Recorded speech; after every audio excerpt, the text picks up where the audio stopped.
This European Cricket Network event is proudly brought to you by HCL Software and Bizaway. Bine ați venit in Romania. We're in the charming capital city of Bucharest, where old world elegance meets modern, vibrant energy. And it's that energy we're here for, as we're about to dive into the enthralling world of international T20 cricket. Like a bolt from the blue, T20 cricket stormed onto the scene, turbocharging the gentleman's game into a thrilling, heart-pounding spectacle. And well, we're moments away from witnessing that spectacle. Let's head over to the coin toss.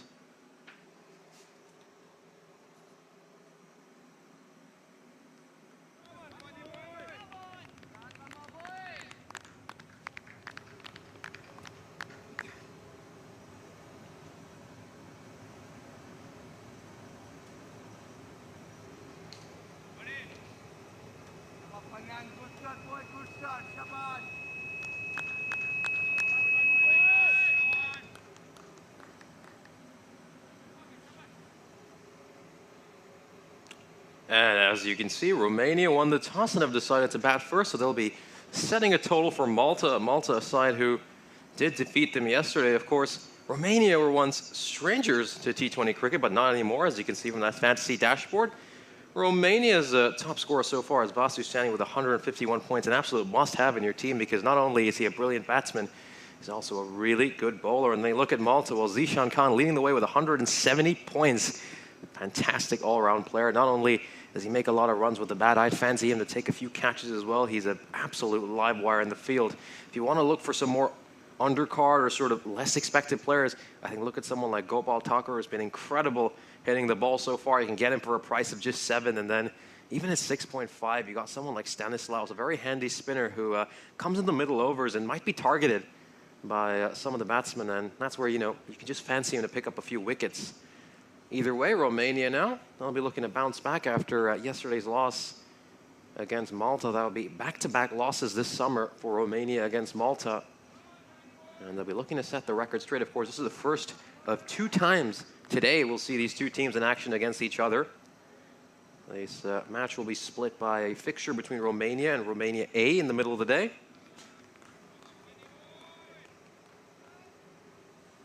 Moments away from the first ball.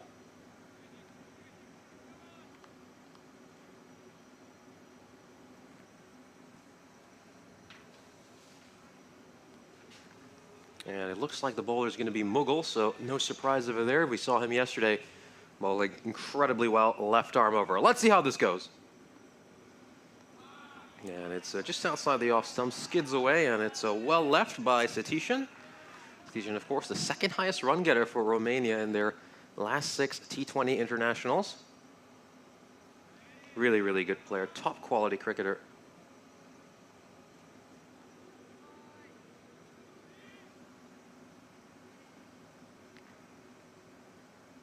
One slip so far, so nice to see Malta attacking early.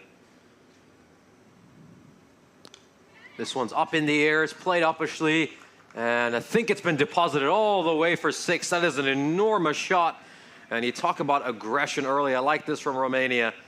They were very attacking in the power play yesterday as well. They took full advantage of the fielding restrictions against Malta. They were going at a rate of about 9, but again, the main thing I'm looking for Romania here is, do they have the ability to close out the innings? Are numbers 5 and 6 in the order going to come in, play those nice little cameos at the end? We've seen their top order. We know the talent they have. It's a case of whether that lower order can just back them up. And he goes for a big heave towards the leg side, and that might have been a pretty close call, but umpire French has deemed it a legal delivery. Of course, he's joined by umpire Andrew Elliott, who's currently standing out at square leg.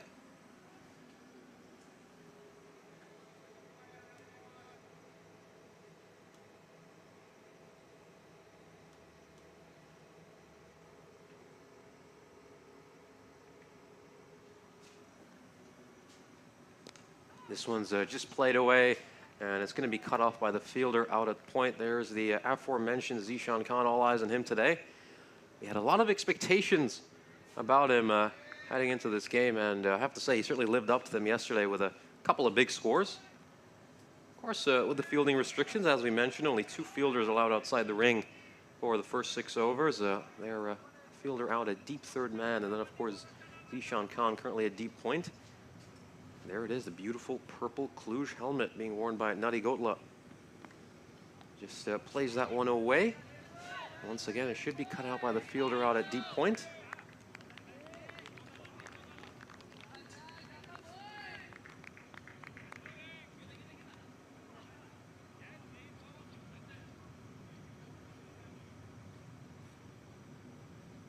I think so. That first match, particularly against Romania, I thought Mughal was so accurate and was very unlucky not to get a wicket in that game. But I think that second match against Romania, just a little bit more expensive. He went away for a few things that worked for him. This one's just nudged away towards extra cover. That's going to be a single to end the over. Oh, no, it isn't. It's going to be a second run. That's a bit of a howler. And an early mistake for Malta. Maybe they got a bit casual after yesterday's success. Of course, we talked plenty about how Malta got in really early yesterday and their preparation was great, their attitude was terrific, but that's not the sort of error you want to be doing early. Of course, that's Varun Prashad, the captain himself. He's the last person you want to be making an error like that. Either way, Romania are 10-0 at the end of the first over.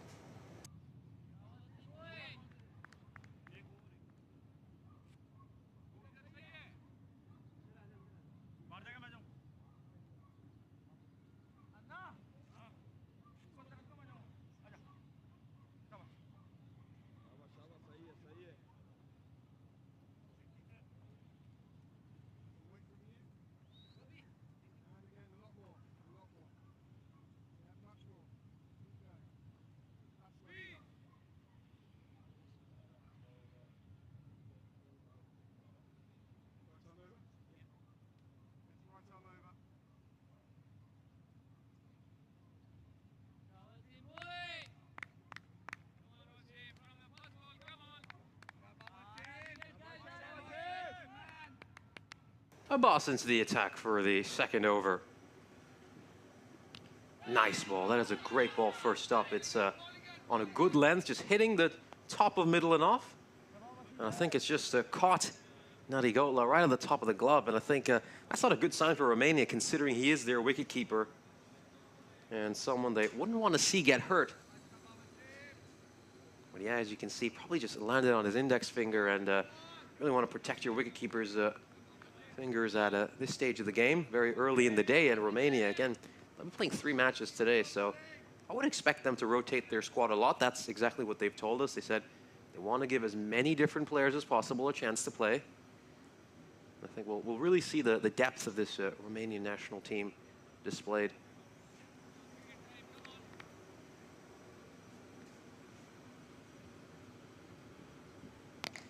This one's fullish, uppish delivery. Beg your pardon, that was not at all full.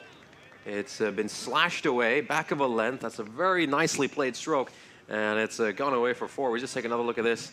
Back of a length, bit too much width, and it's just been smashed in front of point. So very good looking shot early. Like some of the stroke play by Romania. They're not overhitting it. They're just picking out the gaps. They're playing smart cricket, and very intelligent stuff by this side.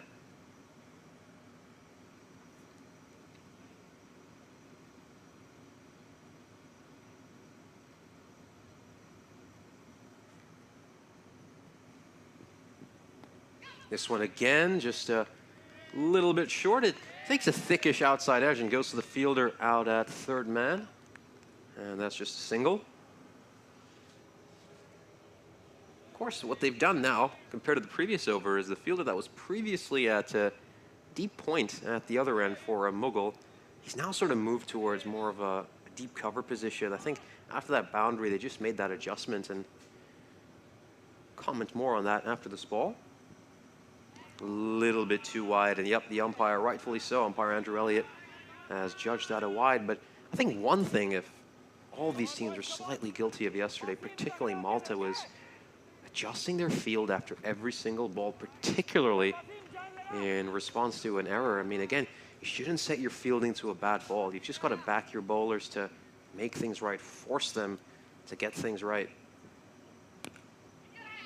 And just tucked away, squirms underneath the fielder. A cover, bit of a chase for the man all the way out of deep cover, and a little bit of foot fielding. Some early techers there as he auditioning, or should I say trialing, for Steaua Bucharest. Of course, that's one of Bucharest's best football teams. That's the number one, Bikram Aurora, out in the deep. I think he's going to play a very important part later this innings. We do know that they use him as a spinner a fair bit in Malta. And of course, a very good morning to all our viewers joining in on the YouTube chat. Great to have you here, KSM. Great to have Sardarji in as well. Should be a lot of fun. And of course, keep the conversation going. A little bit too wide again. You can just see he loses his shape there, Abbas. Tries to bowl a bit fast. Bowls probably a bit too hard, in all honesty. And I think that's a slight error on his part. And just wonder, I hope he hasn't done an ankle or something on the way down. Might be worth taking another look at that, just seeing how he felt.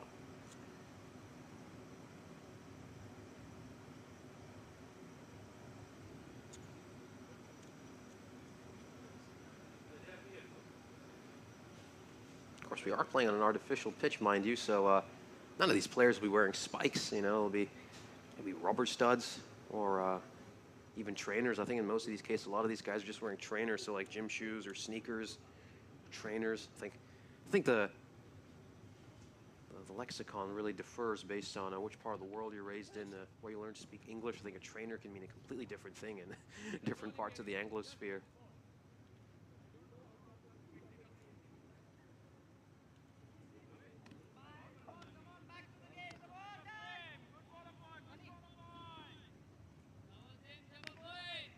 Runs off this over so far.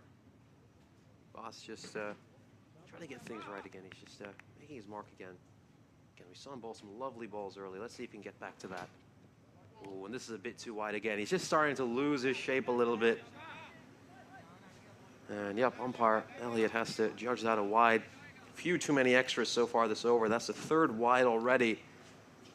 That means he's pretty much already bowled an extra half an over. Again, a big, quick bowler. Don't really want to be doing that. Ooh, that's a much better ball. That's where he needs to be bowling. Nice and full. Draws the edge as well, mind you. And it's a little bit fortunate there for Nutty Gotla. Gets to the other end with a single.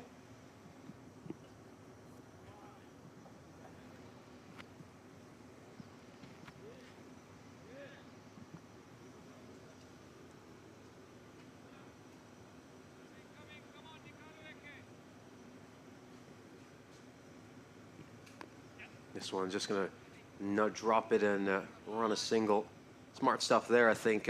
Very intelligent cricket by Romania to start off this innings. They're getting singles, they're rotating the strike well, and they're striking boundaries on the bad ball. Excellent work as Romania are 23 for nothing at the end of 2.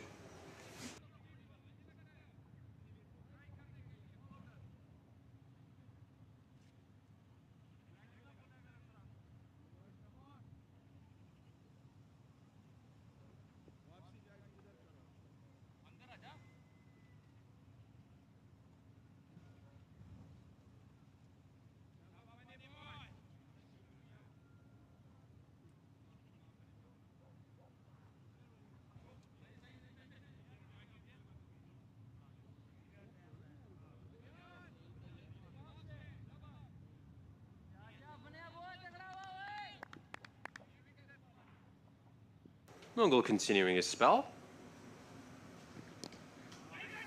Oh, is there a chance for a run out here? A little bit of indecision, but it goes straight to the fielder at point. He got a little bit too excited there, Nutty Gotla. He's very keen. I know they're trying to put some pressure on the Maltese. Of course, they'll be really hurt after that loss yesterday. As we mentioned, it's their second loss this summer already to Malta. They had a dismal time in the Valletta Cup, Romania, so they really want to get a win against this Maltese side that's tormented them for much of the summer.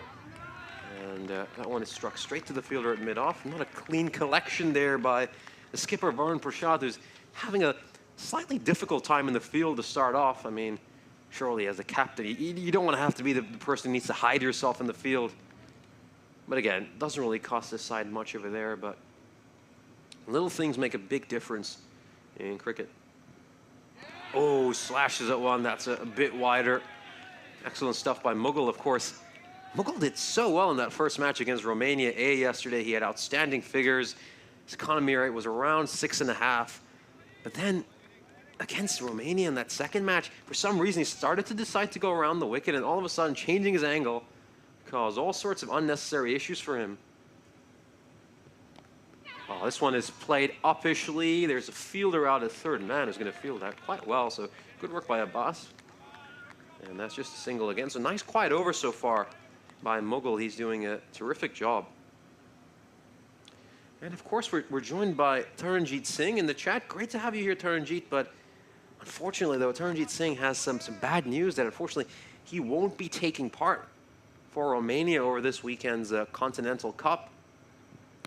This one's struck away. It's a full toss, a very poor delivery. I mean, Mughal's been doing so well so far, but that was a rank full toss, which has been punished. You've got to use the pitch, and boy, umpire French, he has one of the best force signals I've seen of anyone on the cricketing scene.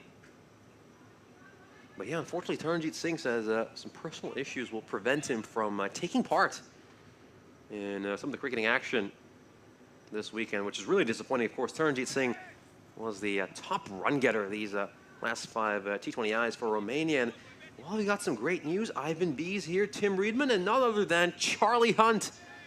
Of course, one of the finest commentators on the European cricketing scene. It's always a joy to listen to him. He is, of course, covering that series in Dresden alongside Rico Full. This one just beats the bat, and it's the end of the third over. Romania are 29-0.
Oh, that's a terrific ball there by Afridi. And it's almost Yorker length as really well, just shaped away at the last moment too. Of course, Afridi, we saw him yesterday, bowled with a big heart, big pace bowler. Bowls with a lot of passion. But of course, one issue with him is though, of course, like a lot of talented young quick bowlers, is he has the odd ball that's either a beamer or just goes way down the leg side. So again, if he can just maintain his accuracy, he's going to be a big threat here for Malta. Oh, that is outstanding. Absolute Jaffer. That is a perfect ball. We need to take another look at that. He is incredibly unlucky to have not received a wicket for that. Oh, that is beautiful. Absolutely brilliant. I mean, how is that not managed to get the edge of the bat or just brush the outside of the off stump? Top stuff here by Afridi. Oh, and this one's slashed away, goes out to the fielder at third man. And it's a single, and I think Nadi Gotla would rather be at the other end right now with Afridi bowling so finely at this stage of the innings. I mean, this is just outstanding stuff. And again, as we said, he's got so much potential. At times, though, he needs to calm down a little bit as a cricketer as well. We saw him get really, putting a really enthusiastic appeal yesterday for an LBW when it literally hit the middle of the bat. It literally hit the middle of the bat. I mean, I'm not even exaggerating. And umpire Andrew Elliott had to have a word with him and say, look, calm down. You can't be appealing for things like that. And I just hope we see a slightly better demeanor from him. Of course, some very fiery and passionate quick bowlers in this Maltese cricket team. Both Abbas and, of course, Afridi himself.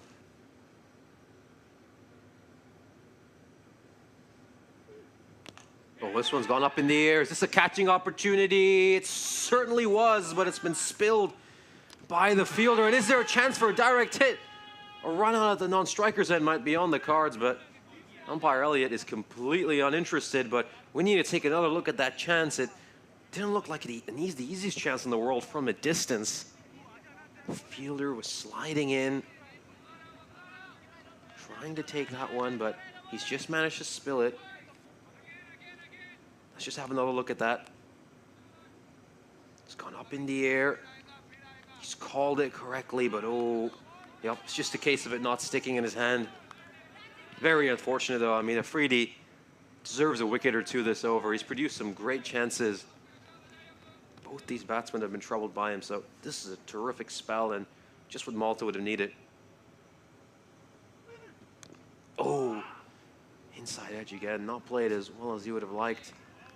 And for all of you who just love your advanced analytics, I think Nani Gotla's control percentage would have dipped significantly this over.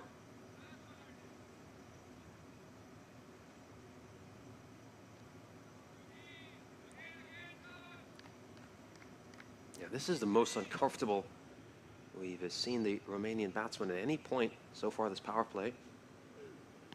Oh, this is played away. It's going to beat the fielder inside the ring at fine leg, but the backward square is there to cut it off, and that's going to be a single. So an outstanding over by Afridi. Just 4 runs off it, and he was desperately unlucky to not get a wicket. 33 for nothing at the end of 4.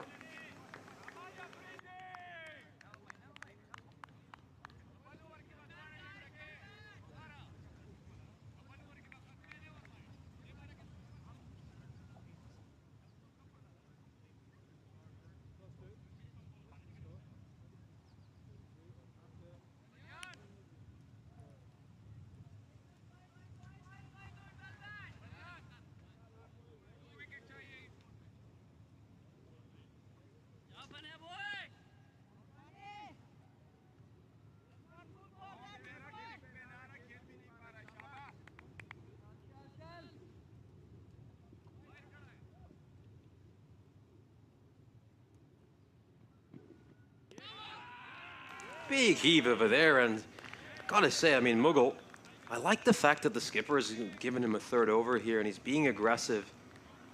And trying to give Mughal as many overs as he can, and again, it's really good to see Mughal just continuing over the wicket. We saw him trying to overcomplicate things a little bit in yesterday's game by going around the wicket, but today he's just sticking to basics, sticking to what's worked. And it's going really well for him so far.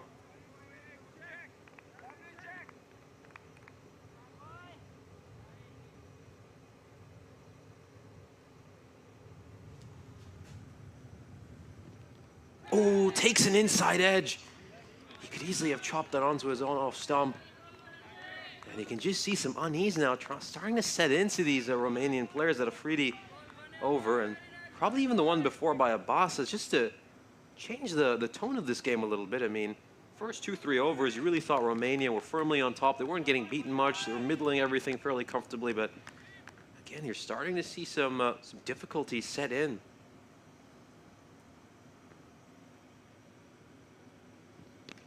This one's played away. And I believe it's gone straight to the fielder at backward point.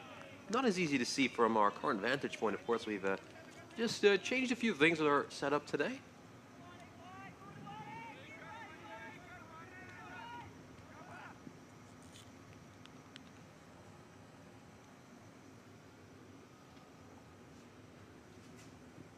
Oh, this one's going to beat the fielder. No, it hasn't. It's actually been taken. What a terrific one-handed catch. I know for a split second you thought it had got over his head, but he somehow managed to clasp that one. What an outstanding catch. And is that Afridi or is that Abbas? We'll find out shortly, but that's another brilliant one-hander. I believe that is Afridi. Of course, he's got his iconic celebration out, puts his arms up in the air, and this one played uppishly, chipped up.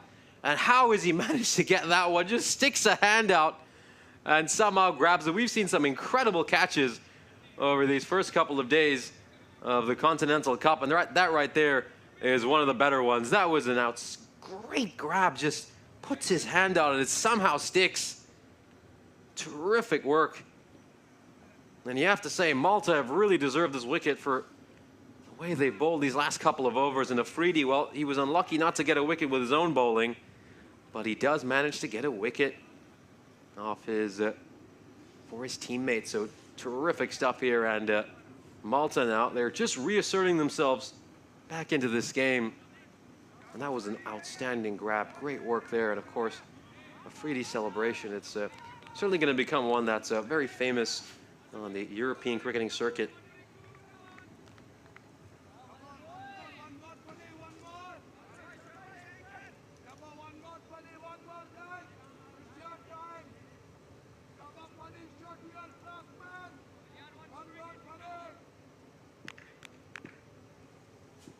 Mughal fired up, coming back to bowl. Fifth ball.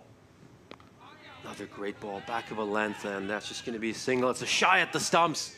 Good throw, nice aggression here from Malta. Of course, Vimlesh coming in, who made 2 scores of 35 and 36 respectively in his couple of games yesterday. I think one thing with Vimlesh, that was the strike rate was a bit slow at times. Under a run of ball in that first match against Romania A, and then just about 105 in that second match against Malta. So I think today we really need to see him play a lot quicker. Oh, this is a rank full toss. And I think so far today, we've been seeing Mughal just bowl 1 full toss per over, and the umpire has given that a no ball as well. But we're just waiting to see whether it's a 4 or a 6. It's been given a 6, so it's gone all the way. It's the first maximo of the innings for Romania, and this has just dampened this over significantly. Well, we talk about how a single moment can really just turn the tide of things. And again, this over was going great for Malta. And now that's a 7 up. And it's also a free hit. So a chance to put some more punishment. Oh, this one's played away. It's an inside edge. It's only going to be a single. So the free hit wasn't particularly costly. But yeah, that's a poor throw. And I think you see a little bit of disappointment, of course. I think it's the fielder, Imran Amir. He was desperately unlucky yesterday. Of course, we saw the games. He had 3 catches dropped off his bowling. And I think Mughal just had a word with him, told him, calm down a little bit. Calm down. You don't need to throw it that hard. And, of course, we'll take a look at today's schedule. As we said, Romania and Malta. This is our first game, which we're right here watching live in front of us. And then Romania will come back to play their A team for the middle game of this nice triple header, and then of course we round out our 3-game set with the third matchup of this Continental Cup between Malta and Romania. Of course, Romania will be rotating their squad a lot throughout the day, throughout the Continental Cup, so it's going to be really fun to see a vast array of Romanian cricketers. As we're into the last over of the power play, the Afridi is going to bowl this.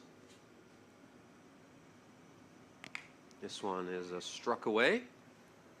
It's going to go to the fielder out in the deep, at a deep square. That's Zishan Khan.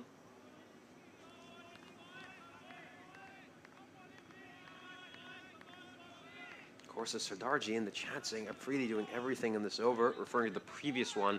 Absolutely, that was just a brilliant, brilliant over by Afridi. And of course, a big thank you to Charlie Hunt. Really appreciate your kind words, and good luck for your series over in Dresden. Of course, that is just 2 great commentators over there, Enrico and Charlie Hunt covering that.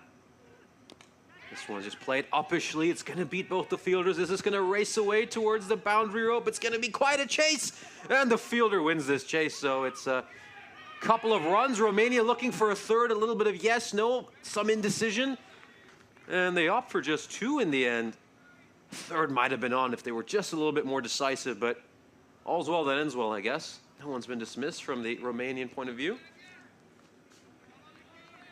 Yeah, inside-out drive, just played over the 2 fielders at cover. Nicely played. Good-looking shot. Sounded nice off the bat. It's going to be quite a chase for Zishan. Zishan will get there. And they've run these 2 runs very well. Good stuff here. Yeah, this is just good cricket. Smart stuff by Romania. They're going back to basics. They're going back to what really worked for them those first 3 overs, was running hard between the wickets and just punishing the odd bat ball.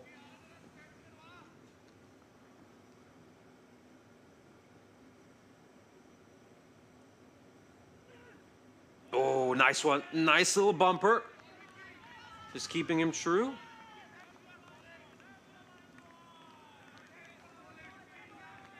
Yeah, mixing it up nicely. That's just under the shoulder, around the armpit.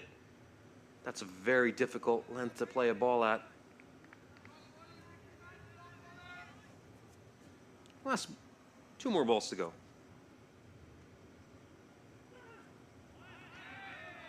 Another shorter one.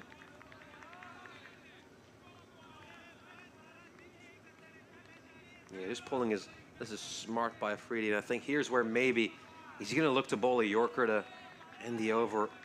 He's bowled a couple of short ones. He has the batsman backing away, and now he's just going to look to fire a Yorker in. Let's see what Afridi's got. Yep, that's exactly what he tried to do. Very smart by Afridi. I've been incredibly impressed by him today. You can already see the enormous amount of improvement from yesterday. One with a couple of shorter ones, and then fired a Yorker in. Vimlesh has done pretty well to keep that out in the end, but 3 dot balls to end the over. And this power play, you'd say it's even Stevens right now. Romania and Malta, I think 1 wicket for Malta. Romania going along at 8. That isn't particularly unreasonable from a bowling point of view. So 48 for 1 at the end of 6.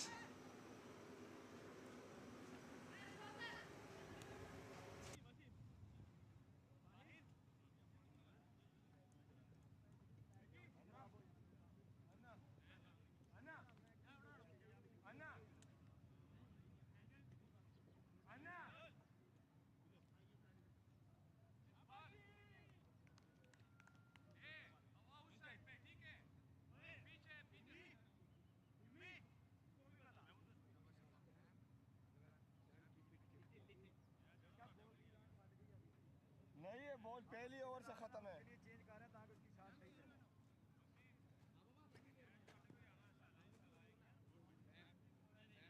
अन्ना अन्ना अन्ना अन्ना वरन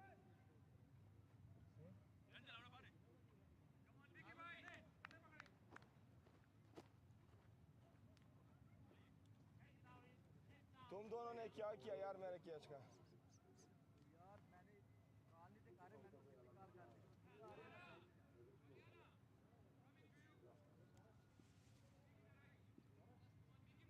And as expected, we're going to see Aurora inserted into the attack. A spinner right after the end of the power play. This one is struck down to long off for a single, of course, with power play down. That means fielding restrictions have been lifted. And Malta can now have 5 fielders outside the ring. Interesting stat, though, so far. Romania, 28 runs through the offside. A bulk of their runs have come through that region.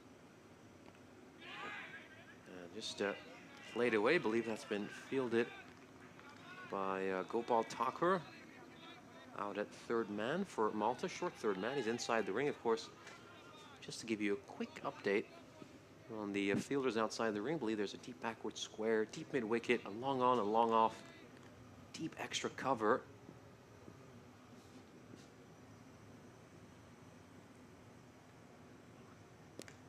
This one's played uppishly, but it's going to land safely. And just to get away with that one, Vimlesh. But yeah, going back to that point, 29 runs through the offside so far for Romania, which kind of tells you what this team is like. They're more of a stroke playing team, aren't they? You know, sides that typically just look to bludgeon the ball tend to have the bulk of their runs through the onside, and you just wonder, was that a chance? That might have been a chance. It's worth taking another look at that one.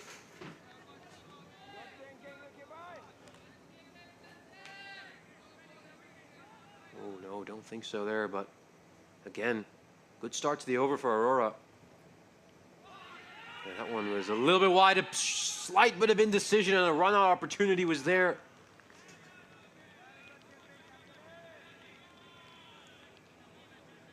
That was definitely a run-out opportunity. Let's just take a look at this.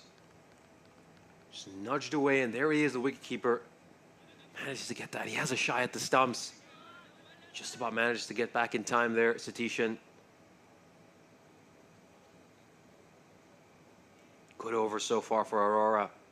Is he going to end it magically? Is he going to really cause a big impact in this game? Oh, and it's just beaten the fielder. That's a little bit of misfielding. Don't know who that is, but that is extremely unfortunate for Aurora. He didn't deserve that at all. He bowled a terrific over. This one is just played away towards third man. It's beaten one. It's beaten two. It's beaten two fielders. And there's a fielder backing up another fielder, and it's managed to get past both of them. Incredibly unlucky for Aurora. That should have been a dot ball. But in the end, 6 runs off that over. It's still a very good over for Malta. Now it looks like we're going to see Imran Amir coming into bowl this 8th over. I mentioned yesterday how well he did. Good off spinner, just keeps things simple. Looks to pitch it outside the off stump. Trying to get the right-hander bowled between the gate, and again, he produced 3 chances yesterday. All 3 of them were not particularly difficult catches either, ones you'd expect this Maltese cricket team to take, and somehow they all got dropped. And then to really rub salt in his wounds, I think in the 4th and final over, Sani, who had been dropped twice off his bowling, hit him for a couple of 4. So although he bowled well, he didn't exactly always get what he deserved, and that's just the nature of T20 cricket sometimes. It can be a very cruel sport on the bowlers.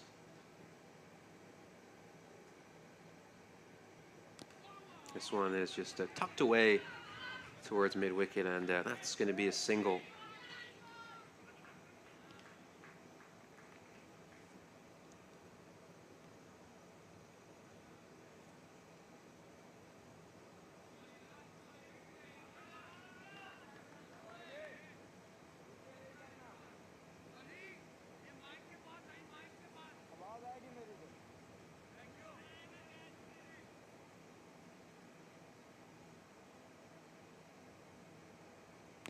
Oh, this one's gone up in the air. Is this a catching opportunity? No, it isn't. It sails over the fielder's head, long on.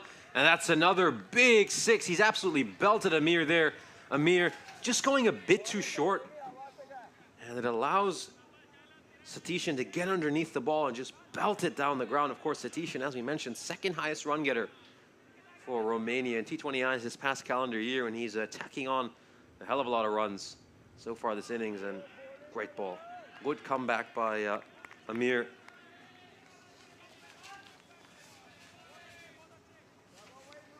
Of course, heading into this series, Satishan made 78 runs in the last couple of T20Is he played.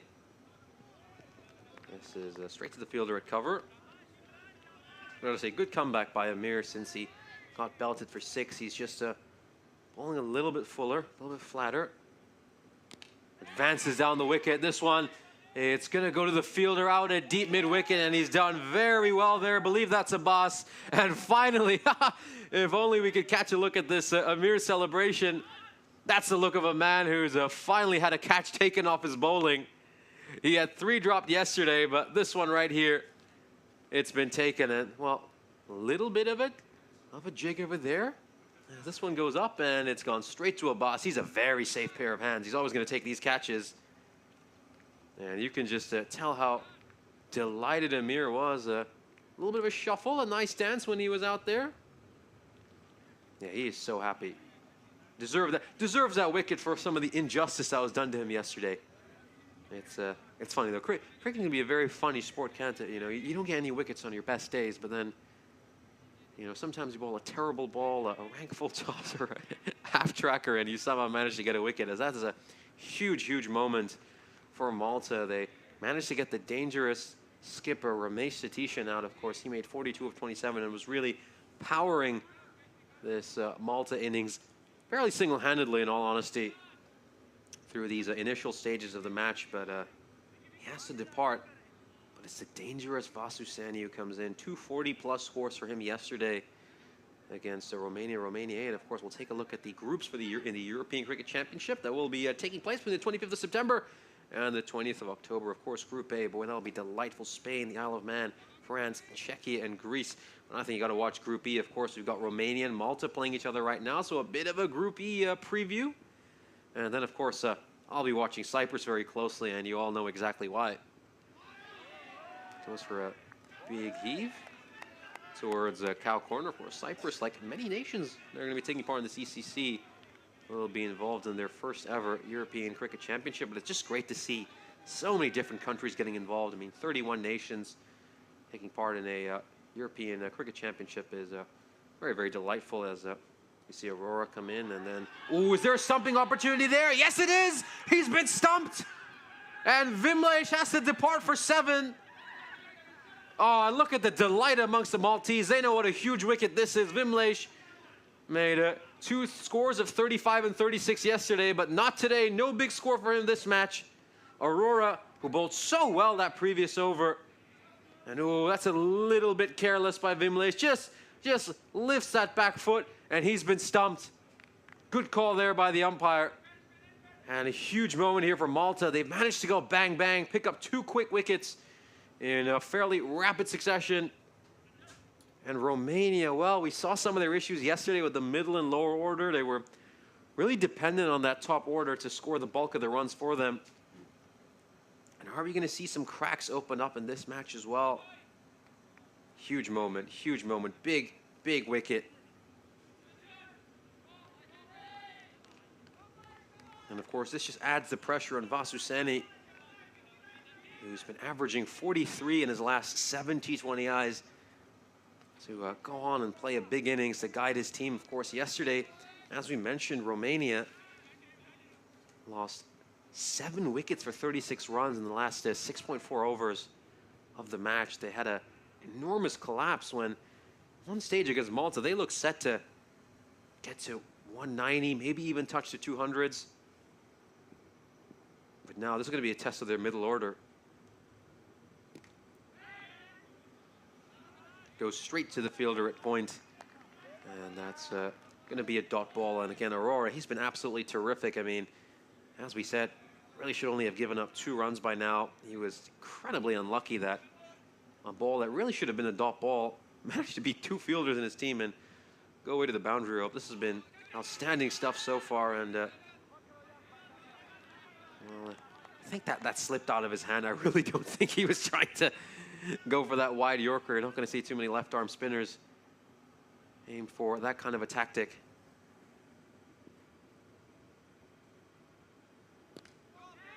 This one just nudged away towards cover. That's going to be a single. So Vashish is off the mark.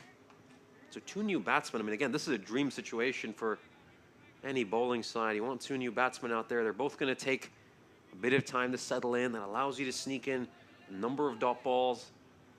And again, Romania, who started off extremely quick in those first few overs, or they were going at just above 8.5.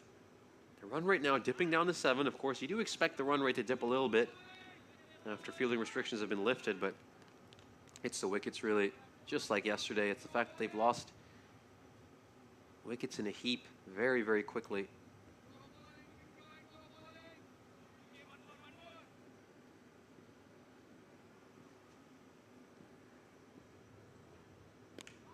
This one played away, out to cover. Are they going to push for a second? Yes, they will. Little bit of a fumble while collecting that ball for Abbas, and that just allows Romania to come back for 2. Yeah, this is what they need to do. Aggressive running between the wickets and then try to hit the bad balls for a boundary. Of course, Romania are 64 for 3 at the end of 9 overs.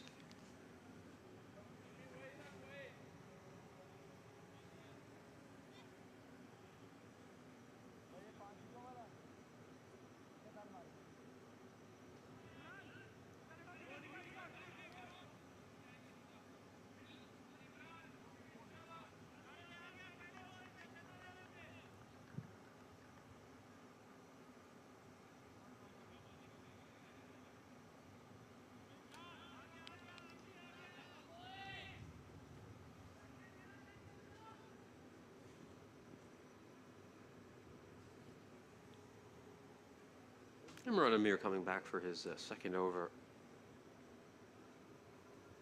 Last over before the drinks break.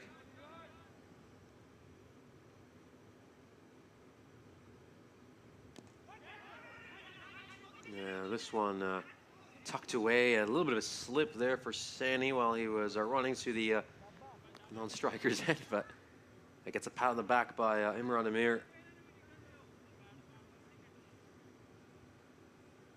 Yeah, they've just done well here. Malta, they've quietened things down a fair bit. And this is the kind of phase of a game when you bring the spinners in, you know, everything goes a little bit quiet. The batting side are mostly just getting singles off every other ball. That's sort of a dream scenario. And again, you know, Malta would just want Romania to go through about 4 or 5 overs, meandering along at a run rate of 6 or under, and it would put the Maltese in a good situation to have some nice death overs. Oh, and has that just beaten the edge of the bat? Seems it has. Doesn't seem to have nicked anything along the way.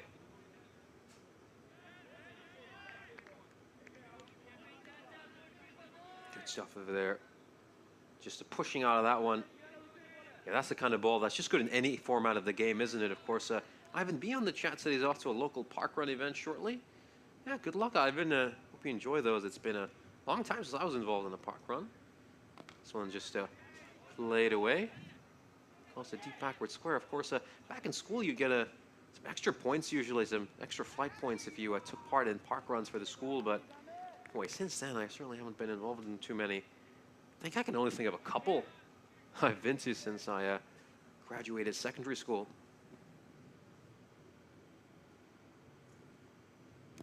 Fuller delivery, and Vashisht just blocking that one out, although I have to say, I think it looked a little bit overpitched to me. And I think if they were just playing with a more aggressive mindset, they might have clubbed that one straight down the ground. This one, he pulls the length back a bit, and it's actually very, very nicely played. That's actually a much more difficult shot than the one Vashisht would have had to play for the previous shot. That's very nicely done. He just, you know, beautiful placement, perfect placement between the two fielders. And he just hits it behind point. Goes a bit too short there after probably being a bit too full, in my opinion, on the previous ball. So, yeah, they needed that boundary, much needed boundary for Romania. I mean, since the end of the power play, every over has been incredibly quiet. You know, the 6 over going for 5, then 6, 7, and 3. Ooh, draws the outside edge. So, yeah, overs of mostly 6 or under. And the Romania, they need to start getting some of these big overs, get into the double digits, have overs of 8 or 10. But, well, we're at the halfway stage of the innings, and we'll pause for a brief drinks break as these players will get a much-needed drink on what is a very hot day here. Of course, temperature is currently about 35 degrees Celsius, and of course, Romania are currently 71 for 3 halfway through the innings, with Ramei Setishin top scoring with 42. Of course, join us again in just a few seconds as some of these players will have a brief break, and we'll resume with the action.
And we're ready to resume play after the drinks break. Romania currently going along at 7.1.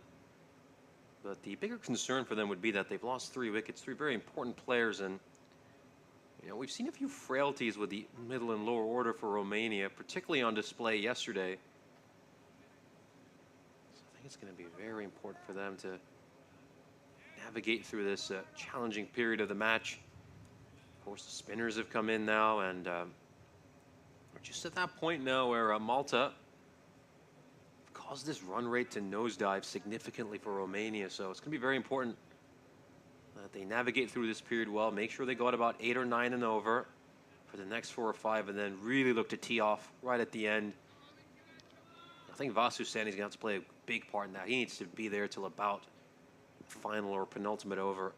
Very important player for Romania, and a lot of this team's success depends on him because he's so useful on both sides, his batting and his bowling, of course. Just a few fielders moving out in the deep, I believe. It's not quite easy to make out from our vantage point.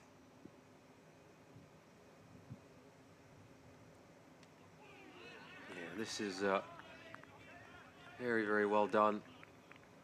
Aurora's been outstanding so far today. I mean, really, he should have figures of 1 for 5 right now. I mean, it's just incredible how well he's bowled. Absolutely on top of the batsman. A lot of right-handers in this Romanian team as well, and that is probably the first poor ball he's bowled all day today. And the commentator's curse strikes for the first time this morning. By my count, we had it about 5 times yesterday, but this is definitely the first one of today.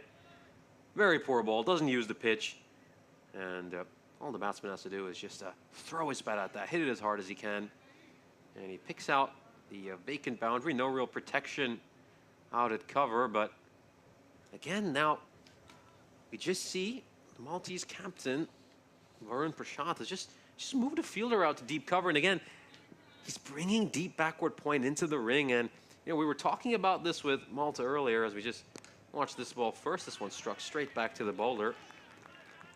Malta are often guilty of chasing the ball.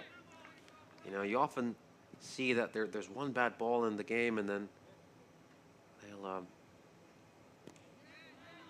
all of a sudden just move someone else into that position rather than just requesting that the bowler actually just continue bowling the way he did earlier. And I think this was a feature both of even Zishan Khan's captaincy. Of course, Zishan Khan captained that first game against Romania A yesterday, and then Prashant's been pretty much doing the same. So it seems to almost be a bit of a team philosophy to be rather reactive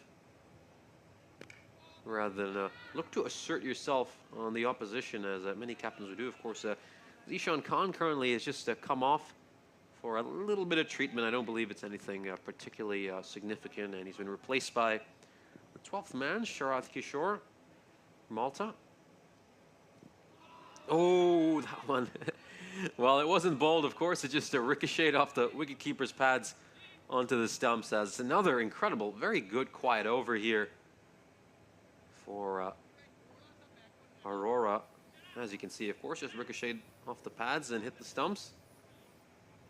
And they're just sneaking in all these quiet overs. Sani looking very unlike himself. I mean, yesterday we saw him, you know, get settled into his innings very early and just tee off right from the onset, but not the case so far today. He's been a little bit quieter, a little bit more passive to start off, and of course, Vashist, he's faced 12 balls now. I think he should be really being aggressive now. I think going along at a run a ball after being out in the middle for as long as he has, is probably not desirable at this stage for Romania.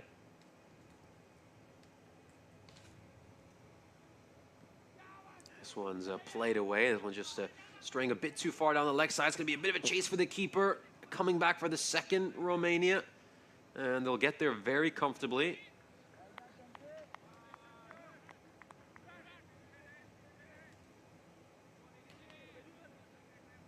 As you can see, just veering away towards the leg side. And all Sani has to do is just help it along.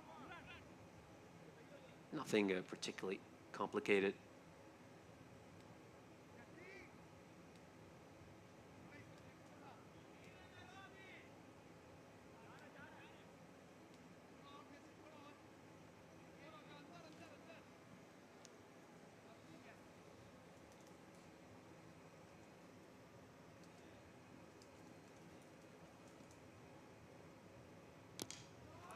This one played away. It's going to go over long on. And it goes over the scorer's 10. That is a much needed 6. And it's been absolutely belted over long on. Terrific hit. And the first bit of pressure that Romania have reasserted on Malta after a while. I mean, so far it's been all Malta for the last 3 or 4 overs, but that's exactly what they need. And as we said, so much of Romania's success depends on Vasu Sani.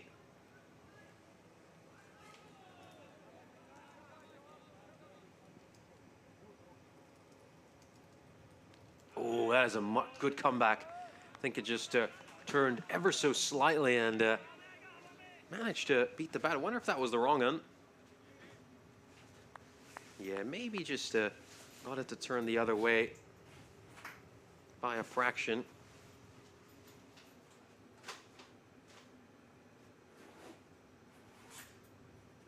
Here we go now. Again, the umpire French from square leg, just comes in to adjust a few things.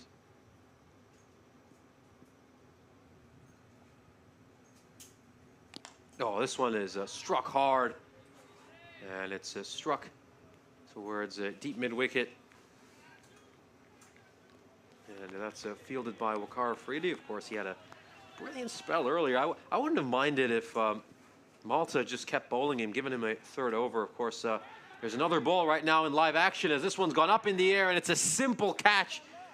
And it's taken a top edge, and look how happy Amir is. Of course, you can see his reaction. Of course, some very, very enthusiastic celebrations by him for every wicket, and he certainly deserves to have that after some of the catches were put down yesterday off his bowling. No mistakes today, though.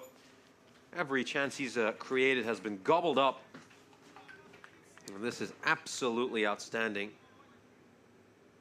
Really, really well taken. And the 4th wicket falls here for Romania. Things not looking good for them right now. They're in a bit of trouble. I think Malta, since those power play, have just managed to assert their dominance into the game, and it's all Malta right now. This is honestly going an awful lot like the game yesterday, where Romania started off strong, but then just fell away in the middle as Malta just kept taking wickets regularly.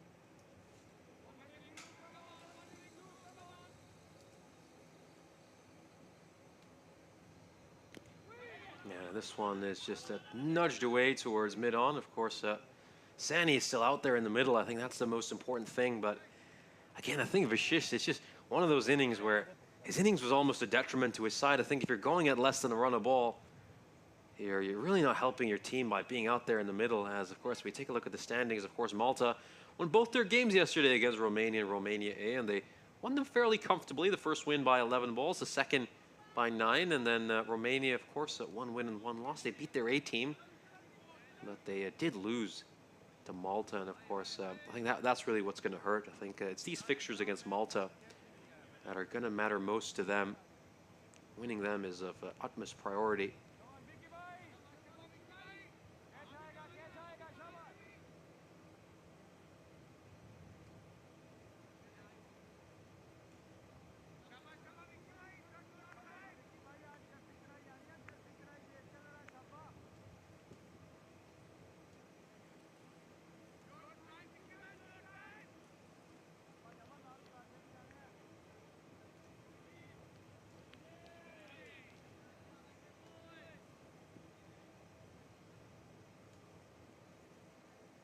Aurora continuing. This one is just slightly wide, but it's on a good length, and it's just struck away towards a long on by Hussein. Hussein bowled incredibly well yesterday. He had a fantastic economy rate, about just going at about 3 or 4. And the umpire, well, I think umpire Elliott has just signaled a no ball here. I wonder what's going on. Yep, it's been given a no ball. Where just awaiting confirmation of that. I think it doesn't look like there's been any free hit signal, so yeah, that shot would indicate that there wasn't a no ball. So I don't believe that was a free hit, and of course none of the scoring data either suggests that there was a no ball. Yeah, just tucked away towards third man.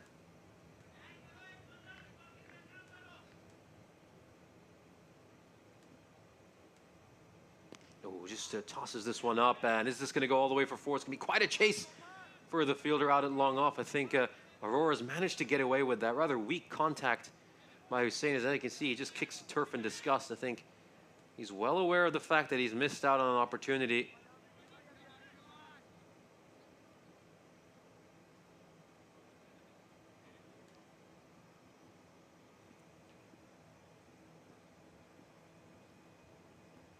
Yeah, this one nudged straight to the fielder at third man. That's Gopal Thakur.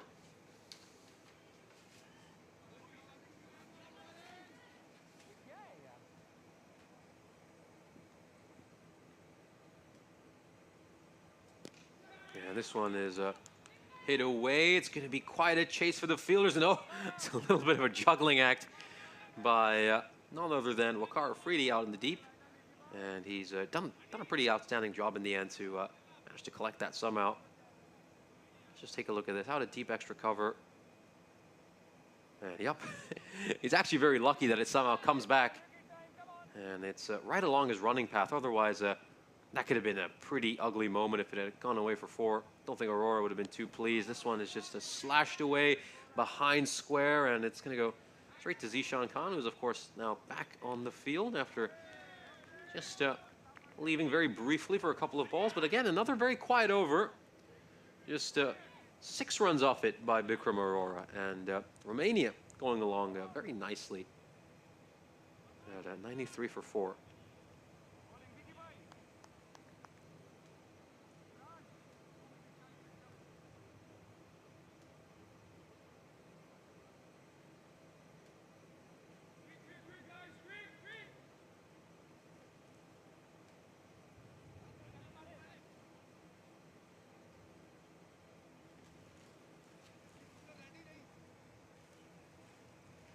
Back comes Imran Amir for his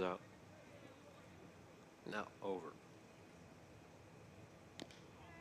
This one just nudged right back to Amir, and again, just seeing the run rate dip a fair bit. Of course, since that 5th over, Fanyan Mughal, which went for 10, we've only had 1 double-digit over. It was that last one which Amir bowled. And again, this one just staying low. Really quieting things down significantly. I mean, keep in mind, Romania were 43 for 1 at the end of the 5th, and only made 52 runs since the since then. That's about 52 runs in 8.2 overs, and make that 53 now. Of 8.3, which is really just a significant dip in the run rate. That means they've been going along at just about a run a ball since that period. And again, we often talk about it, it's these middle overs that not too many people talk about in a T20 match that can so often determine the outcome of a game. That's just a single. You know, all the talk is usually about the power play. Is it about those big hitters who come out early and just belt the ball all over the place? But again, it's this phase of a match that often goes unnoticed, that determines the outcome of so many games. This one is struck down the ground. It's going to be a chase for the fielder at long on, and unfortunately for him, well, no, it actually looks like he has managed to get to that. It's, again, just a little bit difficult to see from this point of view. And yeah, big round of applause there by Imran Amir. Of course, he was the victim of some poor fielding yesterday. We've already discussed that, so he's going to cheer every single bit of good fielding today, and that's Varun Prashad, the captain, who's actually done very well to go across and cut that off, and swipes across the line. This could be a tight one. I think we need to take another look at that one. Might have been sliding down the leg side. Might have some bat involved as well, so yeah. Yeah, it doesn't look like it's actually struck anything along the way. It's actually come off the edge of the bat. It's a good thing I'm not an umpire. And instead I get to sit here and watch the replays, of course, brought by our absolutely fantastic production crew. And a big shout out to all the people we have involved over here who've done an outstanding job over these first couple of days to bring you these pictures.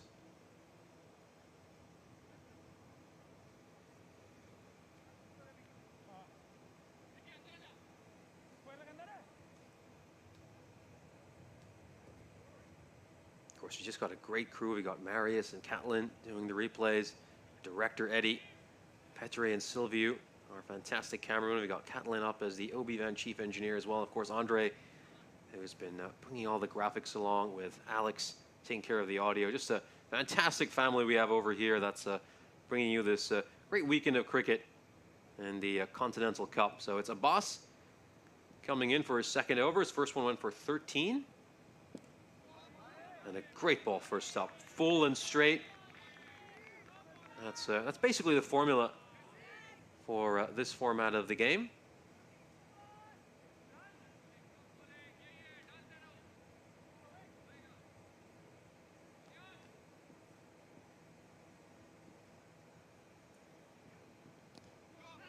This one is just played away towards third man.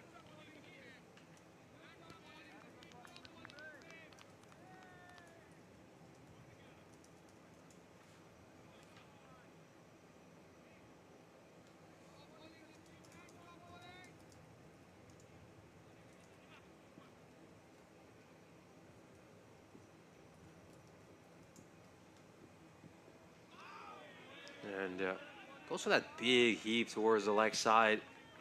That was an overpitched ball, really. I think he just should be playing an orthodox cricketing stroke to that, you know. Hit it with a full face of the bat. I think a lot of batsmen in this format, because there's that pressure to hit those big shots, hit those big boundaries. They depart from a lot of fundamentals. I think hit that with a full face of the bat. There's a huge gap out at a deep extra cover. They'd probably get a boundary. This one taking an inside edge. Oh, it's going to beat the fielder out at a backward square leg. Just wrong foots him. That's Bikram Aurora. Of course, a very good morning to Kroom 111 joining us in the chat. Great to have you here, as well as a KG1. Chakrani Vlogs giving his prediction for the game. Says that he predicts Romania will score under 150. And he actually predicts Malta to go on and win this game. Well, let's see what happens as, well, that's another rather nasty bounce there for, I think that might even be Zishan Khan out in the deep. Well, we'll just wait to confirm. It doesn't quite look like him. And again, fuller ball, good shot choice. But yeah, that's just a really, really nasty bounce. That's not Zishan Khan. That is Jaspal Singh, who hasn't actually bowled today. We saw him bowl a couple of overs yesterday, but hasn't been used since then. That matching as Romania A. He was a touch expensive, but I have to say he was at least producing a lot of good moments for them, and that is a 4. Don't worry about that. That is a good-looking shot. And I like this by Hussein. He's just forcing the initiative a little bit, coming down the wicket, turning some of these fuller deliveries into nice half volleys for him to strike, and that just takes a bounce for the boundary rope. And it goes onto the mound that surrounds this beautiful cricket ground in Moara Vlasier. As, of course, we take a look at today's schedule again. We're in the first match of the day here between Romania and Malta, the second time these two teams are facing each other in the Continental Cup. And then, of course, Romania will come back for a match against their A team. And then, of course, we round out the day with another game between Malta and Romania. So it should be a fun day of cricket, of course. Got almost 11 hours of cricketing action.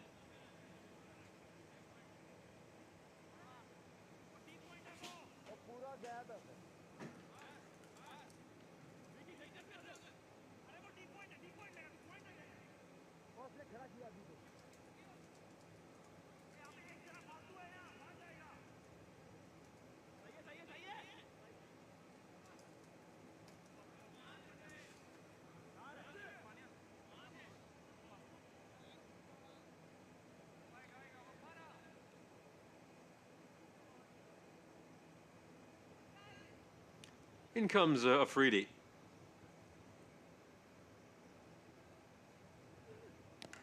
Great ball first up, and it's good to see he's just continuing from where he left off in the power play. Been mighty impressed by him today. I mean, we saw him yesterday. He was, at times, he was a little bit wayward, as you'd expect a lot of quick bowlers to be.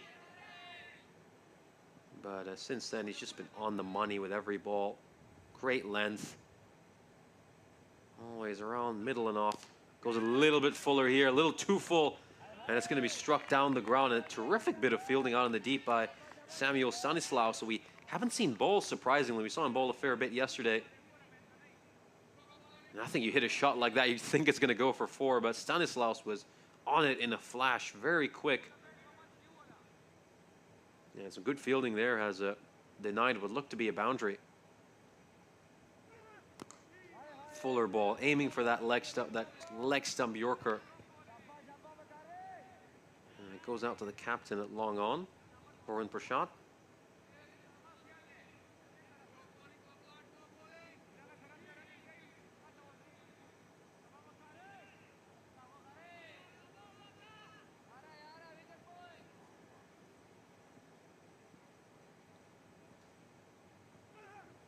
Oh, takes an inside edge.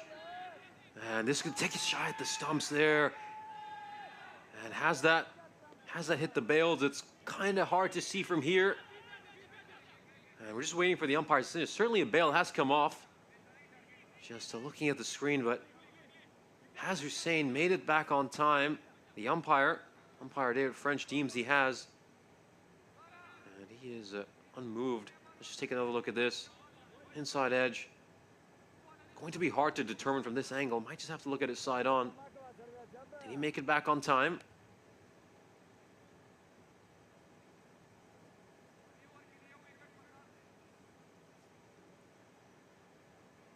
Oh yeah, that's a very tight one. We just have to slow that up.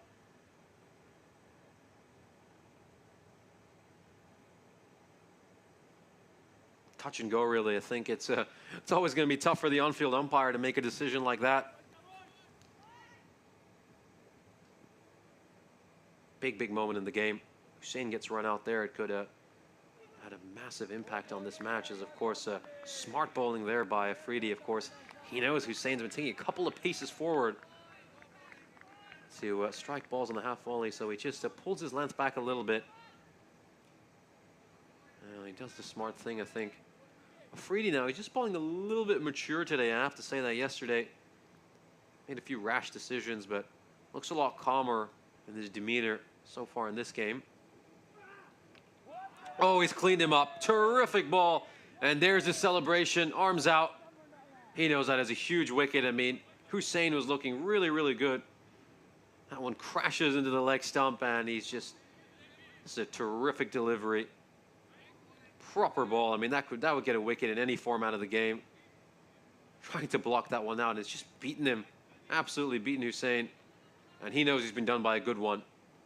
As another wicket tumbles here for Romania, and anytime they've looked like they might accelerate, Malta are right there to put the brakes on. Now, as we take a look at the scorecard, as we can see, no real scores of note outside of Ramey Satishan's. We saw a bit of a contribution here by Vasu Seni, but going along at under a run of ball, that's not going to do the trick for Romania. Once again, they're under the pump. They're struggling after a good power play, just as they did yesterday. I think this could be a real Achilles heel for Romania. I think we're starting to see this side's weaknesses maybe exploited a little bit by Malta. Again, once you get rid of that top order, I think this Romanian team are a little bit shallow. They don't quite have the depth or the ability to score much and score aggressively in those middle overs. That's exactly the problem they had yesterday, where, again, they would get off to good starts early and then just weren't able to capitalize and go on and get those big scores. And once again, we're just at that stage of the game now where I think Malta might even think that they could restrict Romania to something under 150. That is perfectly possible right now for Malta.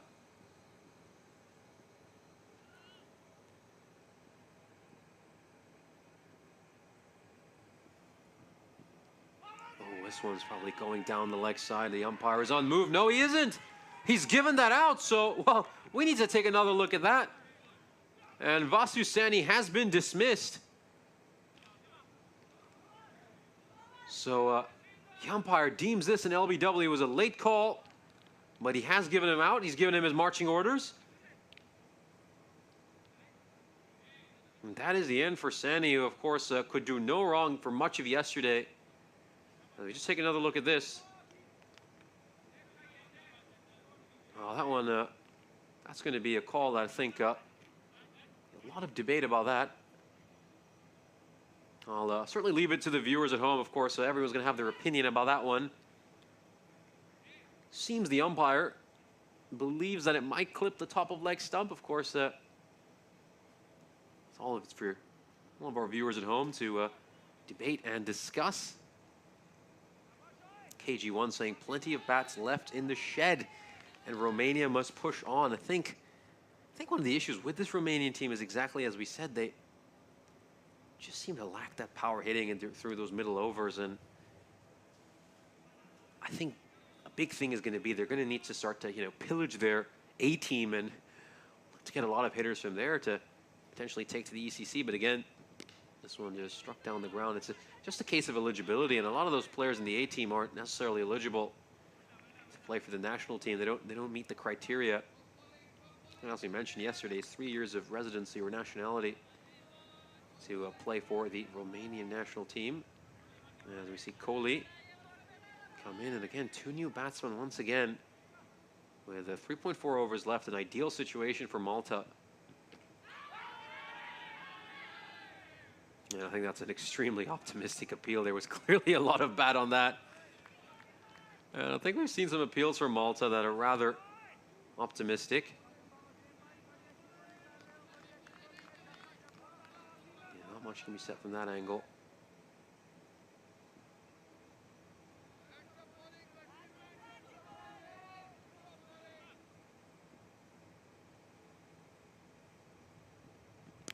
This one is struck down the ground. It's going to go to the fielder out at long on, and it's just going to be a single, so quiet over so far. And again, as we've said, since the power play, just 2 double-digit overs for Romania, which is not what you want to see. There's plenty of overs in there of 3, 1, 2. Things have just not gone well for them since that power play. They need to push on. They need to start taking risks. They might as well.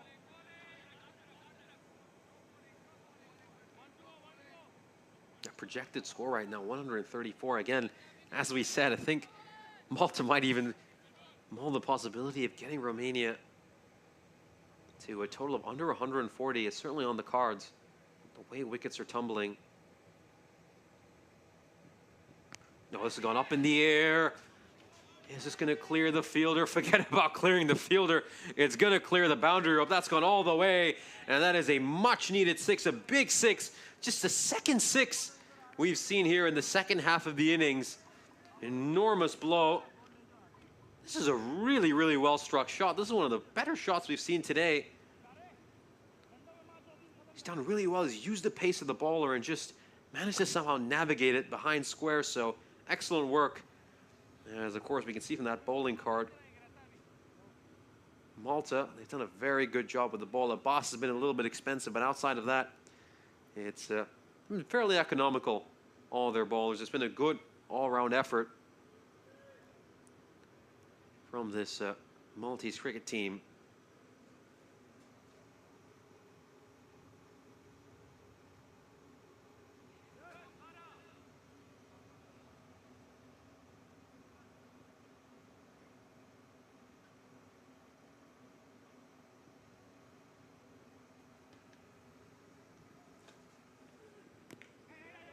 Yeah, this one's just tucked away towards mid-wicket. That'll be a single.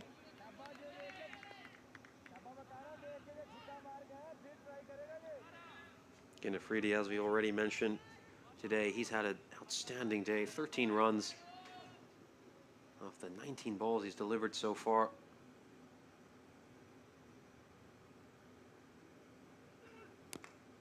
So again, struck down the ground. It's going to be a bit of a chase, but it's cut off well by the fielder. Long off. That's Samuel Stanislaus.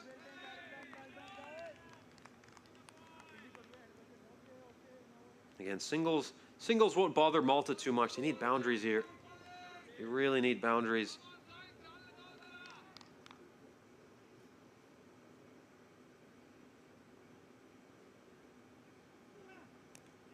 This one played away towards a third man. That's also going to be a single. So dealing exclusively in singles to start off this over, Romania.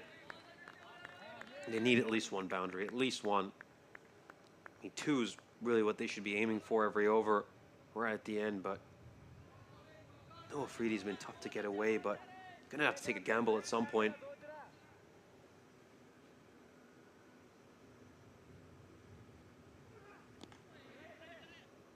This one just nudged away towards mid-wicket. A chance to push for a second run. Good aggressive running between the wickets by Romania. They're gonna have to manufacture runs however they can. Now we'll just take another look at this. I mean, it's very difficult to make out what happened in the deep from our vantage point. And yeah, it goes past Imran Amir and he's bumped his head. Hope he's all right. Again, it's a little bit difficult to see from where we're at right now. But yeah, he just took a nasty collision and had a bump. I can somehow see that umpire David French is going to have a look at him, and he seems to be fine. He looks like he'll just continue. A couple of runs there for Romania, but now 2 balls left. At least one of these has to go all the way. This one's up in the air. Shouts to catch it. Is it going to beat Stanislaus? It is. And for the first time, really, this innings, we see Stanislaus beat. He's done so well out at long off. This one plays it up in the air. Didn't quite connect on it the way he would have wanted, but lands in front of the fielder and then takes a nasty bounce, a really big bounce, and manages to beat him, and it goes for 4. So again, that is a boundary Romania desperately needed, and now they probably need to get one more, at least one more 4. It's gone up in the air again. Is it going to beat the fielder? Zishan Khan is underneath it. No, it won't. You don't beat the fielder like that so easily. That is very, very well taken. And again, gets his reward here, Afridi. He's bowled so well. Hit for a boundary the previous ball, and this time around, the thickish outside edge goes up in the air. Well taken. Watched it well in the sun, of course. It's a rather sunny day here. And that is a good job there by Zishan Khan as another wicket falls for Romania. And again, this is the good thing you've got to say about what Malta have done so far today. You don't see back-to-back bad balls at any point, as of course. Let's just take a moment to remind you that we've got 38 days to go until the biggest festival in European cricket. Of course, 31 nations will be taking part in the European Cricket Championship. That will start off on the 25th of September. We're all really excited. And of course, this series, well, Malta and Romania, that's a little bit of a preview of some of the action you will see in the group stages.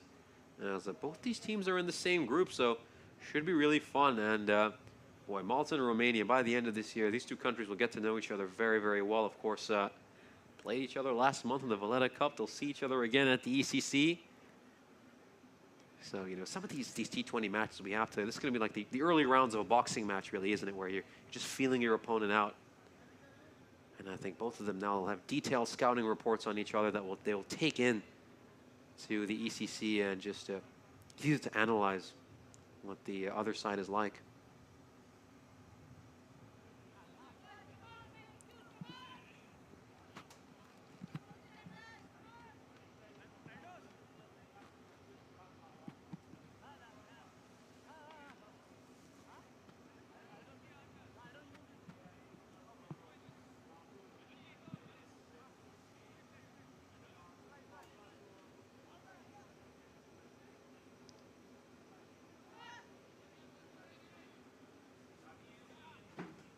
In comes Abbas to bowl the penultimate over in his final. Nice length there. It's just bowls it just above waist height, and it's blocked out for a single.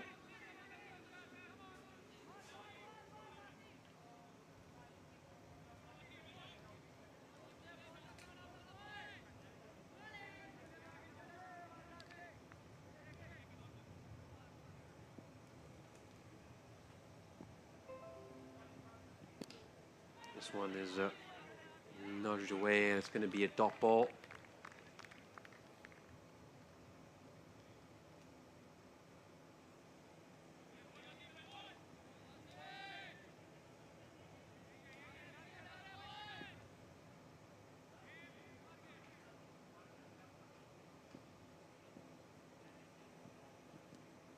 this one goes slightly down the leg side. Is there a fielder at fine leg to cut it off? There isn't. And it's gone away for 4. So it's going to be judged leg buys by the umpire. There was no bat on that. Again, just straying a bit too far down the leg side, and the keeper gave chase, but it was a chase in vain as it's gone away for 4. So again, they just got to find a way, the lower order now, to get some boundaries. Again, you know, you wouldn't expect your players like Perielvar and Atapatu to be in this sort of situation where they've got to come out here and strike boundaries. Really, it should have been the middle order that should have been aggressive, put their team in a better position. But again, I think the main thing here is just try to get above 140, 145. And oh, chance for a run out, and oh, he's missed it. Are they going to steal a second? They certainly will, Romania. They take advantage of the overthrow. So he had a shy at the stumps, Abbas, and he's missed. And not only is it going to cost them a run out, but it's also going to cost him an extra run. Again, of course, that goes against him on the stat sheet. Again, he thought that was a risk worth taking. Played away. It's going to be a single. Opts not to have a shy at the stump. Smart work there by Jaspal Singh. Just held on to the ball. Really, at this stage, if you're Malta, you've just got to accept the singles. Singles aren't going to hurt you whatsoever. Romania have to hit the big ones. Big shots. 1 ball left in this over. Are we going to see a big shot coming? Fances down the wicket, but it's going to take an inside edge. And Romania, really, they've got to be running a second here. I don't know why there was some hesitation there by Ravindra Atapatu. I think he was absolutely right, Perielvar. He's like, look, we got to go for this. We've got to go for this. They've got to get every run they possibly can at this stage. 3 wickets in the bank. 1 over to go. You just got to run for everything. And yep, another quiet over there. Just 10 of that over. Of course, 4 of them courtesy of leg buys. As of course, we just take a look at that economy right there for Romania and Malta. I mean, at the end, you can see it's just flatter than a pancake. It started off with a nice hill, and then you see a ski slope developing, and then since then, it's just completely plateaued. And that's kind of been the story for Romania. Things have really gone flat for them after the power play. They've just been meandering along at a rather low run rate.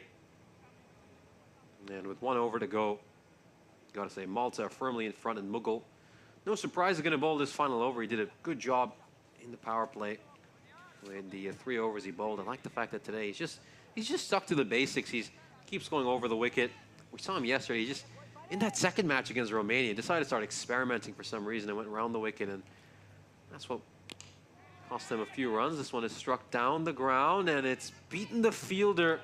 It's gone past Stanislaus. So Stanislaus, he went for the catch, decided to create a heroic moment. I honestly think he would have been better served if he just backed away, accepted that Romania would just take the single and prevented the boundary, but instead he takes the risk, wants to go for that spectacular catch, and it's gone past him away for a 4. So again, Malta, they're just taking a few needless risks here. You know, they gave away a run because of the overthrows earlier. That's a needless 4. He could have just stayed back. He probably would have saved 3 runs. Again, that's an extra boundary you've just given up right there to Romania at the end, just from a little bit of decision making. And as we said, you know, it's just small moments can define these games. You tack on 4 or 5 runs to a score, and all of a sudden it can be a completely different picture when you're chasing in the second innings. Down the leg side, and no, tries to side foot that one towards the stumps, Mughal. We've seen a lot of players attempt to do that.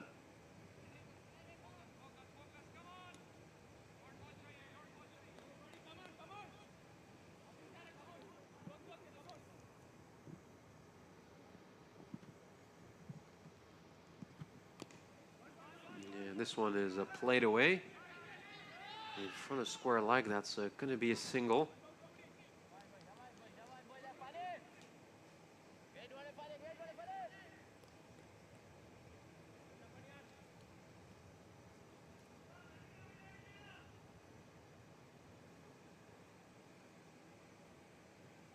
Oh, goes for the reverse sweep, but he's going to go straight to the keeper.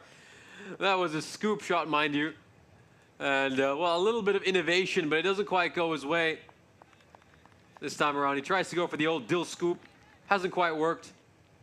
And instead, he's popped it up, and it's a very, very simple catch for the wicketkeeper. And, hey, I have to credit him, though. At least he's trying the right thing. He's going for something innovative. He knows that as a lower-order batsman, he needs to think outside the box to try to get some runs. And, hey, very good plan. Maybe the execution didn't quite go the way he would have wanted. But if you're going to go down trying. As another wicket tumbles for Romania. They are 143 for 8 now. 2 balls to go in this innings. We're going to see Sundarsnan come out for Romania.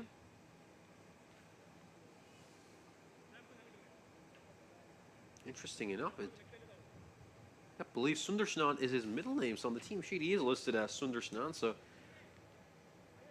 might be just one of those cases where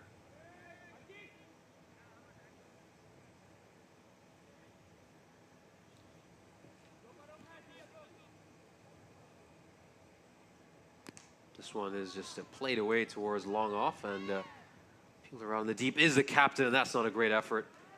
Disappointing effort there by the captain. He's got to be doing better, and a little bit leaky at the end here, Malta. They've given up some bonus runs needlessly to Romania. This is an overpitch delivery. It's actually struck very nicely, but you'd expect the skipper, Varun Prashant, to do better than that. Didn't get down. I know he's a tall player, and it's not quite easy to get down. He's got to do a little bit better than that in the peel. And yup, it's just taking a little edge along the way. And Prasanna has to depart. He did his job, in all honesty. He was only had to face 2 balls. Struck 1 for 4. Gets out the very next. As Romania will end up with a total of 147. So it's a fairly decent bowling effort here from Malta. I think they'll be rather pleased with how they've done. But of course, before we close off this innings, let's take a look at the highlights.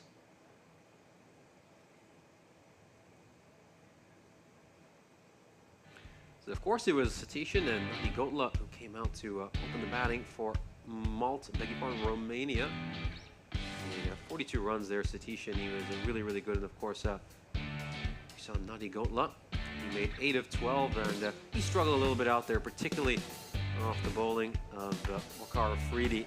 Really struggled to play him. He got struck on the index finger as well. And you really hope that doesn't bother him when he's out there in the field. And boy, that was a terrific catch. So well taken by Waqar Afridi. One-handed one. Just went up there, grabbed it. Great pluck. But then Satishan, despite Nadi Gotla's wicket, would keep accelerating. He'd make 42 of 27, struck 3 boundaries and 3 sixes. That one was a little bit fortuitous, you have to say. Some really tough luck there for Aurora. Somehow managed to beat 2 fielders. Kamal Vimlesh makes 7 of 12. He struggled to get going today. I know he had a couple of big totals yesterday, but not the case today. This was a very well taken catch by Afridi out in the deep. Good stuff there. And boy, Imran Amir was absolutely delighted. We saw yesterday 3 catches go off his bowling, but finally today, all the chances he produced were gobbled up, and this was a very good stumping. Some smart glove work there by Sundarsnan. Vikram Arora getting a much-deserved wicket. They were absolutely delighted. That would be the end of Vimlesh, who only made 7 of 12. Masu Sani, who yesterday batted so well, only made 20 of 22 yesterday. This was, of course, the dismissal of Hussain. Waqar Afridi castling him. That one went on to clip the top of the leg stump. Just taking a look around there. Seeing some highlights of Afridi. He bowled so well today.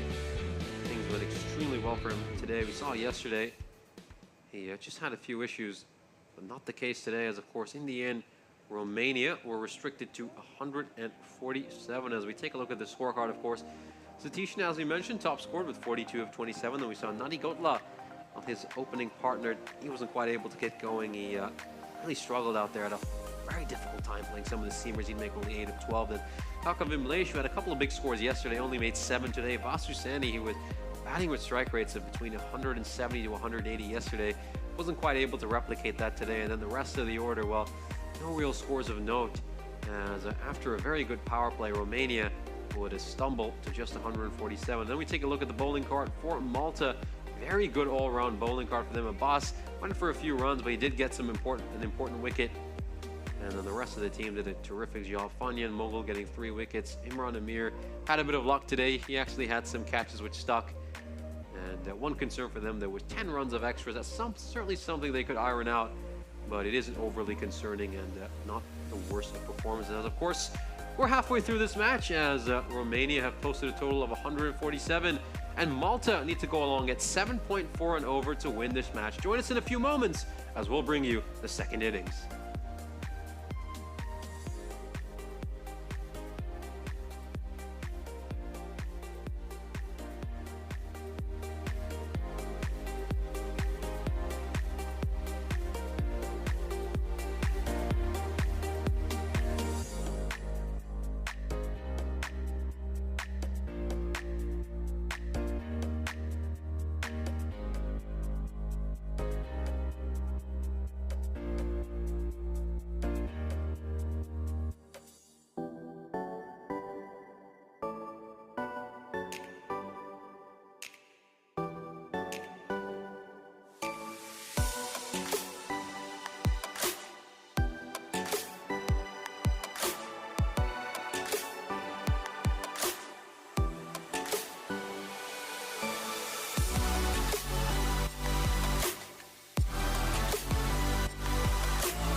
This European Cricket Network event is proudly brought to you by HCL Software and Bizaway.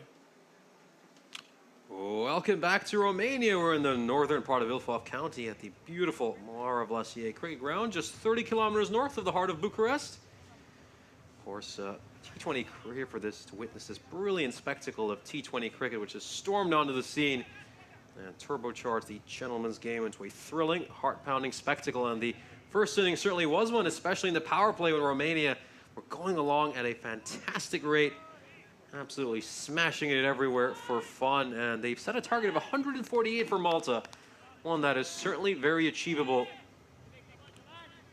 And you just back Malta to be slight favorites in the second innings. We've seen stranger things before, and of course, one thing I have to say about this Romanian side is they've shown they've got plenty of very economical bowlers. And I believe it might be Ijaz Hussain bowling this very first over. And he's certainly a bowler who is very economical, although having a look at it, it looks like it's going to be Manmeet Kohli. So in he comes, first ball. This one takes a thickish outside edge. It's gone very fine, and it's cut off well by the fielder at third man. Puts in a really good dive. And that's going to be a couple of runs to open his account for Zishan Khan. So they're off the mark. Maybe not with the desired shot. Of course, we can see once again Zishan just going along with his typical plan, which is to come down the wicket and look to hit the ball in the half volley. This time around, doesn't quite go as he intended, but I think he'll happily take those couple of runs.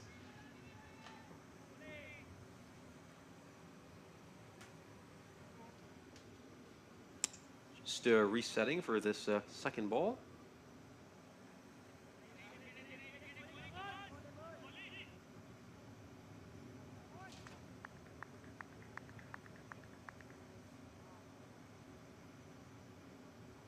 Of course, we are within the power play in these first 6 overs, so just the 2 fielders allowed outside the ring. One of them is currently stationed out at deep third man.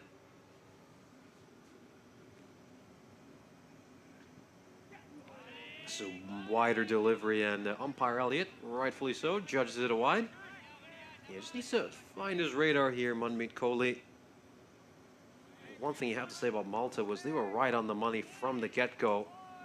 Banging on a good length, everything aimed at the stumps, and really it was just some smart batting by Romania that helped them do so well on the power play, something they went away from as the innings progressed. It's down the wicket again, Zishan, as he so often does, and very smart work by the keeper there to have a shy at the stumps. Everyone goes up in appeal, but nothing going for that one.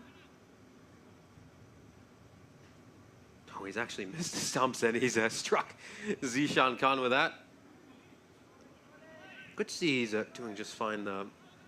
Soft-Twig Nadi Gotlo. We saw him take a hefty blow to his index finger earlier, and that's certainly not something you ever want to see for your wicketkeeper. And based on what he's been doing, I think there's just been a bit of a tactical change here by Romania. So we've got a fly slip, and another fielder's been moved from the leg side towards backward point. And another great ball. This is top stuff by Manmeet Kohli, just banging it in back of a length. Such a good-looking ball right there. You can just see shapes away ever so slightly. And he's extremely unlucky that he's not managed to draw an edge from that one. But he's got Zishan Khan dancing around right now. Probably not the way Zishan would want to.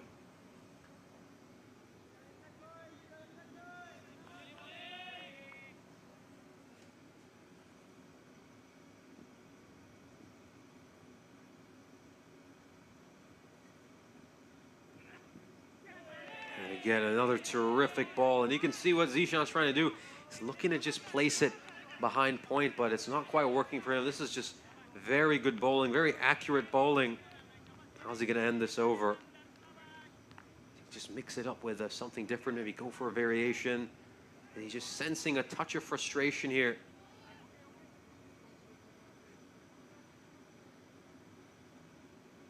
Two balls to go. So far, he's just leading this battle, the bowler.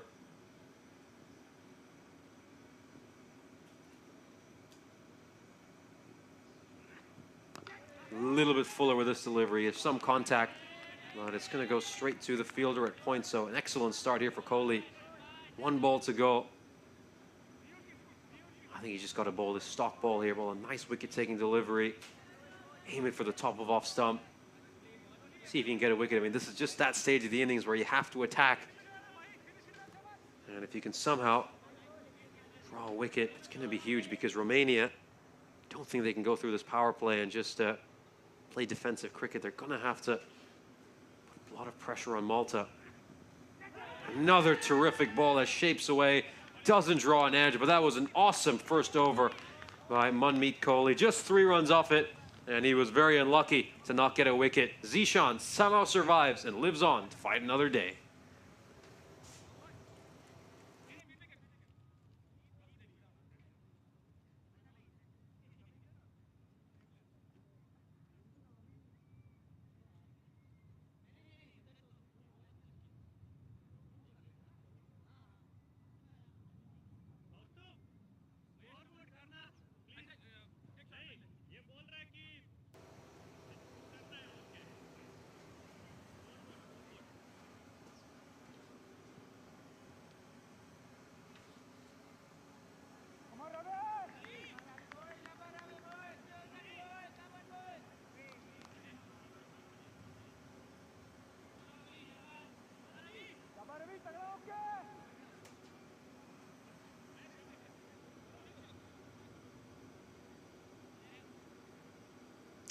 And we're going to see Atapattu inserted into the attack. Didn't see him feature in any of yesterday's action. And of course, right at the end of the previous innings, we saw him strike a 4, which just helped Malta get a few more runs on the board as fuller, wider delivery. Of course, Mughal struggled mightily in that first match against Romania A, but then we really saw him find his form with the bat in hand. In that second innings he played against the Romanian national team.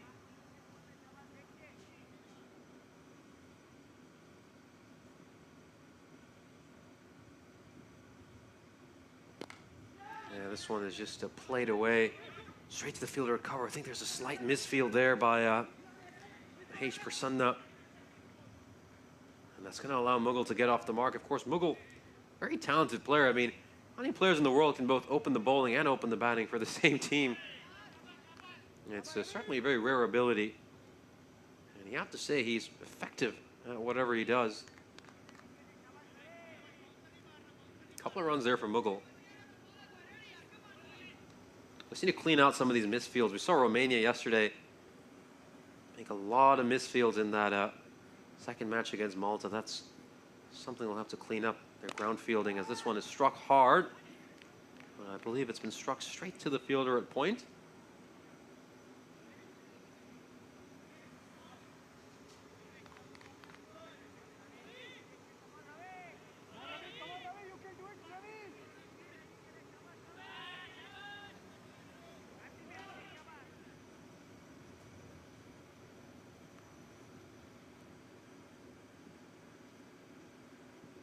No, this one is hit straight to the fielder mid-on. He's going to have a shy at the stumps. Oh, there's an enormous mix-up here. This really needs to go to the striker's end, but it hasn't.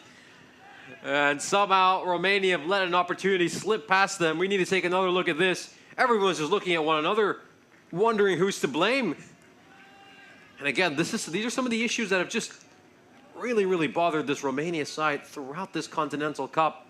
Again, it's gone to the wrong end. Complete lack of communication. That's a good direct hit. But why is he throwing it to the non-striker's end? That has to go to the striker's end. It needs to go straight to the wicketkeeper, and that'd be a certain run out.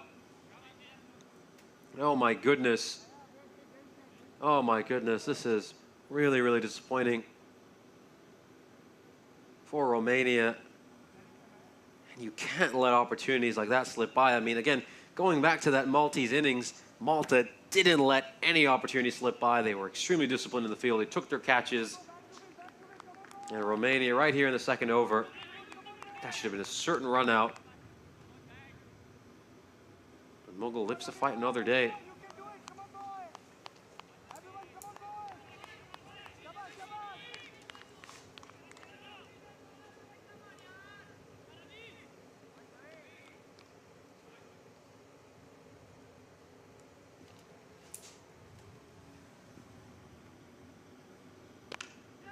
Strikes this one hard.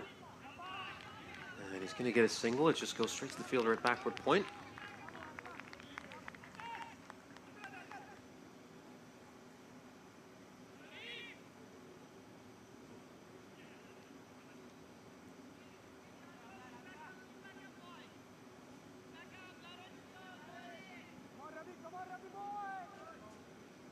Yeah, just taking another look at that one. It's clubbed straight to the fielder at backward point. That is good work. That's Vasusani. Outstanding stuff. Good dive as well he's put in.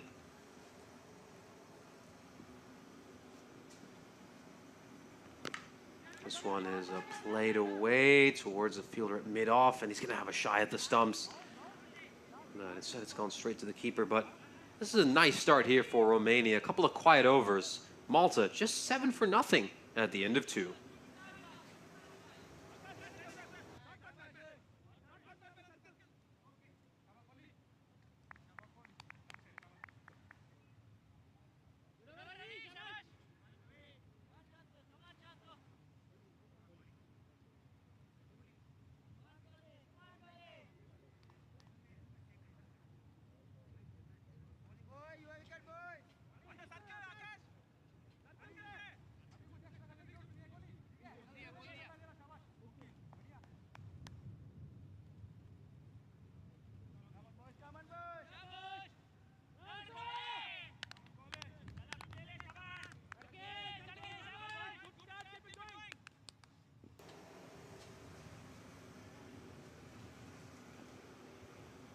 Mikoli in for a second over. And that one again is just a little bit too wide. That's plagued him a fair bit in his early spell. Just pushed a few too many a bit too wide as Mikoli.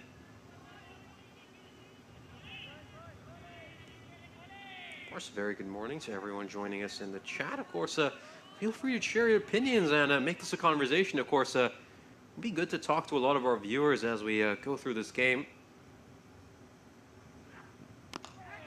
Fuller delivery, pushed away, and that is excellent work by Vashish. Great bit of fielding.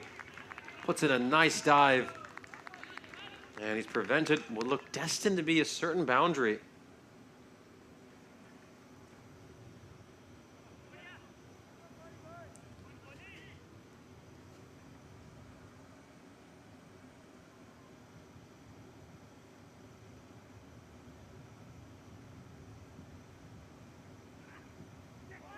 Another outstanding delivery.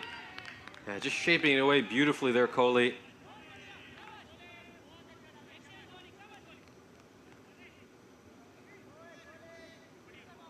And again, a lot of struggles here for Malta early, and he did say that Romania, I think it was important that they take a few wickets to start off.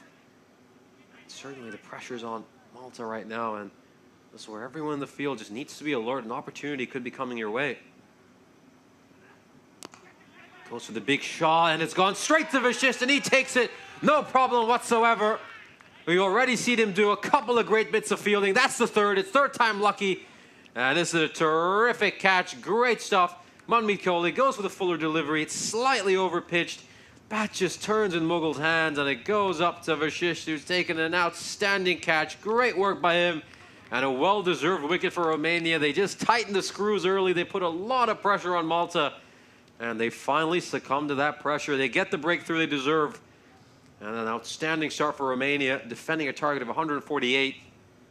This is what they needed, to be nice and tight up early. Get some of this dangerous top order out. But again, the one thing Malta have is plenty of batting. There's plenty of power in this top order. And they just need to keep chipping away. This is what they need to keep doing for the next 7 or 8 overs. Of course, easier said than done, because looks like the dangerous Gopal Thakur is coming out to bat. We saw him yesterday. He was absolutely belting the ball all over the park.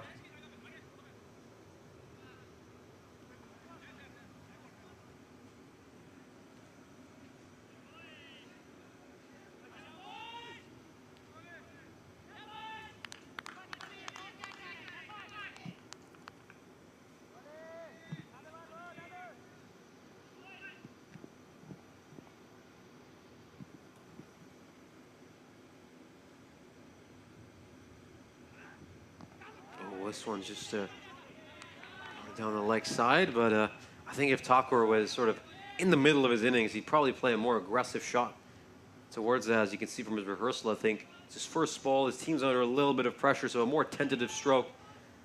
I don't think the bowler would get away with that if, say, Takor was 8 or 9 balls into his innings.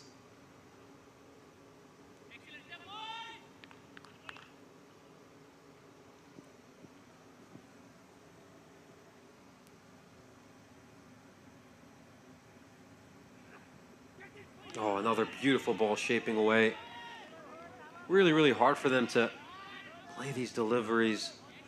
Malta. Only if you can just bowl, pitch this around the 4th stump, maybe even off stump, it's going to draw an edge, because he's bowling right now, he's going to get a few swings and misses, but again, I think the captain has just moved a sort of a, I'd say, 2nd or 3rd slip into place now. Get a few wickets, though, if he can really just pitch it at the right line. Of course, 2 fielders allowed outside the ring in the power play. And I think we can just see the 2nd fielder now from our vantage point. He's currently stationed out at a deep point, I would say. Deep point and a 3rd man. 2 fielders outside the ring. Goes Fuller. Nice Yorker. Mixing it up well, and that's a great end to an over. Outstanding start for Romania. They have Malta 9 for 1 at the end of 3.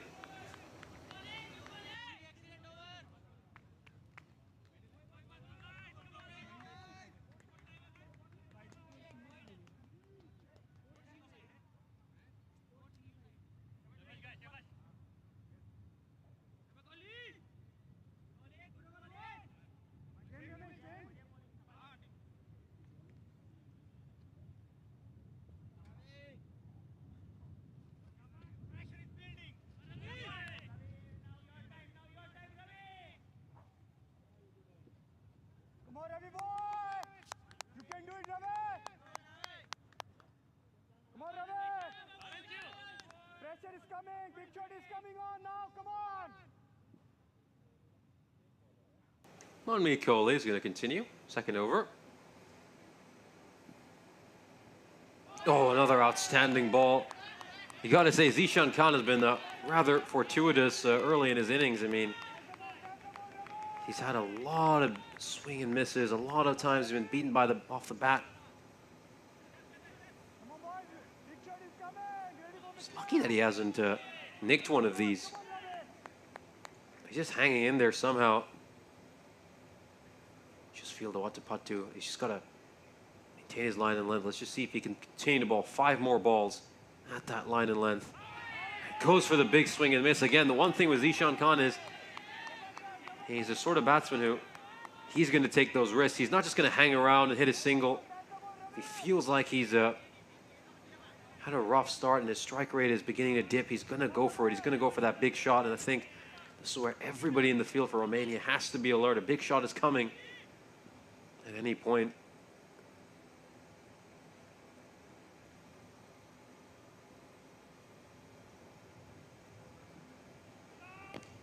Again, there's that initial trigger movement there by Zishan Khan. You could see he was trying to aim it for somewhere around cow corner, but it's just taking an inside edge, and he's going to get a single. And, well, the umpire signaled a no ball here, so it's a no ball, and it's going to be a free hit. So, well, this is really, really poor by Atapattu. I mean, he's been doing so well so far this innings, and that is not what you want to do. He's just given away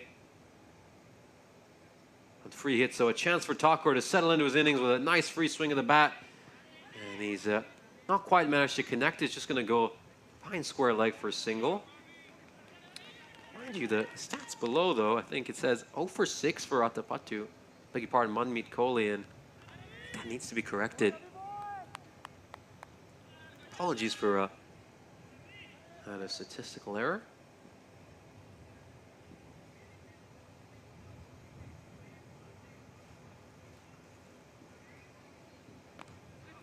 This one just tucked away. That's going to be another single. So So far this innings, we're yet to see a boundary from Malta. And we're almost near the end of the fourth over. Just look at those dot balls, though. Dot balls climbing up. About 60% of the balls we've seen so far have been dot balls, and the rest have been either singles or doubles. One concern, though, for as Malta are 20 for 1 at the end of 4.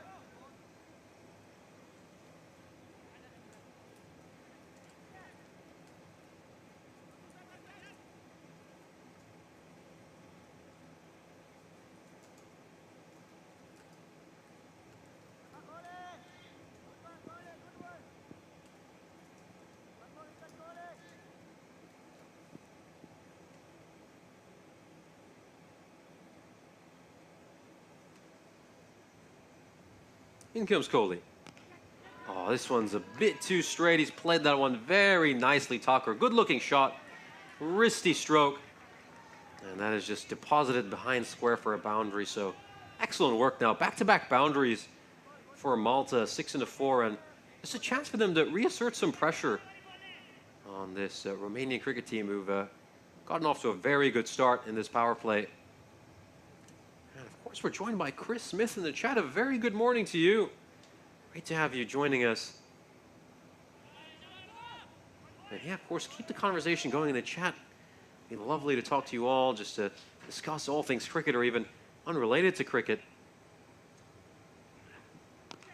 Oh, this is a very, very good looking shot, but there's protection out in the deep at cover. Of course, the two fielders outside the ring now for Manmeet Kohli are a deep cover and a deep third man. But for Zishan, they've just they brought cover back into the ring, and they've moved someone out to mid-wicket, patrolling that boundary.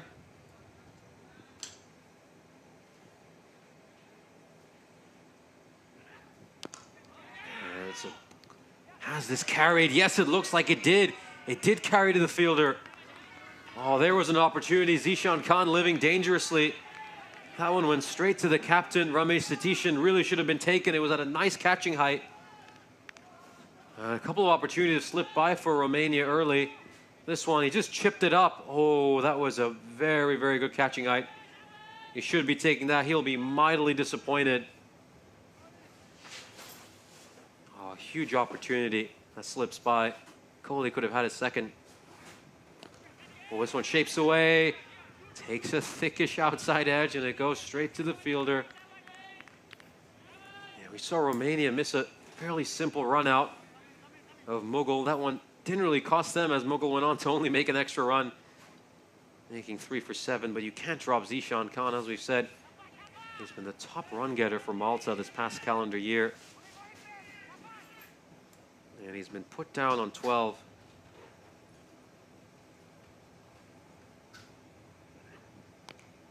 Oh, this is very nicely played. And there's the class and elegance of Zishan Khan. You don't put this guy down, he'll make you pay for it.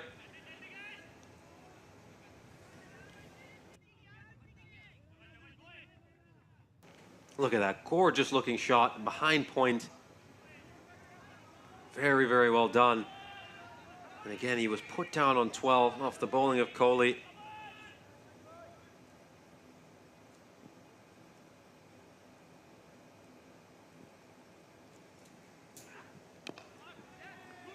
Much fuller delivery. Initial call is 2. They're going to push for 2 Malta, and they'll come back comfortably. So much better over here. Much better stuff. 13 of this over for Malta, and this is exactly what they needed, just to reassert some pressure on this Romanian side, who were doing so well those first 3.5 overs. 1 over to go in the power play.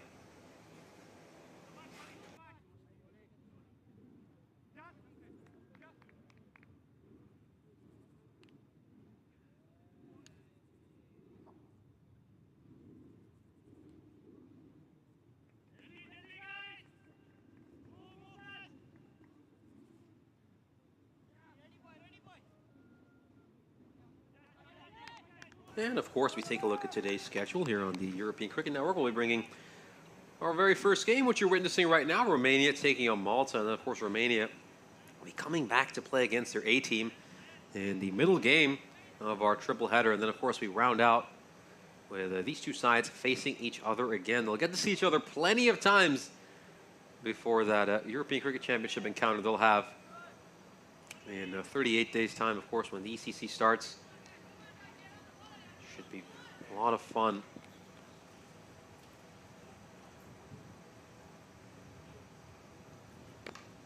And this one is just played away. It's going to go behind point. And that's just a single for Thakur. Yeah, of course, these two teams know each other quite well. Of course, they played one another in the Valletta Cup last month when Malta took that game by 41 runs. And then yesterday we saw Malta pick up a fairly convincing victory against Romania. I mean, this is a very important series for both these sides. They both had rather difficult years. They've lost numerous games.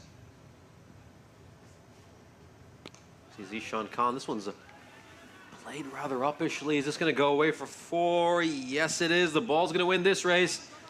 And again, since Zishan Khan was dropped, he struck a couple of boundaries. This is really rubbing some salt on the Romanian wounds. And again, you can just see that it didn't exactly go where he intended it to go, but somehow just it goes away for 4. So playing rather dangerously, Zishan Khan. I think he'll consider himself very fortunate to be on 23 of 17, considering all the balls that flew by the edge of his bat. This one is going down the leg side. Are they going to push for a second here? They certainly will, Malta. We know they're very aggressive running between the wickets. And even though there's a direct hit, Zishan Khan has come back very quickly. An excellent running here by Malta. These last couple of overs, they've just reasserted themselves, putting a fair bit of pressure back on Romania. Yeah, smart running between the wickets. Really rapid stuff. One good ball, Ravi. One good ball. That's it. Come on, boy. Come on, Ravi.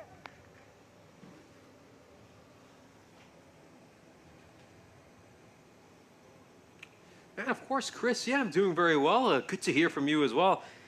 Absolutely, though. I certainly timed this right. I mean, coming here to cover a weekend of cricket just a couple of weeks before a dissertation deadline. That would be certainly a good break from university to just have a chance to cover some of the cricket. And indeed, as you've mentioned, Storm Betty has caused all the cricket to lose some overs, but it's just been one of those summers in England, hasn't it? In England and Wales, as we just did this one played down the ground. A lot of matches have been rained off. There have been plenty of weekends where there's just been no cricket. Of course, all cricket fans will know about the Ashes, which was affected plenty by the rain. Of course, England were probably on the verge of winning that 4th test, where they were denied a victory by the rain.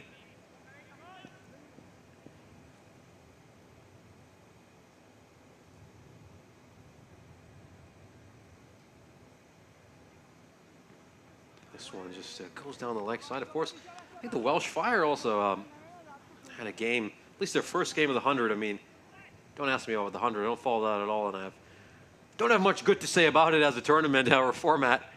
But I believe the Welsh Fire's first game as well was at least reduced overs. Their opening game of the 100 at the Sophia Gardens.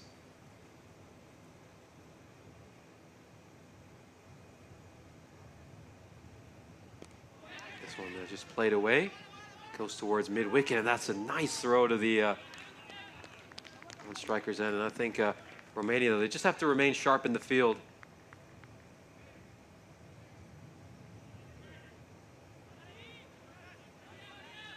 This one, yeah, this is good work here. Really, really good work.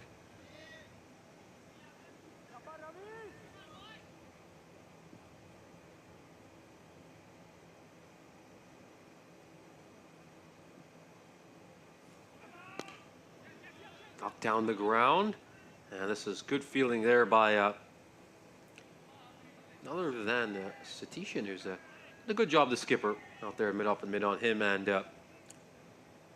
Bashish have really locked those two positions in for their side, and they're doing an outstanding job for their team. not letting anything get by them. Of course, we saw Vashish take a terrific catch earlier, and of course, this is a no ball, so it's going to be a free hit.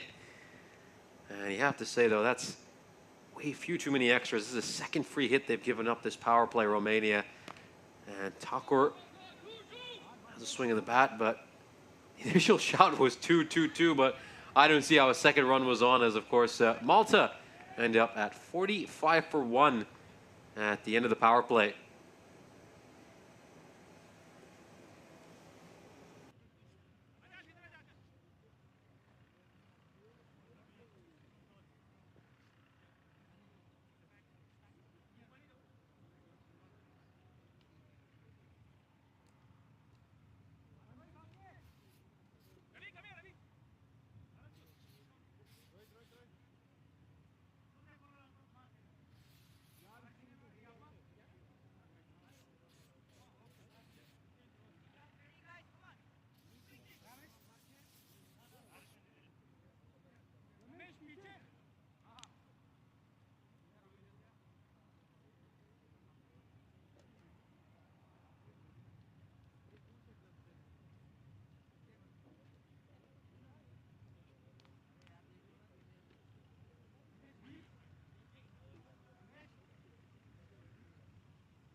Shabash, tera wicket boy. Come on, Chandru, shabash.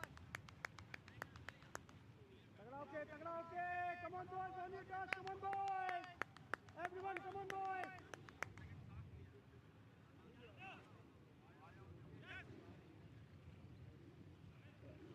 And of course, we're ready to resume our first over after the power play. Romania going along at a similar rate in this stage of the innings. They were 48 for 1, of course. So Romania, as often is the case, unfortunately with them, they just faltered after they lost a couple of key players in the top order. Malta, I think they've got a bit more depth, of course. I think they've done very well since those first 3 overs. Of course, Malta were 9 for 1 at the end of the third. And they made 37 runs in the 3 overs after that. This is nicely played here by Thakur. Thakur showing a little bit more patience in today's innings. I mean, we saw him yesterday. Both the matches he played incredibly well. He was just ready to tee off from the very first ball. Showed a lot of aggression, was batting at strike rates of just under 200. So far, 12 balls into this innings. He's been happy to be patient.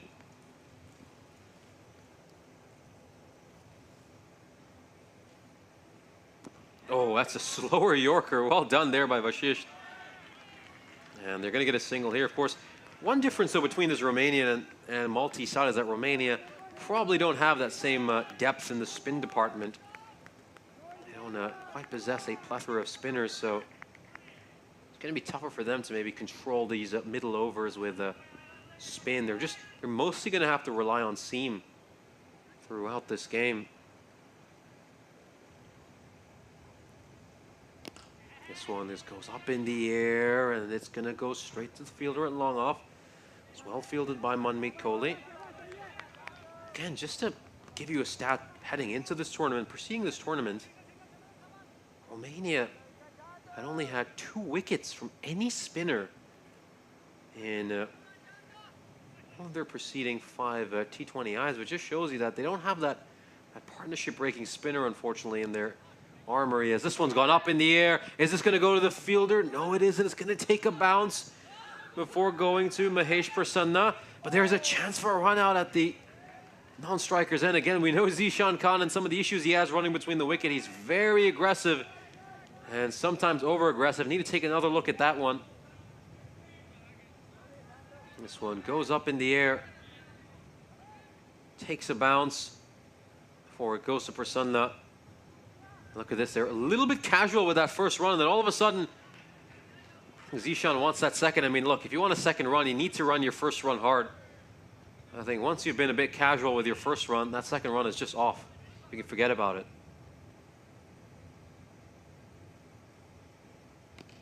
This one just shaping back in. It's a hit away towards the mid-wicket. Of course, with the power play over, that means the side can have 5 fielders outside the ring.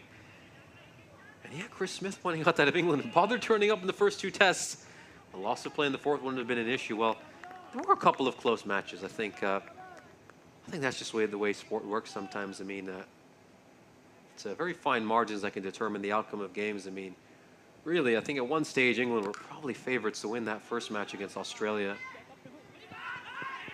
I know they're going to run for a second here. That's not very good. That's a little bit disappointing by Manmeet Kohli.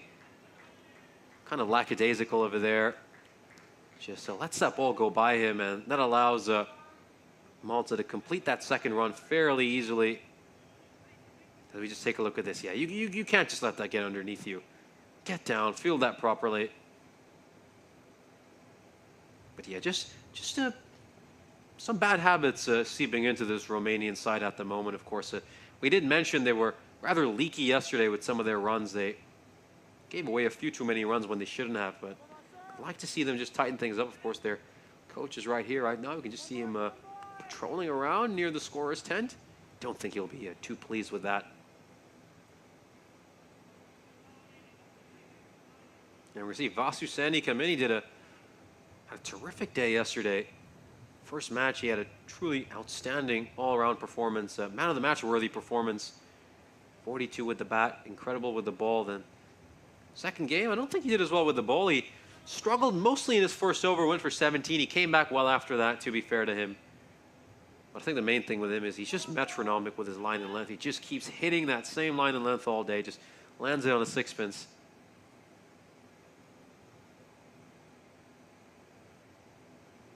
Oh, that's a big swing and a miss. Is there an edge there? There certainly is. And Sani with the immediate impact. And Tucker with a very uncharacteristic innings for him. 14 of 15. Usually if he's faced 15 balls, he tends to be on 28 or 30. But just a little feather edge through to the keeper. And that is an important breakthrough for Romania. The game was just drifting away from them. You know, Malta were doing quite well after some opportunities that just slipped by Romania, but no problem there. The keeper took that one. And that is the end of Tucker's inning. So this game hanging finally in the balance. It's just poised to be a terrific game. I think we're going to be here with 10 or 12 balls to go in this match. It's going to be a game down the line. And, well, do we have a golden ball contender? Are we going to get our first golden ball of the Continental Cup? I know it's a bit early in the tournament, but that could certainly be on the cards.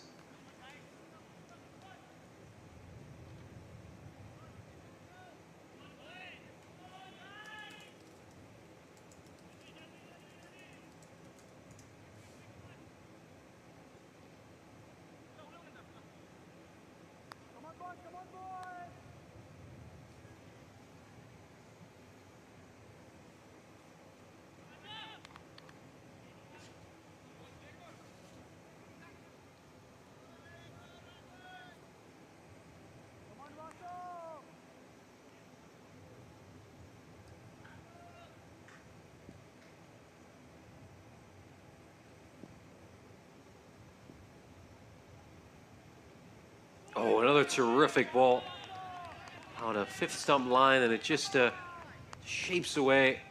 An outstanding bowling here. And I think I really like Sani. Very good looking action, very simple action. Seam upwards. And again, just an old school bowler. Really enjoy watching him, and this is a great start to his spell.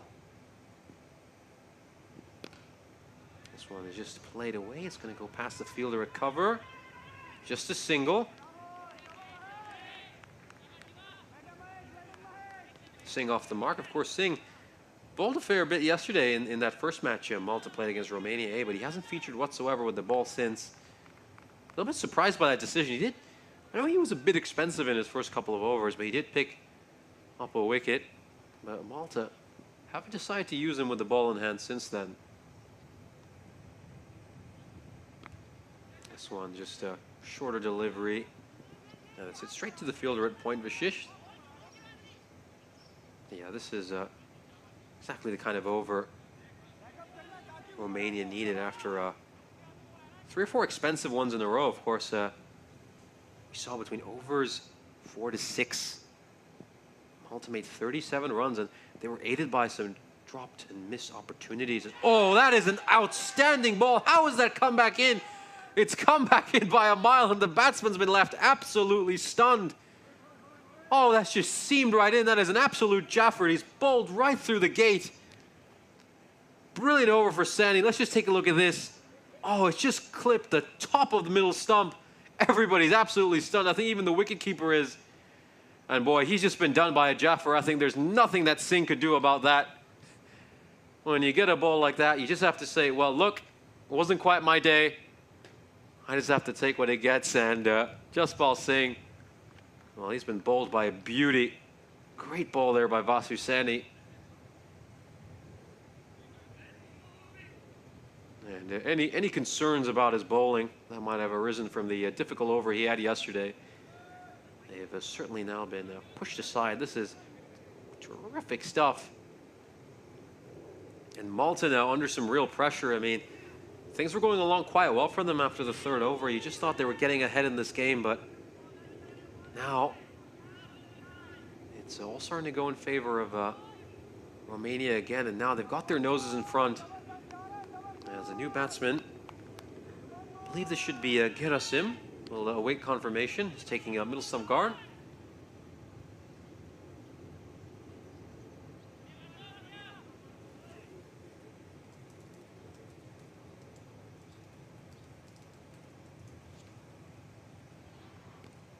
Yeah, this one manages to get past the fielder, who's at fly slip. That's a single.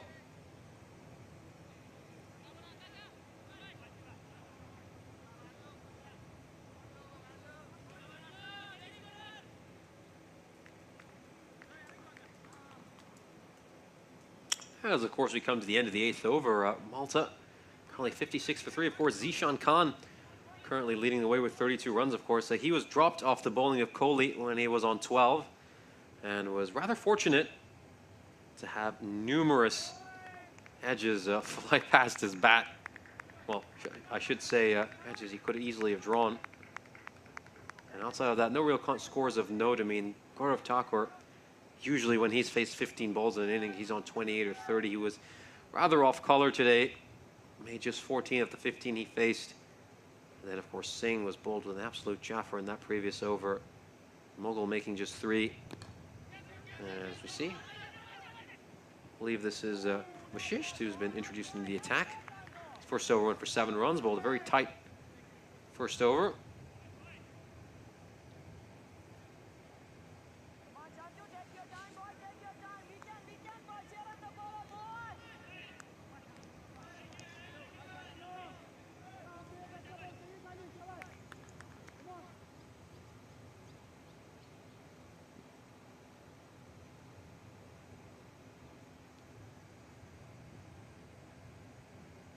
Yeah, this one's just played away. So whereas long off, that goes out to Manmeet Kohli, who's standing there. Of course, a very big hello to KG1 joining us in the chat as well. Great, a lot of movement off the pitch. Completely agree with that. I think we've seen some beautiful seam bowling early from Romania. Again, we did say that they lack spin options, so they're going to be very dependent on their seam bowling. But so far, these seamers have delivered. One's a little too wide there by Vashisht. And of course, Chris Smith saying a lot of professional batters would have struggled with that ball. Absolutely. I mean, it came back by a mile. Almost reminds you of Ishan Sharma bowling to Ricky Ponting all those years ago. And Sagar Das asking who will win. Well, Sagar, cricket will win today. We're all going to be winners. All of us who love this beautiful game.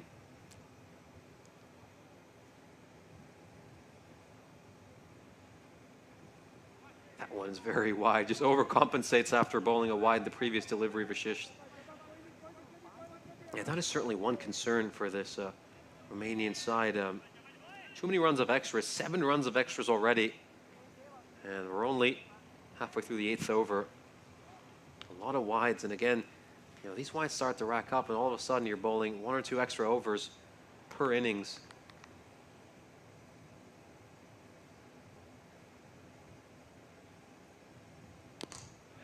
This is one that's played towards mid-on. That's going to be a single.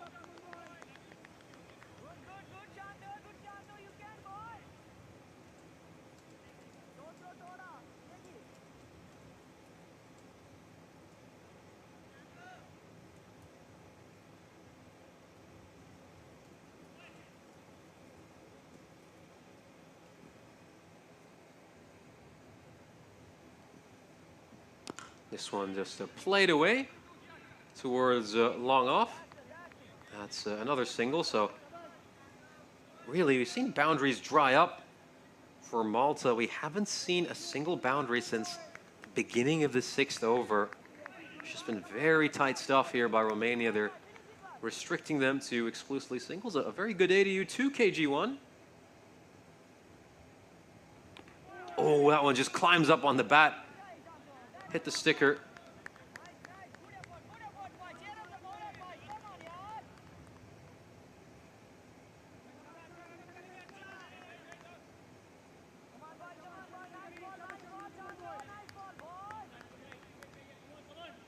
And again, I really like the way Romania have bowled so far. I think one concern would be the few too many extras they've bowled, but outside of that, they've been on the money. They've also been aggressive. It's been wicket-taking deliveries, not particularly defensive.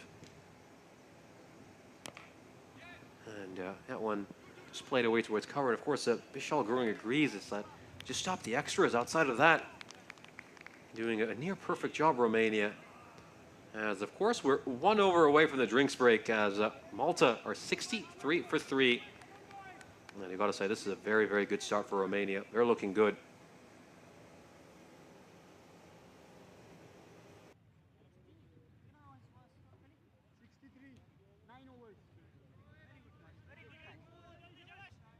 We'll just take a look at some of the bowling figures here. Of course, Manmeet Kohli, 1 for 18 in the 3 overs he's bowled, and then Ravinder Attapattu, he was a little bit expensive, giving up 28 runs in the 3 overs he bowled. He was rather unlucky as well, to be honest with you. He created a few opportunities that unfortunately beat the bat rather than managed to get an edge. But then, of course, Sani and Vashish, since they've come in, they've really tightened the screws and put Romania firmly in front. Of course, Sardarji asking if I've commentated anywhere else as well. We'll just answer that question after this ball.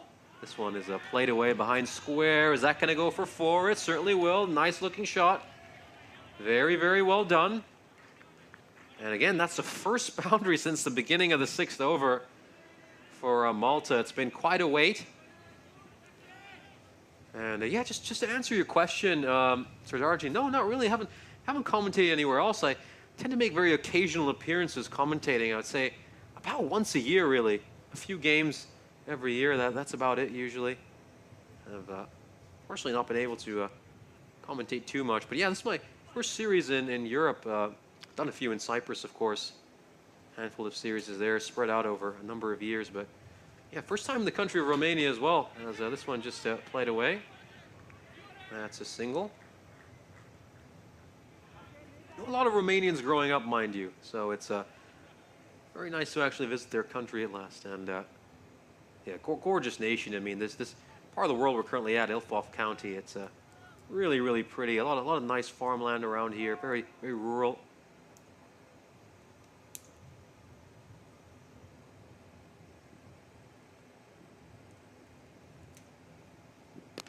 Oh, this one's just played away.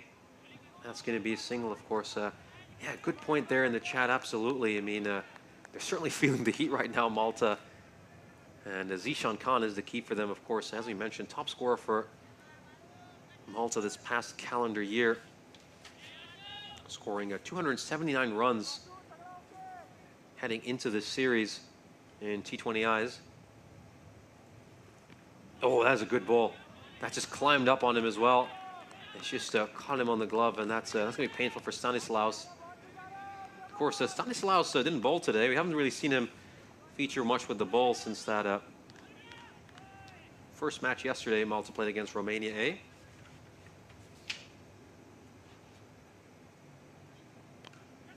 This one played away, and it's gone straight to the fielder. That's very well taken. And that's the skipper himself who's taken that catch. And another wicket for Sani as wickets continue to tumble for Malta. And really, all Zishan Khan can do right now is just watch as every single one of his partners heads back to the dugout. It's going to be good to take another look at this on the replay. Weren't able to see the catch from our vantage point here in the commentary cabin where we're sitting in today. This one is played uppishly and well taken. That is a sharp catch by the captain. Good job. As he holds on to that one, of course. Satishan did put one down earlier today.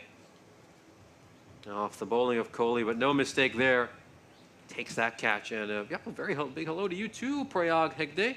Great to have you in our chat.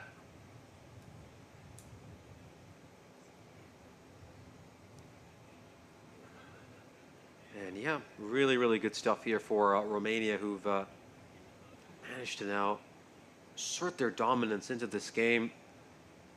Taking wickets, they're bowling tightly, and I like this. And I think we might even just take a quick drinks break here with 1 ball to go until the official drinks break at the halfway stage of the innings. And yeah, it looks like players are just going to take this opportunity to just have a few quick refreshments. And of course, just in a few seconds, we'll have live action resuming from the Mara Vlasier cricket ground here, just 30 kilometers north of Bucharest.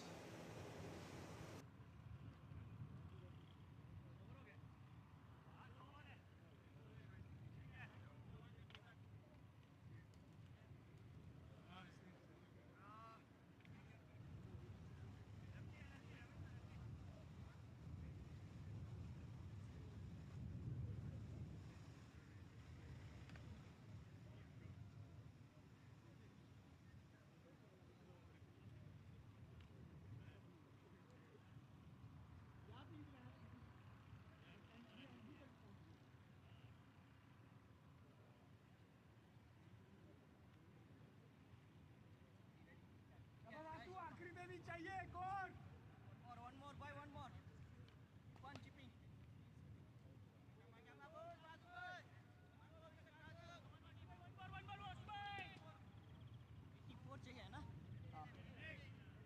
And it looks like we're just about ready to resume play. So he's still got 1 ball left in his over. Yeah, this is a terrific all-around player, Vasu Sani. I mean, it's very rare that you have a player who's both one of your top run getters and also equally important as a wicket taker. I think, of course, Malta have Mughal, who plays that role as well, where he both opens the bowling and then opens the batting as well.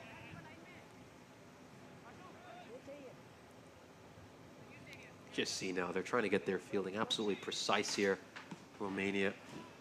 Just going to take an opportunity to explain some of the fielders out there. They've got a deep backward point for the left-hander, long off, long on.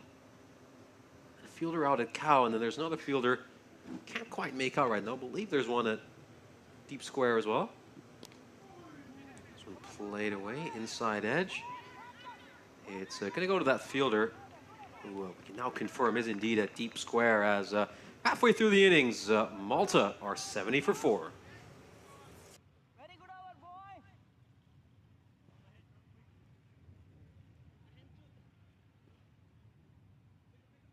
Over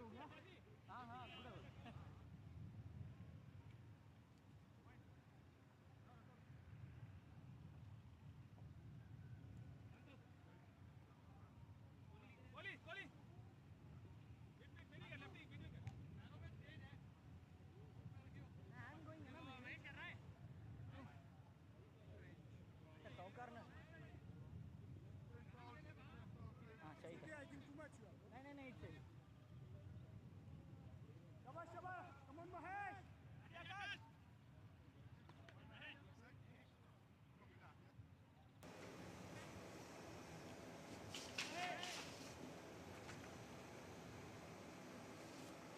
In comes Prasanna. Now this one is played away towards mid-wicket. That's going to be a single, of course. As we mentioned, this has been a very important series for both these teams. They've had a rather difficult year, both these sides. They've not quite had results go their way, of course. As we mentioned, Romania, they haven't won a series since all the way back in 2022 when they won the Valletta Cup. Of course, they were invited to the Valletta Cup this year as well, and fortunately for them, they went winless. And we see Prasanna, this one played down the ground. It's going to be fielded by the man out at long on. Of course, they played Switzerland, France, of course, the hosts Malta themselves and Luxembourg in that series, and they lost to all 4 of them. And didn't have too many close games either, and I think that was a mighty concern for them. And then, of course, the ECC last year, Romania, only had 1 win in their group, as this one is just played away towards mid-wicket again. by the skipper for shot. Of course, they were in Group D alongside Italy, Norway, Switzerland, and Germany, and just they only had that one win against Germany, where they restricted the German cricket team to 84, and managed to chase that down with 5 balls to spare. Lost 5 wickets during that chase.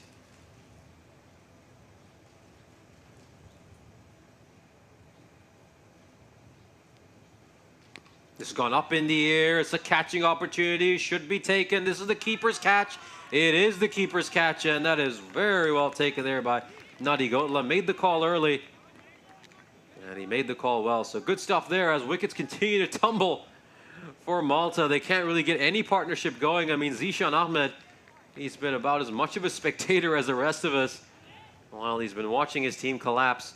Good catch there by Satvik Nadigotla. And will somebody hang around with Zishan Khan and look to build a partnership? I mean, this required run rate isn't enormous for Malta. It's just the fact that they're losing too many wickets. And really, this innings is going quite similar to the Romanian one earlier, where Romania just kept losing wicket after wicket. But yeah, just going back to some of the talk about how Romania have been doing. Of course, Romania were also part of the European qualifiers. They were in Group A.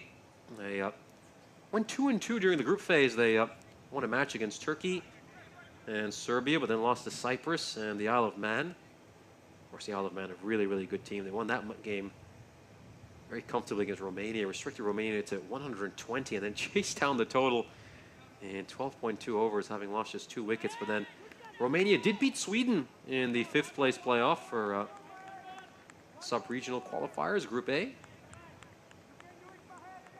then, of course, yeah, last couple of times these two teams have faced each other, Malta's had the better of Romania. We saw Malta pick up the win yesterday, and then, of course, also beat Romania very convincingly when these two sides met each other in the Valletta Cup. That's a rank full toss, very poor delivery. Just going to trickle away over the boundary rope. It certainly will. The fielder won't make it on time. And that is about as easy a ball as you'll get first up. Dream first ball for Amir. We know he had a lot of misfortune yesterday with all the dropped catches, but it seemed like fortune is smiling down on him today, as he gets a nice, juicy full toss first up. Yeah, of course, as we mentioned, 41-run loss for Romania against Malta. So they just want to get one back up on Malta, who they've been losing a fair bit to. Get a win against a team that has bothered them so much. And this one is nicely played. It's looked like he was going to beat the fielder for a moment, but it looks like it has in the end. That one just going past Laurentiu Gerasim. It's just a nice little late cut there. Just opens the face of his bat, and again, this is a top shot by the batsman. He's just done so well. Rocks back, plays it late, and he picks out that gap. Perfect placement and a good end to the over. So back-to-back boundaries for the first time in a long while for Malta. All the way since, mind you, the end of the 4th and the beginning of the 5th over. So this is what Malta need to continue to do. Again, it's not a huge problem with the required run rate. It's just a 7.3 required, but it's the fact that someone needs to get stuck in with Zishan Khan, who's been a bit of an unyielding sentinel. He's just been hanging around there watching his teammates tumble at the other end. Of course, he was a beneficiary of a dropped catch, but he's taken full advantage of him. Complete credit to him for that.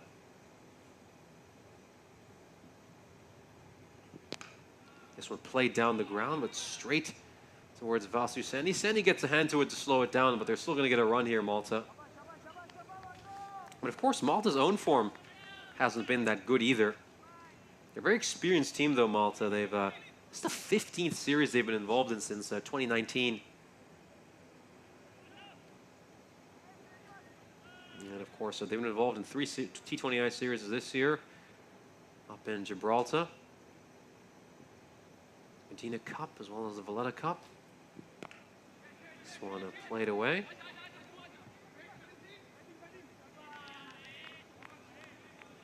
Yeah, they were invited over there for a series.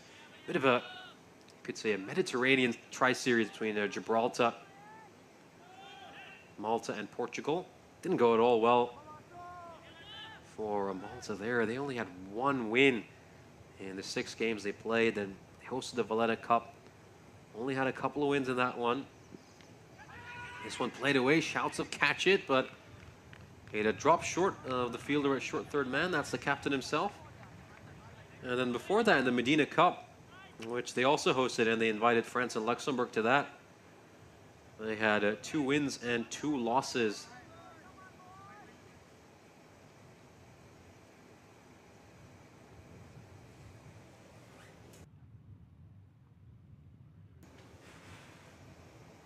And of course, when they took part in the sub-regional qualifiers in 2022 over in Denmark, actually Belgium, beg your pardon, they had 1 win and 2 losses over there. And they, of course, beat Gibraltar in the 5th place playoff, winning that one by 7 wickets with 3 overs to spare. Otherwise, yeah, it's just been difficult for Malta. I mean, out of these 15 series they've taken part in, they've only won 2 of them. And they'll be looking to set that record straight, you know, start winning more of these tours. Again, very nicely played there by Amir. He's been very productive through that third man region. 5th run he's gone through there, and again, just for a second, Amir was contemplating running on the misfield, but the right call there by Zishan Khan. Again, no need to take needless risks. Both these players have the ability to hit boundaries. Just need to run well in the middle, and bad balls will come. They just have to be ready to punish them.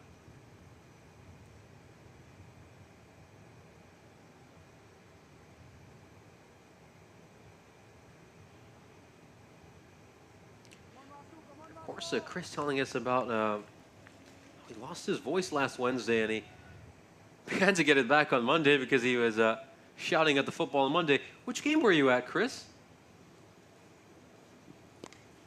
This one's played away. That's going to be a single.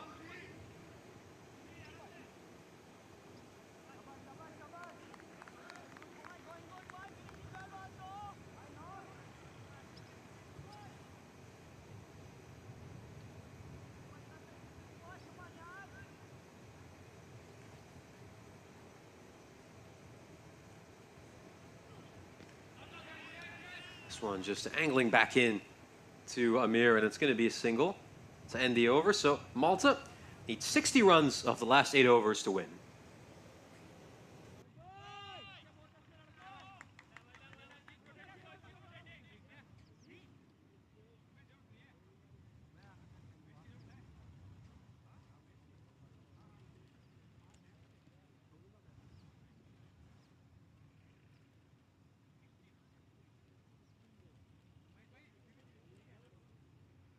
Come on, Mahesh. Good one. Good ball. Good ball. Sir, no loose ball.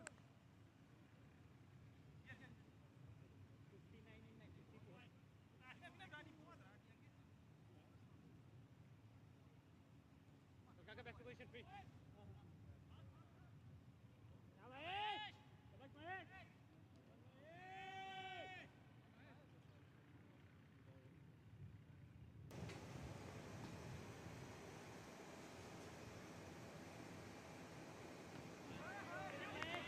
And again, there we go. Prasanna coming back into the attack. His first over went for 12 runs. Of course, it was Amir who struck a couple of boundaries right at the end of his over.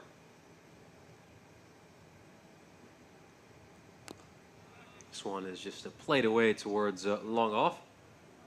That's going to be a single. But yeah, the last Vasarsenyi over was exclusively singles. 6 straight balls, every single one of them went for a single. And really, at this stage, it's I think when you're going up against someone like Sani, you don't mind a 6-run over, but then when you face a bowler that you'd like to target, I think that's where you need to get those 10 to 12 run overs to really put yourself in a good position if you're Malta. But again, that required now should be just under 8. So again, just target some bowlers for 6, and then maybe get 10 off another bowler, and then, you know, that'll do you just fine if you're Malta.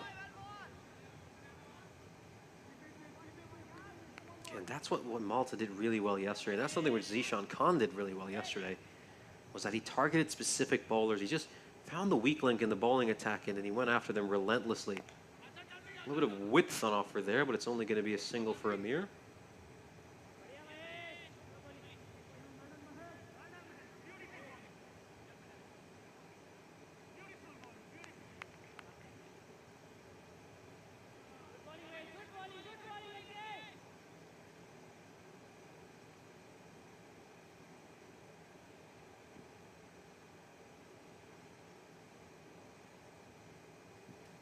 This one's down the leg side. It's going to be a wide.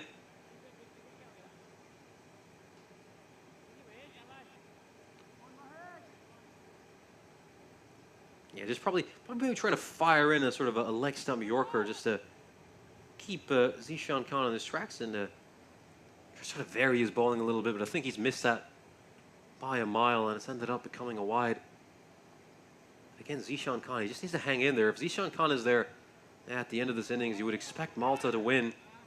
And this one just beats the bat as Amir looking a bit uncomfortable after starting his innings with back-to-back boundaries. But Malta are 93 for 5 with 7 overs to go. As, of course, we'll take a look at the scorecard. Of course, Zishan Khan is out there. He scored 40 runs. He was really good yesterday. Played a mammoth 82-run innings against Romania A. And, of course, he's very lucky early on in his innings today. I mean, he was dropped on 12 by the bowling of Kohli. And, of course, the ball beat his bat so many times. He was incredibly lucky that there wasn't an edge over there. But he hung on somehow. And he's trying to guide his team to their 3rd consecutive victory to start off this Continental Cup. Well, we're going to see Ijaz Hussain now. So Hussain, funny enough, hasn't been used much despite being very economical yesterday. Of course, we saw in that second match against Malta, he had figures of under 5 and over. But he's been held back, and honestly, I'd expect the captain just to bowl him out from here. That would probably be the wise thing to do. This one played away towards long on. Oh, it's a bit of a misfield. He's going to go away for 4. Yes, it is. Oh, he's made an absolute meal of that. Incredibly disappointing. That's Kaka Vimlesh, who's normally such a good fielder out in the deep. He'll be mildly disappointed, and this is not at all fair on Hussain. Really cruel on him. This is just looks like it's going to be a regulation single. Should get down and field it, but it's popped right through his hands, and then it goes over the boundary rope. Oh, cricket can be such a cruel game at times, and then to make matters worse, it's taken a nasty deflection off his pads, and they're going to get a couple of runs of leg byes as well. So you have to say Zishan Khan, he's really ridden his luck a lot today. I mean, this could easily have ricocheted off his pads onto the stumps. I mean, we've seen that several times in cricket. Of course, they are leg byes, so they're not going to be credited in favor of the batsman or go against the bowler, but it's still 2 runs for the Maltese total as they bring up the 100. It's it straight back at the bowler, and I wonder if the Maltese team has realized they brought up the 100 because, you know, it's quite common when a side brings up their 100 for a round of applause from the dugout.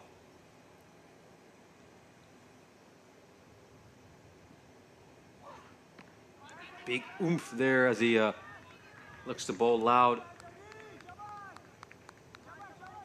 Yeah, I think that's one thing I've noticed about some of the bowlers on the cricket scene here, especially in this Romanian side. You can usually tell how fast they're going to bowl based on how loud they scream. I mean, usually you tend to get false tells from many of these bowlers. They tend to scream loudest when they're bowling a slower ball. Not the case of Romania, though. If you hear a big ah, means you're probably going to get a quick ball coming at you, a quicker one. But again, Malta are going to just benefit off a couple of runs from the inside edge, and Hussain's been a little unlucky this over. You know, a lot of edges have gone against him. Also a needless boundary. And of course, those leg byes that went for 2 as well. So, you know, just finding a way by hook or by crook, Malta, to manufacture some runs.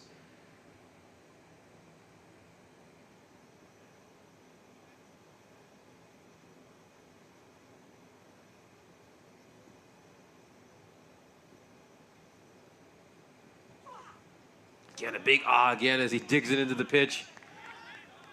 And that's the end of the over. I have to say, Hussein didn't bowl too badly. The figures don't necessarily reflect the way he bowled, but Malta do manage to get 10 runs out of that over. And as, of course, we take a look at the bowling card here for Romania. Manmeet Kohli bowled superbly well, giving up just 18 runs off 3 overs he's bowled. But, of course, Vasu Sani, he's been the pick of the bowlers. 3 wickets for him. He's just been terrific, isn't it? Very Glenn McGrath-esque, just pitching it on a good length, looking to hit the top of the off stump. And he bowled an absolutely unplayable delivery to Singh earlier. That one just darted right back into him and clipped his leg stump. Outstanding bowling by him as this game is hanging finally in the balance. It's nicely poised. Should be in for an exciting finish as this one is it's straight back to the bowler, Prasanna.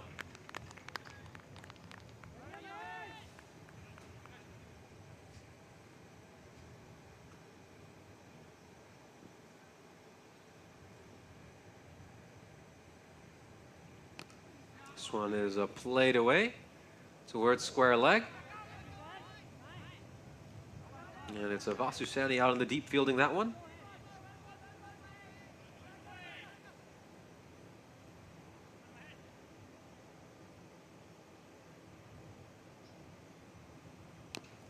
And it played away, struck straight back to the bowler.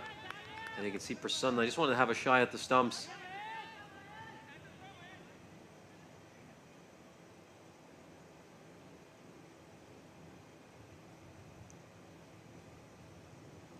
Ooh, full toss. This one's hit straight to a fielder, though, so he does get away with that one, Prasanna. And Amir will be a little bit disappointed. He hasn't found a gap. Connected nicely with that one. Maybe a little toe-endy, but it's gone straight to Vashish. Yeah, Prasanna, very lucky over there. Again, knocked away by Khan. Is he going to push for a second? No, he won't. That required now going above 8 for the first time. I think that as long as it's about 8 to 8.5, Malta would take that as long as they don't lose these two. Again, they just probably want to be in a position where they need to get maybe 24 runs off the last 3 overs. Oh, what an incredible shot. Great bit of innovation, goes for the scoop. Second time we've seen that this match. We saw Romania attempt that earlier as well. And he gets a couple of runs from that. So smart cricket here by Ahmed. As the over comes to an end, and Malta are 108 for 5.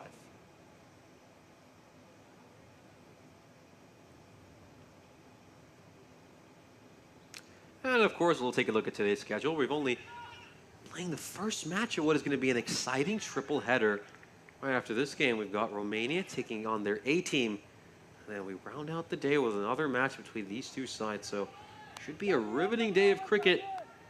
And looking forward to all these games. We'll have a hell of a lot of fun. Just stay tuned to our stream. Of course, running alongside us is that brilliant series over in Dresden in Germany. Got Charlie Hunt and Rico Fuller are going to be taking you through that series. 40 needed of the last 5 overs now for Malta.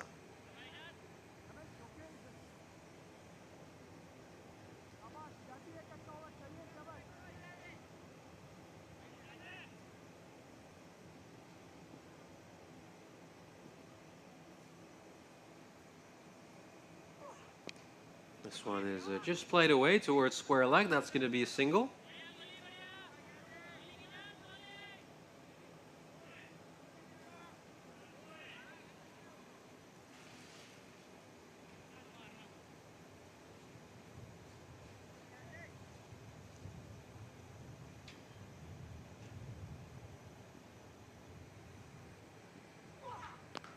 Goes shorter again. You can hear that big as he tries to bowl faster. That is a really good pull shot by Amir. Square batted shot, and he's just smacked it away. Hits it towards square leg. Nice cross batted stroke. Let's just take a look at this. Oh, that is a beautiful pose to end that shot by Amir. And it goes away for 4. It just ran away like a tracer bullet. And they needed that boundary. They really did. They've only had 2 boundaries if you include the previous one. These Last 4 overs.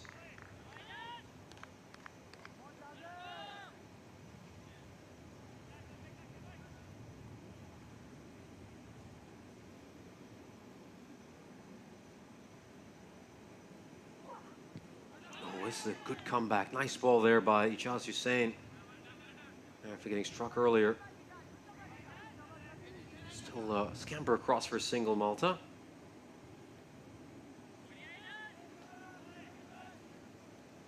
Of course, we are in an absolutely gorgeous part of the world. Malta, big part of Romania, is blessed with a lot of natural beauty, as we'll just see this all over there. This one hits straight down the ground. Oh, stand and deliver. That is one of the shots of the day. Beautifully struck. And that's going to bring up the 50 for Zishan Khan. And just a quick raise of the bat, but he knows the job isn't done. We saw him yesterday as well. He's completely focused on the task. He wants to win his team the game. And he'll celebrate any personal accolades after that. Gorgeous looking shot. And as we said, if Zishan Khan is there until the end, you'd expect Malta to win. So a couple of 4s this over. Good one so far from Malta. And oh, this one goes right through the captain. Again, a little bit of a bobble out in the deep. And they'll come back for a couple of runs. Really, that should have been a single. The captain's standing at a very wide-ish mid-on position. He just let this one slip right through him. Oh, takes a nasty bounce. He really should be getting down to that one. Just getting his body in the way. Again, I have to say, the skipper, Ramesh Satish, he's been guilty of a few. That one looks like it's just gone down the leg side. Weren't quite able to catch that one. But yeah, going back to the point, of course, that Romania, really blessed with a lot of natural beauty. They've got some gorgeous Black Sea beaches, the Carpathian Mountains, a lot of natural attractions here. Is, of course, the Danube Delta, which is a UNESCO World Heritage Site. It's a haven for bird watchers and nature enthusiasts.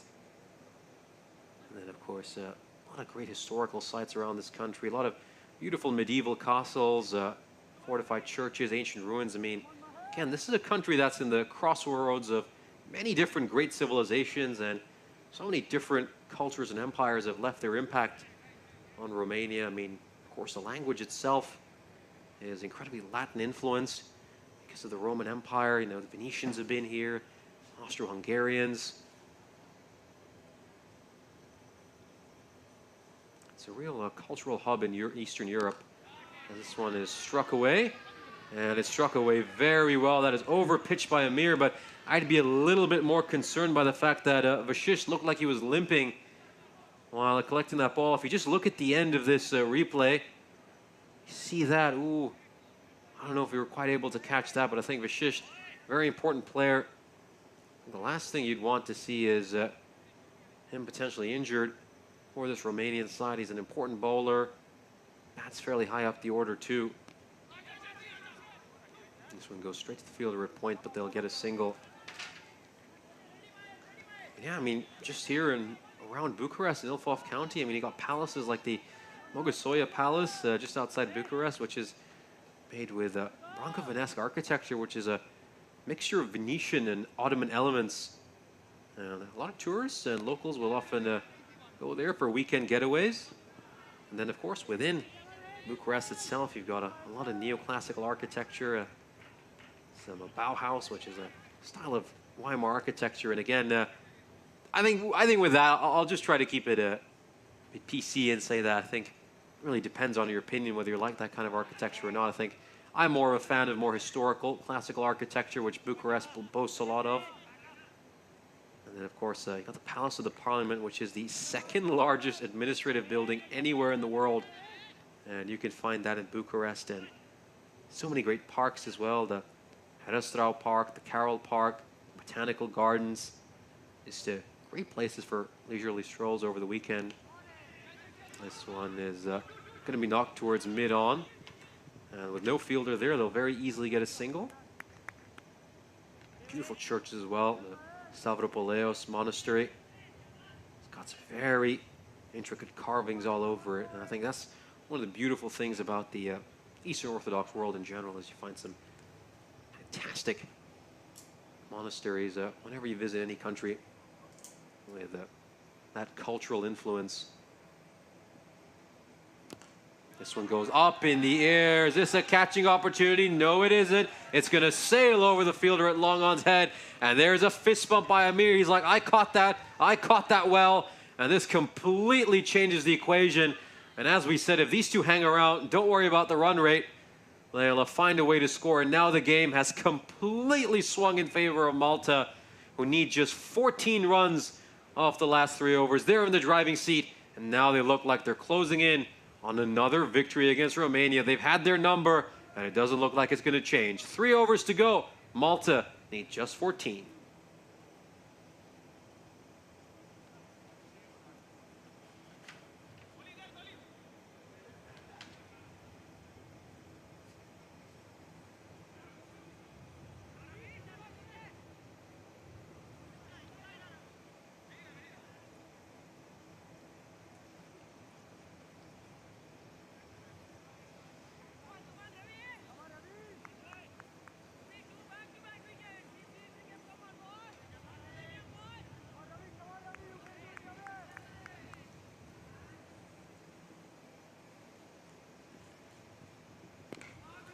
Yeah, this one is just a hit straight back to the bowler at the Patu.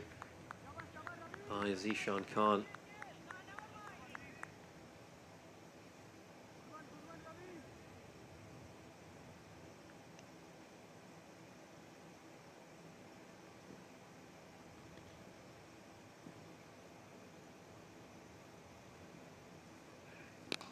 This one is just struck away towards mid-wicket. There's a fielder coming out there to cut it out.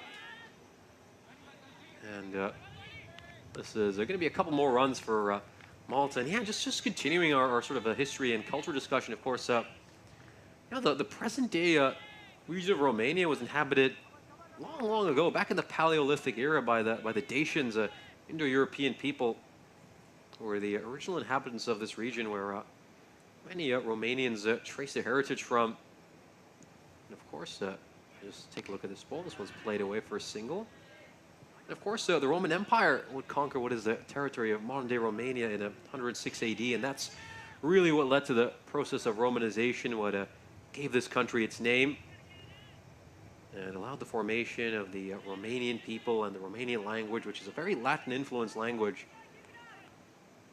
which, honestly, the only country in this part of the world with a Latin-influenced language. Of course, a lot of their neighbors speaking Cyrillic, and of course Moldova itself speaks Romanian as well, which, as I've been kindly informed, both Moldova and Romania sharing a lot of cultural heritage.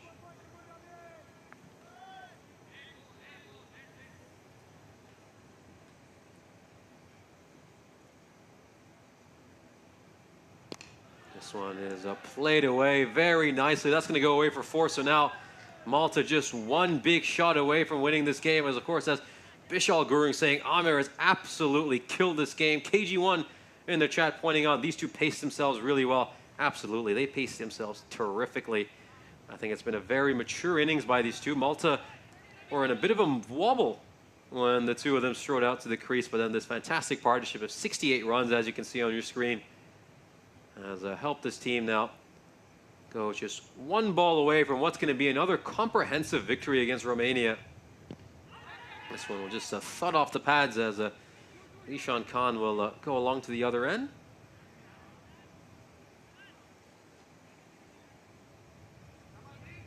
Of course, the modern Romanian state was formed in the 19th century with the formation of a union of Wallachia and Moldavia back in 1859, and then, of course, Romania finally gained its independence in 1877, and it became the nation we know today.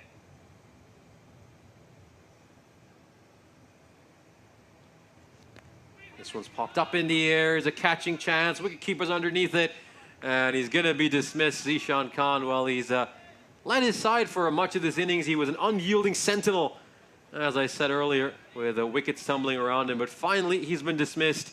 And he'll be rather disappointed. I think he was going for the big shot. He wanted to end this game in style. And that has to be a little bit frustrating for him to be dismissed with his side almost over the finishing line, as of course. That's not going to alter the outcome of this match too much, as Malta are 5 runs away from putting Romania out of their suffering.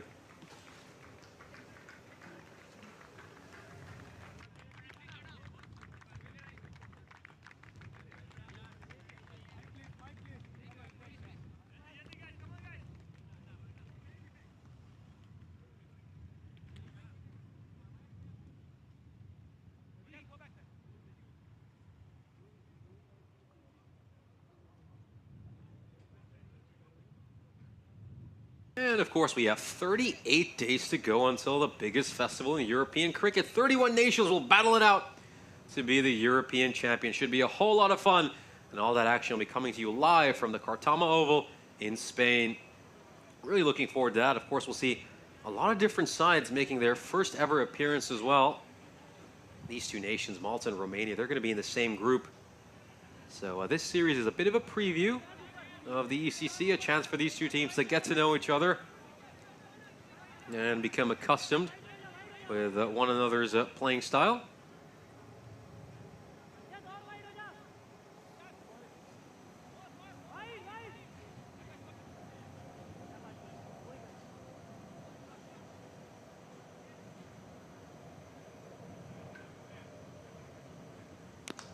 Yeah, this one is played away nicely. It's going to go away for 4, and that will level the scores. And what a nice looking shot there by Amir. I've been incredibly impressed by him because not only has he shown his ability to hit with brute force, he's also shown a little bit of class, the elegance, the touch. He's mixed in some brutality along with some of these very classy looking strokes. And now just 1 run away, Malta, from securing their 3rd victory on the bounce to start off the Continental Cup. Stroked away, and that's going to be the winning runs as Malta secure a terrific victory. And now, let's just take a look at his celebration over there. I just thought he was going to do the Usain Bolt and go for the bow and arrow, but not quite. Instead, it's a fist bump and a terrific victory for Malta. Man of the match worthy performance, I would say, by Amir over there. He was outstanding with the ball in hand, and it's good to see him doing incredibly well. He's been very good over these first couple of days of the Continental Cup. And an impressive victory for Romania, who take this one, beg your pardon, Malta, who take this one by 4 wickets. And anyway, let's just take a quick look at the highlights of this Malta chase.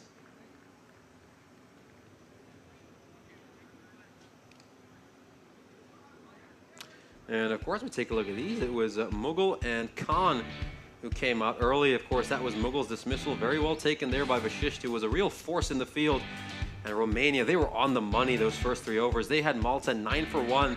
Malta were really wobbling, and Zishan Khan was very lucky to survive a lot of scares. But of course, he would make them pay for putting down his catch when he was on 12, as he'd go on and make a fantastic 59. He really played an anchor's role, and his job was just to try to guide his side through the rest of the innings. Of course, Thakur would make 14 of 15, a little bit uncharacteristic for him. Usually he's the sort of player who likes to accelerate, and if he's faced 15 balls, he tends to be on 28 or 30, but not the case there today, as he got a feather edge through to Satwik Nadi Gotla.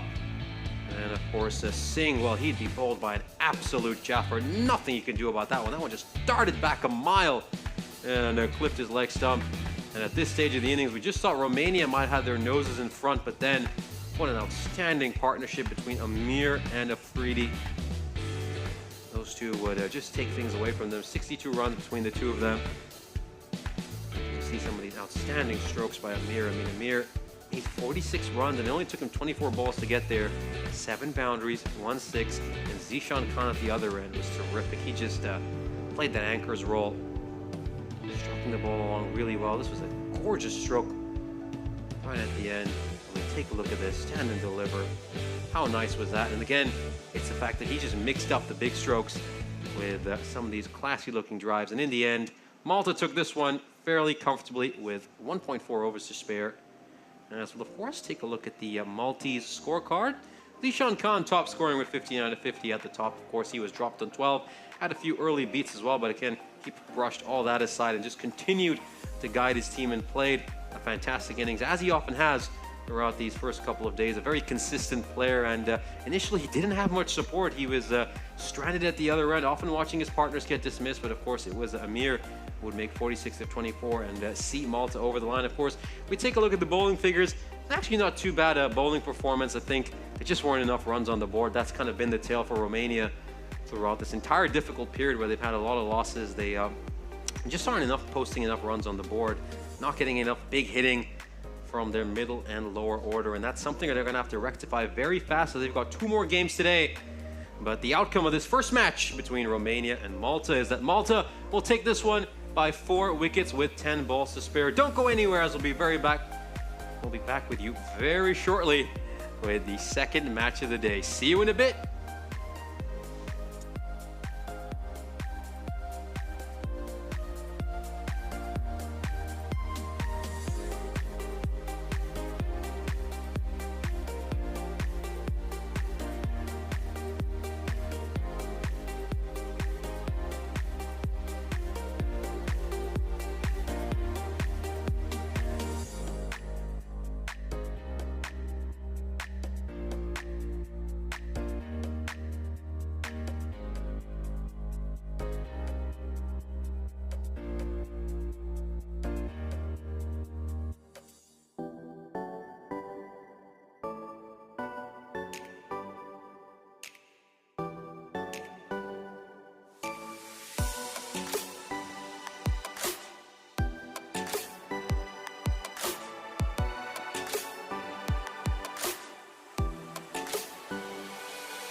This European Cricket Network event is proudly brought to you by HCL Software and Bizaway. Welcome back to the second game of our three-game set today. Of course, Romania A have once again won the toss. They've won 3 tosses in a row and will be looking to win their first game of this Continental Cup. You just see this beautiful drone shot of Ilfov County. Absolutely gorgeous scenes as you can just see our cricket ground there right at the bottom. We're in Moara, Lycée. And of course, let's have a look at the coin toss. अभी 5 ही है तो एक अगर हम जीते ना क्या बोलते हैं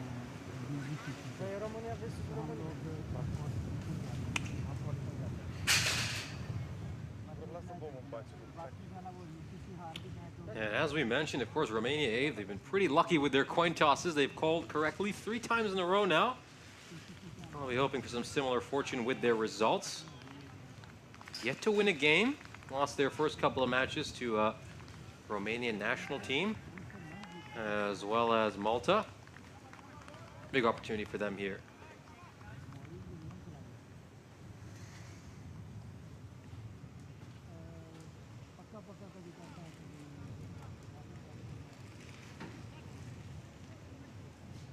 We're just moments away from the first ball as a Romanian national team just gets their field setting precise. So remember, it's a power play, so just 2 fielders allowed outside the ring. There's 1 fielder at a deep third man and another fielder out at long on.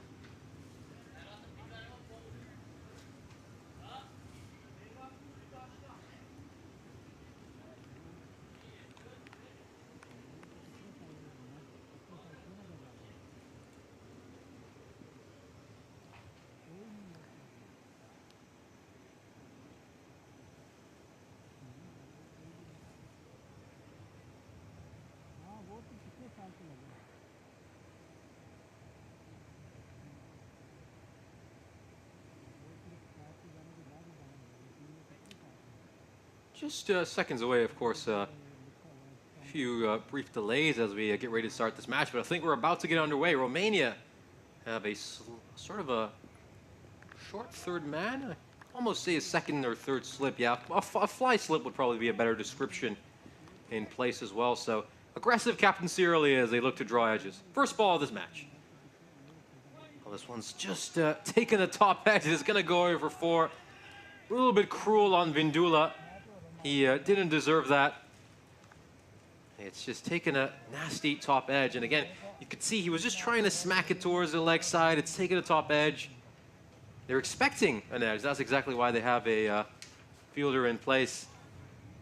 But unfortunately for them, they can't quite get the edge. Of course, they've rotated their squad a bit for this matchup, Romania. We'll just continue after this ball. This one's just played away towards third man. It's going to be a single. Don't just have a lot of new names in today's game. I think they've changed at least 10 out of 11 players in their lineup from that previous win against Malta. And Shararat Kishore is going to be captaining. And they'll also take the gloves. And they'll continue the discussion after this ball. This one down the leg side. That's going to be a wide, of course. We saw Vindula bowl very well yesterday. Picked up 4 wickets in his sole appearance of the day. Incredibly well once he came round the wicket and got that nice angle into the right-hander. I think he was just one of those players who was struggling over.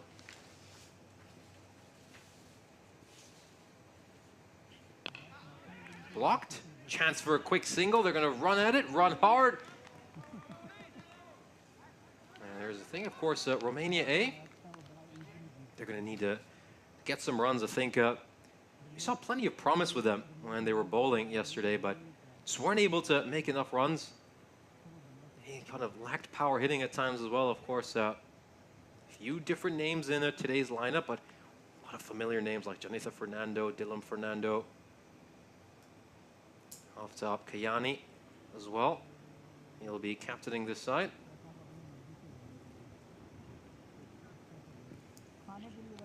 This one is again just a little too straight. And he's just going to help it off his pads there, Ul Hassan, and get a 4. So just straying with his line a little bit, Vindula. With that angle, he really needs to be bowling and pitching it around 4th or 5th stump. Anything like that, it's just going to be helped away for a 4. And a couple of boundaries to start off here.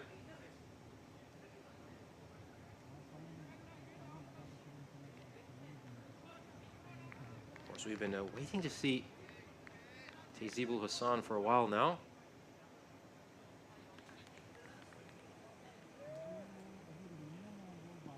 We'll continue with some of the stats he's had. This one is just knocked away, goes towards mid-wicket, and it's going to be a single.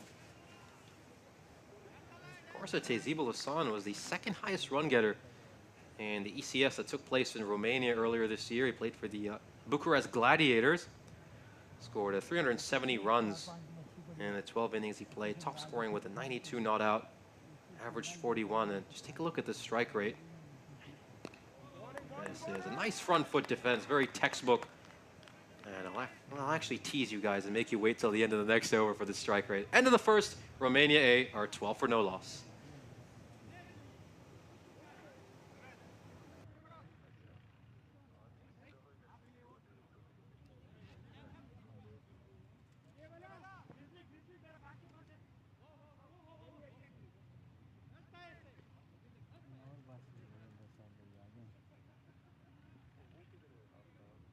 Aftab इधर ही है national. हाँ जी, इधर क्या नाम है, ये team का captain है शायद, नहीं आज नहीं है। हाँ जी, वो एक हमारे क्लब का एक लड़का है, वो नुमान, आप जानते हैं ना उसको, नोमी। मैंने रमेश भी था, 2-3 लड़के और भी थे। तो नोमी नेशनल टीम में खेल रहा है ना, सिर्फ के के खिलाफ।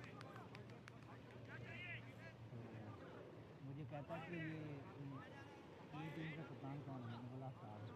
अब से उसने शुरू कर दिया उसने।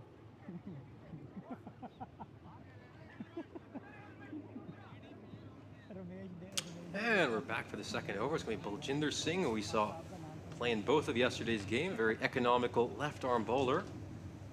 And yeah, as we mentioned, 11 changes for Romania. So not a single player who featured in the last match playing this one. Of course, just going back to Tahzib Ul Hassan, he had a strike rate of 212.64. Granted, that was T10 cricket. That is still incredibly impressive. He was the 2nd highest run getter for Bucharest Gladiator side, who unfortunately just missed out on the final. It was Cluj beating Garmata in the ECS to claim the Romanian European Cricket Championship. As no real foot movement there by Ul Hassan. A little bit of turn there for Baljinder Singh. He wasn't really turning the ball at all yesterday. It was mostly just a case of him looking to fire it in onto the pads. And then he just vary his line and length and his pace every now and then. Yeah, this one's just struck straight back to the bowler. That's another dot ball. So a tight start by Baljinder Singh,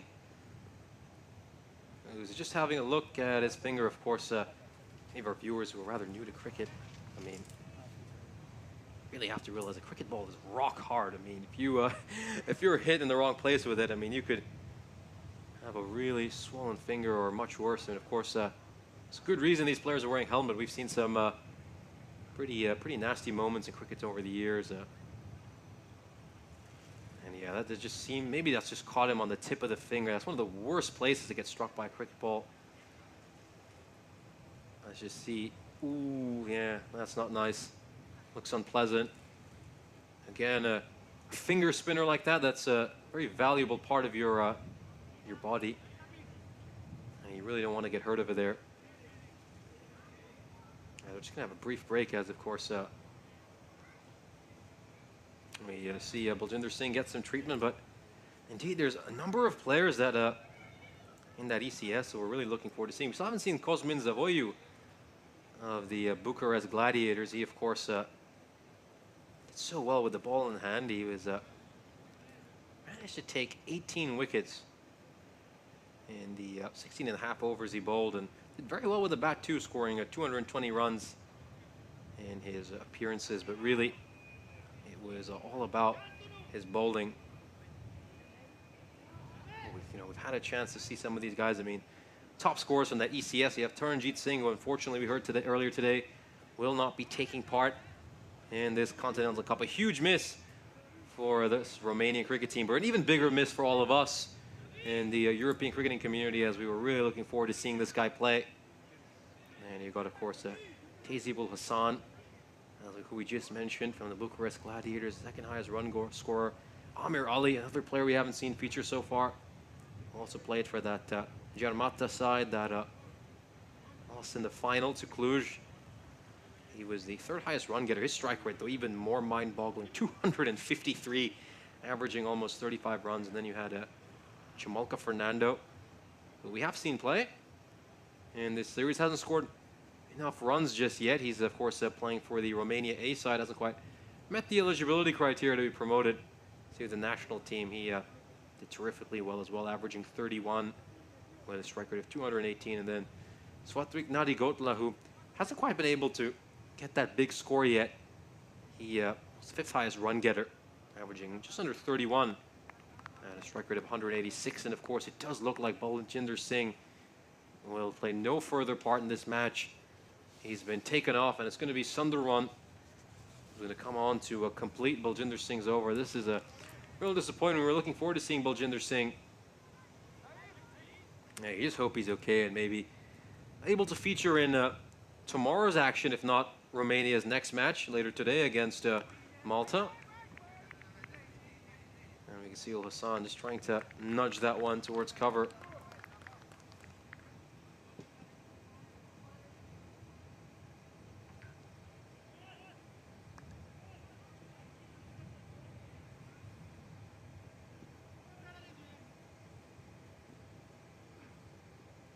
This one just turning back in, and again he plays it towards point.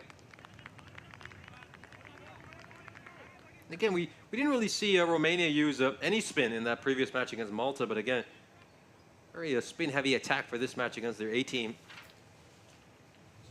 I think they, of course, one of Romania's big issues has been that they just lack a major spinning option, and that's what's cost them in a lot of international matches. And as we see this, when he goes for the big shot, is this going to beat the fielder? It certainly is. One bounce over the rope for 4. Nice looking shot over there. As Ul Hassan has been the main aggressor early. Third boundary he struck so far. Mid off inside the ring. He decides to go over the top. Wise decision. He gets to 4. But yeah, just continuing that point about this Romanian team, as we'll just see this ball. This one's played away well. Contemplates a single, but he's sent back by Rod Shakra, who played well in that first match against Malta yesterday. But yeah, it's just Romania. They often lack that spin option, which is really, really important for them.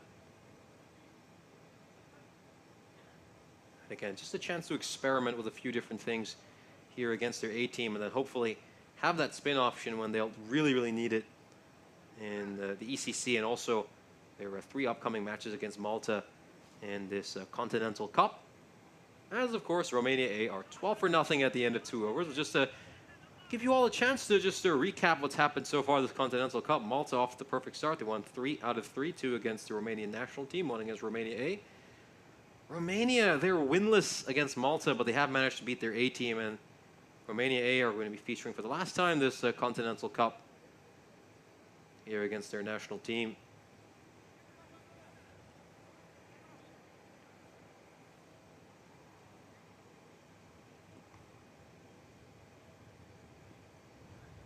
Vindula continuing. Maybe he'll just make his way to a couple more moments before he does. It's quite breezy outside, and it looks like one of the bales has just fallen off because of this breeze.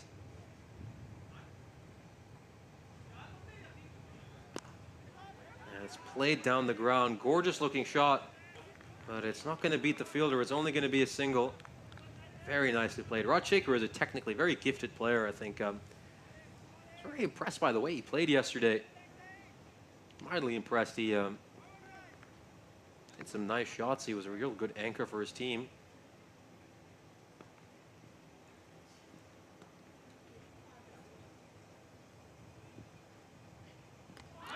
that has crashed into the middle stump. Beautiful ball. That's exactly what Vindula was doing so well yesterday. We said he just needs to pitch it around that 4th, 5th stump line, and that's exactly what he did. And it just came back in. It hit the middle stump. And again, with that angle, it's always going to be very difficult for the batsman to play. That brings his innings to an end. So Ul Hassan was looking nice, has to depart. And Vindula continues his wicket-taking frenzy after taking 4 yesterday. It's his 5th one of this Continental Cup. There we go. Just pitched it in the right area. And with that angle, it's always going to continue and go on to hit the stumps. Off he goes. Very, very well done there. As Romania pick up their first wicket against their A team.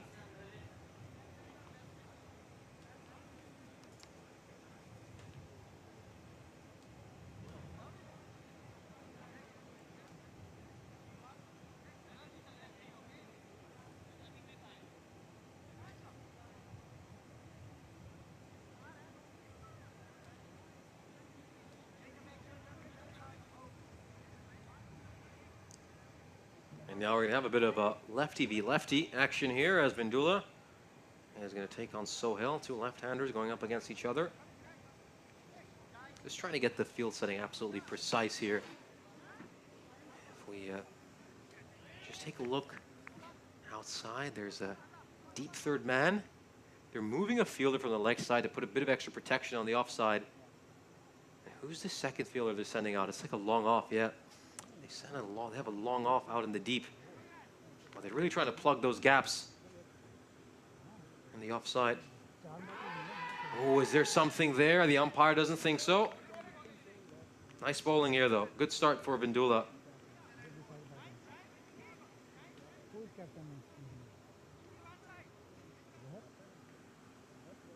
Excellent work.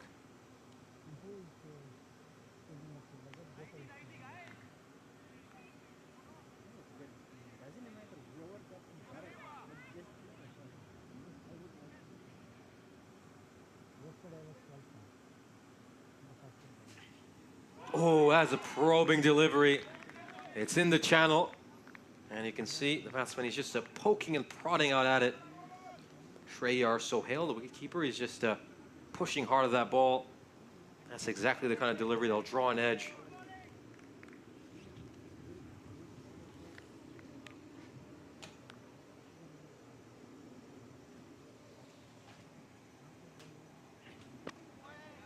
This one is just a fuller delivery, and he can't quite make strong contact with that one. Sohail comes off the toe end of his bat. Again, it's really important that Romania A are aggressive during the power plays. We saw them yesterday. They were very slow during the power plays, often going at about 5 or 6 and over, and then they just leave themselves a big hole to dig themselves out of later in the match. Got to be aggressive early.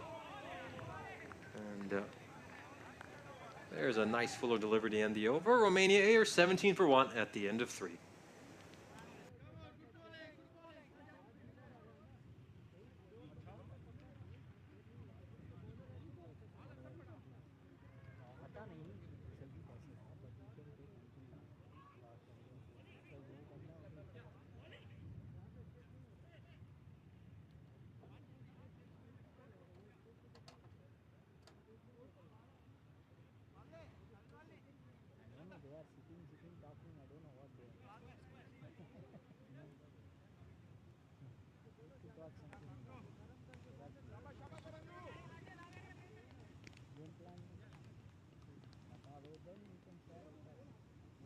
Sender run continuing. Turns back in, and he's just got on the back foot for that one, and he's played it quite nicely. In the deep, there's a fielder to cut it out. Of course, for Sunder one with that angle, the fielders out in the deep are a long on and a deep mid wicket. It's going to change a little bit for the left-hander, though. Bringing that deep mid wicket back in, of course. He's now going to be a protector on the cover boundary, or they're even considering bringing long off in. Yeah, so the other fielder out in the deep. So it's a long off and a deep mid wicket for the left-hander rather than a long on. And deep mid-wicket as they have the right-hander. Over कितना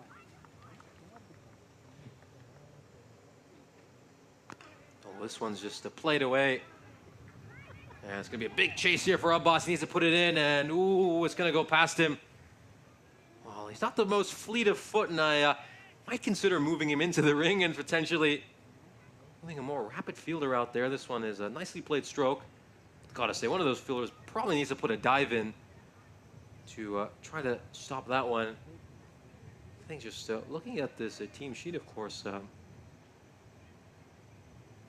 certainly players in this Romania lineup who could be fielding out in the deep or a lot quicker. Not sure they've put the right fielder in the right position.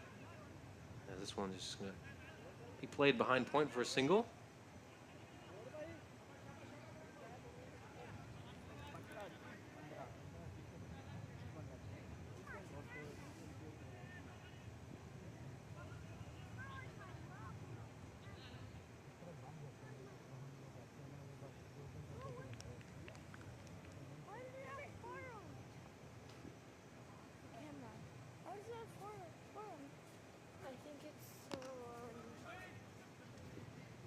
This one just played forward. That's going to be a dot ball.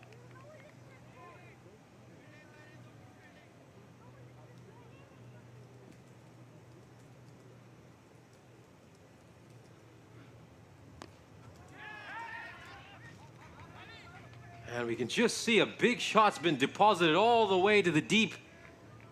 That, of course, was live action, not a replay, as we've just seen one absolutely hammered out to deep mid-wicket. A really good-looking shot there by Sohail, who's, you know, looked very tentative to start off, but not the case here. He's demolished this one, and it's gone well over the fielder's head. I mean, that's exactly why they placed the fielder over there.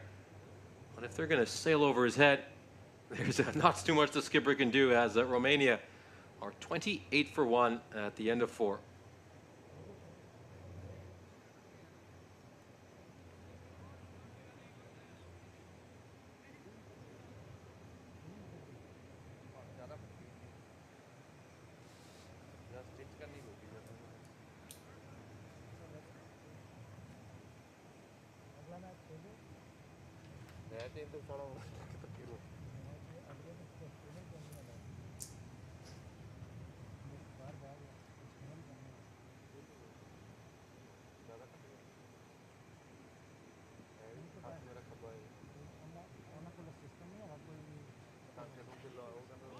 And this one goes down the leg side. That's going to be a wide.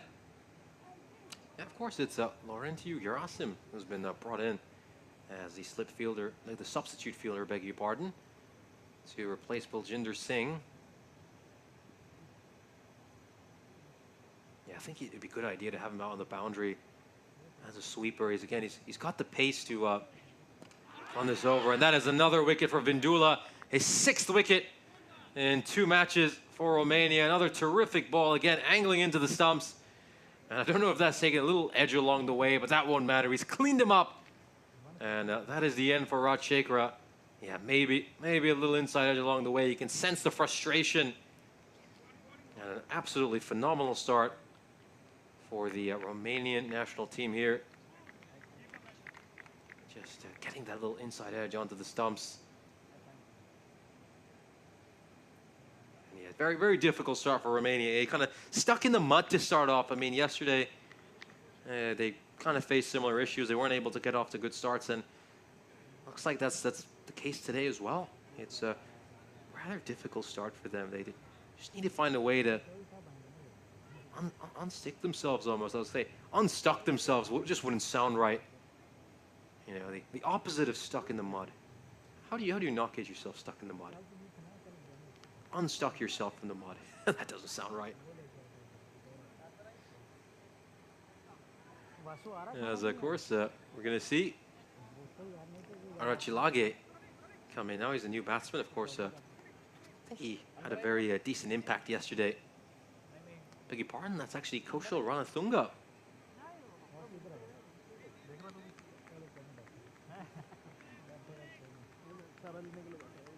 Yeah, Ranatunga made some good runs in that second match. Romania A played against Romania. Down the leg side, that's a wide.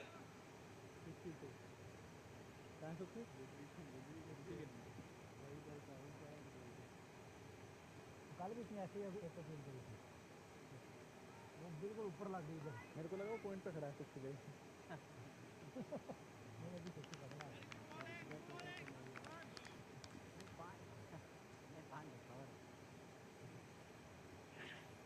Oh, he's cleaned him up again. That is a terrific ball. Oh, it's absolutely smashing Yorker. That is brilliant. And Vindula continues to pile on the wickets. Just take a look at this beautiful Yorker. I mean, a left armer coming with that angle. There's not much you can do about that. I mean, Ranastunga has just been done by an absolutely brilliant delivery. And this is sensational stuff. Look at that. That is one of those toe-crushing Yorkers. Goes on, it hits the stumps. And Romania A, they're in all sorts of trouble. They're in dire straits right now. They need to figure something out fast, especially against Vindula. Vindula has to come back for another over.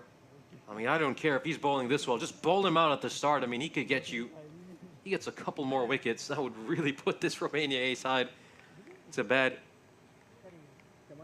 And put this Romanian national team in prime position to chase the score down with ease.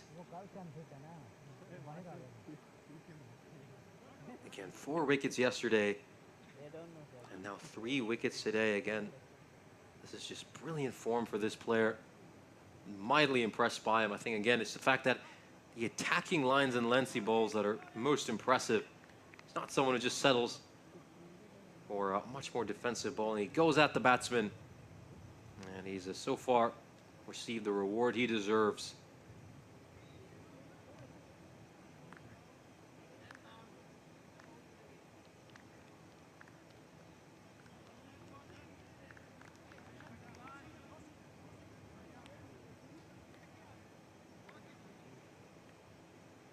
Again, I'd like to see Vindula play against Malta.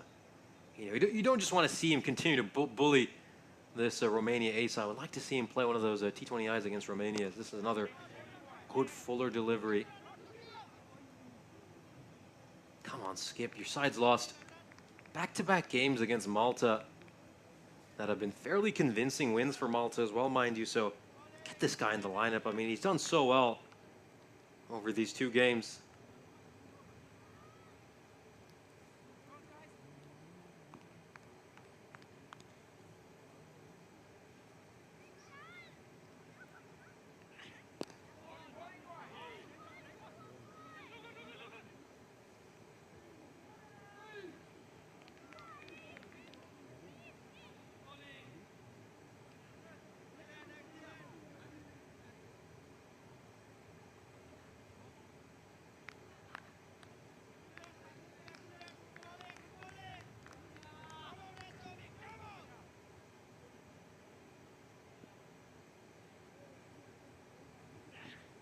Oh, this is a nice looking drive.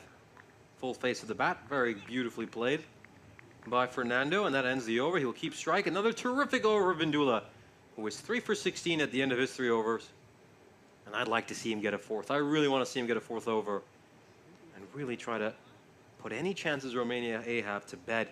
I think that would be good aggressive captaincy. And it'll be interesting to see if Dusanta Arichalage, who is captaining Romania this match, decides to go with that option. And of course, we'll take a look at today's schedule. We're in the middle of our triple header, watching this Romania versus Romania A match. Of course, match 4 was a very convincing Malta victory against Romania. Malta made it 3 wins on the bounce to start off this Continental Cup. Of course, we still got a match after this one, as Malta and Romania will come back to play each other for the 3rd time this Continental Cup. 3rd of 5 matchups between Malta and Romania. Should be a fun day of cricket and a fun weekend in general. As of course, we're here for the weekend in Ilfov County, just 30 kilometers north of the heart of Bucharest. Syed हमारा बंदा है beaver मत डालना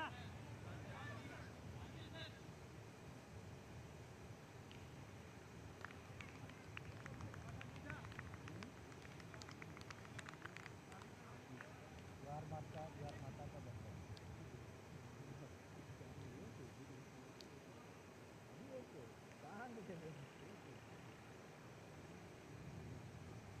Oh, that's a nice fuller, straighter ball. And it's just played off the pads by Fernando. Well, I might just want to adjust it a little bit and probably pitch that more like middle and off stump. Again, Romania under a fair bit of pressure. I don't think we're going to see too many aggressive shots from them early. These two are going to have to play a bit of a rebuilding role. As they said, wickets tumbling, all thanks to Vindula's outstanding bowling. And the good thing is that whoever's been bowling from the other end has kept things tight, and that's a rank full toss. Ulla gets away with it.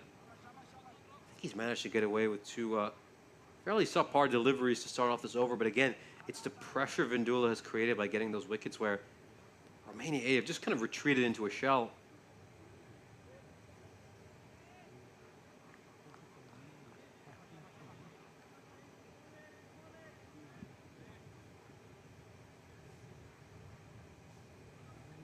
Now goes for something innovative. He goes for the old scoop shot.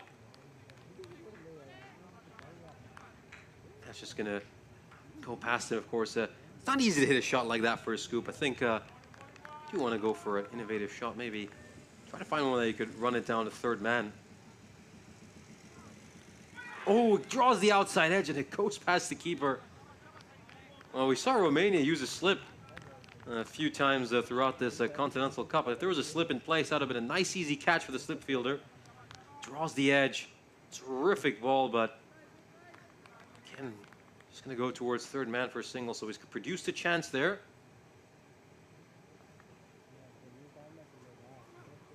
Oh, this is struck well. It's going to go to the fielder long off and a direct hit. And the non-striker would have been in trouble. That would have been curtains for Dylan Fernando if Gaurav Manan had managed to strike that. It went straight to Gaurav Manan at mid-off. Just take a look at this. Clean collection, perfect collection, and all he had to do was hit the stumps. Oh, it's not too far away. And this one's a very wide by Sohail. The following ball.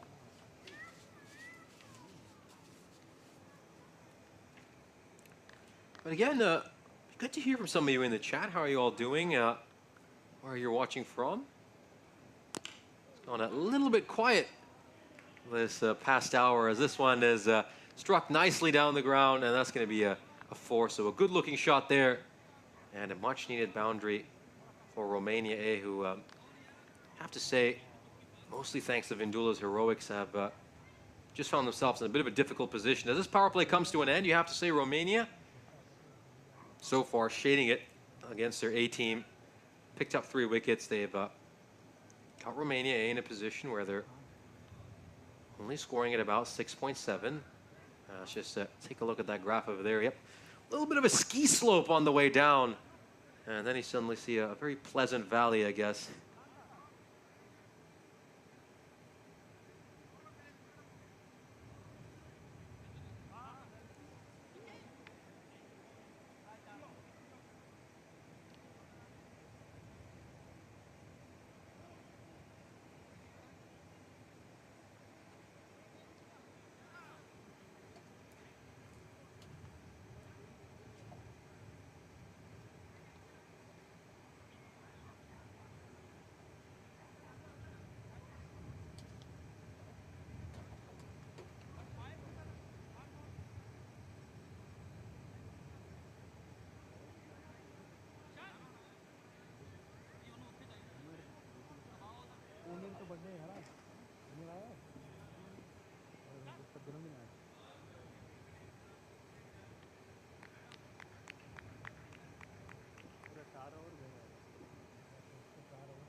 Just a brief pause here before the start of this 7th over, the first over off the power play. Of course, now Romania, with fielding restrictions lifted, allowed to have 5 fielders outside the ring.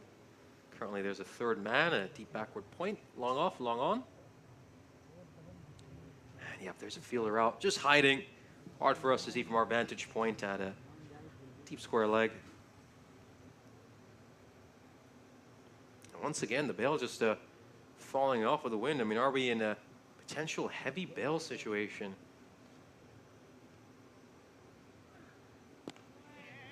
This one is just pushed towards cover. Are they going to push for a second? They will. Romania A. Oh, the non-striker is halfway down the wicket. That could be a run out. It is a run out. Oh, this is an absolute comedy of errors. Poor calling. Total miscommunication. And Sohail was just not listening to Dylan Fernando. Neither one of them were listening to each other. There potentially was a second run on here. I think you just got to take on that second run in this kind of a situation when you're going as slowly as they are. They run that first one hard. And oh, well, I think the strikers made the right call here to say there isn't a second run on. The non-striker, Fernando's just got to accept that. Yeah, I think Sohail's done the right thing here. I think Dylan Fernando, way too eager, didn't even listen to his partner and decided to set off. And he's halfway down the wicket. And again, very professional work by Romania, who we saw them in their previous 3 matches. They had made a lot of mishaps in the field, a lot of errors. They, again, Mughal in the last match, he should have been very easily run out. But not the case against their A team. They're showing a lot of ruthlessness against the A side, as you'd expect a senior team to do. Just put them in their place. Remind them exactly where they should be.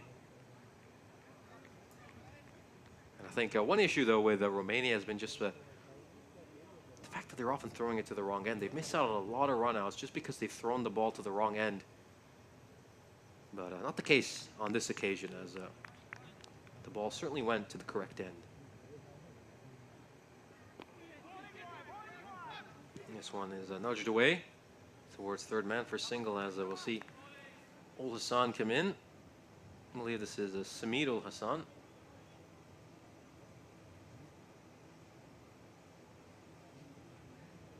Samir Ul Hassan, of course, fairly new to European cricket. We've only seen him in the ECS in 2023. Statistics there were average of 22.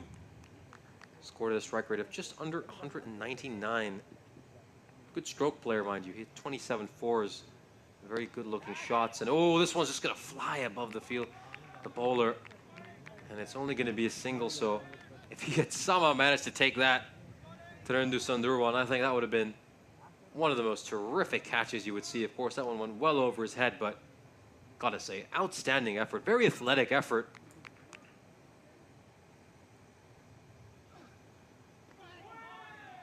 Oh, again, just going for that slash towards the offside.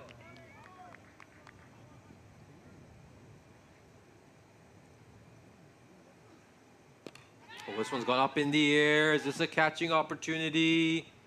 No, it isn't. It's going to land safely. And it's not going to be a boundary, so good work there by the two fielders.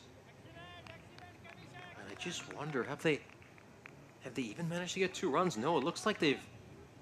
Yeah, it does look like they came across for the second. Yeah, for a moment, just felt like they'd only got 1, but did get 2 over there, as this one is more of a thickish outside edge than a shot where he intended it to go. As the over comes to an end, another very quiet over. As only 5 runs went off that over. The last 3 overs, just 17 runs for Romania A, as the Romanian national team are firmly on top of their A side.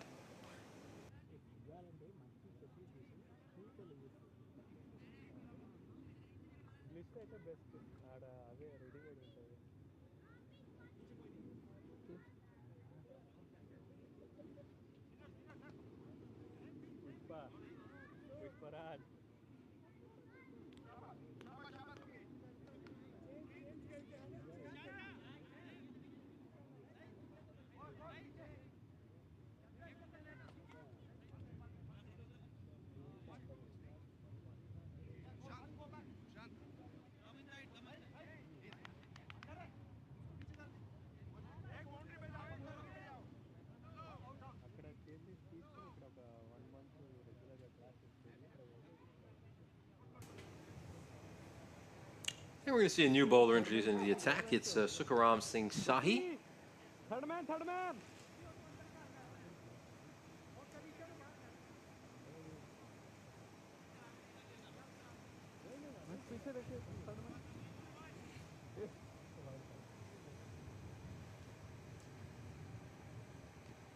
Oh, this one's just going towards fine leg. And it's going to be a couple of runs over there.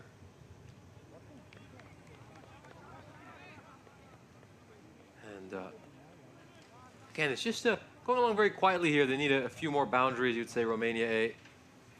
As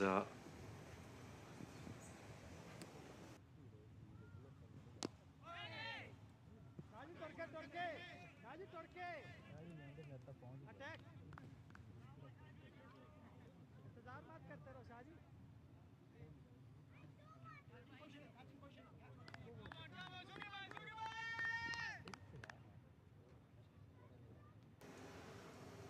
well, we got a bit of an announcement for you here, as this one's going to get chipped up towards long off. I've just been informed that there's a bit of a lineup change for Romania A, as we do have to make a correction. Irfan Warsi will be playing for Romania A rather than Amanullah.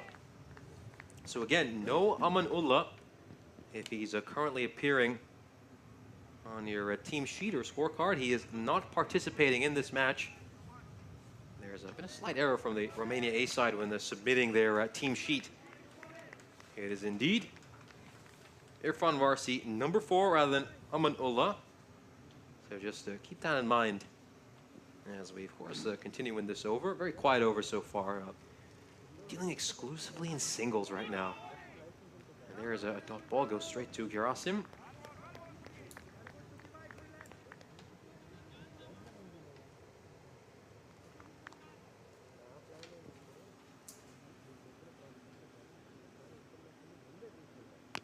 This one is struck hard. It's a flat shot, very well hit.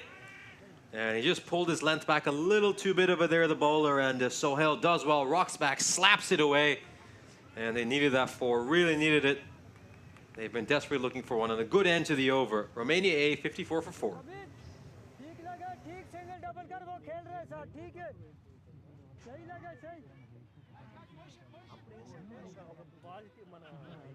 And of course, we'll take a look at the schedule for that terrific series going on in Dresden right now. It should be really, really fun stuff there. Of course, action is running along concurrently alongside us. There was a good match right now going on between RC Dresden and Magdeburg. Of course, Dresden need 57 of 49 to win the last time I checked the updates. And of course, tomorrow's games will be really, really good.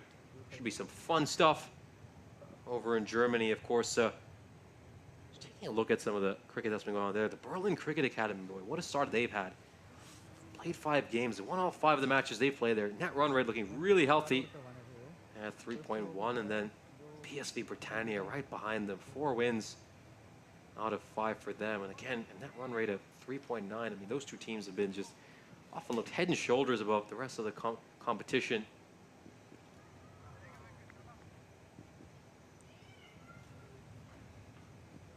This one is just played away, and I wonder why there was an appeal there. Hard to tell from this angle, but I assume there was mostly bad on that. But again, we're just looking from behind the batsman, so not as easy to figure those things out.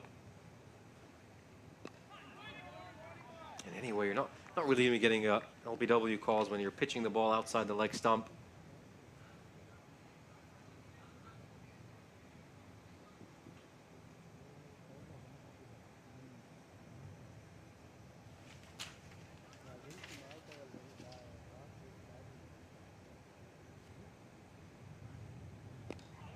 This one is played straight to the fielder at mid-wicket. Yeah, just things going along very quietly right now. I think Romania A, though, they'll be looking to play a few big shots here.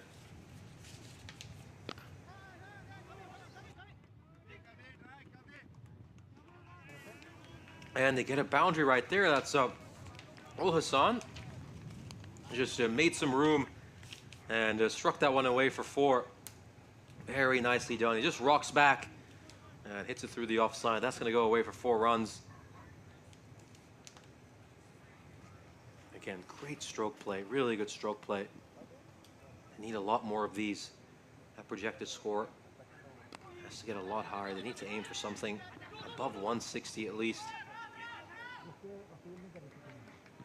Probably going to have to go at about 10 and over from here on out, so you get to a respectable total. Us, they don't mind. They don't mind. Not everyone's like me. Yes.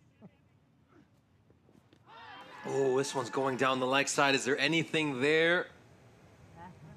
And it's been given a wide, so there was nothing along the way, and that's really stunned the Romanian players. Well, if there was a sound, which of course it's impossible for us to make out, it must have at least come off the pad or something. Let's just take a look at that. Well, the umpires judged that there was no pad there. Oh, you know, there might even have been a stumping opportunity if the keeper was aware of that. And again, just strays too far down the leg side. This has been deposited behind square leg for a 4. So Sundaram getting a bit frustrated, and it gives away some runs. So again, a good over for Romania A. That's exactly what they need. 11 off that over, and we're 1 over away from the drinks break. Because I was trying to where the ball.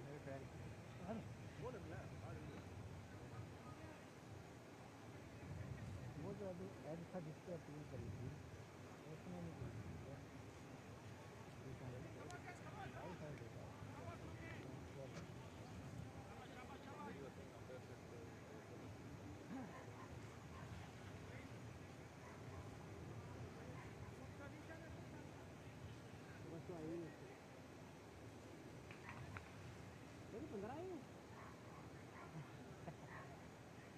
Ready? 15 है 15 है 14 है pro है आपको 3 Oh, this one just goes past the keeper. And we're just awaiting the umpire's decision. Is that going to be buys? Yep, he signaled it buys, so wasn't an edge there. I mean, if they'd just taken a feather of an edge, that would have been a drop chance, but instead it's just buys. This one is struck towards the offside. That's going to be a single. So just the 1 run again. I have to say that the one good thing they did these last couple of overs, Romania A, was they did make sure they got at least 1 boundary. That's what they just have to do. Just run hard, get the odd boundary, be smart. This one was way down the leg side. It was probably going to be a wide, but Sohail very smartly just helps it along the way. And it goes away for a 4, so they're doing the right things here, Romania A. They're being helped by some poor bowling by Romanian national team. That is not a good delivery, very poor delivery. And again, if he just leaves that alone, it does go for a wide, but what he did is helped it along the way, got the 4 runs. वो तो दुकान का address ले रहे थे अभी लेके निकल कर मां टिकट भी मैं जा रहा हूं गाड़ी लेने गाड़ी है और 37,000 हां वही ना नया वाली And again, just blocking that one out. That was a much better ball by Sahi. A good comeback. No, 25,000 kilometers 37,000 Oh, and again, just outside the off stump. So he's responded well after getting hit for a boundary. Back-to-back dot balls. 1 ball to go. 6 run over so far. How's it going to end? Oh, it's going to be just 1 more run there. So Romania A are going to be 72 for 4 at the halfway stage of their innings, and we're going to have a quick drinks break as all these sides get some refreshments during what is a very hot day. Join us again in a few moments as we'll be resuming live action very, very shortly.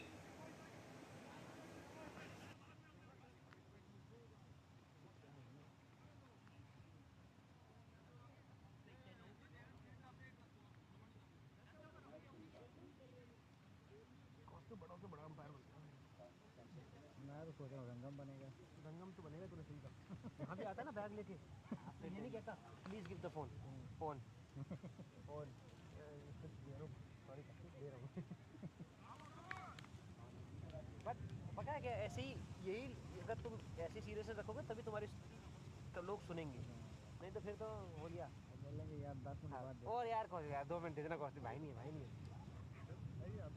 हम लोग है भी ऐसे वही मैं कह रहा हूँ मैं इसलिए भी बोल रहा था रमेश को कि जो बोरे आए हुए हैं ना जिस तरह का बिहेवियर है यही हमें कंट्रोल कर सकता है देसी को क्योंकि टीम तो सारी देसी है उधर भी इधर भी हर कोई कहेगा अरे छोड़ना भाई ये पानी मेरे ख्याल से कुछ कंप्लेंट भी कर दी हमारी सईद बहन चला भी सईद उल्लाह मिस्टर उल्लाह क्या हो गया सईद सईद सही नहीं है, चौधरी साहब है, चौधरी साहब। सारी साहब फिर भी यार तुझे हमारा ख्याल तो रखना चाहिए। तो चौधरी साहब आए नहीं है क्या? 6 बजे आएंगे। आ तो गए चौधरी साहब, आ गए रमेश, आ गए, आ गए। कंप्लेंट भी स्टार्ट हो गई। अब्बास ने कंप्लेंट करनी स्टार्ट कर दी। हाँ तो मैं तो कल फुल तेल था ना, तो इन्होंने खाना कितना अच्छा खिलाया था माल। यार यार वो जो आज पास्ते थे लेकिन हाँ ये क्लीन तो थे और क्वांटिटी बढ़िया थी। कंप्लेंट भी करी तो वो दोबारा लेके आए। हाँ चावल एकदम, चावल खराब थे, चावल इनको लगे थे खराब लेकिन खराब नहीं थे। हमने खा भी ली थी, गाली पड़ी थी मैच के तो सबसे। हमने पिकनिक बना दी, शर्म ही नहीं है। 2 मैच हार के बैठे पिकनिक बना रहे। अभी वही कर रहे हैं तो। अब तो ब्रेक है, अब तो मैच में चल रहे थे हम साले, इनिंग चल रही थी तो हमने ज़्यादा गुनाह किया था। इनको लगा ये, इनको लगा, हमको लगा ऊपर के 4-5 लोग आउट हो गए, खत्म हो गया मैच। पिकनिक स्टार्ट करो, चावल खोलो, बुराई करो, अच्छा पीछे बैठा Welcome back as we're just about to resume live action shortly. Romania A are 72 for 4 right now. जब हम क्लीन आउट हो गए।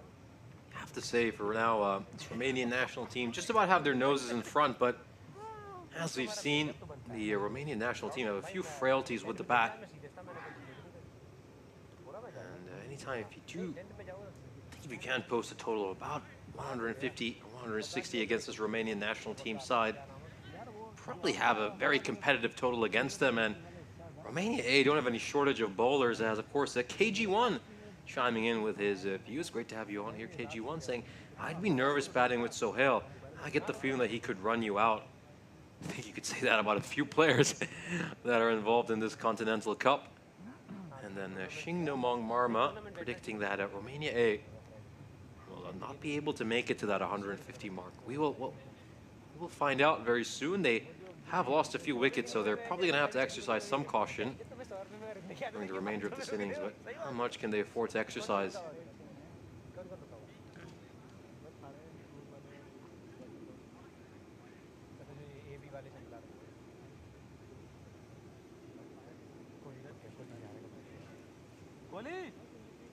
कोहली इधर ही ले आ खाना। हाँ वैसे बोलता हूँ, खाना ले ले। भाई मान लिया जाता है, छोटा है ना कोहली, खाना आ गया, खाना लेके आ जा। हाँ वेज वाला तो याद रखियो।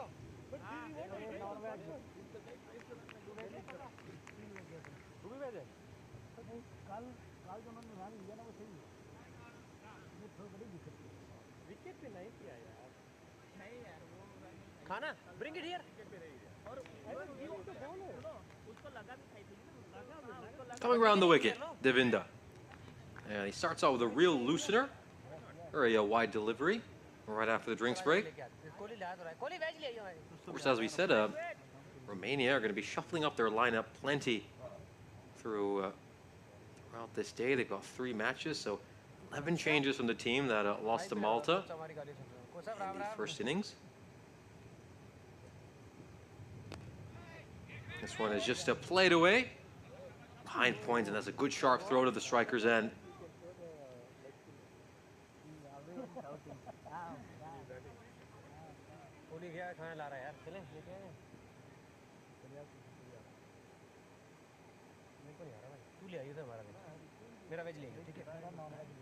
Oh, that is a good ball, rather wide one. So Hale just trying to cut it, and they could very easily have drawn an edge. Just take another look at that. Go, as you can see, just right over the top edge. As this one, again, just angling into the batsman. Is he going to have a shy at the stumps? He will. Just about misses them, but again, be nice to look at this side on. If he'd struck them, would he have been out? Let's just take another look. Good clean collection, but oh, it's hard to say though. Really hard to say. I'm guessing that just about been there on time. Again, they're just going to have to take those kind of risks now. They're going to have to run these risky singles. Another one going down the leg side.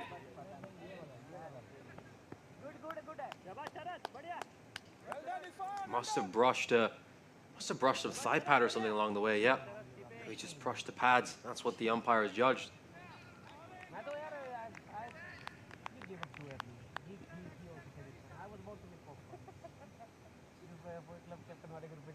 Oh, and that one is back of a length delivery, just around that channel. Again, good bowling here by Devinda. Started off with a real loosener, but since then he's mostly been on the money. Had that one go down the leg side though, which only clipped pad according to the umpire. This one played away behind point.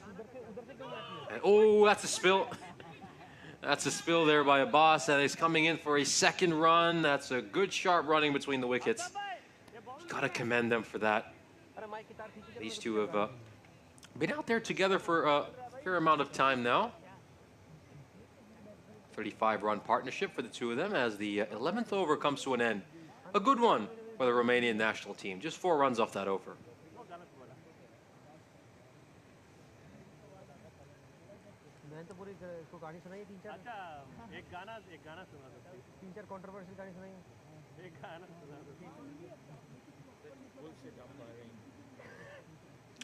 As we, of course, take a look at the bowling card for this Romanian national team, early, of course, Bindulo, the pick of the bowlers. 3 overs, 3 for 17. Honestly, I'd have been tempted to bowl him out right at the beginning, considering how well he was bowling. If he'd taken one more wicket, I think Romania A would have been in even more trouble than they are right now.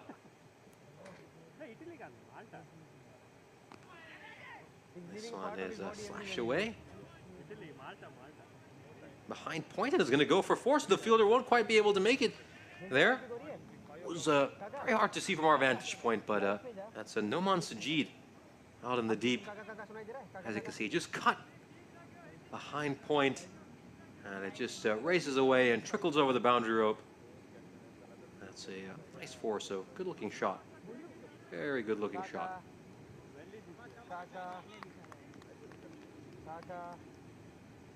Now look at that projected score. It's just gone up to 141. It was in sort of low 130s earlier. This one's just chipped up.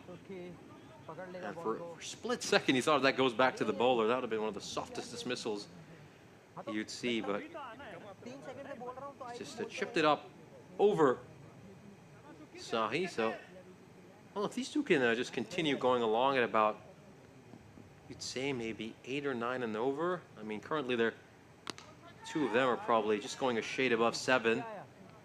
And that will certainly help. That was a very nicely struck shot. And again, I got to credit these two. They're not overhitting the ball. They're really not overhitting it. They're not looking to club big sixes, just picking out the gaps in the boundary. And that's what they've been doing very well, just targeting those gaps.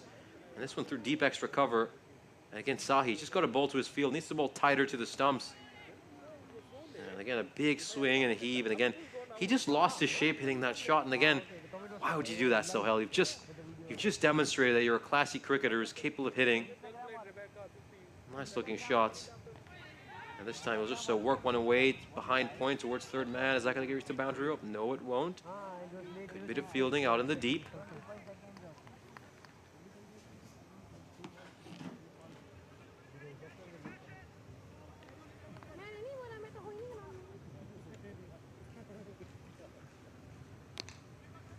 This one is, oh, hit straight, goes past the fielder at cover. If that was Sundarwan, yeah, if I had to guess, it was Sundarwan. And they get another single. Again, I think these two, they're playing very smart right now. They're taking very calculated risks, and a good over here for Romania A. This is an 11-run over. After a couple of quiet ones before this, that went for a combined 11 runs. Managed to get 11 here, and that current run rate at just about 7 1/4. Romania A looking to get somewhere around 150 to 160. I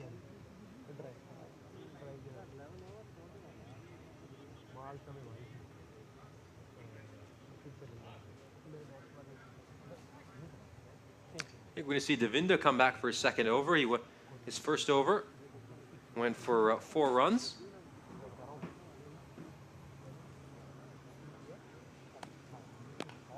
And this one is played towards long off. That's going to be a single.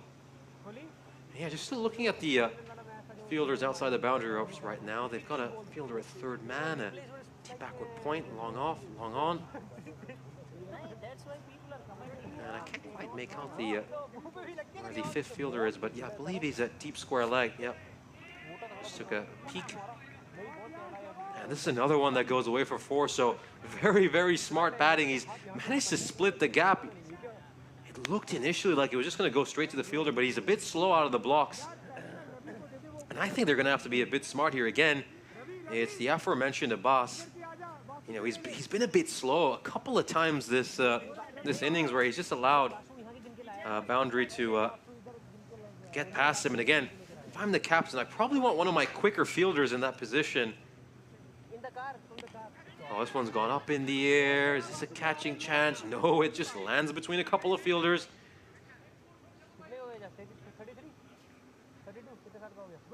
Again, I'm just looking at this right now. I mean, Yurasim is fielding at fine leg inside the ring. You know, really, I'd have him out at third man. I'd have him at the 45 in that sweeper role, just trying to cut all these potential boundaries out. You want your quicker fielders in the right positions. As this one is just played away. Poor delivery. It's a Gundy ball, as Rico would say, and that one just goes down the leg side, gets a bit of bat on it, and it's gone away for 4. Poor delivery, punished, rightfully so. And 10 off this over already. So Romania A just shifting up the gears now. You can see that projected score ballooning up. Again, it was in the low 130s about 30 minutes ago, and now they're up to 152. And again, that 160 plus score increasingly looking attainable. I have to say, these two have been very smart. They've paced their innings well. I think they've been helped by Romania as well. I think Romania, they've probably bowled at least 2 or 3 poor balls per over after being extremely accurate initially. Again, another one down the leg side. And that's been given a wide, so yeah, no surprise there. Again, you can just see Devinder, he's starting to lose his shape when he's running in. Just overdoing it slightly. I think these Romanian national team bowlers are good players. They just need to stick to the basics, stick to what's worked for them. Again, another one just veering down the leg side. Is that going to race away for 4? It certainly will. 3 boundaries this over. This is the biggest over of the innings. The first 15 run over. Romania A now, they're starting to just put their foot in that accelerator. Great over for Romania A.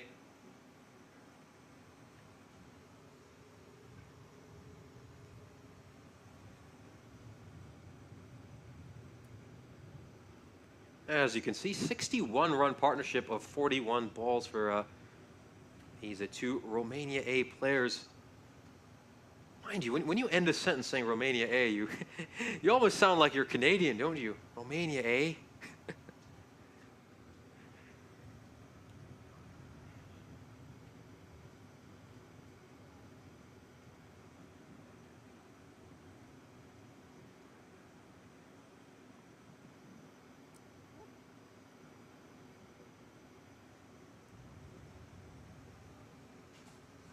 Your bowler is going to be Sahi. His first 3 overs going for 24 runs. He's kept things pretty tight, to be honest with you. Bowling very simple stuff, not turning the ball enormously. I know this goes straight to the fielder at point, and a very loud no call that can be heard from a great distance.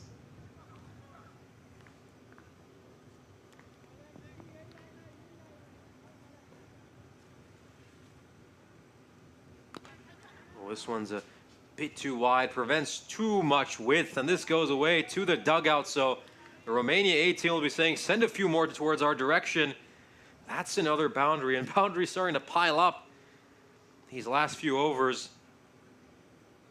They'd just dried up in the middle, just around the power play, but since then, they've accelerated very well. Romania A, incredibly impressive performance by Ulastan and Sohail.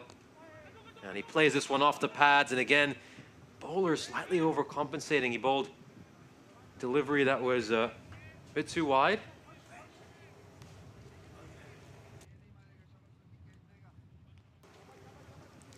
As this one just this time he's just straying onto the pads.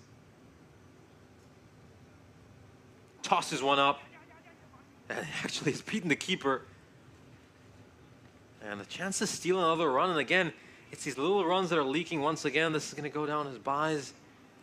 Of course, the usual keeper for Romania would be Nadi Gotla, but he's resting this match, and maybe we'll see him play the next game against Malta. But Kishore with the gloves here, and oh, this is terrifically hit. Is this going to go the distance? It certainly will.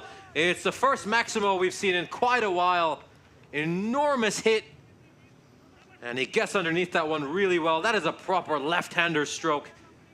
Hammered away towards cow corner, and there isn't much Abbas could do about that other than watch it sail over his head.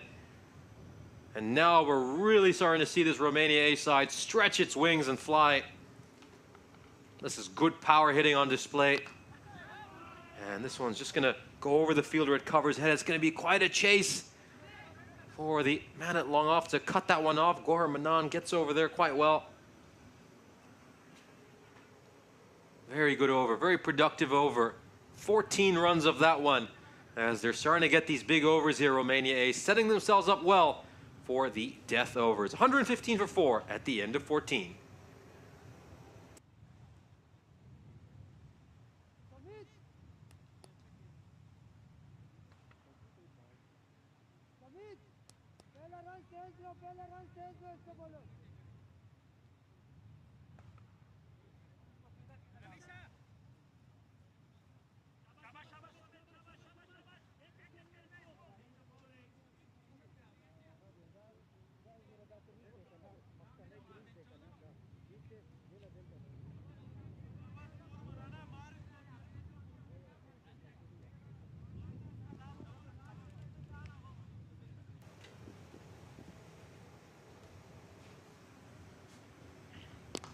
This one is just played towards long off.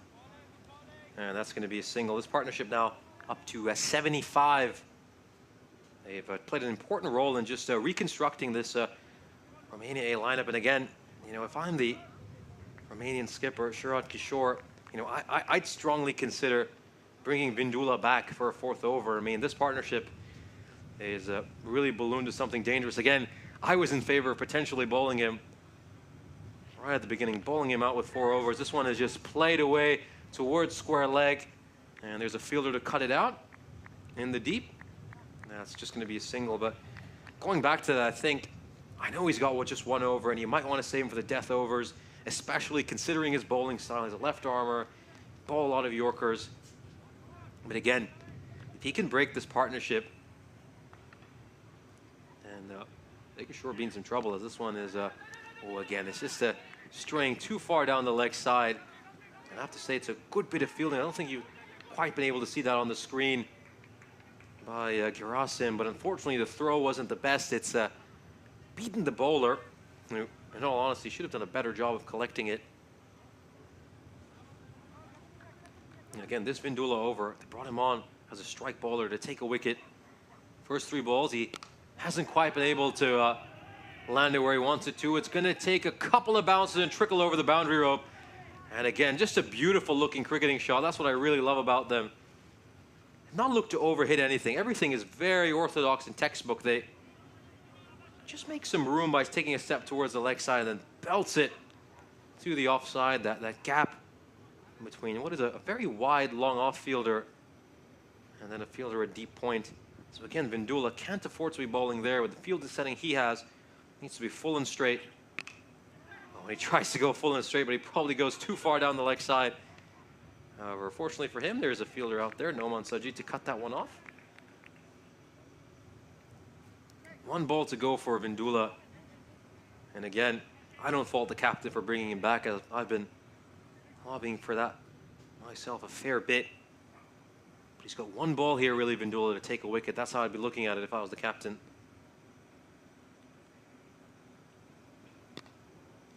This one just takes an outside edge. And it's going to go behind point. And it's just going to be a single. So 10 runs off that over. They have a productive over against the Romanian national team's main strike bowler. So Romania A going along swimmingly with Sohail and Ul Hassan out there. Nice 84-run partnership. Of course, let's just take a look at today's schedule. We have some very exciting matchups here. Of course, the Romanian and a Maltese team took on each other earlier today. Malta winning that game very well and picking up their 3rd victory of the day. We're currently watching Romania against Romania A, and then Romania and Malta will once again meet on the cricketing pitch after 2 rendezvous, which as we mentioned, saw Malta come out on top, and well, Romania will be hoping it's third time's the charm when they face Malta later today. That's going to be a big game. A lot of pride on the line over there for Romania, of course. Both these two teams, as we mentioned, Malta and Romania, they're in the same group for the ECC, so this Continental Cup is very important for them just to get to know each other well, and I don't think Romania would want to head into the ECC knowing that Malta not only drubbed them in the Valletta Cup in Malta, but also had the better of them here in Romania. So they really want to protect their home turf and put on a good homestand. Or if we just take a look at the wagon wheel, so far 58 runs through the offside, 56 through the leg side. This one's just going to go past. And I think the good thing to see here, though, is that a lot of runs in different areas. The most productive region for Romania A has actually been through cover, 33 run through cover. I think to me that's usually a sign of a very classy side, a team who can play a lot of good-looking cricketing strokes, who can play it with a full face of the bat. Again, now square-batted shot, cross-batted, mind you.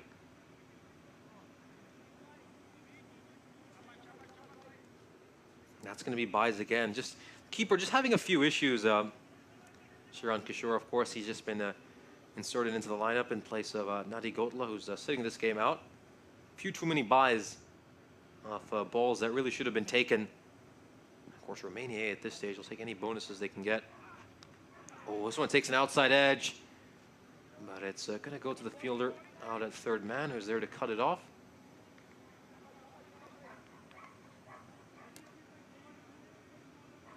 Yeah, you can see what he's trying to do. Just trying to work it away towards mid-wicket. Catches a thick outside edge. Now goes for something innovative here. And once again, the keepers just failed to collect the ball, which will allow them to sneak in an extra run. That's the fourth time he's done that today. And you have to say, none of these are particularly challenging takes either. You know, you got to feel for him, though. I mean, he's not doing this on purpose, of course, and I think stuff like that can really play with a bowler's head as well, even though these runs aren't officially credited against the bowler. Oh, full toss. And I think he knows he's missed out because he's hit it straight to a fielder in the deep. That's a Noman Sajid, who's been a very busy man out in the deep. But yeah, this over, a much quieter one. I mean, the overs preceding this, 3 overs preceding this, managed to get 33 runs. This one so far going for only 4. And to make that the end of a terrific over. Just 4 runs off this over and only 2 go against the bowler. So just a little comeback the Romanian national team needed to quieten down their A side after they were going along really well. 129 for 4 at the end of 16.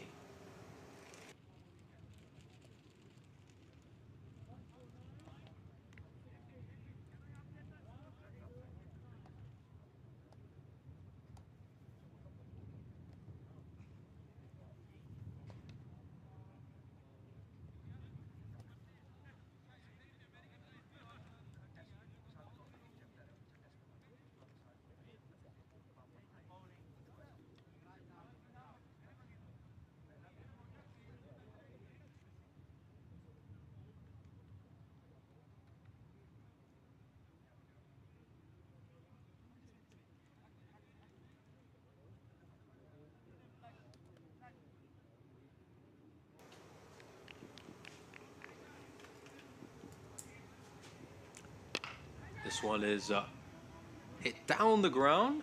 It's a bit of a chip, sort of a chip up to long on, and that's going to be just the 1 run.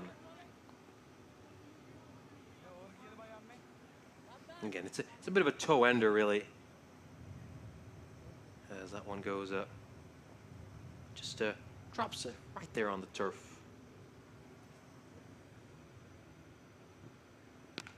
This one's gone up in the air. This could be a catching chance. Is this the partnership breaking moment? It isn't. They've spilt it. And boy, that is an enormous moment. They put down Sohail. And I wouldn't be smiling that way I really wouldn't. I think it was, again, poor communication. Just take a look at this. Both of them saying it's neither one of them are even calling for it in the first place, and it's landed right between them. Oh, this is just comical. This is absolutely comical.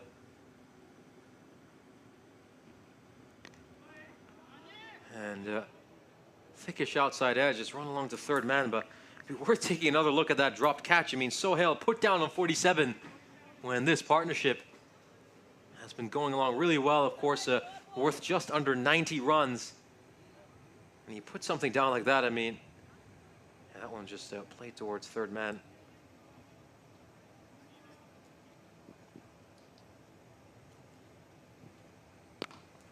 Again, this one is hit straight towards long off. That's going to be a single. That's going to bring up Ul Hassan's 50. So both these men have notched half centuries. Wonder if their dugout is aware of it. Doesn't seem they are. I think both of them deserve a round of applause, and also just a chance to raise their bat. They've both done so well considering the situation they came in. Romania A were 41 for 4 when these two began their partnership. This one struck away. But yeah, one thing I have to say though is the Romanian national team just pegged back Romania A. These last 4 overs, I mean, between overs 12 to 15, we saw Romania A make 49 runs, but the previous over went for 4.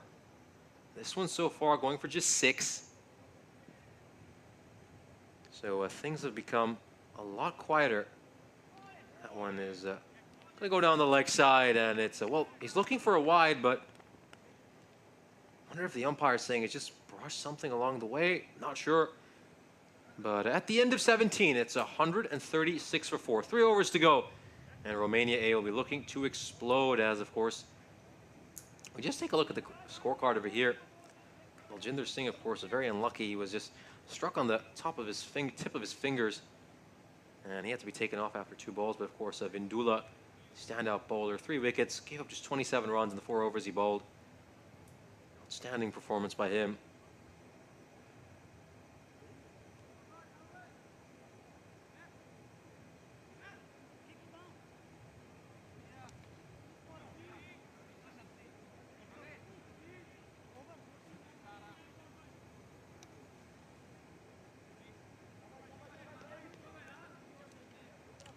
Now we just take a look at Shreyer Sahail's wagon wheel, of course. 52 undefeated right now on 46. Again, the one thing about them is that the majority of Romania A's runs are coming through the offside. That's, again, usually a sign of a very classy stroke-playing team.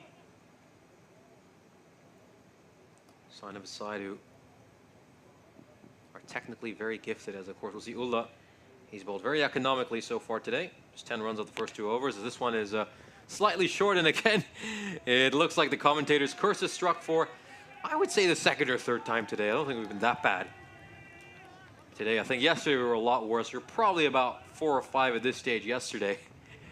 As, of course, I don't think he can afford to bowl at that length with the sort of pace he has. Again, it's just too short. Ul Hassan can get underneath it and just club it away in front of square leg. And they're just making a fielding change in response now, the Romanian national team. So the fielder who was previously at just in front of square leg out of the boundary has now been asked to patrol the mid-wicket boundary. Oh, this one just gets a little bit of bat on that. It flies past the keeper, and it's gone away for 4. So not the best delivery there by Ulla. If the wicketkeeper had taken this, it would have been a spectacular catch. Great effort, you have to say. And absolutely, yep, just a little deflection. And it goes away for 4. So Ulla, tough start to this over for him. Giving up back-to-back boundaries. Goes for that big heave, Ul Hassan. But it's the right mindset, though, by Romania A. I think a couple of quiet overs, the last 2 overs going for a combined 11 runs. They need to get back to scoring quickly, as they were after the halfway stage of the innings.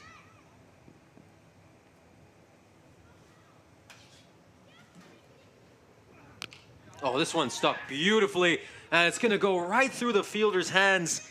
And if he was just all the way back, he would have had a simpler catch. But instead, he decided to attack the ball, made it significantly harder for himself. And this one, yeah, just pops right through his hands. Really, he should be all the way back, trying to field that on the boundary rope. And that one again, third boundary of this over. Again, if he's in the right position, he takes a very comfortable catch. Oh, this one struck hard again, straight to that fielder at mid-wicket. And this time he just holds on to it. Oh, and they're going to take one for the throw. Oh, he's been very casual with the throw. He's had a couple of howlers now in the field. And this is even more frustrating by the bowler. What is going on here for Romania? Oh, they're losing their heads now. Again, this is a bit of what we saw from them yesterday at times. Too casual in the field. Let's just take a look at this. Takes his sweet time trying to throw that, just holds on to the ball. A Romania ace say, look, we're not obliged to just stop running because you got the ball. We're going to run for the second. And they get the second run here. And look at this. The bowler, I don't know if we'll continue to see that in the replay. He doesn't even try to grab the ball. He just kicks it away, and then Romania ace steal a third. Full credit to them. Oh, and this is another poor throw. And they're going to get more runs of overthrows here. They're just falling apart right now, losing their heads a bit. And 17 runs off this over. That was Gerasim just decided to take a shy at the stumps. It was always going to be a tough hit from all the way there. But what's the bowler doing as well? He needs to be right all the way back at the stumps, ready to collect it. But yeah, incredibly casual here by the Romanian national team. And they should be setting an example for the A team. But hey, let's talk about what we've got coming up in a very short amount of time in Germany. Of course, this is some of the cricketing action tomorrow as well, we're going to see the Elba Tigers, who are unfortunately winless, taking on ACB Compounds to start off the day. And then, of course, Chemnitz will be involved in that second match. FC Victoria 89 against ACB Compounds in the middle match of the day. And then, of course, you get to see Einheitshalle play back-to-back matches at the end of the day. Should be a fun time. And, of course, two great commentators taking you through the action over there in Rico Full and Charlie Hunt.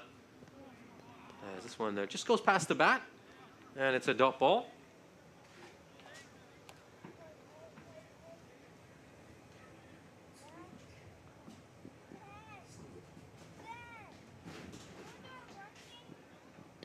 Oh, and this one is just chipped up, and it's going to go to Abbas at third man, just a single there.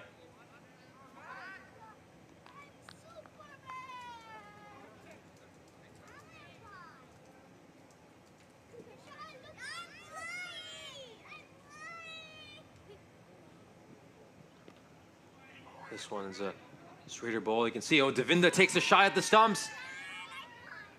And the umpire at square leg. What's he deemed? He's deemed it not out. And again, it's just needless runs leaked here. It's going to ricochet off the stump and go away. I mean, this is, I would count at least 4 runs. Yep, 4 runs they've given off overthrows in just the last 5 balls, Romania. I know he's eager to take a shy at the stumps. Don't blame him, but again, this is just where you have to be wise and trying to leak stuff. I mean, basically they've given up, yeah, more than a boundary and just overthrows over the last few balls. So you just say Kami of the Romanian national team.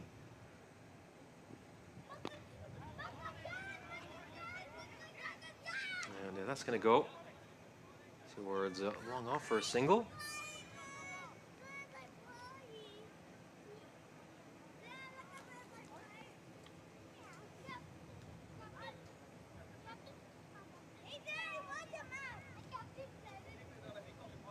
Comes down the wicket and he slashes hard at this one, but it's very well fielded out in the deep. A really good job. I think the fielder can't quite see who he is from a distance over here. Just leapt up and took that one very well. It was a outstanding fielding effort.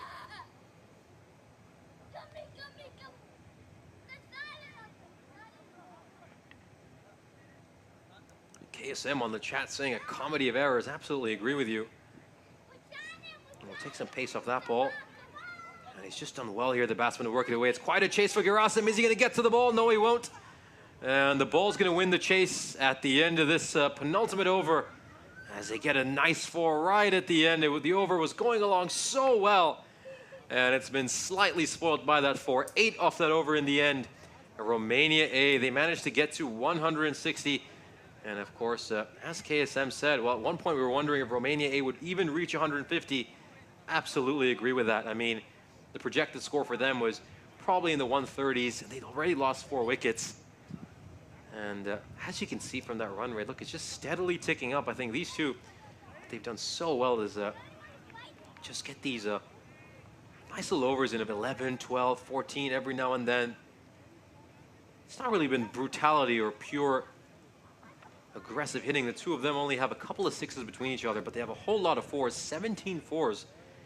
And a lot of it has just been picking out the gaps, hitting the ball through the gaps. As we've said, the most productive region for them has been through that cover boundary. Typically, you tend to see more aggressive batsmen make most of their runs through mid-wicket or cow corner, but not these two. They've just been classy and very smart, and they've managed to bring their side into a position where they could post a very competitive total. Now, Romania A, after being in a huge hole, are potentially eyeing something above 170. Certainly got to crack that 170 mark now. Ulla bowling this final over. Now he goes for the big shot. This is going to go all the way, or is it? Yo, it's taken one bounce right before the boundary rope. It was very smart batting. I mean, with fine leg and square leg inside the ring. This is just intelligent cricket. He's hit it over the fielder's head. Let's just take another look at that. I mean, my initial thought when it came out of his bat, I thought it was going to go for 6. But the umpire's initial signal was 4.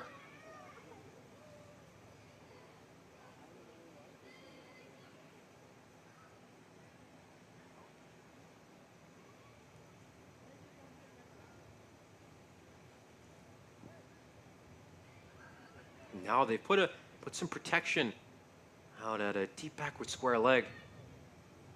But the wicketkeepers just asked him actually to go straighter, the captain. Good start to the over for Romania A. Goes to the big shot again. This is towards long on. Abbas will cut this one off and go straight to him. Just going to be a single. 4 balls to go in this innings. And now I think they're going to look at this and say, well, got to get about 8 or 9 runs of these next 4 balls. That's probably what they're going to be eyeing.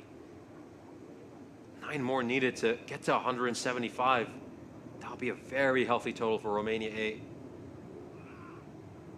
Oh, it's a swing and a miss. No real foot movement there.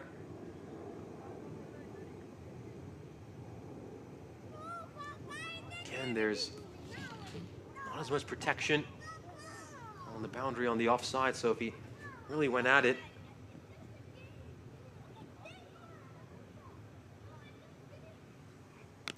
oh, this one is struck hard. Is this in the gap? Oh, it's a great effort by the fielder, but it's going to beat him, and it's going to be another 4. So they finally get to 170 Romania A, and this is incredible. Both of these two, a real testament to what an incredible partnership they've had. They've led their team superbly. And again, just not enough pace on that ball. He just rocks back and slaps it away, cross-batted. Incredible stroke. 2 balls still to go. Romania A have brought up the 170. This one's down the ground. It's absolutely drilled, and there's nothing the fielder can do about that. That's another 4. 3rd boundary of the over. And they're really turning it up here. Romania A, 1 ball to go, and now even 180 is possible if they can hit a 6 on this last ball. 13 off the over already. Are they going to end this in style? Back-to-back boundaries. Are we going to get another? Now, this one's gone up in the air. This is a catching opportunity, but it's going to fall short of Abbas, who's just going to let the ball go past him. That was incredibly casual, and it's 3 4s to end this over. A mammoth final over. 17 runs off it. I think he went for the slower ball there. It's actually, the bat's turned in his hands, and Abbas, he's totally misjudged it. It goes past him. And a fantastic, fantastic end to the innings for Romania A, who get to 178 thanks to this outstanding partnership between Ul Hassan and Sohail. Mind you, Romania A were teetering at 41 for 4. And this brilliant partnership helps them get to 178. As these two, well, just doing the quick maths, had a 137-run partnership. They batted out 13.5 overs together. As we'll take a look at these highlights, of course, it was Pashindu Vindula who was really, really good at the start. He had Romania A in all sorts of trouble. Those early overs are terrific for him. Managed to get a wicket on the second over. The all-important wicket of Ul Hassan. See this one just crashing back onto his stumps. It was really that second over where he got 2 wickets. The wicket of Rajshekhar and Ranatunga. Again, 3 wickets, all 3 of them bowled. Bowling some terrific Yorkers. At that stage, he really felt like he set his side up in a good position. Romania A were 32 for 3 at the end of the 5th over. And of course, there was a run out right at the start of the 7th over, which you see them stuck at 45 for 4. And then, of course, it was Ul Hassan, the second Ul Hassan, and Di Fernando would get up together and put on a 137-run partnership. They'd bat out the rest of the innings together, almost 13.5 overs together, and they would really put Romania A in an outstanding position. We just see some of the highlights from earlier. That was a very well-directed Yorker straight at the stumps. Outstanding bowling there by Vindula, who was really the bright spot for the Romanian national team in what was a very difficult innings for a number of their bowlers. They also lost Baljinder Singh, a key player, due to injury during this innings. You'll see some of these shots, of course. One was there right at the end of the innings, of course. Very, very casual by Abbas. And it'd be 3 fours in a row in that final over, which went for almost 17 runs. So we'll take a look at that batting card. And of course, you can't explain anything without talking about that brilliant partnership between Sohail and Samir Ul Hassan, of course, top scored with 83. The two of them hit 21 fours between each other and 2 sixes. Outstanding stuff. And a really great testament to how well they batted together. Batting out the rest of the innings by batting 13.5 overs together. Then we take a look at that bowling card for the Romanian national team. Of course, Baljinder Singh had to go off after 2 balls. He was unfortunately struck right on the tip of his fingers, and then Pashindu Vindula, the pick of the bowlers, 3 for 27. He himself, though, had his 4th over go for 10 runs, and then, of course, we saw Syed Ul Hassan go for plenty of runs, of course, right there at the end, a 17-run over, as Romania A launched an incredible comeback in the second half of their innings to somehow get to 178, and they've given the national team a really hefty target to chase down of 179. Join us again in a few moments as we'll bring you the Romanian national team's chase.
This European Cricket Network event is proudly brought to you by HCL Software and Bizaway.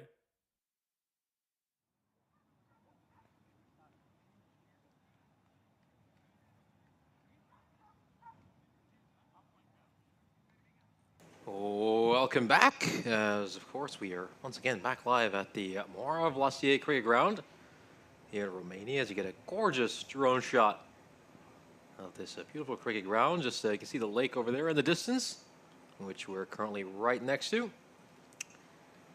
So Romania A put on a really good recovery in that first inning. At one point they were really teetering at a 41 for 4. Just inside the sixth over, and then of course it was that big partnership between Ul Hassan and none other than Fernando, which really helped guide them through a very difficult period. 137 runs between the two of them. Big partner was Sohail and Ul Hassan. 137 runs between the two of them over 13.5 overs, and they one stage, we really didn't think Romania A would even get to 140. They managed to end up with 178, and they've given a very challenging target, one would say, to the Romanian national team. And again, Romanian national team that just struggled chasing down big totals for much of these last few months. I think their biggest issue has been their power hitting, particularly in the middle of their order. So this is going to be a good test for them against their A team. A lot of bragging rights up for grabs over here.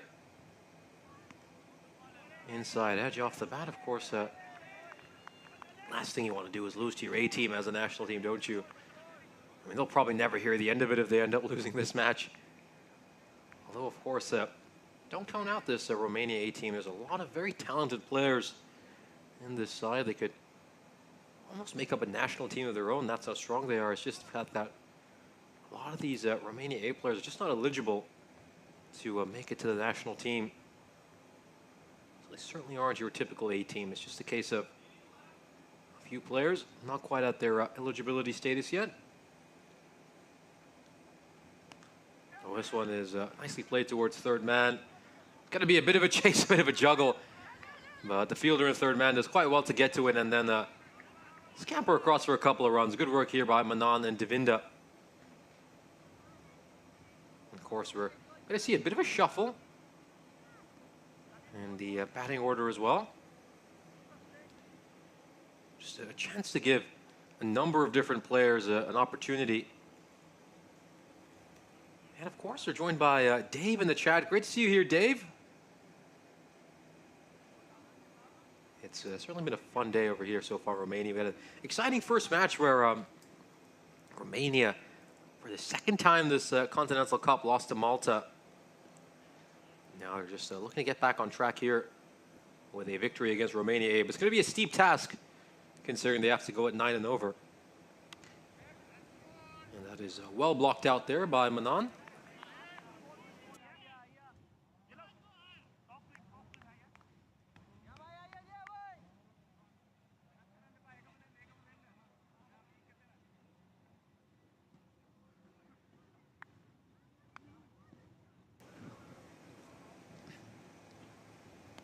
And this one's gone up in the air, and it's gonna drop just beyond the fielder's reach.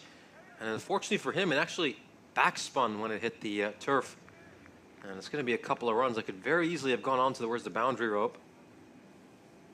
And of course, you have Ankush Shah chiming in saying, Romania don't have any batters. How are they gonna chase this? I don't know about that. I see a couple of batters out there. I've seen them have a few guys who can hold the bat. So I wonder what game you're watching.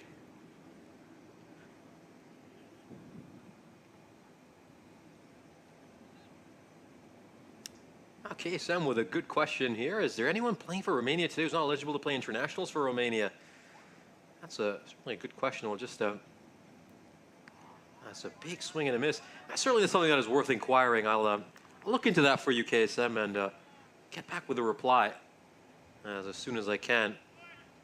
Yeah, as I mentioned, the eligibility to play for the national team is 3 years of residency or being a Romanian national.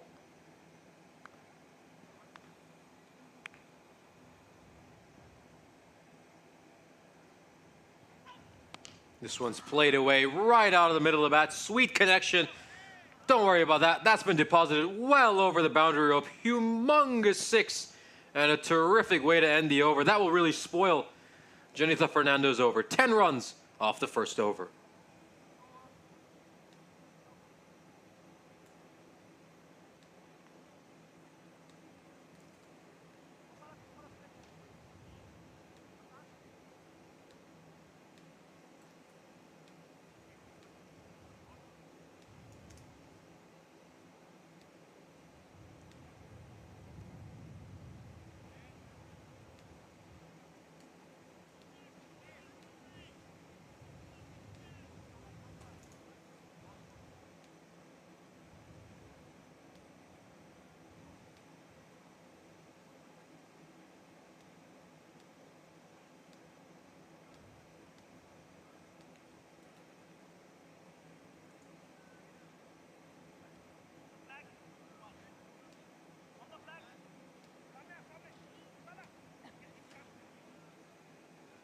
In comes Ahmed to hold the second over, featuring for the first time this tournament.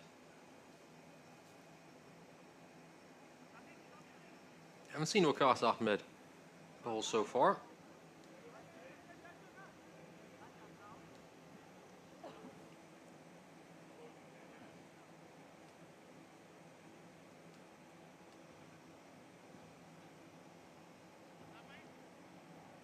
Just taking a look at his career figures. Bowled 23 overs in this year's ECS in Romania. Managed to get 6 wickets in that one for an economy rate of just under 11.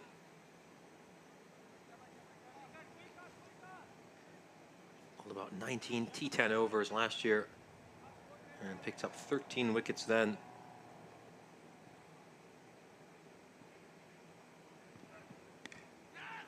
This one just nudged away, but his economy rate last year was under 6, so had a bit of a rough year.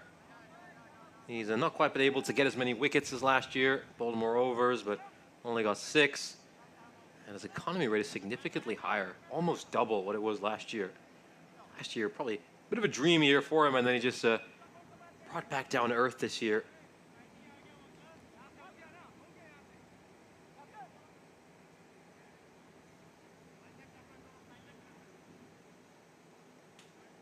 So to go have a word with him as captain, off top Kayani.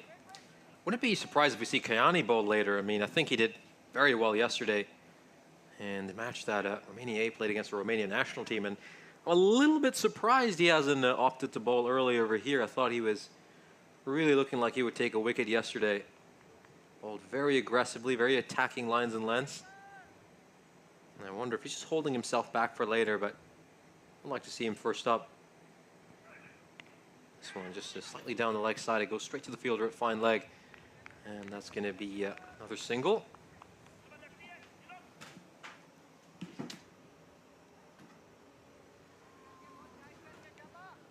Of course, the 2 fielders currently outside the circle are stationed at a deep backward square leg. And again, if I had to guess from my vantage point, I think the second fielder is just around at a third man. And that's a good leave. Not something you often see in a T20 cricket, particularly when you're trying to chase down a target of 179.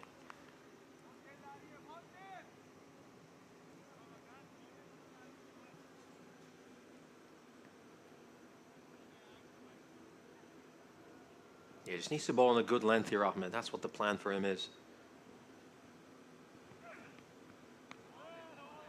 It's a little bit wide. He's getting some dot balls in here, but I think he'll just want to get it closer to the stumps. Get that wicket-taking line. Just try to test these batsmen's defense early. It is the initial stages of a T20 match, and I think you still need to have that wicket-taking mindset early. You can leave the more defensive bowling for the death overs. Got to attack first up. That's a much, much better line. That's where he needs to be, forcing the batsman to play a shot. That's when he can draw the edges. And of course, a big hello to you as well, James Stewart. Great to have you on. Of course, Dave telling us that it's official. He only has 1 tooth remaining in his mouth. And he's waiting 3 weeks to be able to speak with his mouth full of teeth. So good luck with that, Dave. Doesn't sound like the most pleasant experience. Oh, there's a nick there. That's gone. So he does get a wicket. Just pushes it back of a length. A little bit wide as well, but Devinda's just nicked this one straight through to the keeper. So Romania A getting the early breakthrough. And Ahmed, who hasn't featured so far this tournament, gets a wicket in his very first over. An immediate impact for his side. As we have another look at this. Yep, that's just taking an edge through. That's actually, he's managed to extract quite a bit of bounce. And yeah, that nick goes through to the wicketkeeper. And that is absolutely excellent. So they get the wicket here, Romania A. A good start for them after batting terrifically well in that first innings. Of course, just recap some of the action we witnessed so far in the Continental Cup. Romania have won 3 out of their 3 games so far against Romania A and the Romanian national team. Romania A still looking for their first win, and this will be their final match. Don't have any games left, and Romanian national team, they're managed to win 1 game against their A side, but they've gone winless against Malta, and might have some concerns that they could drop this game as well against their A team.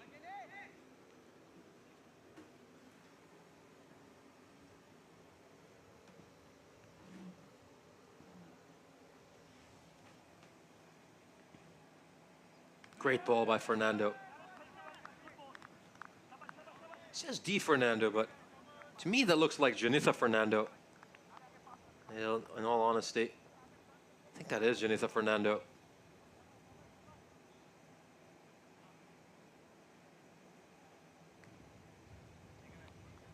That's the right line for Janitha Fernando. I mean, too often we see him just straying onto the leg stumps as goes to that big heave again. Is there an edge through to the keeper? No, there isn't. As of course it is Shahriar Sohail with the gloves here for Romania A. Just a big heave, I think. Again, you could play a more orthodox shot to that. I mean, nobody protecting the cover boundary. If you can somehow pierce it through the fielders on the offside, there's a few runs to be had. And of course, yeah, glad to see the correction. It is indeed Janitha Fernando as he pushes this one wide. Of course, Fernando, as we said, he's a very, very talented bowler, I think. One thing about him, though, is he just strays too far down the leg side far too often. If he can just consistently pitch it around middle and off stump, he's going to be so difficult to play because he can bring the ball back into the right-hander really well, as you just saw there. Outstanding ball. That's where he needs to be. That's a little fuller. He'll actually be even more likely to get a wicket. The batsman does pretty well to just get his bat out of the way there and make sure he doesn't nick one through. I like this from Fernando. I want to see him attack. Again, you can see a lot of potential there.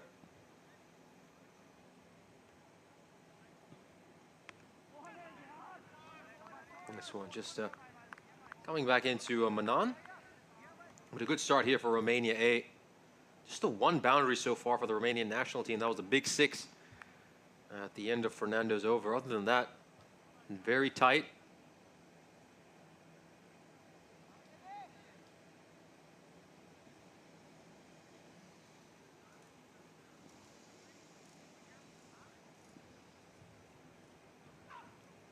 Goes to that big swing across the line again. And he's starting to get frustrated, Manan. He's really starting to get frustrated. 1 ball left in this over. Juan Fernando, I think you got to sneak in a Yorker. You got to get something at the stumps. I think this could be a case of where Manan's going to look for another big shot. If you just aimed it at the stumps, he's probably going to get clean bowled. That's the thing with Fernando. Again, he's got so much potential, but can he now produce the output on a more regular basis? Goes for the fuller ball. Good idea. But there's a chance to have a shy at the stumps at the non-strikers end, and good backing up as well. That's something that wasn't the case for the Romanian national team, who gave up plenty of runs in overthrow. So the over comes to an end. A very good one there for Janitha Fernando. He certainly won that battle against Manan, as Romania are 14 for 1 at the end of 3.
Ahmed's going to continue after getting a wicket in his previous over.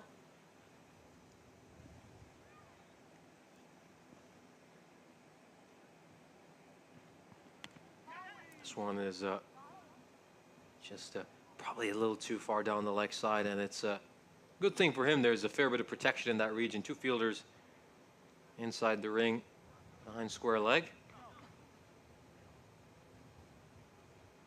Again, just needs to continue to bowl into the channel as he did so well last time around.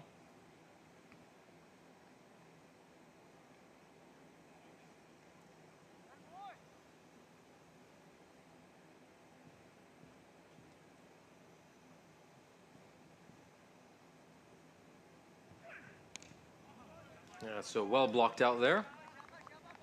Still, you'd probably say a little bit too far down the leg side. I think just a case of the fact that Manan's a little bit down on confidence right now. I think as it grows, it's potentially going to look to maybe potentially hit something like that towards mid-wicket.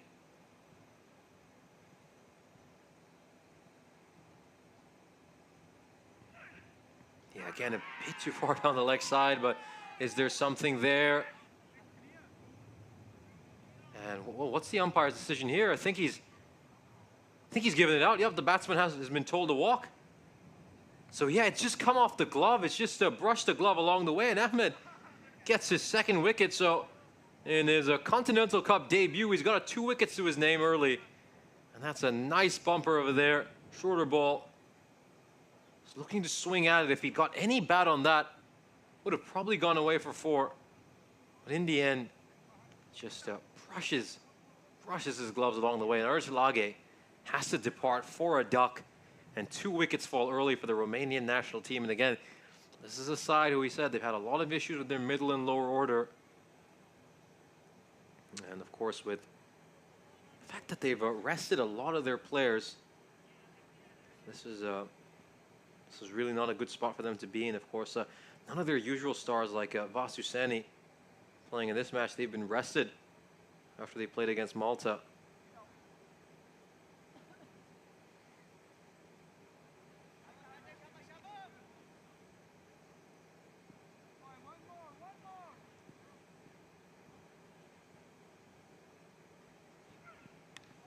This one just takes a edge along the way.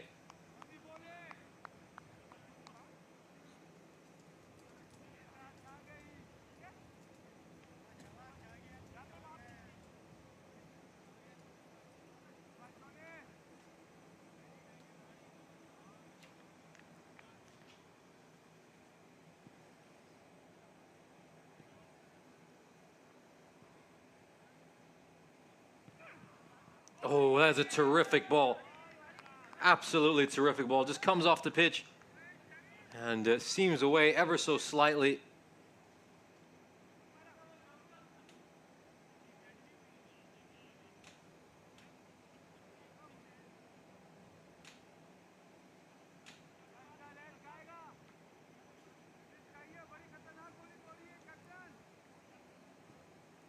Great spell here so far by Ahmed.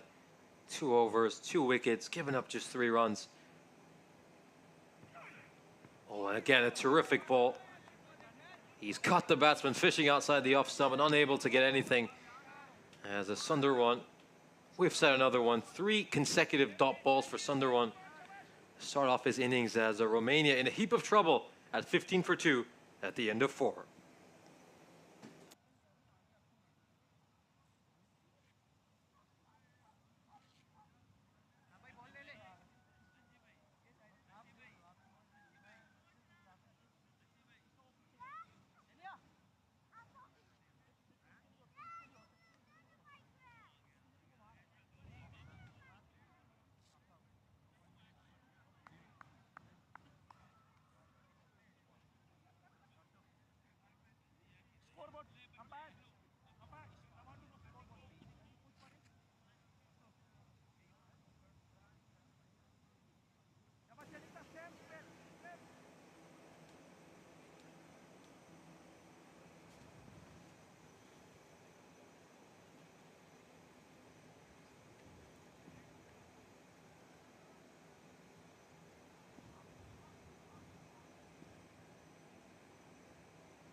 A big swipe across the line by Manan, who's having a very difficult time failing to make contact with anything.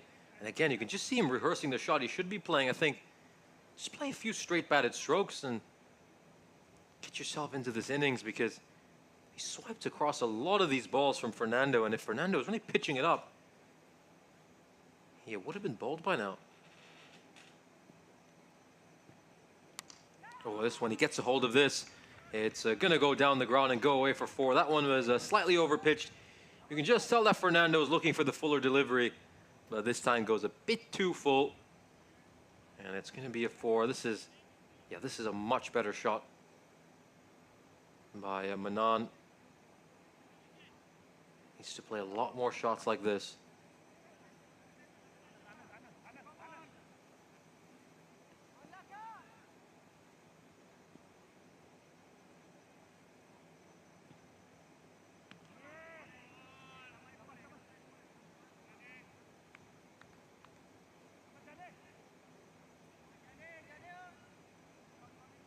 And goes for that big heave across the line, and then this is where we really just need to see Manan just keep his head here, play smart cricket, just hit it for the previous ball. Something like that, you should really be looking to play through the offside. Don't need to smash everything through the leg side, as this one is actually very well hit, but he struck it straight to the fielder, the Romania A captain, off top Kayani, and then of course Nasir Hassan chiming in with his opinion, saying that I'm rather disappointed with how Romania have played, and that they look down in terms of their morale.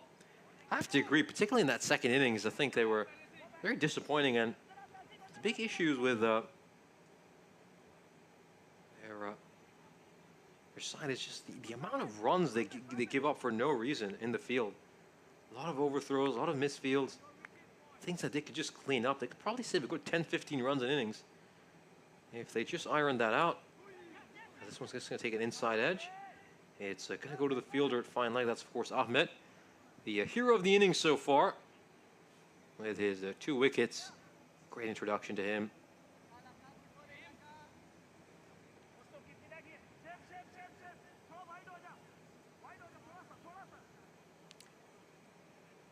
One ball to go in the over.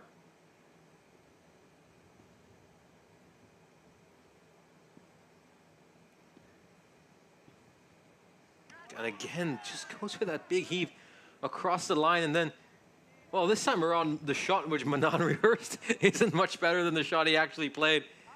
But again, we've seen his ability to hit good-looking, straight-batted shots, and that's exactly what he needed to do over there. Play that with the full face of the bat, hit it towards the offside. But instead, well, he's stuck on 18 of 19 deliveries as the Romanian national team in a lot of trouble at 21 for 2 at the end of 5. Of course, we'll take a look at today's schedule. We just saw a match earlier today between Romania and Malta, in which Malta came out on top. Of course, Romania and Malta will meet each other once again on the cricketing pitch later today. It's been a couple of rendezvous for them already, and Malta's come out on top in each of those fixtures. So Romania will be hoping their 3rd time lucky later today, whereas Malta will be looking to claim a hat-trick of wins. So, of course, stay tuned after this game, because there'll be plenty of pride up for grabs in that match. As we said, of course, Romania have lost 3 times to Malta in the last month or so, if you include the Valletta Cup. And they'll just want to set the record straight before these 2 teams meet each other again in the ECC 37 days from today, as this one is very well played there by Sundarwan. Rare bad ball by Ahmed. This time he just strays onto the pads, and Sundarwan very smartly just flicks it off those pads to get a boundary. Just the 2nd boundary so far this innings.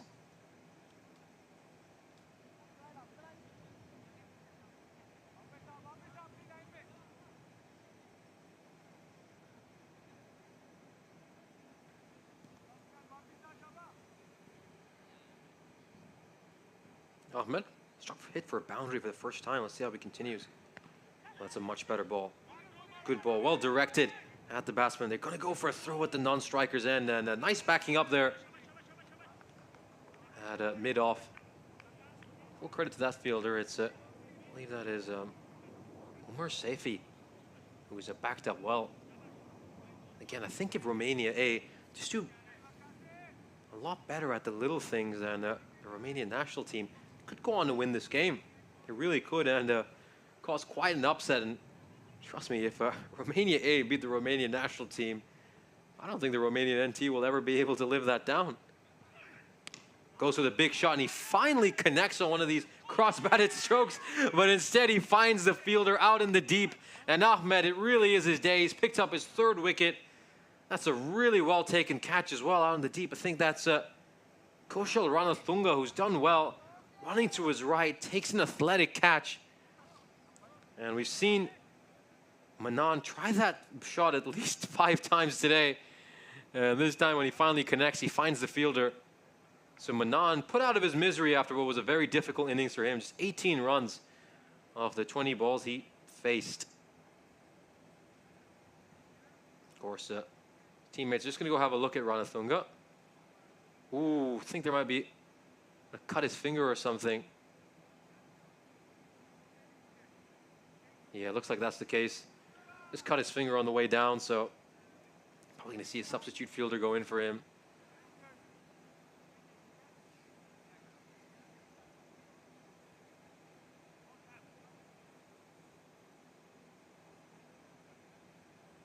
Yeah, not good to see. As we just take a look at that. Just wonder if it's hard to see really where that would have happened.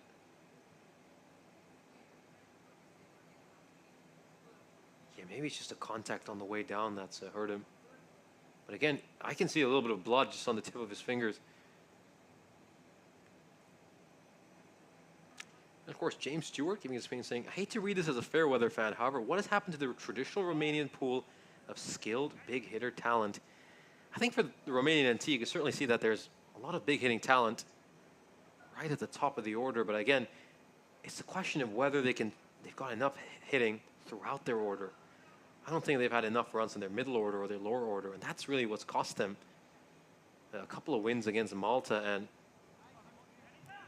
granted, they are resting a lot of key players for this game against Romania A, so it's hard to draw too many conclusions from this match. But again, I think the biggest issue for the Romanian national team is the lack of power hitting, particularly in the middle of their order. Often, once they lose a couple of wickets, you really start to see that run rate just nosedive for them more often than not. So very reliant on their top 3 or top 4 Romanian NT.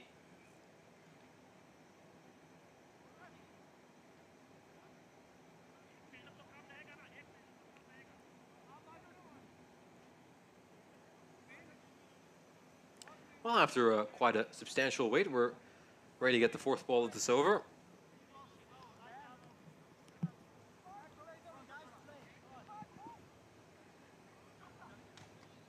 Three wickets already for Ahmed. Bowling his 3rd over. First match of the Continental Cup. He's made an incredible impact.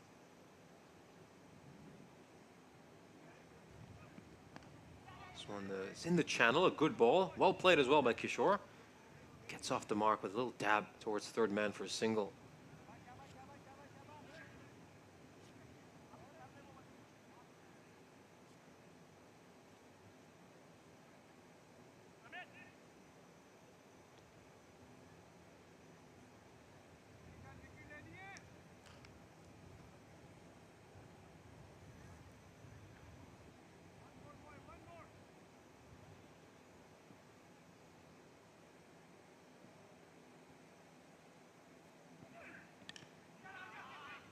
And this one is just squirms away behind point. And they want to push for a 2nd run here. They really need to. And as we said, yep, Romania are going to have to be aggressive with their running. Of course, a few people in the chat were commenting earlier about Romania's lack of aggression running between the wickets at times, but we certainly saw it there. And we're going to just have to see a whole lot of that for the remainder of this innings as played out way too many dot balls. You take a look at this. Dot ball percentage, just by a rough calculation, it has to be around 55%, which is just way too high. Oh, goes for the shorter one there. And great little bumper there just to keeps under one in his crease. So Romania with a very disappointing power play, just 29 runs off it. More importantly, they lost 3 valuable wickets.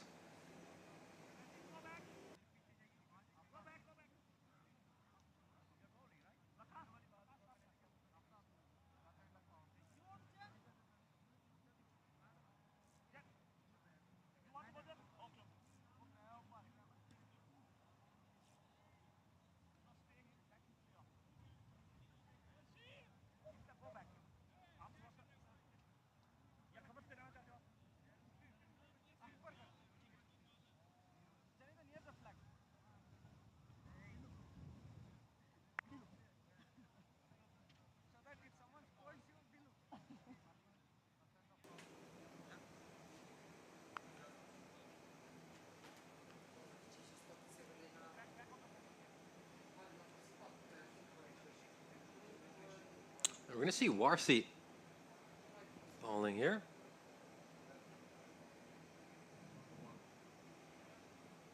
So a little bit of spin to immediately after the power play. That's a feature of this Romanian A side that we don't see as much from the national team more. Very spin heavy, of course, as we mentioned. One of the big issues for the national team are their lack of spin options, and you do see that sometimes just affect them a little bit during those middle overs. Oh, this one's played away, and it goes straight to the captain, Kayani. It was always going to be a tough catch. Don't know if it quite carried to him, but he's actually done quite well in the end just to prevent it getting past him. Again, we just see at this stage, Romania A were 42 for 4 at this stage, and again, Romania A were off to a very difficult start themselves. And it just emphasizes how difficult things are right now for the Romanian national team, who needs to go at about 11 and over from here on out. You know, that required run rate just climbing up.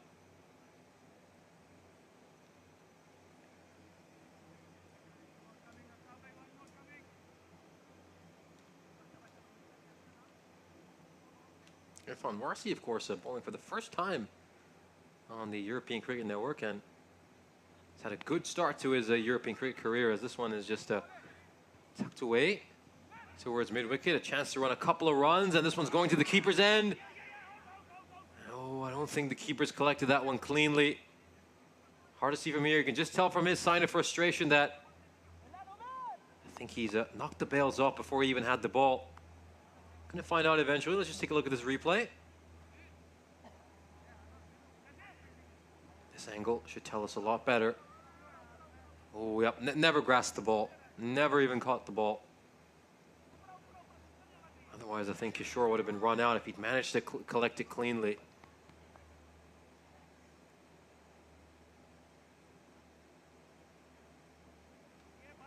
And again, a bit of a nothing shot there from Kishore. Can't really even tell where exactly he's trying to hit it. That kind of a shot, and again, they just have to settle into their innings, these two. They're not going to hit boundaries, at least. Try to run doubles, try to run 2. And this one's going to go straight to the fielder. Not a clean collection from Ahmed, but I don't think his captain's going to criticize him too much after he's just picked up 3 wickets for his side, as the 7th over comes to an end, and Romania are 34 for 3.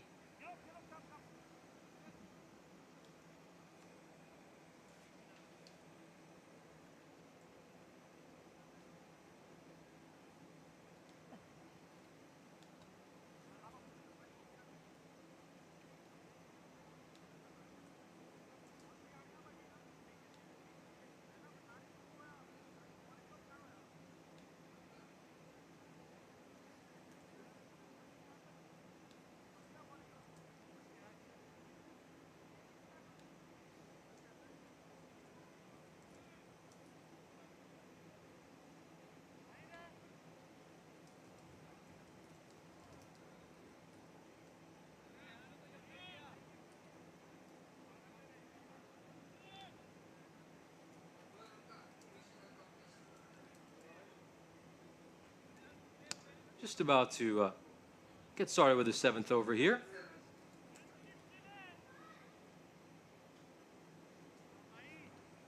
As a captain now, just trying to get his field setting absolutely precise. Just have a quick look at the field right now. There's a fielder out at long on, a deep backward square, deep extra cover. Can't quite see it clearly, but if I had to guess, it's probably a deep point as well. Because currently only see about 3 fielders patrolling the boundary, so there must be a couple just outside my vantage point.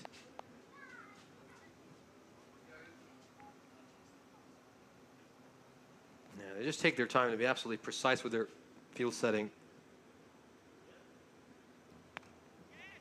This one is played away. I think it's gone straight to the fielder, so that is a wicket indeed. And well, I was just having a look at the field of play and had my vantage point blocked as, just take a look at this. He goes for that big cut shot behind point, and that is a very well taken catch there. That's outstanding stuff. As wickets continuing to tumble for Romania as they're now 4 down. That was Tezibul Hassan taking that catch. We saw him struggle with the bat earlier. But no problem here as he takes that important catch as Romania continue to take wickets and are really giving a beating to the national team. And of course, as we say, a lot of local rivalries in play during this match. There'll be a lot of bragging rights won after this game. If someone gets another out, of course, all these players know each other very well, very close to one another. As Abbas comes out to bat, he's going to face his first ball.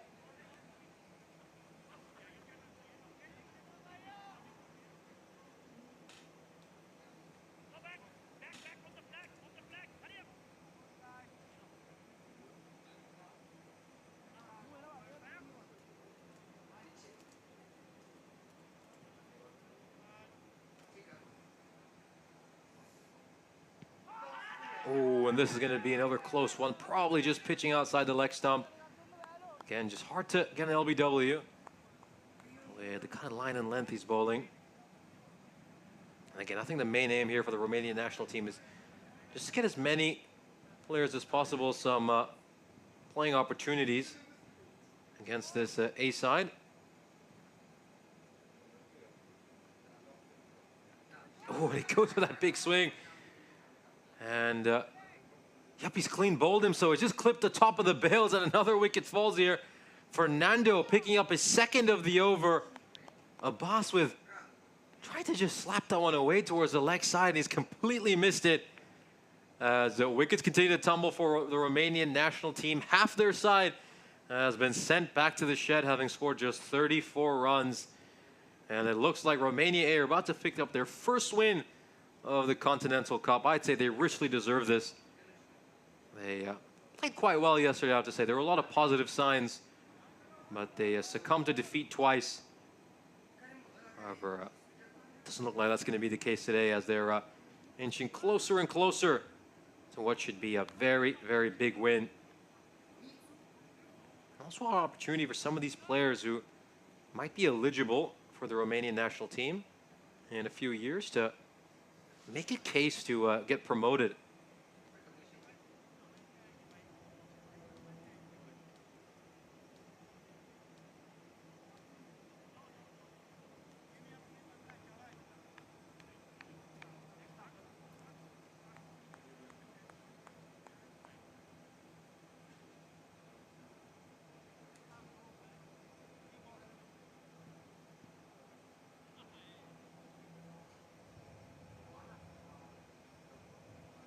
Well, this one turns back enormously. And of course, this is why I was a little bit surprised that Dylan Fernando was not selected to bowl in that second match yesterday against the Romanian national team. Of course, they chose not to bowl him at all in that second game Romania A played, which really baffled me.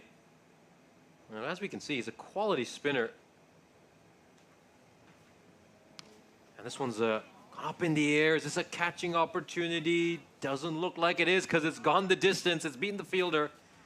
And that is a huge shot and one that will really spoil an over that's been near perfect so far for Dylan Fernando on the half volley. Slightly over pitches that delivery. And it goes all the way for 6. As of course, got a few members of our chat joining in. Of course, nice to see you here, Daniela. Hope you're enjoying the game at home. As Chris Smith saying that he noticed the Romanian women had this similar issue a couple of weeks ago with running between the wickets. Well, maybe they need to do what Malta did. I mean, Malta always get here early and do some sprints before the start of the game. Maybe that's what Romania should start doing. And oh, that was a needless throw. Absolutely needless throw. Should have just held on to the ball. And there's another issue that really plagues Romanian cricket, giving up a lot of runs off overthrows. So just take another look at this ball. Mind you, managed to get a lot of bounce off that delivery. And he's just had a shy at the stumps.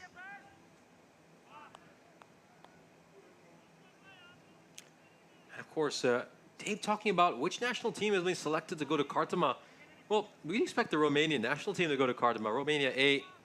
A lot of these players have either not made it into the national team or just ineligible, as of course we take a look at the economy rates here. Jonathan Fernando has given up 18 runs in the 3 overs he's bowled. He did a very good job today. I've been quite impressed by him. And Waqas Ahmed, boy, he's been the standout bowler. Terrific stuff by him. 3 for 11, and that great over there by Fernando, picking up a couple of wickets. It's now put Romania A well ahead of the Romania national team. As Nasir Hassan saying, Romania A side looking way better than Romania. Again, this is just pushed away towards points. Going to beat the skipper off top, Kayani. Well, I do have to say the Romanian national team is better than the Romanian A team. I mean, the two of them played each other yesterday. And it's just that, again, keep in mind, the Romanian national team has rested a lot of players for this match. I think they want their best guys playing against Malta. This one is struck down the ground towards long off. It's going to be just a single. Beg your pardon, looks like it's gone all the way for 4, so it seemed like there were a couple of fielders going towards it. But it's gone the distance over 4, and again, Daniela saying that maybe Romania needs to change their color. Seems like yellow brings a lot of bad luck. I mean, say that to the Chennai Super Kings in the IPL. They wear yellow, and they can't stop winning titles.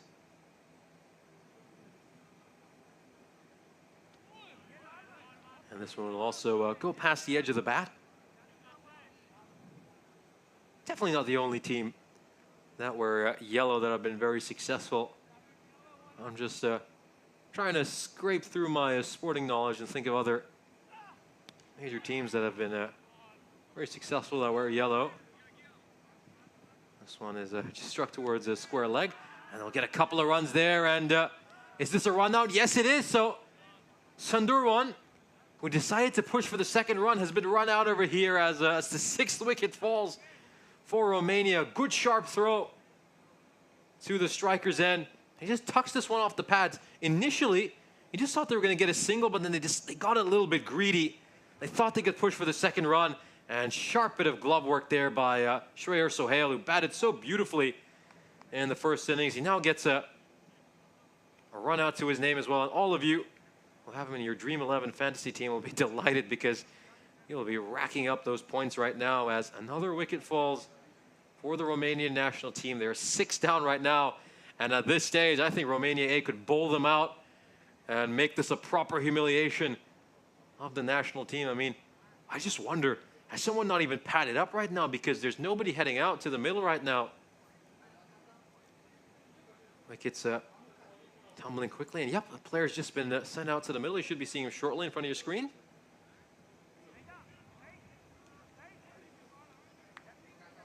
Looks like it's going to be Pashindu Vindula, of course. Took the bulk of the wickets in the first innings, and he's now in a bit of a situation where he has to say, well, am I going to have to lead this team all the way? Am I going to have to do the run scoring as well?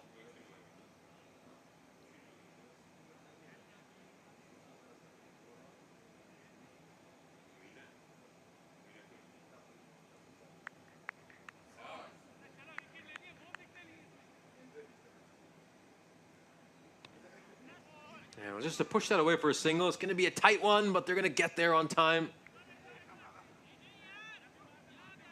And we're going for a second run as well off those overthrows. And if there was a direct hit there, I think Vindula would have been in a bit of trouble. And looks like overthrows is a thing that Romania A are going to have to iron out as well. That's maybe just something that Romanian cricket should commit to for the rest of 2023, just to prevent overthrows. It's an issue that has plagued both these sides. We haven't seen that problem so much with Malta. And this one is a push towards mid-on for a dot ball. Of course, the KSM chiming in saying Uganda wear a yellow, and they're pretty good at times with both their men and women. Yeah, of course, just keep sending in messages of teams you know that wear yellow or quite successful at different sports. Come to the end of the 9th over.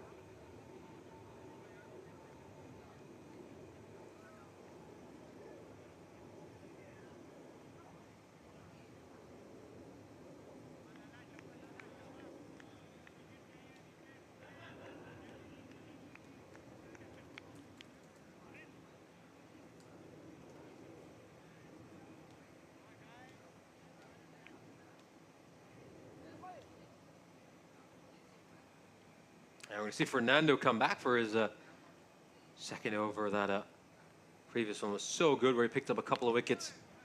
This one is struck away towards the fielder at long on. That's, of course, Ahmed. Yeah, they've just got them right where they want them, don't they? Romania A, Romanian national team now.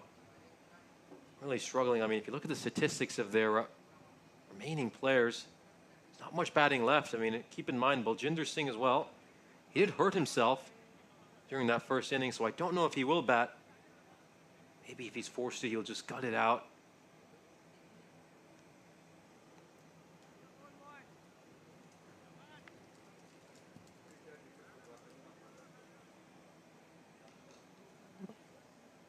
Oh, this one's gone up in the air. And there's a fielder converging underneath it, but it's going to land right between them again. Miscommunication, nobody called for it. And it lands right in between all the fielders. Hey, you just have to do a better job. Look at this one, it's just popped up in the air. Look at this, it's just a case of, is it yours, is it mine? In the end, it's no one's.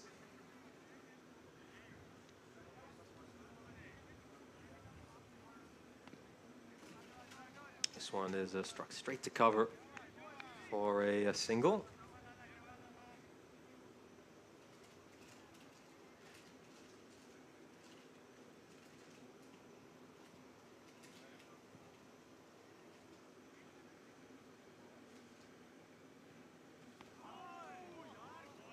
And he goes for that big swing and a miss.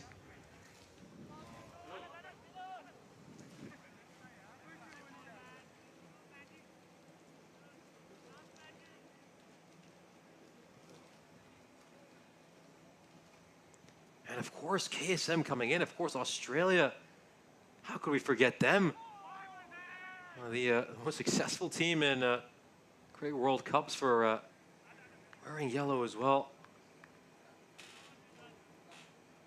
As of course, we're at the halfway stage of the inning as Romania are 49 for 6. As of course, we'll take a look at some of the upcoming events here on the European Cricket Network. Of course, European cricket is in full swing this month with a feast of fixtures. We've got the T10 action in Dresden running alongside us where every ball tells a tale. And then, of course, we'll be diving into some high-octane bilateral cricket between Jersey and the Netherlands. And then, just when you think the drama is simmering down, we'll be heading back to Germany as Krefeld will take center stage. And, of course, setting the scene for some more cricket epics in the middle of September, we will transport you all the way to the eternal city of Rome where history and cricket will blend in to give you a riveting European Cricket Series. Circle your calendars, put this down, pencil this in, as the next month is going to be a cricket lover's dream on the European Cricket Network, as of course, we build up to the all-important European Cricket Championship.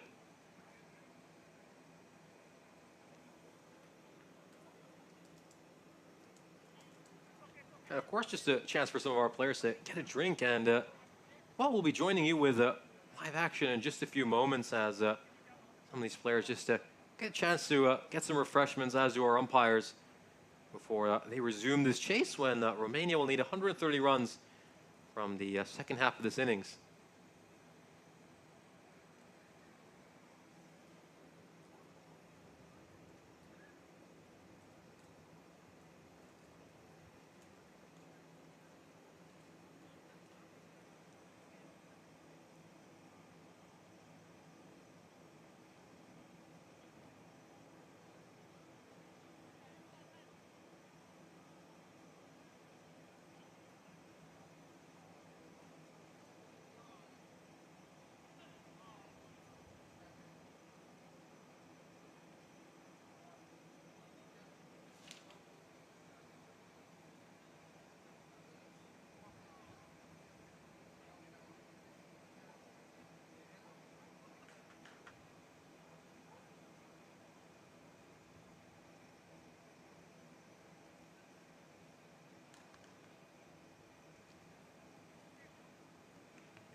And we're ready to resume play here in the second half of the innings. Romania 49 for 6, needing to go at 13 and over for the second half.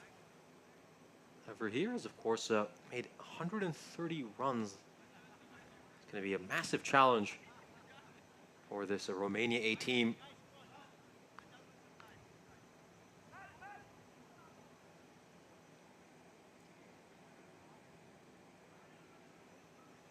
And we're going to see bowl this over. I just seen Fernando have a really good first couple of overs, 2 wickets, managed to pick up 9 runs. Romania probably only have another 3 wickets in hand. Of course, it all depends on whether Singh is fit to play, Baljinder Singh.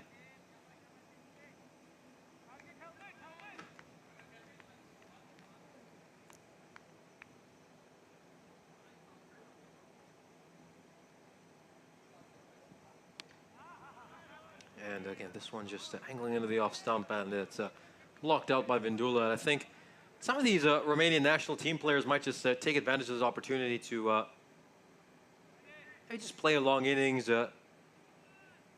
get a good score to improve their confidence, because we're at the stage now where a lot of these lower order players will really struggle to go at a rate of 13 for the entire remainder of this inning. This one's a low full toss, and it's going to go straight to Janitha Fernando.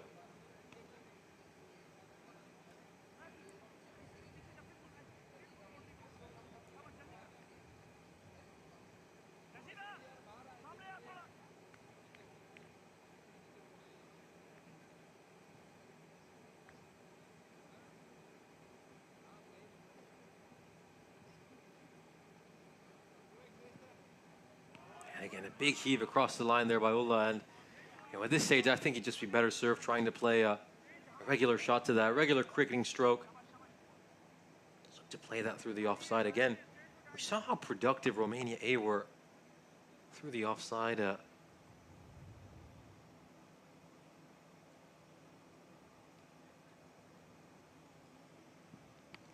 This one's popped up in the air, and it's going to drop safely by the looks of it. But yeah, again, both Ul Hassan and Sohail played some very smart cricket. A lot of beautiful cover drives. The cover region was the most productive region for them. Nice high elbow strokes, and then they need to bludgeon the odd 6, which is only a couple of times in their innings. They were more than capable of doing that. As again, back of a length delivery, it's a swing and a miss.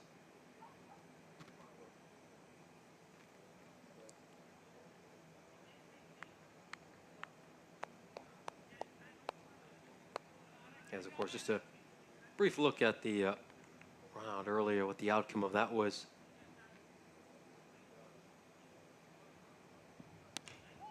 Yeah, that is a nice looking defensive shot. Straight to cover, played with the full face of the bat. One ball left in this Ul Hassan over. It's been a terrific first one for him. Just a 1 run. As Romania are 51 for 6 against their 18.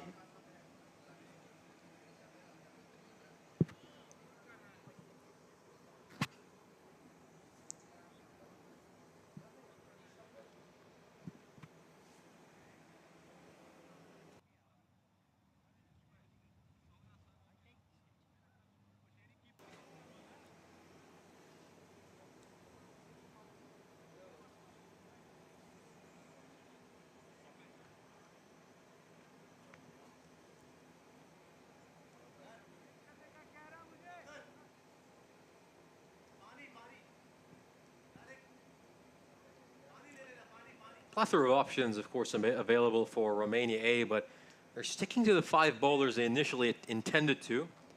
I just feel like when the results of this game will start to get more inevitable, whether we'll see a couple of bowlers we don't typically see bowling the final overs. Meanwhile, Fernando continues. And this one's just gone past the keeper. He's not only bamboozled the batsman, he's done that to his own teammate as well.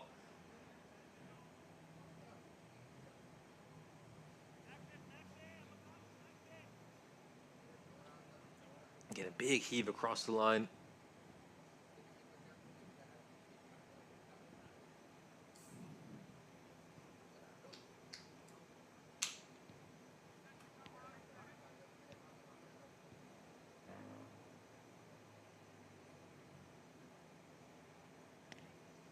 Yeah, this time he just looks to prod one towards cover, and the skipper with a bit of foot fielding there at the end to ensure that it's going to be a dot ball regardless. And you love to see that, though. You love to see that commitment, even though this required is a balloon to over 14.5.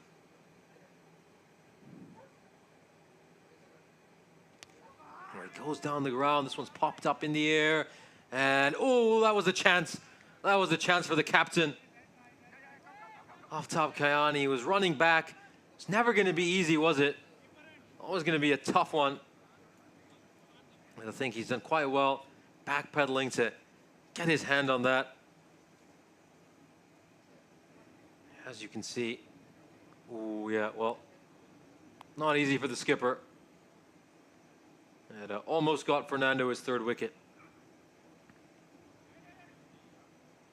That one just turning back into the right-hander, making it, just cramping him for room and unable to play that one. But again, I think these two at this stage are probably just going to be looking for their own personal scores and trying to get a good knock in to either see them promoted to the other team or promoted up the order. Chance to really cement your place in the Romanian squad, as this one is just poked away. It's going to go towards long on, just a single.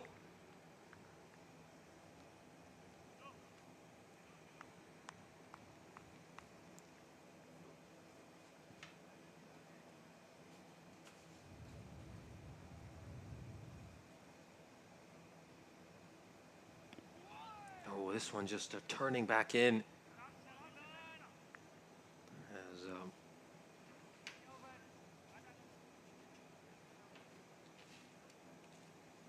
That will bring the over to an end, as Romania at the end of 12 overs are at 50. 6 for 6. Of course, apologies for scorecard being down. We'll have those graphics up for you as soon as we can. Of course, quite a bit of talk about Hungarian cricket in the chat earlier. A few people wishing they'd had a chance to see Hungary. Of course, Hungarian team, yep, they've been invitees to the Continental Cup previously. Very good team. On their day, they're capable of beating anyone. They got some great batsmen like Vinod Davindran, good all-rounders like Ashrita Reddy. Yeah, we just see this over continue just off the toe end of the bat. Good left arm round spinner in Zishan Kukilela as well. And then Abhitesh Parar, great pace bowler. Now, Hungary as well had a few issues at their last ECC one, just one of their 8 game. And that was chasing down a target of 97 on that one very comfortably, though, with 14 balls to spare. This one is very nicely struck, and it's a welcome boundary for the Romanian national team, who've not had a 4 since the beginning of the 8th over. Comes down the wicket, plays that with authority, real strong intent. And that goes away for 4. Of course, Romania, big part of Hungary. They've been involved in 6 series as a national cricketing side. This one is going to go up in the air. This is well struck. Don't worry about that. It's going to go all the way as the fielder just has to watch that sail over his head. And we've got our second Maximo of the innings. Humongous hit. Great shot there by Ulla. With power hitting, and again, this is a good opportunity for him to earn a promotion up the order, or maybe even push for a place in the other Romanian side that's going to play against Malta. Again, as we've said, one issue for the Romanian national team has been hitting in the middle order and the lower order, and if he does quite well here, or does Vindula, I think they could earn themselves a spot in one of the games against Malta. I think Vindula has certainly done enough, having picked up 7 wickets in the 2 matches against Romania A, as this one is a much better ball, back of the length, just goes over the off stump. Yeah, going back to talk about Hungary, of course, just last month, Hungary won their first series as a cricket team, so a big congratulations to them. Of course, Croatia toured Hungary, and Hungary were absolutely dominant in that series. Yeah, it's another big heave. They won the first T20I by 145 runs. They clubbed Croatia for 209. And then they bowled them out for 64. The second match, unfortunately, was abandoned without a ball bowled. And then in the third match, they bowled out Croatia for 63 and then chased the target down in 7.2 overs. And another good ball here by Ol Hassan. So, yeah, that was a couple of weeks ago, mind you, against Croatia. They did tour Czech Republic back in June, and unfortunately for them, results didn't quite go their way in that series as we come to the end of the 13th over. Romania 66 for 6. We'll continue discussion on Hungarian cricket right at the start of the next over.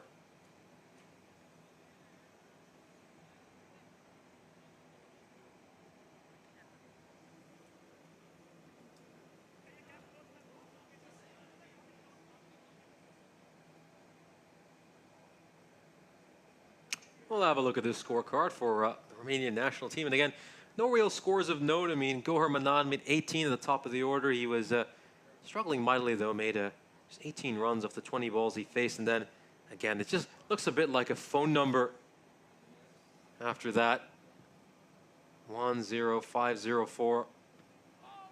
That's could be an emergency number in some countries as you see Fernando come back in the attack. But, of course, Hungary toured Czech Republic back in June, and they were, you have to say, they were very unlucky in that tour. They didn't have any results go their way.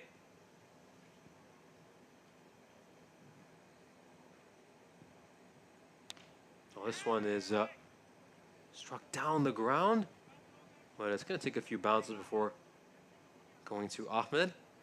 Lost the first match in an absolute thriller by just 9 runs. Did incredibly well to restrict Czech Republic to 128, but only managed to make 119 in reply. And then that second match, there was an absolute thriller.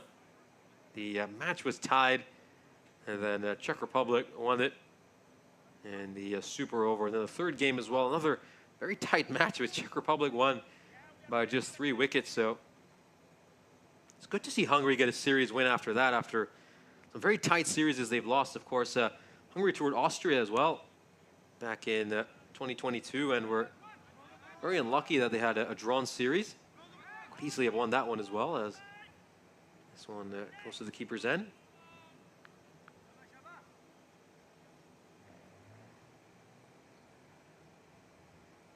Well, going at exactly a run of ball. They had the 23.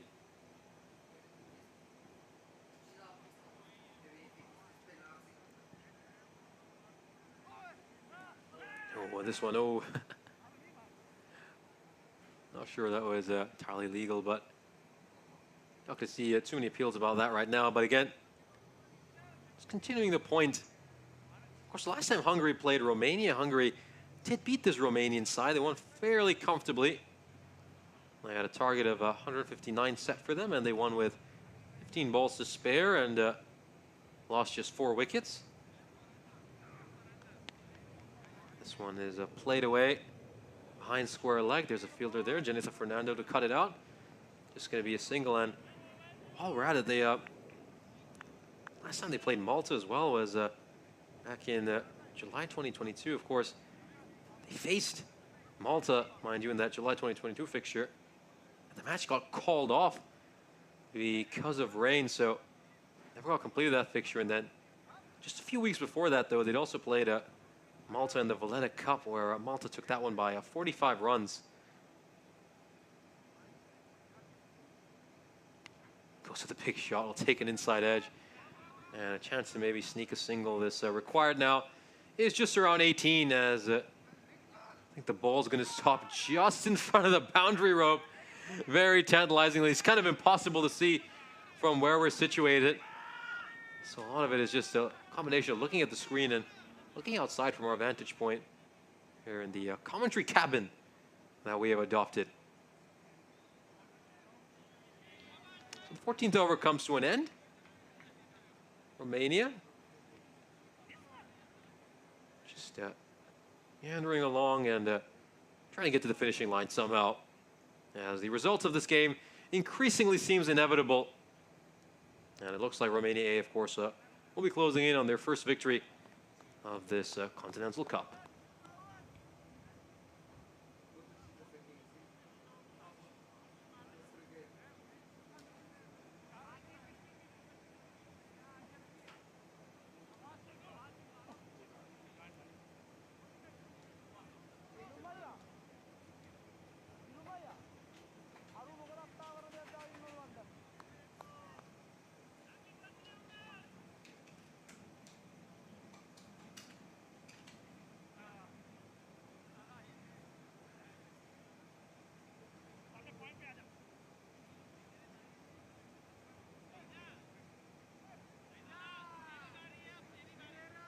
In comes Safi to bowl for the first time today.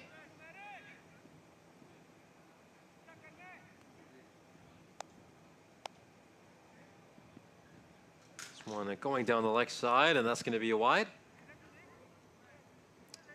Where Sammy played a little cameo yesterday with a bat in hand, and everyone got a lot of joy out of him seeing him face the last couple of balls against the Romanian national team, which he struck for a 6 and a 4. Didn't quite have the same success with the ball in hand, but I think with this required now, up at 17 and a half, it's a chance now for Romania A to give some opportunities to bowlers who don't normally get them, as he starts off with a couple of wide. So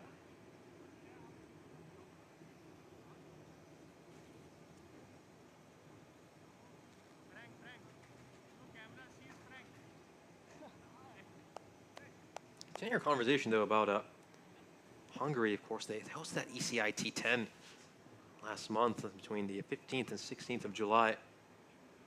Only won 2 of their 6 games against Sweden and Portugal. But then, of course, Hungary had one of the most spectacular wins you will see. They chased down 174 against Portugal with 2 overs to spare. And, of course, Rico Fuller and Charlie Hunt had the honor of calling that game.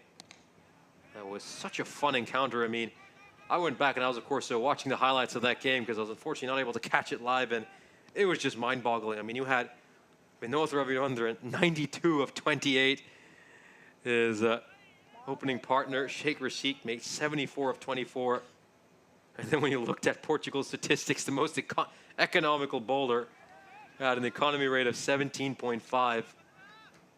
So, you know, as we said earlier, I mean, Hungary on their day, they can be one of the most entertaining sides to watch. And they'll certainly be a team to watch in this upcoming ECC, which is just 37 days away. I think we'll see an improvement from them. We saw last time out. I think they'll win more games this time around. They'll be a bit more of a threat.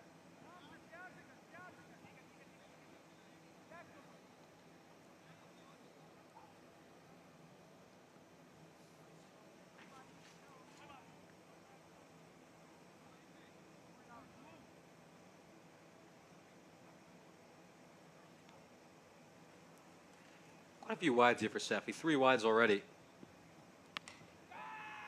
Oh, and this one shouts of catch, but it's lands well short of the captain, who is currently at mid-off.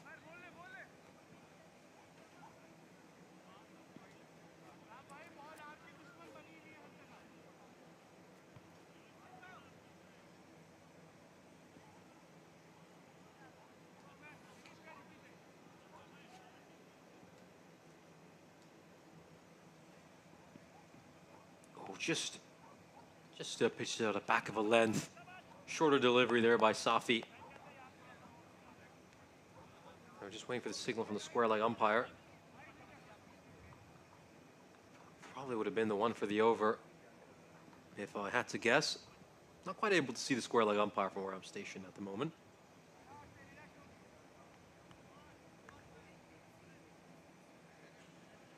Umpire just waiting to clear a few things up.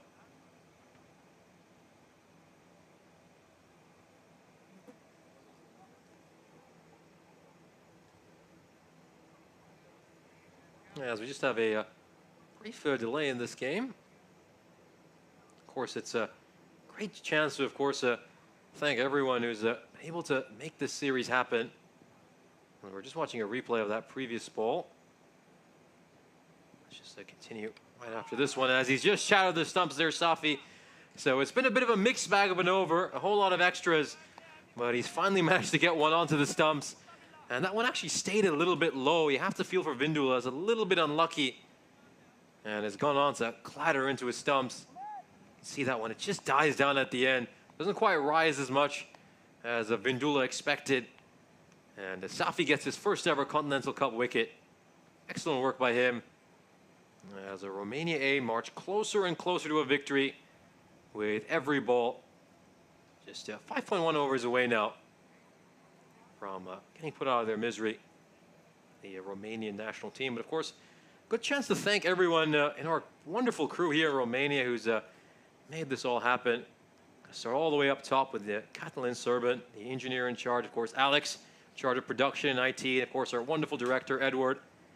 And we've got our cameraman, Silviu Ilie, done a really good job. Then Alan Petrescu, our assistant, and a power generator driver. We've got Vlad Mircea, our CCU operator. Andrei Stefan, our graphics operator. This one just popped up there. And it's going to trickle over the boundary rope for a 4. And of course, Petros Penci and then Ian Mihalaci for a wireless camera technician. Just been a wonderful crew. And it's been such a pleasure working with them over these couple of days. As now the Romanian national team need 97 runs of 30 balls. As of course, we still got one more match after this when Malta take on Romania. Of course, Romania beat Malta earlier today. And of course, we'll meet once again on the cricketing pitch. And it's been a couple of rendezvous so far have gone in favor of Malta. They won both of those. So Romania will be hoping that they can beat them on the third occasion. Whereas Malta, well, I want to get 3 wins on the bounce against Romania and really dampen their confidence. But plenty of pride up for grabs in that fixture. There's no way Romania are going to tolerate losing 3 matches in a row at home to Malta. I see a very fierce Romania side, of course, coming back for that fixture. Don't be surprised if we see 11 changes to this lineup. I think just looking at this Romanian national team, you have to talk about players that we might see play in the next game. Maybe Ulla. You know, he's made a 28 here of 25.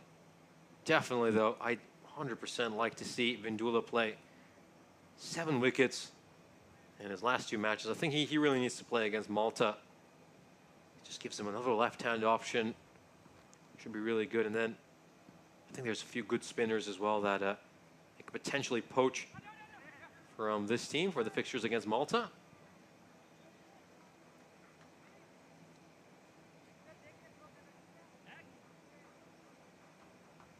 This one just struck towards the player at point. Very delicately nudged.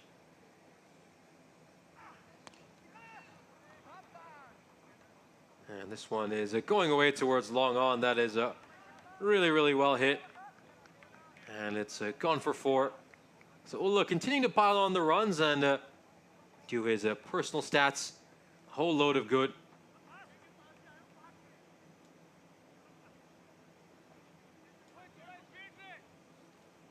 This is just see that required now, going above 20. And Dave asking me whether I'll be at Cardamom. Well, I don't know, Dave. At the moment, it doesn't seem so. Would be really nice, though, to certainly go there. And even if I'm not present in person, I'll certainly be following along as much as I can on these YouTube streams. And this is a very nice-looking shot. This is going up to Safi. And oh, he's put one down there. We saw him take a wicket in the previous over. And this is a good throw back to Kayani. You really don't want to drop a catch off your captain's bowling. I mean, that's something you might get dropped for. You can drop a catch if anyone else is bowling, not your captain. And oh, lives to fight another day. So close to the off stump. He's very unlucky. He hasn't managed to get a wicket there.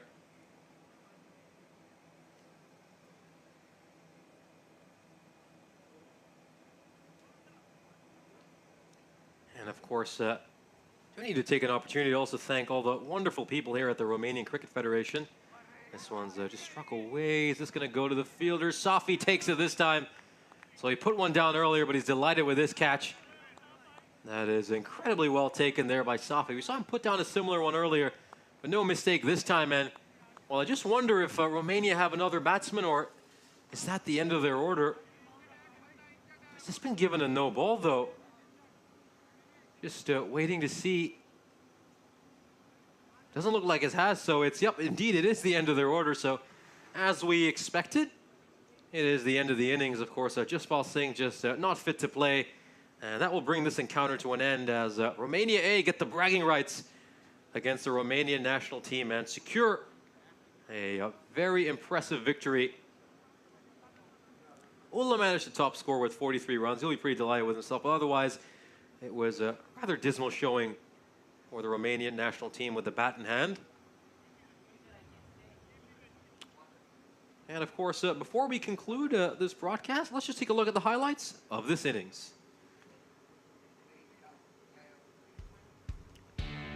As of course, it was a great opportunity here for Ahmed to come in. He was playing his first match of the Continental Cup. He was absolutely terrific, steaming in, bowled really well. He just kept hitting a good line and length. He was extracting some good bounce, got some edges through that one, just took a glove on the way through to the keeper.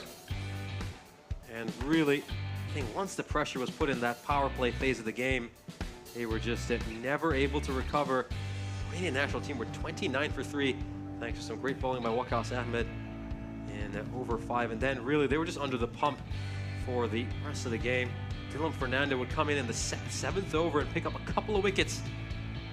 And then for the rest of that, we just saw a partnership where both Ulla and Sundarwan just meandered along at a rather slow rate, but at that point they were just going too slowly to really bother this Romania A side. Where we just take a look at some of this bowling here by Dylan Fernando. That was one of the few boundaries that was struck this inning. A total of 6 fours were hit and 3 sixes by this Romanian national team. So just not able to hit enough boundaries.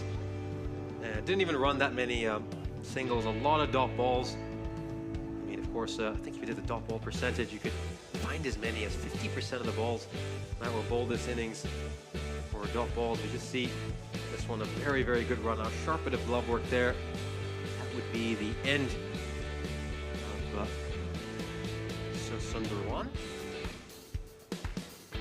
Again, another look at these shots. This one was straight up to Safi. We saw Safi put one down earlier. No mistake over there. He took that one very well. And that would bring this innings to an end. As Romania, of course, lost 9 wickets with Jaspal Singh retired hurt. We saw him take a pretty nasty blow earlier when the ball just hit the tip of his fingers, and probably can't grip a bat right now. So he didn't come out to bat in the end.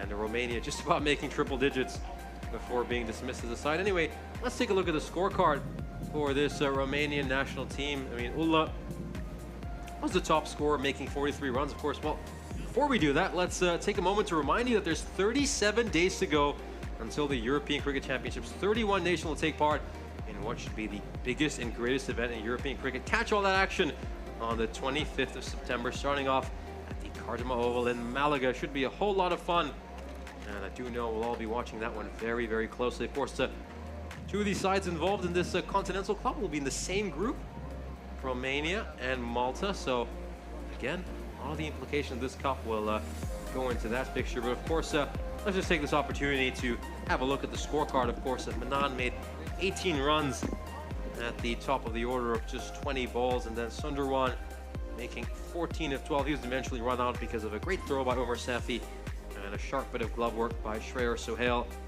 And then Ulla not out with 43 of 32. And I just wonder if he's going to play this next match against Malta. Apologies if you're unable to see the scorecard at the moment. I'll just read off some of the important facts for you while I'm here. And of course, for Romania A, a terrific all-round bowling performance. Safi, he went for a few runs, giving up 20 of 2. But outside of that, everybody was brilliant. Fernando, 18 of the 3 overs he bowled. Ahmed, of course, pick of the bowlers, took 3 wickets, gave up just 11 runs. And the 3 overs he bowled, and of course Warsi, 2 overs, gave up 13. Dylan Fernando, the spinner, left arm, Chinaman, went 2 for 19 in the 4 overs he bowled. Ul Hassan with 11 runs, giving up in the 2 overs he bowled. And then of course Kayani, the skipper, getting that wicket right at the end, 2 for 7 in the 8 balls he delivered, as Romania A beat the national team by 78 runs in a thoroughly convincing victory. And I have to say, well deserved for them. Of course, Romania don't have too long to lick their wounds, as they'll be right back out there trying to prevent Malta from beating them 3 consecutive times. Make sure to join us then. We'll see you in a bit.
This European Cricket Network event is proudly brought to you by HCL Software and Bizaway.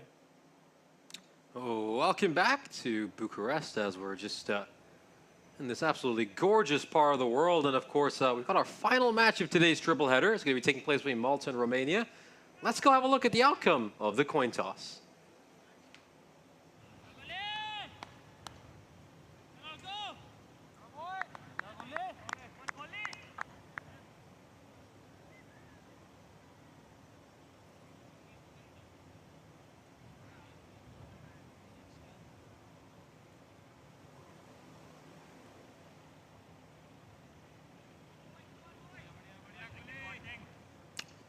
And of course, as we can see, Romania have won the toss and elected to bowl first. So Malta, they've won 3 out of 3 to start off this tournament. Romania, well, you better update that fantasy dashboard. It's currently 1 for 3. Of course, we take a look at this one. Fanian Mughal with 186 points.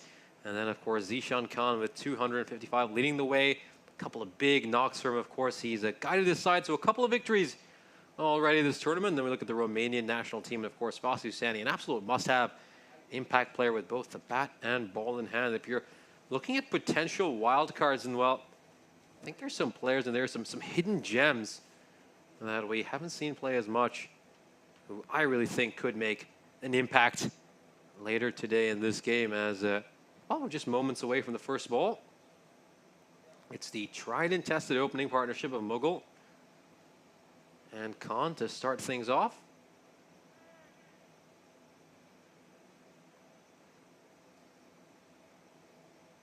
I believe it's going to be Khan to face the first ball rather than Mughal. Mughal's currently at the non-striker's end.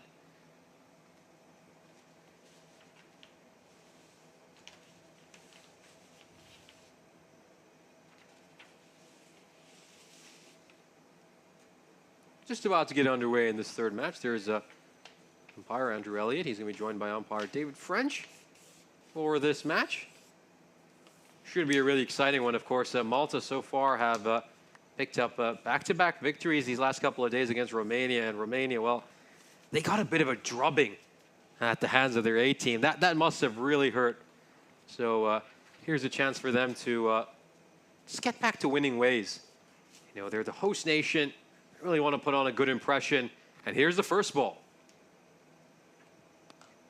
That's a nice ball there by Kohli to start off. It hits straight to the fielder at cover.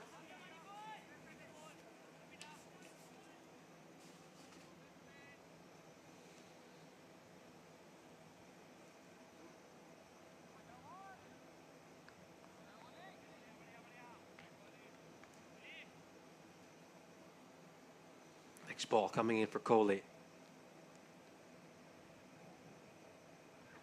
Advances down the wicket. Zishan, as he often loves to do, and he's going to hit this one straight to the fielder at mid-off. That's going to be a single. And Dave, yes indeed, we are back. We are back live for our final game of the day. Should be a very exciting one. It's been a very eventful day so far. We've had a lot of storylines that are worth discussing. Of course, Malta picking up their second win against Romania and the third win of the summer against this Romanian cricket team. And then, of course, Romania, a reshuffled Romania, I should say, succumbed to a massive defeat at the hands of their A team. As this one, that one just taking an edge. The umpire is unmoved. But again, this is the good thing about Kohli. He always got that outside edge in play when he's bowling. Just shapes the ball away beautifully. Is that an edge, or has he just brushed the artificial pitch along the way? Of course, KSM asking if Varun Prashant is playing this game. No, he isn't playing for Malta this match. It's going to be Bikram Arora is going to be captaining this Maltese side. Varun Prashant is the 12th man for this game.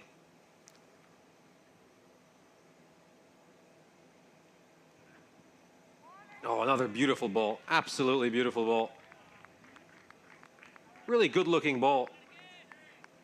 Nice shape away, but again, that kind of a length, though, not to be overcritical, you're not going to get too many wickets. I think got to pitch it up, really. Imagine he can swing that ball, just have it a little fuller with his length. That's when you're going to draw edges. Balls like that, they look absolutely beautiful, but they're not the ones that tend to get you those wickets. Oh, that's better. do get a single off that ball, though. So I think that's where you just have to show a little bit of T20 smarts and maybe, and instead of going that full, look more for a good length, or maybe the back end of a full length of this one is just pushed away towards Vashish, the terrific fielder at mid-off. But yeah, going back to that, Varun Prasad not playing this game for Malta, and that's not surprising again. Going to want to give everybody an opportunity to play. As that brushed something along the way, the umpire deems that it's probably come off the hip rather than any glove or pad, and that's what Zishan Khan indicates as well. He just tells the bowler on the way back that, hey, mate, that's just flicked a bit of my waist along the way, so it's not out. And a good first over here for Romania. Just 2 runs off that over, as Manmeet Kohli doing what he often does.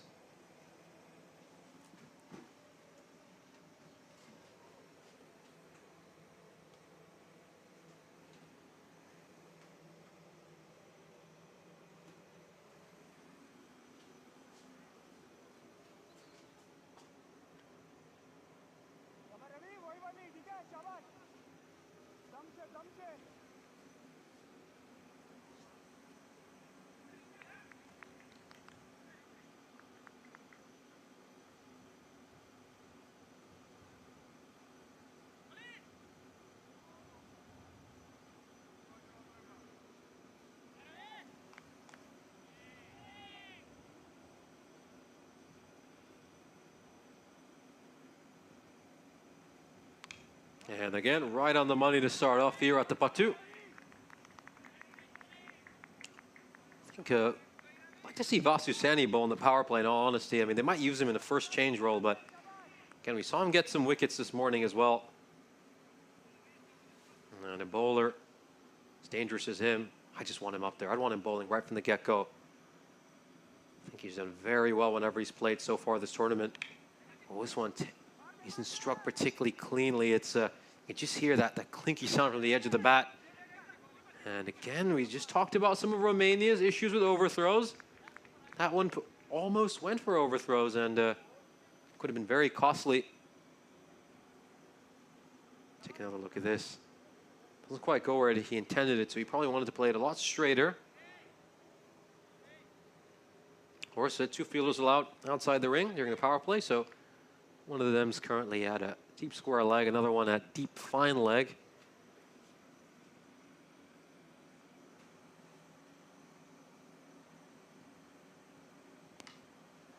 Now this one is played away by Zishan, who, again, he's always looking to charge down the wicket and look to hit balls on the half volley. Surprised that more bowlers haven't just bowled short to him whenever he does that. I think I've seen a few bowlers employ that tactic, but it's not something that is consistently enforced by the entire team. And now that these sides have had a chance to see each other a fair bit, this one's played away. You'd like to see them employing that tactic a bit more since they're starting to learn one another's tendencies. That's a great direct hit at the non-striker's end, but umpire Elliott deems that Mughal made it on time, and just from the naked eye, it looked like he did. We'll just take another look at this. Great pickup, and again, always run against Vashish at your own peril. I think he's been one of the more impressive fielders I've seen during this series here in Romania.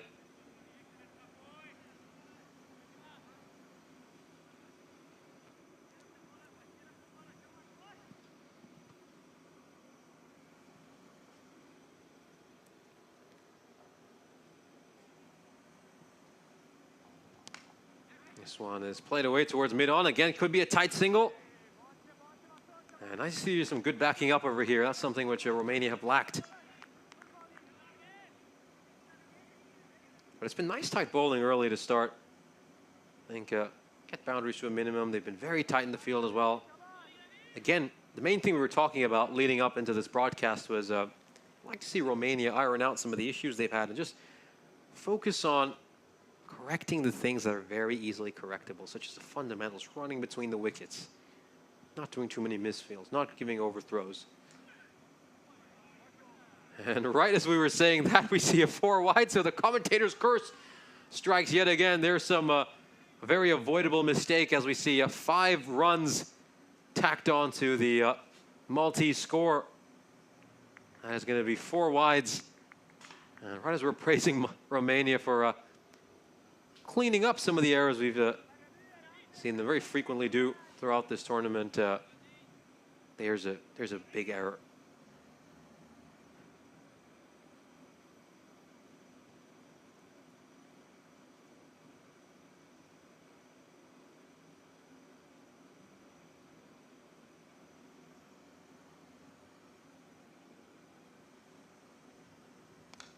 This one is just struck straight to the fielder at mid-off. So the over comes to an end. And it's 11 runs for no loss for Malta.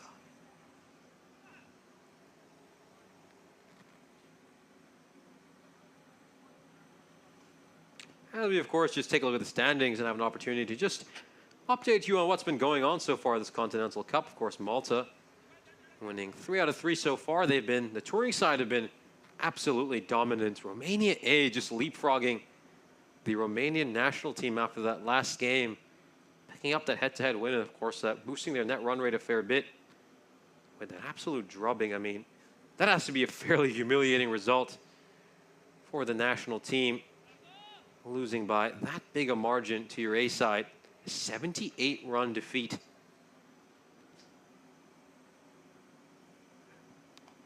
This one's popped up in the air. Is there a catching opportunity here? It's just cleared the fielders of points. They're going to trickle away for 4. So we can see Zishan Khan again showing some aggression.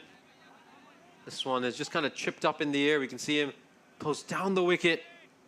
And it's popped up high in the sky. It's put on a good chase over there, but it's going to beat both the fielders. Yeah, that's an effort in vain, unfortunately, for Susani and Shukran Sahi.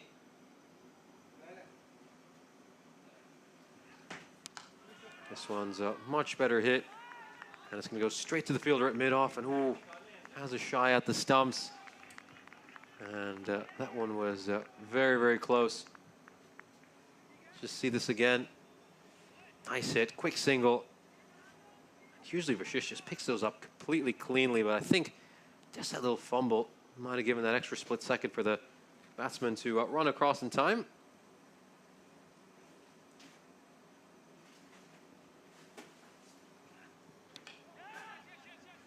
This one just nudged towards cover, and of course Dave shouting minimo after that last moment where we saw 5 wides given. That's probably the first minimo we've seen so far in Romania. So I do have to credit some of the bowlers and the wicketkeepers for preventing that. So, hey, I think from the bowling point of view, you want to see as few minimos as possible. So I will give some credit to the bowlers here. They've done a good job of not allowing too many extras.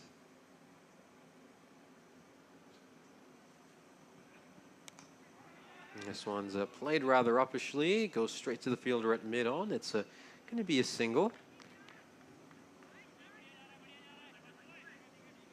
And of course, we're in the final game of the day. Of course, love to hear your comments in the chat. And, feel free to join in on the live stream, even if you're just lurking right now. Let's get the conversation going. And of course, we can talk about all things European cricket or unrelated. This one's just nudged towards the fielder at cover. It's a good sprint put in there by Mughal, charging hard. You have to say one thing about this Maltese side. They're very aggressive with their running between the wickets. And in contrast to this Romanian side, who often don't push when they need to. Although, of course, I think with Malta, though, it's about finding the right balance and not pushing for the second run when one isn't on. And also just being clear with their communication when running. This one is played straight towards mid-off. He doesn't actually manage to time it at all, which aids him. He's going to come across for a single very, very easily as the third over comes to an end, and Malta are 20 for no loss.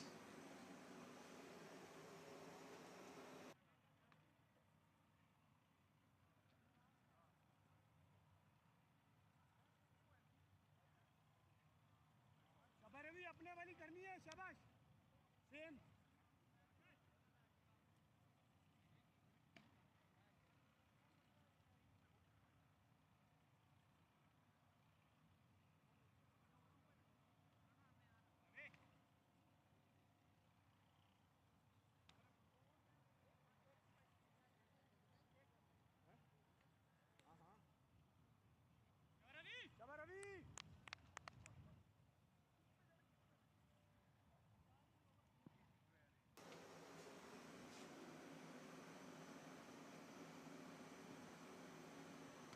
This one's it's gone up in the air, and it's going to take a few bounces before going into the tent.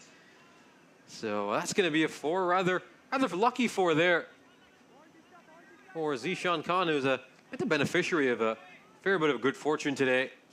Just slashes at that one, takes the top edge, and it races away for a 4. And of course, Dave asking if I still play. Well, I tend to play cricket mostly casually. You know, it's mostly village stuff or local midweek leagues. Nothing too fancy. Of course, grew up mostly playing basketball, football, and also doing a lot of swimming. I was on the school swimming team, so yeah, growing up in Cyprus, you tend not to play a lot of cricket, do you? And yeah, mostly just played the typical European sports, but yeah, the love of the cricket really came from my dad, who's a huge cricket fan.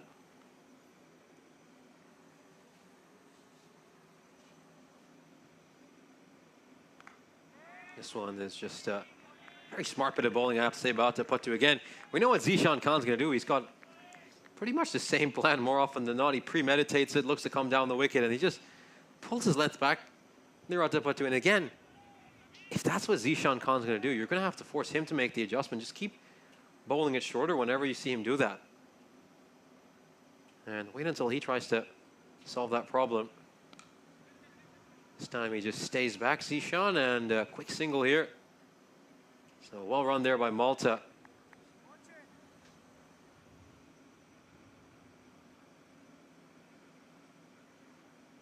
Good luck there at umpire Elliott. Also refereed several games throughout this tournament.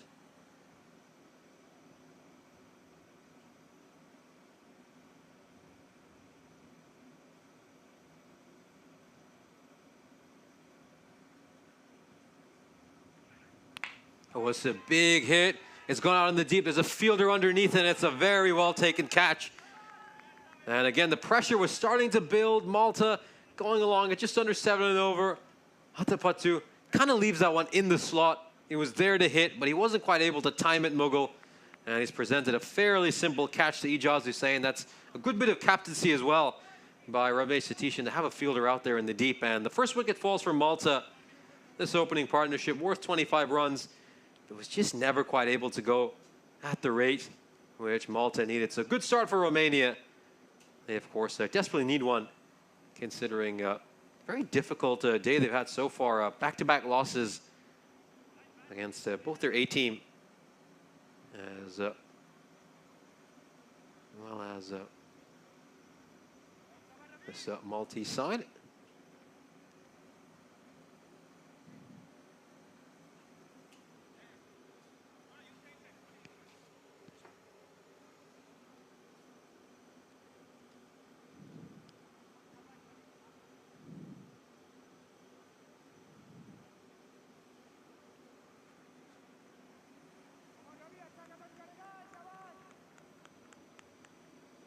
Now we're going to see Thakur come in here to face the final ball of the 4th over. Thakur, though, had a very uncharacteristic innings earlier today against Romania, made just 15 runs off the 16 balls he faced. Again, as I said, he usually goes at a strike rate of about 170 to 180, so it was a little bit surprising to see how slow he was. This one is struck down the ground. Is this going to go for 4? Looks like it split the fielders, and that's Thakur back to his old ways. He's not someone who hangs around. He wants to hit right from the get-go as, well, maybe if these two stick, then we're going to see that run rate expand exponentially for this Maltese side as they're 29 for 1 at the end of 4 overs.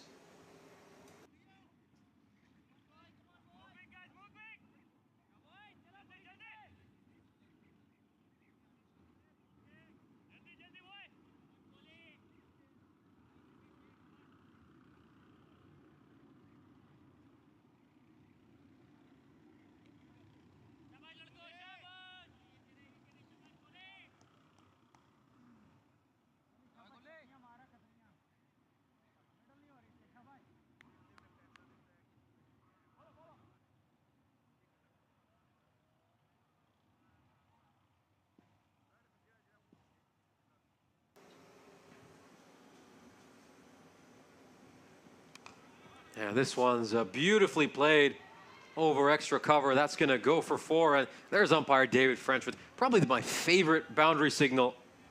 Really love that. If we can capture that at any point, really, really well done. Just one bounce over the rope, and that's gone for a boundary. So again, really can't overpitch it against Zishan Khan. He's got an incredibly good bottom hand. Anything overpitched is going to get dispatched by him, I think.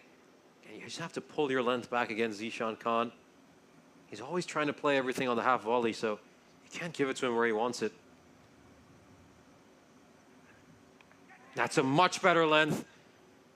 And there are fielders rather close to the bat over there. That might have been a catching opportunity, but that's exactly where he needs to bowl to Zishan. Again, you can see, looks to advance down the crease, pulls his length back a bit there, Kohli, and so popped up in the air for would have been a catching opportunity if they just had an attacking fielder in that position. Of course, there's a fielder quite close to the pitch, just onto the left of your screen right now, at a short cover.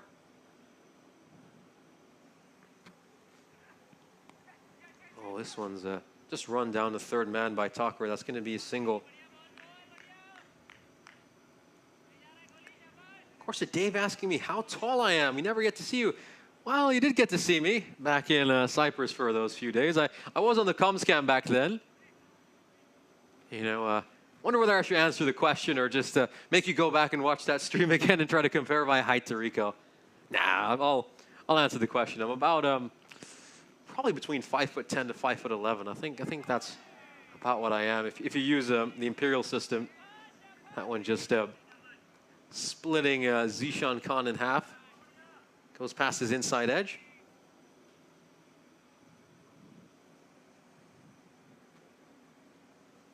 Probably 11. I'd say 5'11", really. I think I'm doing myself an injustice by mentioning 5'10".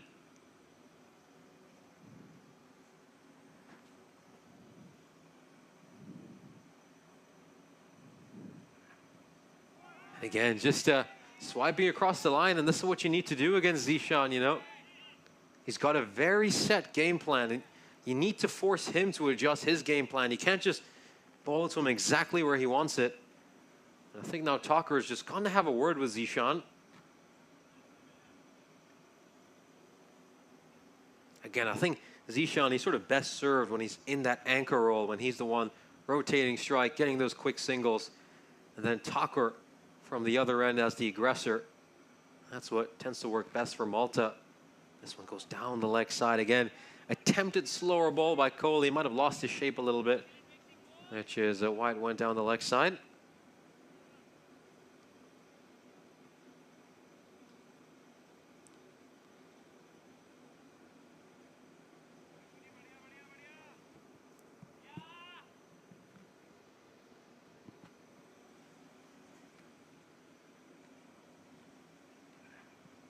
Oh, that one's a attempted slower Yorker. It's going to take one bounce before heading to the scorer's tent. And it's actually the first time we've had a ball come towards our commentary cabin, which we're stationed up at for today's action. Very good looking shot there by Zishan Khan. Again, I love those beautiful on drives and straight drives he plays. He's a very classy looking player. As of course we take a look at today's schedule, we're playing the final match of the day here between Malta and Romania. As we said, a lot of pride on the line for this game. Of course, just recapping the results from today's earlier games. Malta managed to beat Romania fairly convincingly in that first match of the day. And then Romania A giving an absolute drubbing to the Romanian national team, winning that one by 78 runs. Very embarrassing, you have to say, for the Romanian national team. I know they shuffled their lineup quite a bit, but that was still rather disappointing, of course. Dave saying he's about 6'2". Dave, you're your perfect height to play guard. You know, you could be a point guard or a shooting guard for a team. Of course, in my case, though, I had a growth stunt when I was about 12 or 13. Probably only grew a couple of inches after that age, which is kind of the opposite of what you need for basketball. I mean, most basketball players, you know, tend to actually grow in height around their late teens. This one's popped up in the air. It's a catching chance. Actually lands right between the two fielders. That's well fielded by Luca Petre, who we haven't seen feature yet with the bat or ball. And again, he's been terrific in the field, but I'd like to see him get in the action. I'd like to see him go there, bowl a few overs, or maybe swing his bat at a few. An outstanding fielder for sure.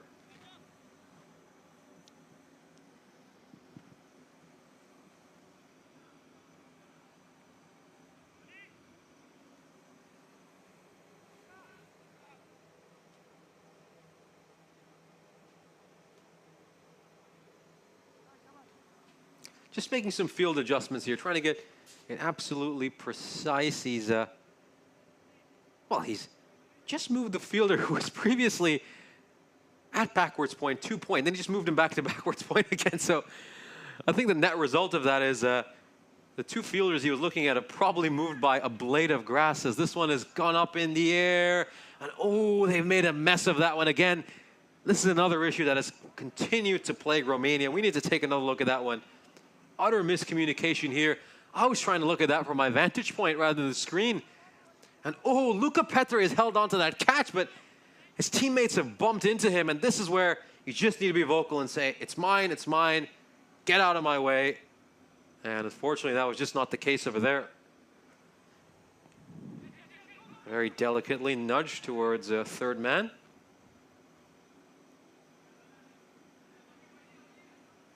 But yeah, I guess old habits die hard. That's kind of the case for this Romanian national team at the start of this encounter. Some of their old issues have come to haunt them as this innings has progressed.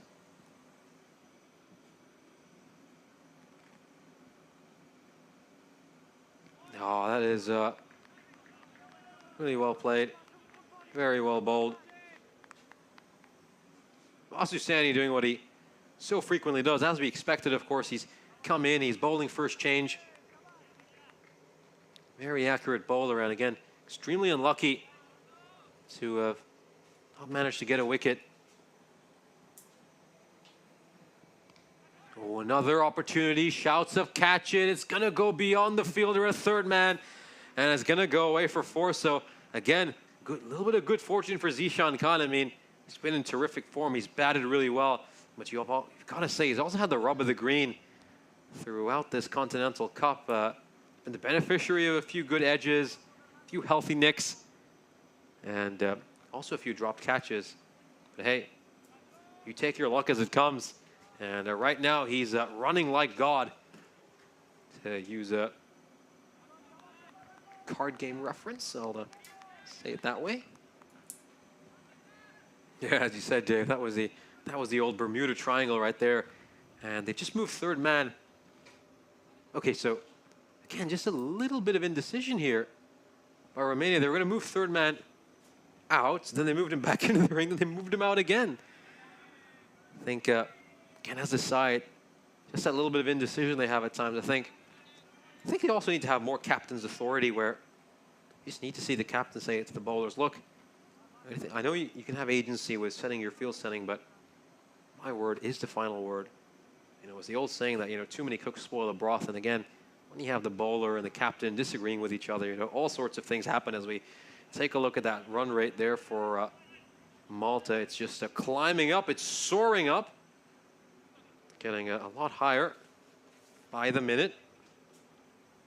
And again, we're just starting to form a little mountain range in that graph, as of course the power plays come to an end.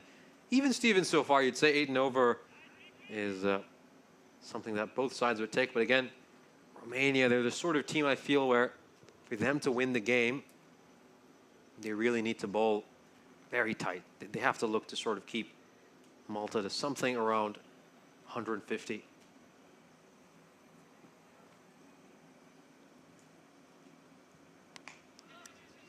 And it just throws his bat at that one, Zishan Khan, rather needlessly, I must say. I mean, it's probably going wide anyway if he had just left that one alone.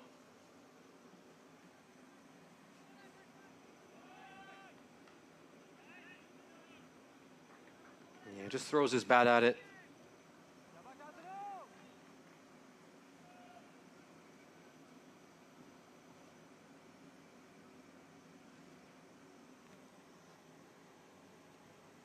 This one going down the leg side and slightly overcompensating there. Vashisht, he was obviously bowled one very wide on the offside earlier, and now just goes down the leg side, so just needs to get it right on the next one.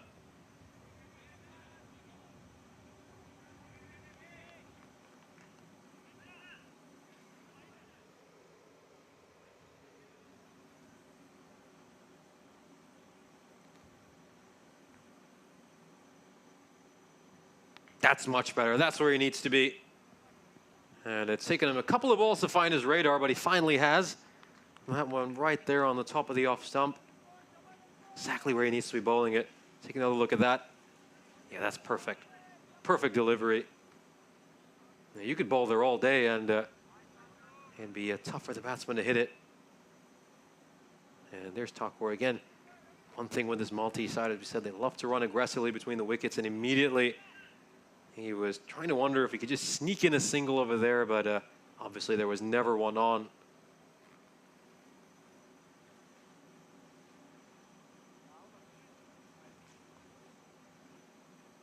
Fourth different bowler that Romania have used so far this innings. Goes a little bit fuller. That's going to beat the fielder at extra cover. But someone's going to come across to cut that one off. And Malta are going to grab a couple of runs. So nice running between the wickets. I think one thing you got to really love about them is they've run the first one hard. And that just makes the second run so much easier for them. Slight miscue.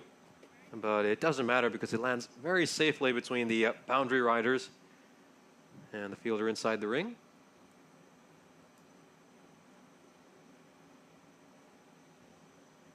And a big swing and a miss. Again, he's going for that heave, and then again, on the rehearsal, you can see he's playing the shot he really should have. Again, slight bit of a nothing shot, you would say, and then again, check out that rehearsal at the end. He knows he should have played it through covers.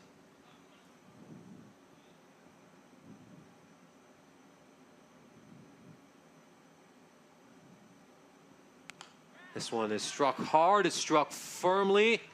Has it split the fielders? It looks like it has, and it's gone the distance for four. There's umpire David French with one of the better looking boundary symbols of any umpire, and that's exactly the shot that Takor loves to play. Again, aggressive cricketer. You're talking about his performance in this morning's match when he made 15 of 16. Very slow innings by his standards, but now that strike rate up to 162. That's more sort of his range.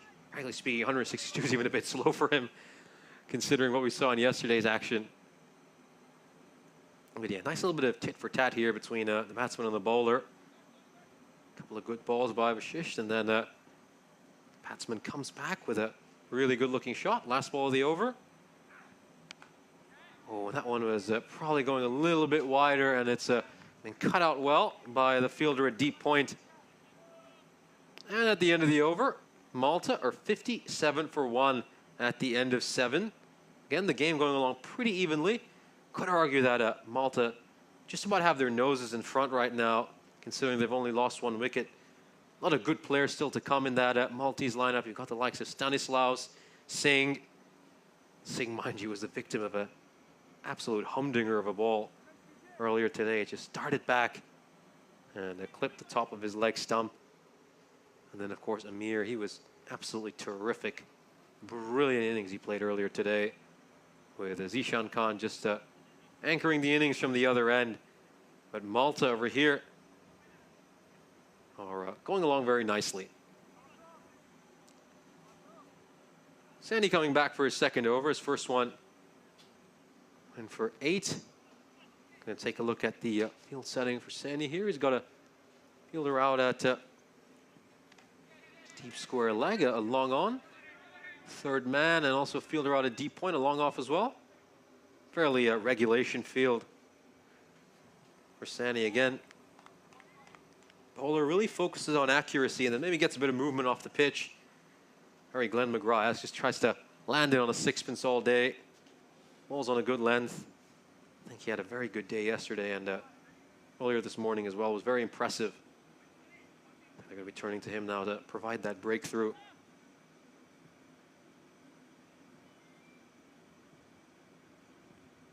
Oh, again, a big swing and a miss there for Zishan Khan.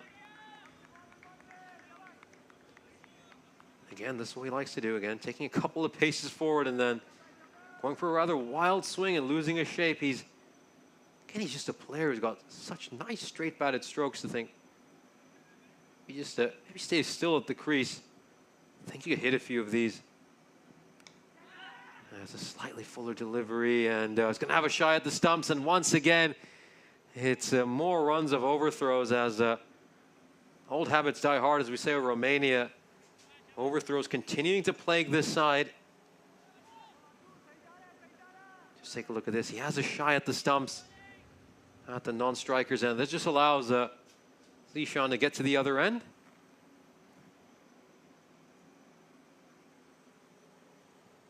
Oh, good ball there by Sani. Really good ball.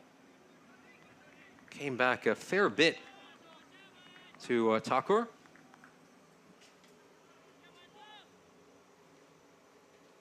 Again, you just have a look at some of these overs so far for Malta. They've been very productive. I think they've their plan has mostly been spot on. They're getting at least a boundary and over, and then just running singles and doubles hard for the rest of the deliveries. This is a big swing and a miss.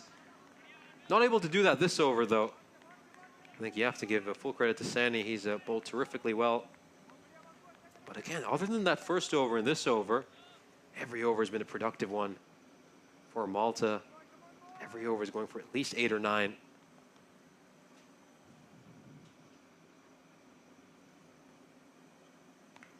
Again, another terrific ball. And very good spell to start off so far by Vasu Sani. Just to 10 runs off the first couple of overs he's bowled. As a Malta are 59 for 1, of course. Well, let's just take a look at this graphic over here. The scorecard right now says that Zishan Khan is on 32 of 25, and Gopal Thakur going along at 15. Decent start here for Malta.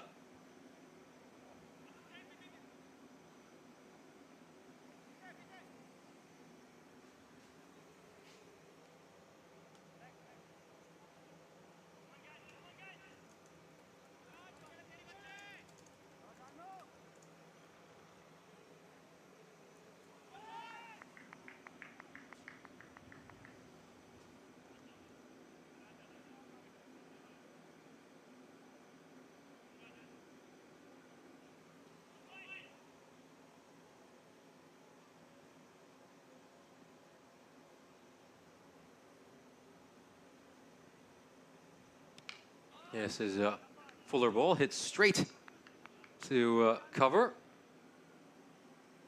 And Dave's saying it's just you and me there. Smithy has gone to the dentist. You know, of course, Chris denying that, saying he was eating a mint ice cream. So, yeah, that sounds a lot better than the trip to the dentist. Oh, this is a slower ball. Took a lot of pace off that one, but oh, goes for the old side foot. And is there a run out there? I don't think there is. Oh, this is a bit of a comedy of errors.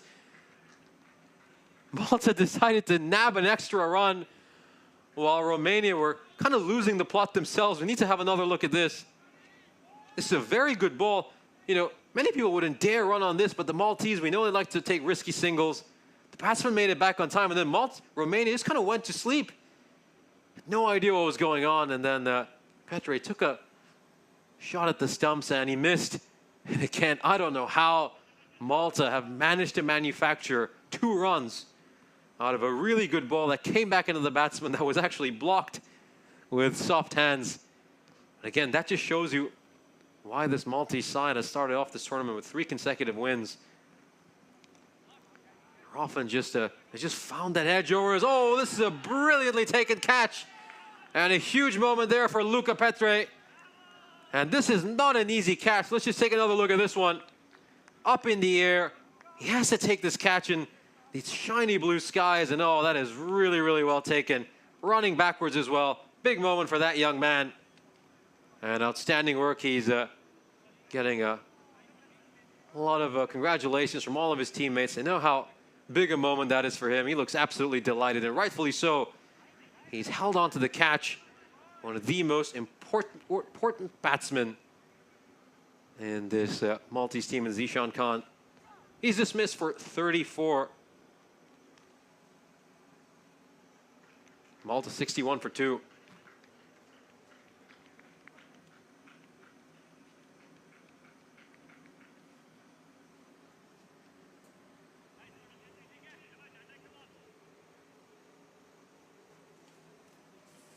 Yeah, just great to see him get that special moment, of course. A very enthusiastic player. He's fortunately not had the chance so far to really make an impact with the bat or ball. He's just not been given that opportunity, but he's taking whatever opportunity he gets. And you have to say his attitude is terrific. I mean, a lot of players, if they're not involved in the game with either their batting or bowling, will kind of switch off in the field, but not him. He's been locked in all 3 of the games he's been involved in. And he gets that reward he deserves. Takes a terrific catch. Should have taken a catch earlier as well. When the old Bermuda Triangle, as Dave said, caused him to put down that catch, but well-deserved moment for him. Big moment for him.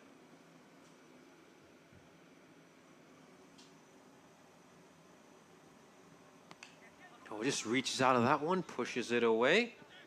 It's going to be a single. Of course, Amir batted terrifically well earlier today. Made a 46 of 24. It's been a very good day for him. Got a lot of wickets as well when he was bowling earlier today against Romania. We saw him yesterday. He was extremely unlucky. He had 3 catches put down off his bowling. Oh, this is going down the leg side. They think there's something there. Romania already celebrating, but the umpire's unmoved.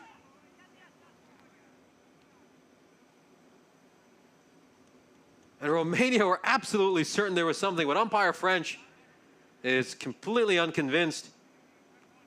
Well, what has that caught along the way? Because it must have caught something, because it hasn't been given a wide either. Oh, that sound must have come from some other source. Tucker, though, very lucky man. Again, we saw him be the beneficiary of a dropped catch earlier, and then a close call right there for him. Oh, terrific ball. Is this one nicked? Is this one nicked? Well, the bowler's already celebrating. Well, you just have to respect the umpire's decision over here. The umpire stands firm. He's been put under a bit of pressure a couple of times here. Again, a back of a length delivery. He has to just caught something along the way. You can see the bowler is already fist pumping. Well, the 2 umpires are having a conversation over here.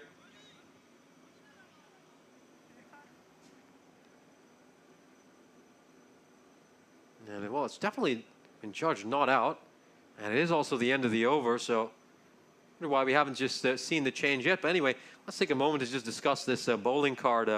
Good all-around effort so far by Romania. I think this game is just hanging nicely in the balance. It's a finely poised game. That wicket of Zishan Khan maybe even slightly putting Romania in the driver's seat right now. Of course, both the umpires having a word with Romania's captain, Satishan.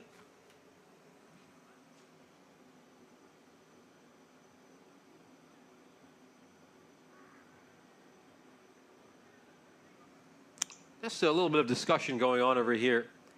We just see that projected score. It's 138 right now. But of course, this is a good opportunity to discuss some of the groups in the European Cricket Championship. I mean, wherever in the world you're from, I mean, particularly in Europe, you can see your nation listed over there. So many new participants in this continent. Should be a whole lot of fun. Of course, these 2 teams, Romania and Malta, in Group E. That should be fun. So, again, we're just getting a little bit of an ECC preview in this tournament, as we can see. Of course, Cyprus taking part as well for the first time in the ECC. That's going to be a whole lot of fun. Got nations like Croatia as well in Group B. Croatia, of course, toured Hungary earlier this month.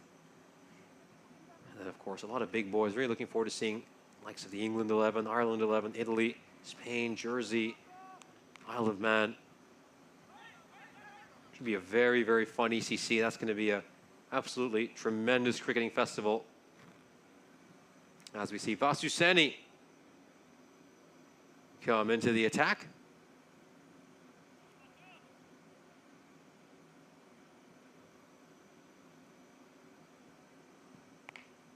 And this one, again, a slightly shorter delivery, but an outstanding bit of fielding at fine leg.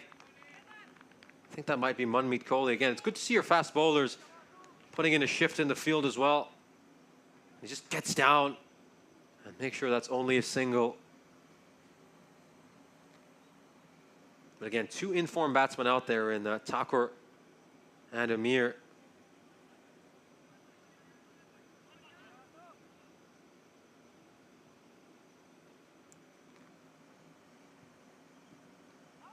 This one again, they've gone up in an appeal. They're absolutely certain. And this time the finger has been raised. Third time's the charm for Romania. Well, we've seen 3 appeals where they were absolutely certain it was out. And this time, umpire Elliott judges it out. Might have brushed some glove along the way. And that's going to be the end for Thakur. Well, he's lived a cat-like existence so far if you consider all the missed chances that he's been the beneficiary of, and that's going to be the end of his innings. Thakur hasn't quite had the day he had yesterday, of course. He was on fire yesterday with some big scores in very rapid succession, but not the case for him today. He's not looked anywhere near as comfortable out there. Romania finally get that wicket. Richly deserved, mind you. They've put Thakur under a lot of pressure. And they get that wicket, of course. Malta now 63 for 3. And under the pump, of course, one thing we have said about Malta is that we've mostly seen their top order dominate a lot of these games, and their middle and lower order hasn't been tested as much. And here's a chance for a lot of these players who are 5 or below to try to get their team out of a tough spot. Again, very strong top order for this Maltese side, which is protected. A lot of the players lower down the order, but I think there's still plenty of talent there. Look at some of these batsmen. They've got incredible statistics. You got Singh coming out there right now. You got the skipper himself, Aurora. Who's a good batsman. Stanislaus as well. I think there's still plenty of batting depth, and also an opportunity for some of these players who maybe haven't faced as many balls to make their mark in this Continental Cup.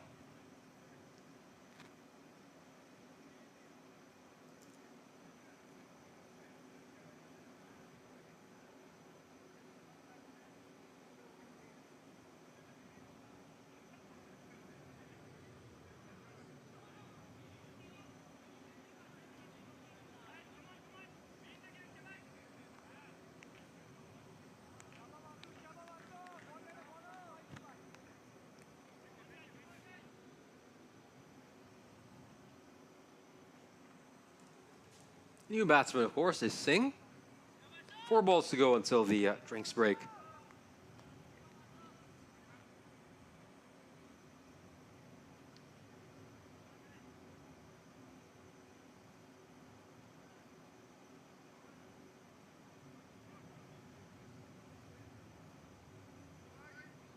Again, just the umpire just waiting for a signal on the scorer's table, and should be ready to resume play very shortly.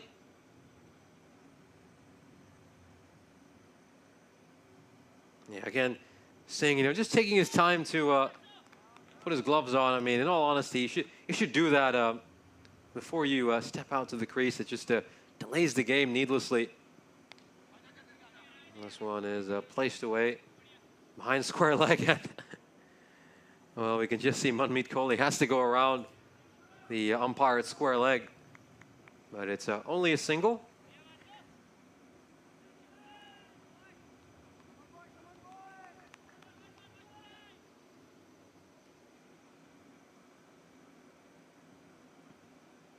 Oh, this one, again, it just darts back in a long way. I think it's a terrific seam bowler of Semi.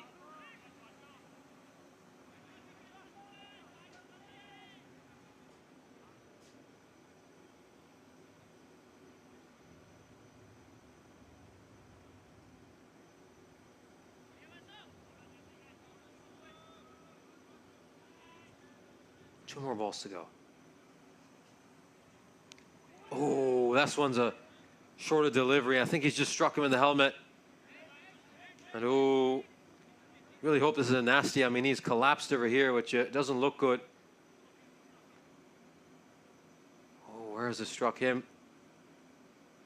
Really hope this isn't anything serious, but oh gosh, just clinging onto the back of his head, which is very, very concerning. Okay, so I'm just, oh, it's right there. It's right on that unprotected part. He isn't wearing a grill, of course. It's mandatory for England cricketers to wear that, and it's just caught him. Probably one of the worst parts. That is incredibly unlucky, and it's gone down as a receiving medical treatment. This is really not good to see. He's a very talented cricketer, Amir. He's played with so much heart, so much passion. We've been very impressed by the way he's played over these 2 days with great spirit. You can see he really enjoys himself when he's out there. And again, just looking at that, he's getting rubbed on the back of his head. So really, I think it's just gone underneath that part where you'd normally have an extra bit of protection.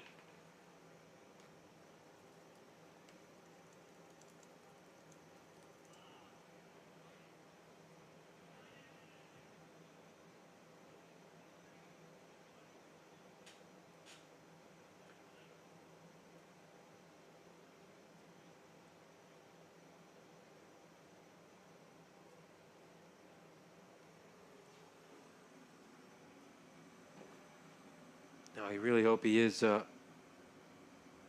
okay. Again, we're just the umpire just having a look at that helmet. This is a really difficult moment in the game, and not the sort of scenes we want to see. Of course, this is one of the reasons why, of course, the European Cricket Network does encourage players to wear a helmet. But again, I think it's good to see him. He's up now, though. He's up now, though. Just took a couple of skips. And I just put an ice pack at the back of his head. He's having a drink of water. And the Romanian captain is just going to go and have a word with him to just check on how he is.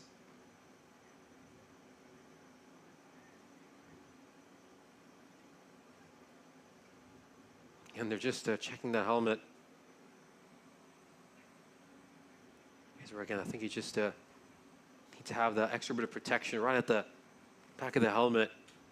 As sort of a neck guard. It looks like he's going to continue playing here, so showing a lot of courage, Amir. Get his helmet back on, continue for his side, and try to guide his team to a 4th successive win in this tournament. Of course, the KG1 saying he should get checked out, but again, I think he says, "Look, I'm just fine. I'm ready to play." And you got to give him a lot of credit. He's got a big heart, and we've certainly seen that over these first couple of days. We saw him yesterday, even when he had 3 catches dropped off his bowling. He never put his head down. He just kept going. He kept going. And he was rewarded earlier today with a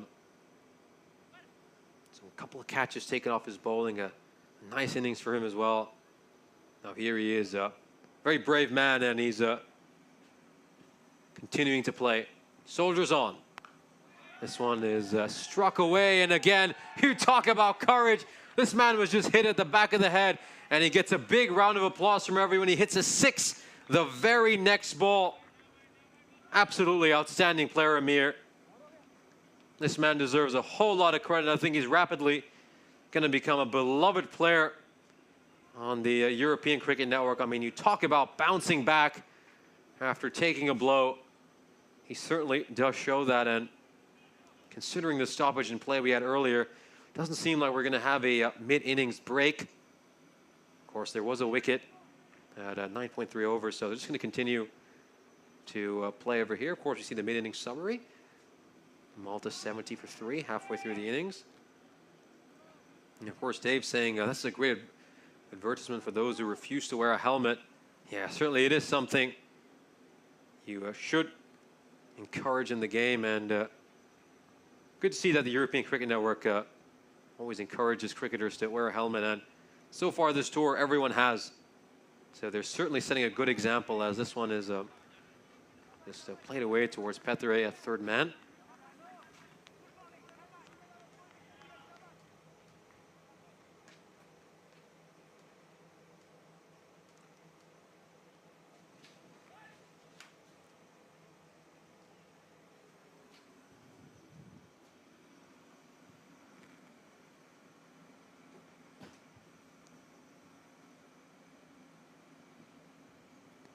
This one is, it just strays onto the pads, and he's hit it away for 4. And every run that Amir scores will be cheered by his teammates. Every single person in that Malta dugout is on their feet, clapping every run he makes.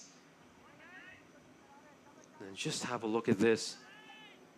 I mean, since taking that hefty blow, he's struck a 6 and a 4 of the next 2 balls. Heart of a champion in this player. I think he just embodies the sort of courage, strength, the attitude of this Maltese team. I think put on an incredible showing so far this tour. Oh, and he's been cleaned up the very next ball. So nonetheless, it is a great cameo by Amir. Cricket can be a cruel sport, and again, you can see no real celebrations there from Romania. Just paying him the respect he deserves after he took that blow. That was a very, very good Yorker, an absolutely nasty Yorker. I don't think too many batsmen could have played that. As Bashish gets this wicket, but deserves a huge round of applause, Amir, for soldiering on after that blow. And again, as KG once said, would like to see him get that checked out, maybe do a few concussion tests, maybe even take him to a nearby clinic or hospital just to get checked out. Of course, we do have medical personnel on site, and I'm sure they'll have a look at him.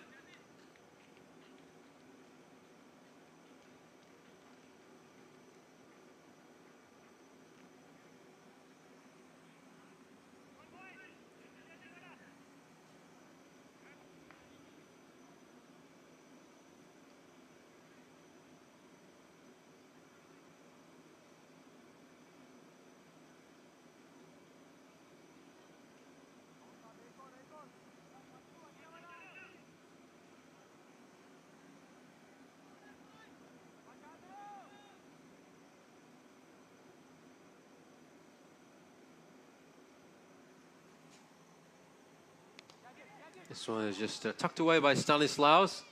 And the immediate shout is for 2. They're going to run hard here. And didn't seem like it was the cleanest collection and throw. As you can see, hands on heads for much of the Romanian side. Let's just take a look at this again. As you can see, the fielder coming in. Oh, you know, usually you'd see Shiva Kumar Perilwar do a much better job. Again, that little bit of a fumble means that Malta can come back fairly easily. A bit of a miscue, but it's going to land safely. Almost said facely rather than safely. But a good calling there by Malta. I mean, they were contemplating a second run, and then there was a big, loud no by Singh. And it was the right call. 1 ball to go in this over. Big swing and a miss. And again, I don't think that was the right shot selection. Don't particularly like his rehearsal either. I think he was like, well, I could have belted that towards cow corner. I think it would have been better served just playing a nice drive towards the offside. But anyway, the 11th over has come to an end, and Malta are 78 for 4.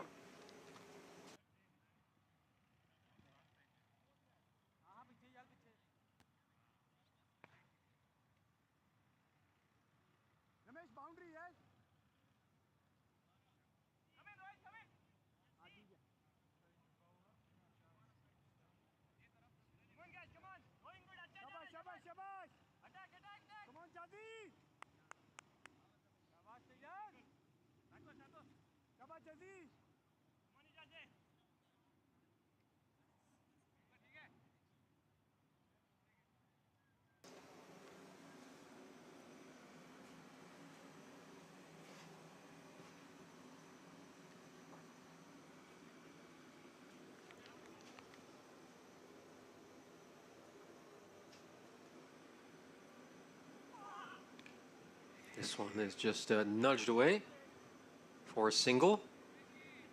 Yeah, of course, we will keep you all updated in the chat if I do hear anything about how Amir is doing. So we'll make sure to pass on any updates that our crew is aware of. This one is played away very nicely off his pads, but it's cut out in the deep. Just the 1 run, though.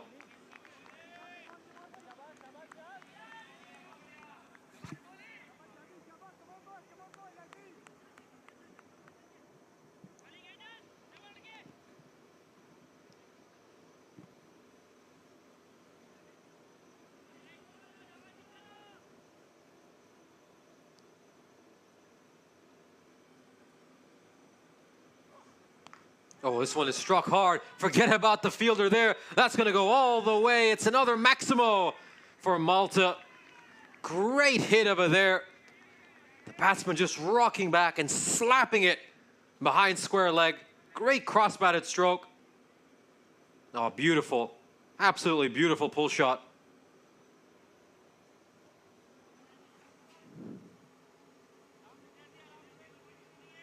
And pressure now back on the bowler. Hussein is an extremely economical throughout this Continental Cup. And he's under the pump in this over. How's he going to respond to getting hit for 6? Goes Fuller. What's the result of this going to be? I think it's gone the distance as well. It certainly has. This is another Maximo. Back-to-back big blows. And we were talking about some players in this Maltese side getting an opportunity to stand up, having lost their top order. And Stanislaus is one of those players, a very talented cricketer. Hasn't been able to face too many balls because of just how good their top order has been. And he gets his chance now, and he's off to a flyer, 16 of just 5 balls. And he goes for that fuller, wider one, Ijaz Hussain. Good decision. Terrific over nonetheless. 1 ball to go. 14 off this over so far. Can Hussain just salvage this over with a wicket, or we're going to see one more blow here from Malta right at the end. Oh, great ball. Good couple of balls after getting hit for 6. But that was a productive over from Malta. 14 off it as they are 92 for 4 at the end of 12.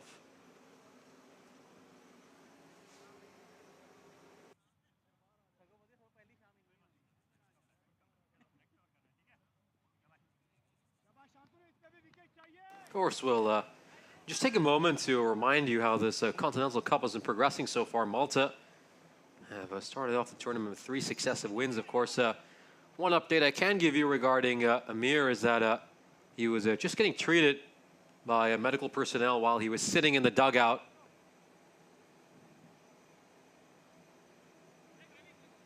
And it seems the outcome is positive because they've just left him. Now he's put an ice pack on the part of the head he was hit on. Hopefully that's just an indication that it's nothing too serious.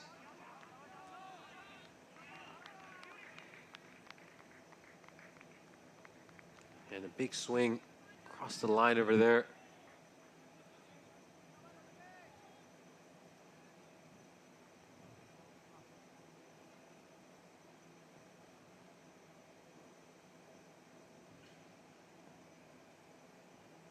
Goes for a big shot. This one's also going to go all the way. Forget about that. He sent it to his own team's dugout. And Singh was watching Stanislaus with great eagerness from the other end. He says, well, I'll join in on the party as well. They've put aside the putters and chippers. They've brought their drivers, Singh and Stanislaus, and they're just sending them all the way back. And in this second half of the innings, you've seen 4 sixes struck by this Maltese side. Great power hitting, and now that current run rate has ballooned back up to just under 8 after it was in the high 6s and low 7s earlier, and just going to go back again. He's taken 2 wickets earlier, but he's under the pump now.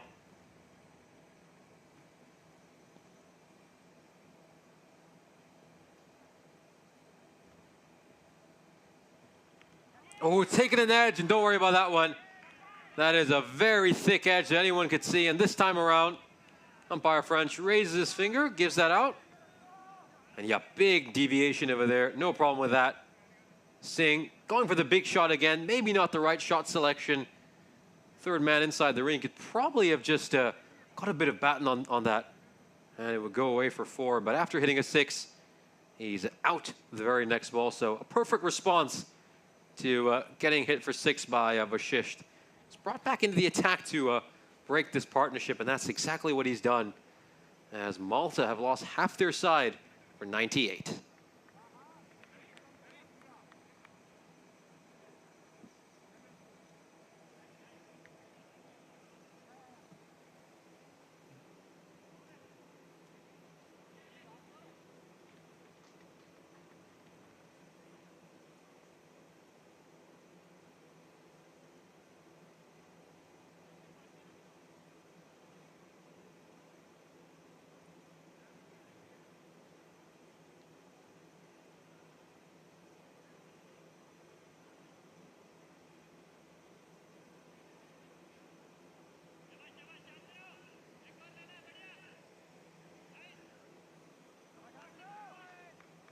The new batsman in is Afridi.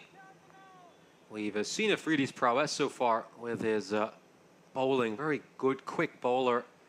Sensational earlier today against Romania. Now a chance to see him as a batsman as that's a wider delivery on a good length.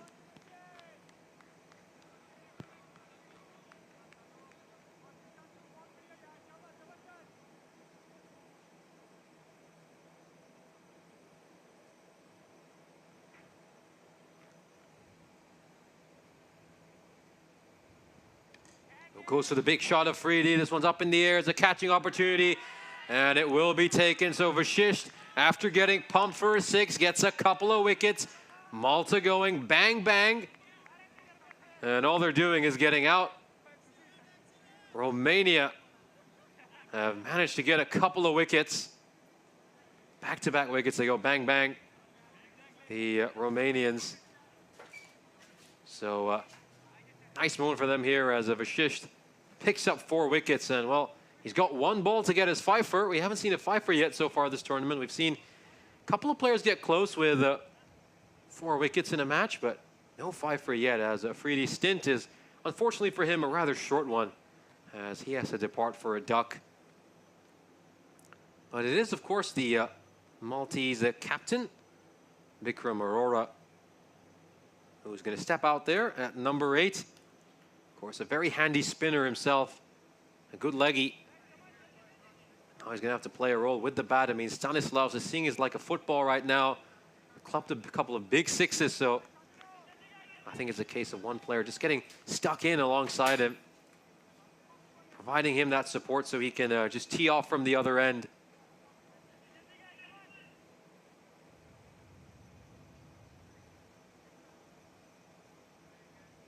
Taking a leg stump guard. Ready to go. 1 ball to go in Vashisht's bowling quota. Can he get the first fifer of this Continental Cup? And look at this. Got a couple of fielders just coming in closer in case there's just a loopy chance up in the air. I think so. Let's see what happens here. Last ball of Vashisht's quota. Oh, that's a good ball. That's a really good ball. And Arora just withdraws his bat from that one. He didn't want to get out. As a terrific, terrific innings of bowling for Vashisht. 4 for 26. And he's helped put his Romanian side in a really good position as Malta are 98 for 6 after 13 overs.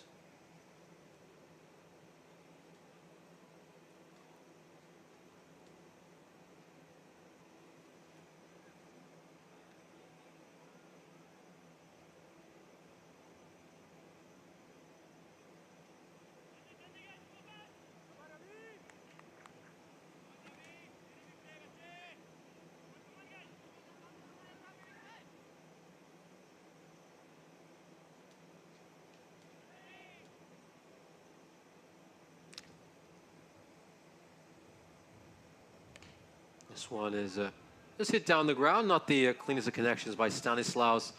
Oh, he's eager for a second. He's going to run back. Arora was a bit slow out of the gates. Wasn't exactly paying attention. I think there was just a lack of communication there. Don't even know if there was a call by Stanislaus. I think he just started running, and then Arora saw that and set off himself.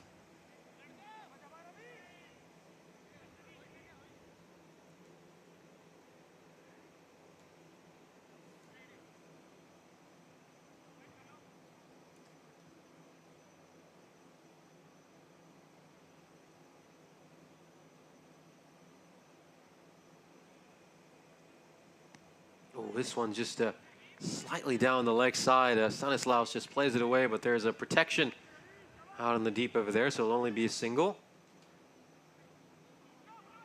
Tapatu, of course, bowled at 2nd and 4th over. Each of those overs going for 9. Of course, he also bowled one of the few minimos we've seen so far in this Continental Cup.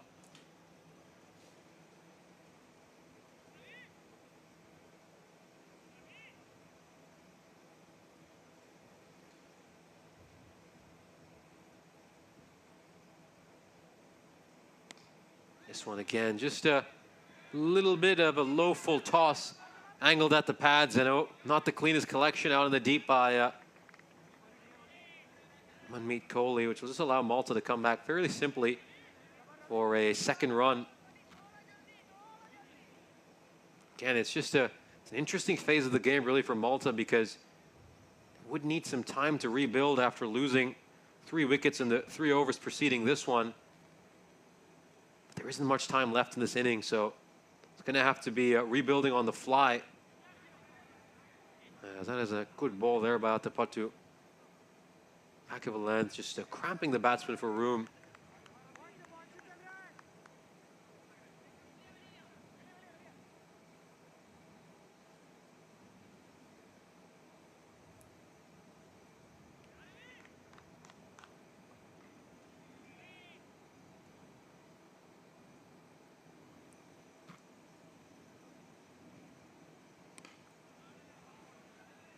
And this one is struck down to long off. Just a single. Good quiet over so far. 7 runs off it. 1 ball to go.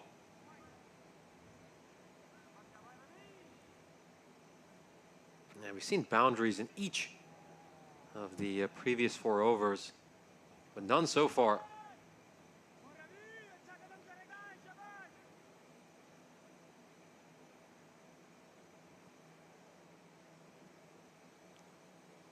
Last ball of the over.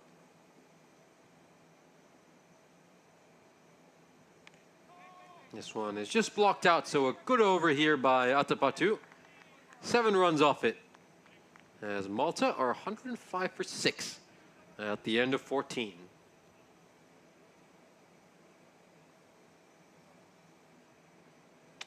We'll just take a look at this Maltese scorecard. Lee Sean Khan, of course, top scoring once again for Malta.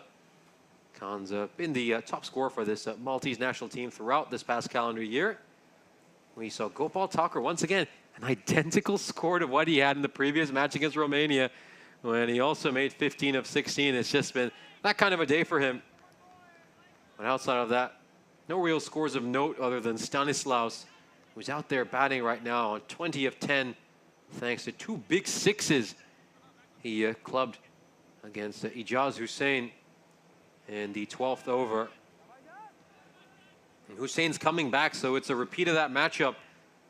The captain's handed Hussain the ball and said, look, I know he tormented you a couple of overs ago, but now's your chance to turn things around, giving you a change of end. Take some pace off that ball. And it's just hit to the fielder at a backward point.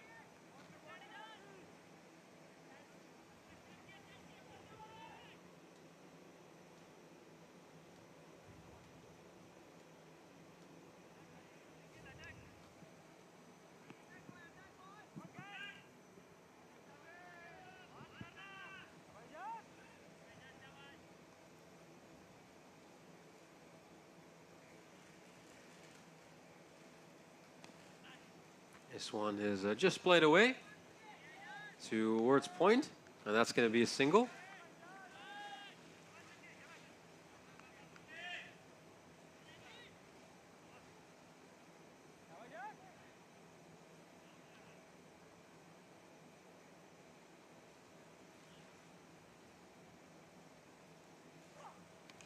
Oh, this one is out and outside edge, and Stanislaus departs. And Hussain has the last laugh against Stanislaus. He says, well, you clubbed me for a couple of sixes last time around, but this time I'll get you dismissed. And that thickish outside edge goes to the fielder, a short third man, and Stanislaus' innings comes to an end, not able to contribute much after those couple of big sixes he hit. And once again, as we said, it's Romania who have the last laugh. Ijaz Hussain does dismiss the man who tormented him earlier. So the 7th wicket falls for Malta. As again, we're starting to see a few frailties in their middle and lower order as well. As you have to say, this is a good response by Romania after losing both their games earlier today. And of course, there's a good chance to have a look at today's schedule. Of course, we started off the day with a matchup between Romania and Malta. Of course, Malta took that one by 4 wickets with a good 10 balls to spare, and then Romania took a drubbing at the hands of their A team. They lost that one by as much as 78 runs. So Romania A get the bragging rights against their local rivals. And of course, we're here witnessing the sixth match of this Continental Cup going on right now with Malta 107 for 7. Oh, and this one could be really close. It's given LBW. Oh, that is a great ball first up. Full and straight. Swipes across at it, and it's caught in plumb. That's about as plumb as you get. And Matthew, oh, what a disappointment for him. He has to go out for a golden duck.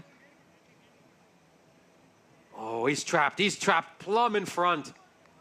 That's probably going to go on to crash right into middle stump. And umpire French raises his finger. And that's the end. So Malta now really in danger of getting bowled out. And Dave, of course, was saying great comeback from the Romanians. Absolutely great comeback by this side. So again, Ijaz Hussein now on a hat-trick. Are we going to witness the first hat-trick of this Continental Cup? As we said, we've come close to a fifer a couple of times, but haven't got one of those. But now's the chance to get our first hat-trick. Ijaz Hussein has bowled so well throughout these first couple of days of the Continental Cup. Boy, he'd really deserve a hat-trick for some of his good bowling.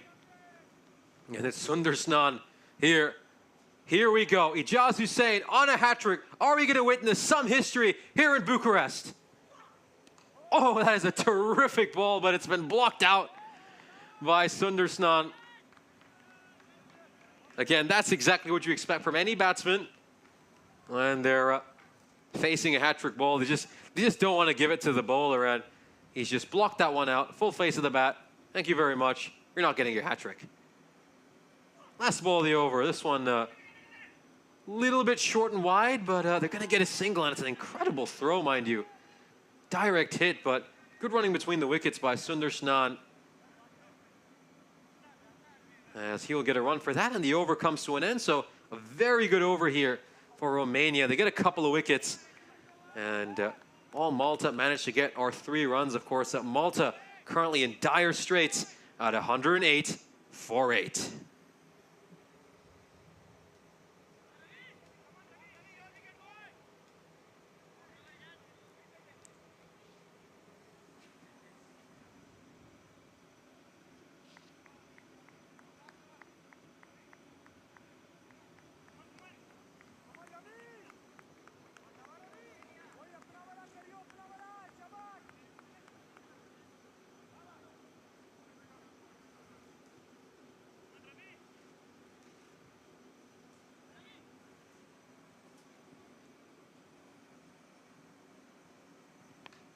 This one is struck by Sundar Snan, straight to the fielder at cover. Yeah, tough position for Malta to be in right now, I think. Having lost 8 wickets, he honestly just advised these 2 lower order batsmen now to probably put some of the aggressive shots away and just focus on batting out the innings. I mean, they bat out the innings, they might at least be able to get Malta to maybe 130, 135 if we're being generous. This one goes down the leg side. That's going to be a wide. And it's going to be a chase for the fielder. And that's going to allow Malta to nab a couple of extra runs. Can't be giving bonuses like this with a couple of tail enders out in the middle.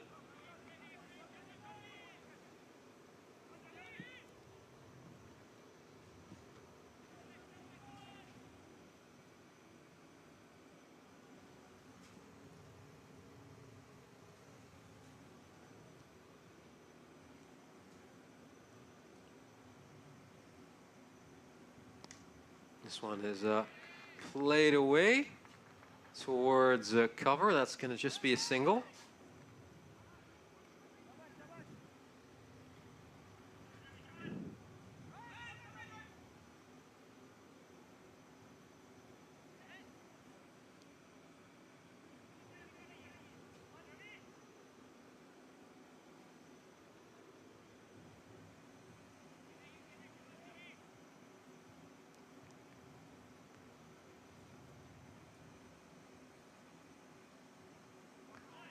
Yeah, he's just going to leave that one. That's wide. So it's second wide of this over.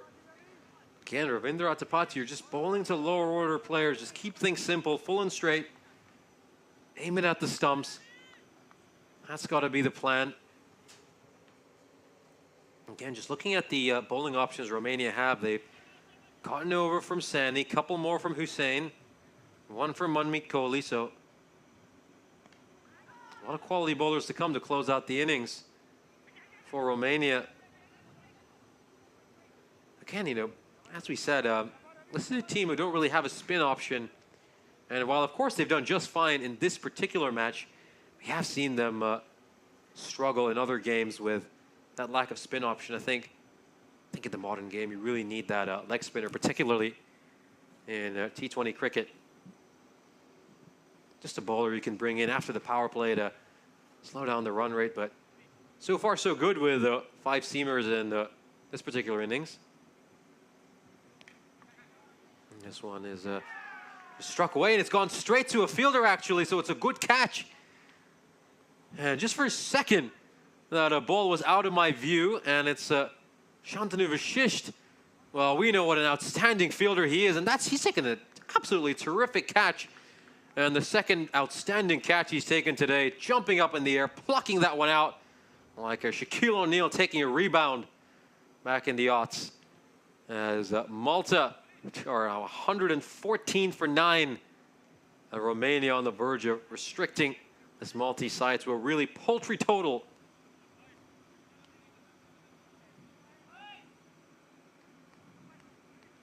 Abbas is going to come in at number 11. And again, I think the plan for him and Aurora should be very simple. Just look to bat out the innings. I think if you're still there at the end of the 20th over, it's a win. It's a massive win.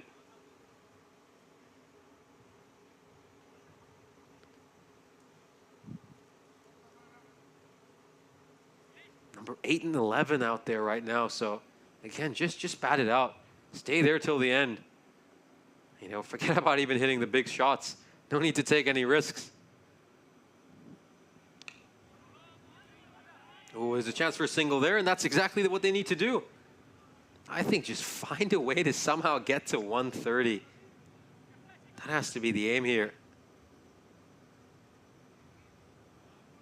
And you don't want to be bowled out as a T20 side. That is quite a black mark in your book, really.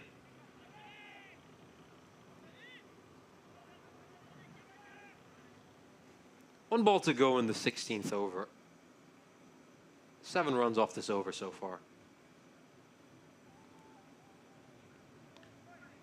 Blocked away. Oh, is it half a chance for a run out? And this is going to definitely be a run out. And we know Malta are eager with their runnings, but that is an absolutely terrible mishap. The last wicket this Maltese side have, and they decide to take on a suicidal run. Abbas wasn't even paying attention to the striker, and they get bowled out with 4 overs to spare. Think about all the runs they've left on the board here. Malta will be very disappointed with themselves. I think this is the first poor showing we've seen from Malta so far this Continental Cup, where they've been so dominant.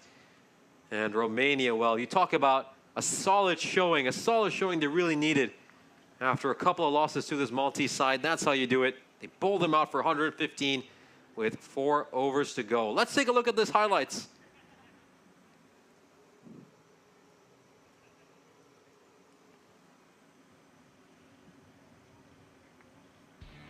As we take a look at the highlights of this inning, of course, we saw Zishan Khan and Mughal open the batting, as we often see for Malta.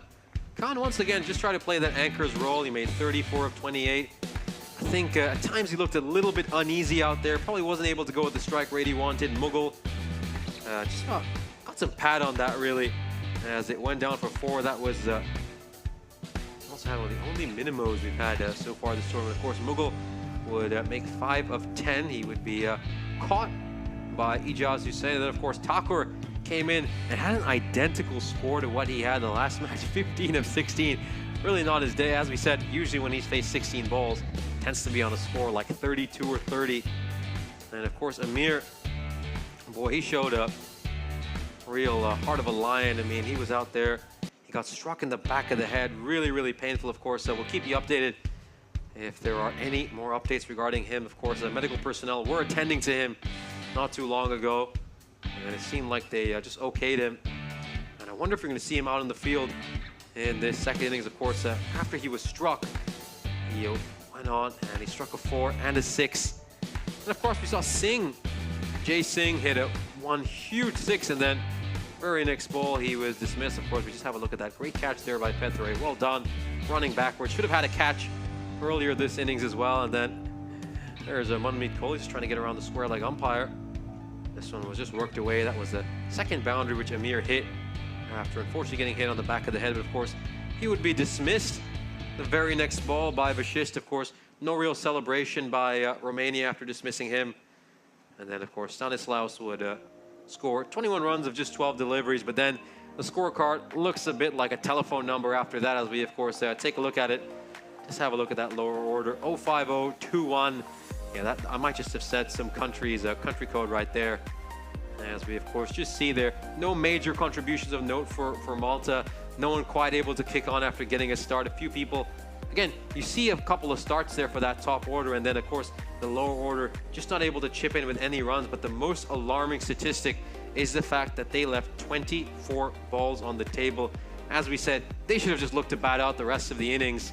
However they could, and at least try to get to 130. But in the end, 115 is all they get. As we take a look at that bowling card for Romania, an outstanding performance by everyone involved, particularly in the wicket-taking department. Everyone except Kohli getting a few wickets. Of course, Manmeet Kohli, mind you, was very unlucky not to get a wicket. I mean, some of his terrific bowling from that end set up wickets for his teammates. And Vashisht managed to get 4 wickets. And of course, Ijaz Hussain was on a hat-trick.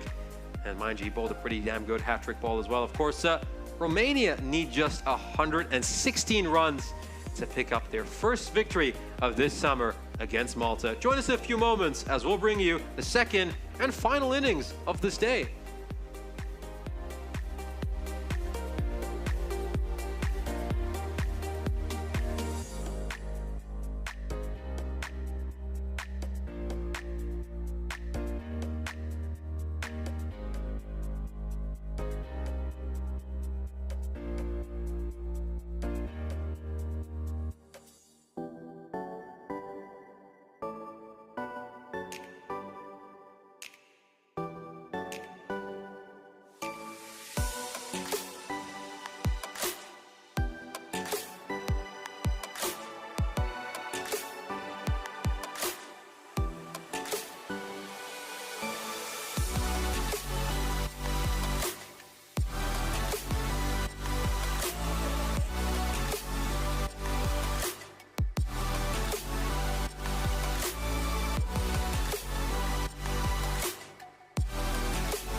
This European Cricket Network event is proudly brought to you by HCL Software and Bizaway. Welcome back for the final innings of what's been a spectacular triple header here in the Moira-Vlasier cricket ground, as Malta have a very steep task in this final innings of trying to defend a target of 116. Of course, we know the spirit, the heart, the courage of this Maltese team. We would certainly not doubt that.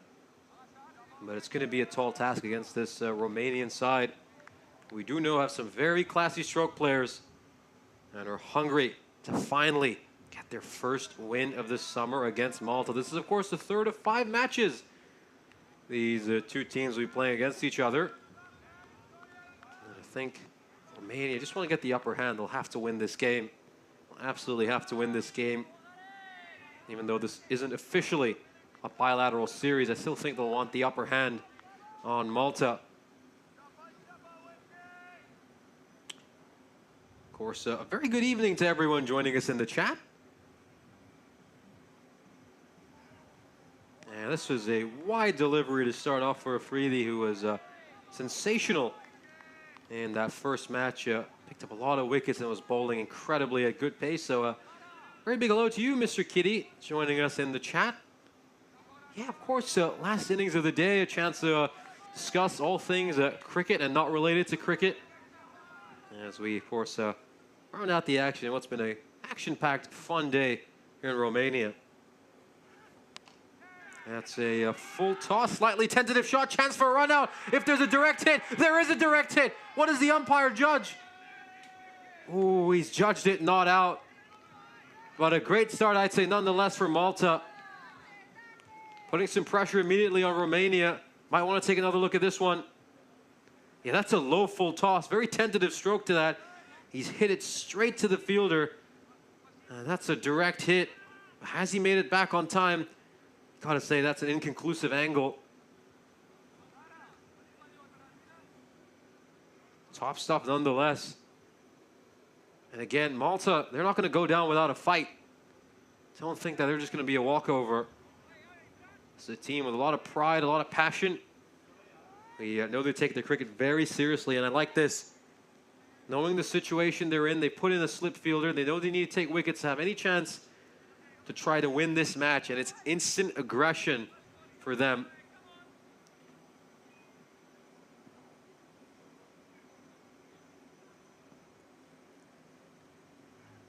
Oh, great ball. Great ball there by Afridi. That's exactly where he needs to be bowling it.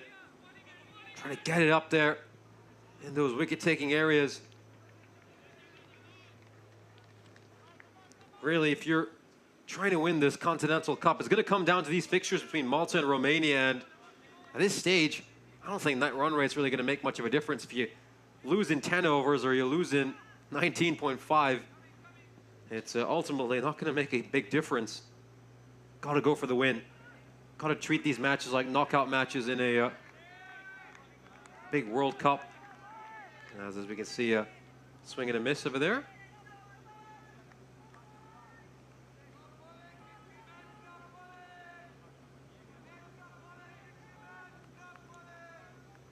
Calls of top bowling, and again, very good stuff here by Afridi. Steaming in, bowling at a good pace, bowling very accurate as well.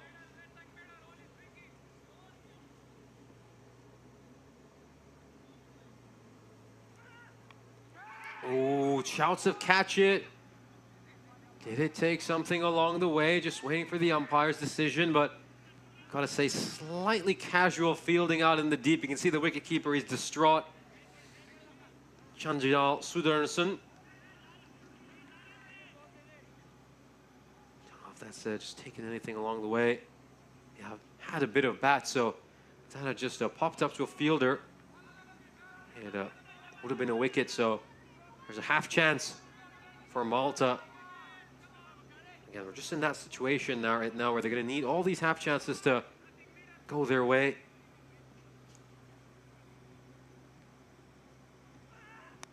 This one is struck away. Is it going to beat the fielder? It's going to sail over his head. A man out of that deep boundary. He's not the tallest fielder in the world, but I think you'd need Curtly Ambrose on top of Curtly Ambrose's shoulders to have a chance of catching that one. Let's just take a look at this. Yup, it's just gone over his head. Not much he could have done about that. Simply isn't tall enough. I think you need to grow a good foot to have a chance at that. That is just such a sucker punch, isn't it? For Malta, that over was going along quite nicely. They were creating chances, and big 12-run over is not something Malta can afford. And then a smart shot. He's just hit his 6. He's respected a good ball. That's all Romania need to do. This will be more than enough to see them through to their first win against Malta this summer.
And it's going to be Abbas, unsurprisingly, bowling the second over. So going with both their strike bowlers right up front, Malta. That's exactly what they have to do.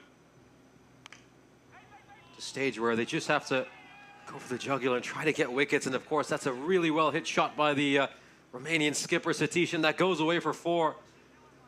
And every boundary will just deflate this Maltese side so much, considering what they're defending. And again, good positivity here by Romania. Just because they're chasing 116 doesn't mean they've backed away and decided to retreat into a shell. They're coming out firing here. Again, these first 6 overs, this power play could go some way in determining the outcome of this match. Wide delivery. Can't afford to be bowling those. Absolutely can't afford that.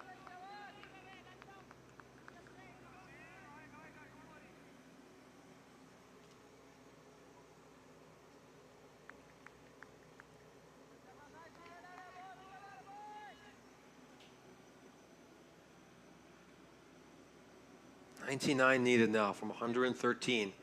Run rate, about 5 1/4. Well, this one's gone over all the fielders and goes all the way. That's the second maximo of this innings. Huge hit. Satishan joins in on the 6-hitting party. Abbas slightly over pitching it. He doesn't even have to middle that one, Satishan. Just throws his bat hard at it. And it's traveled the distance. What a great start here for Romania. They want to put this to bed early.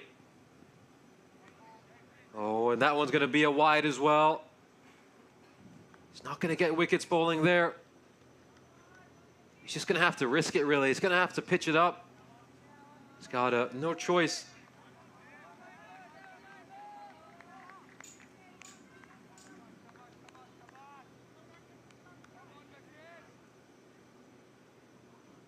Slip still in place. Goes for that cross-batted stroke towards the vacant boundary at mid-wicket. Of course, there's a huge gap at mid-wicket. No one inside the ring or out of the boundary. There's just 2 fielders on the leg side at the moment. Or I should say 3, of course, if you include the mid-on. Mid-on, square leg, and a fine leg, all inside the ring. Huge gap towards mid-wicket. And you can see why he's targeting. Now, this one's up in the air. Is this a catching opportunity? No, it isn't. It's going to take one bounce and go over the boundary rope. Satishan isn't holding back. He's going hard at this Maltese side. Of course, why not? Romania have taken a fair bit of pummeling at the hands of Malta. And now I want to give some back. And of course, the home team, they've been rather tired of racking up losses this summer. Now's their chance after a big bowling performance to punish the opposition. And again, one thing I have to say about Romania, huge credit to them, is they take full advantage of the power play. I think they've been one of the best power play hitting sides we've seen throughout this Continental Cup. They're just aggressive, they go for it. And now we're just seeing a few fielding adjustments being made, but again, there's just a lot of debate. One fielder disagreeing with another.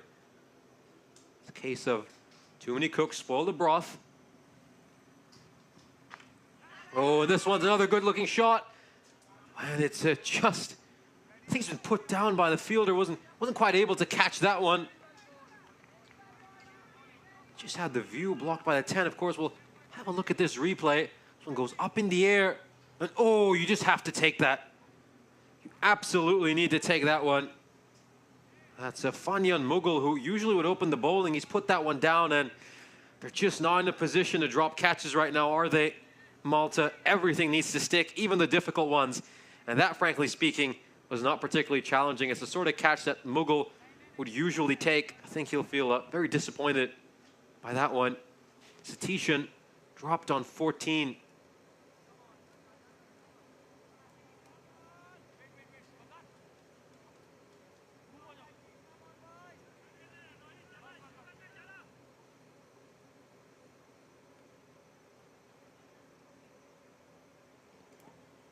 One ball to go in this over. An expensive one so far. 17 off it. Oh, this one's just straying down the leg side. You can't afford to bowl there. It's going towards the scorer's tent at fine leg. And a bit of a nightmare over for Malta to start off. This is not the start they would have wanted, especially after that batting performance. Romania off to a flyer in these first couple of overs.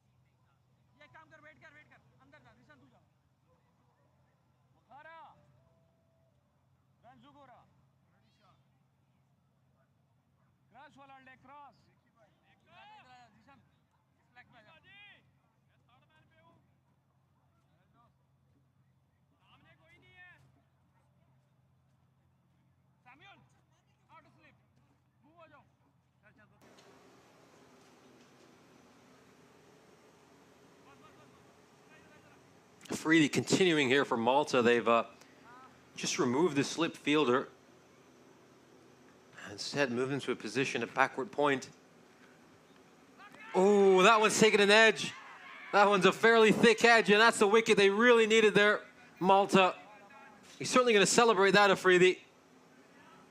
You would say, though, this opening partnership has done the damage, going at 16.5 and over right at the start. Satishan just poking and prodding at one. I think he was trying to maybe run it fine down third man where there was no protection.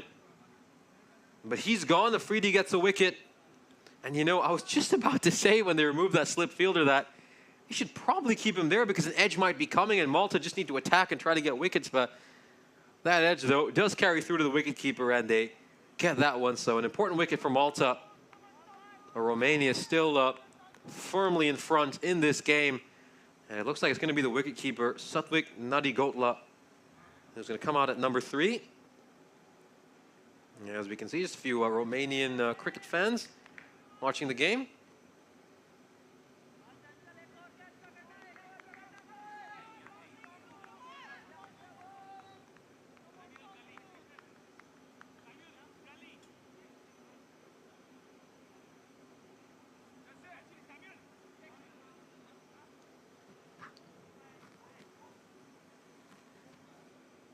Nadigotla just taking a moment to examine the field as Malta get this precise.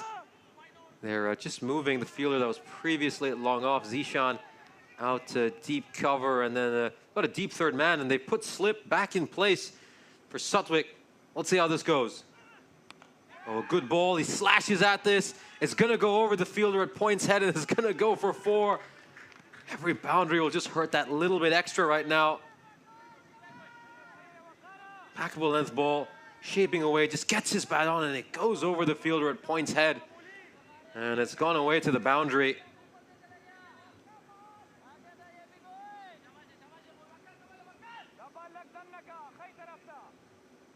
37 for 1 now, Romania.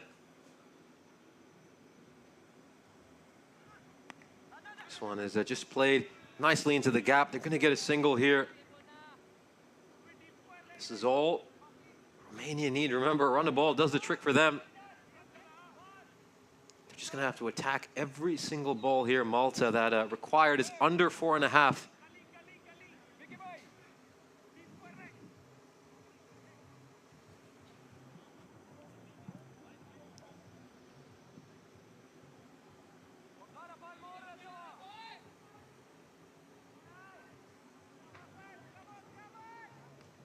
And the bowler just having a quick word out in the distance with, looks like he was talking to his captain, Bikram Arora.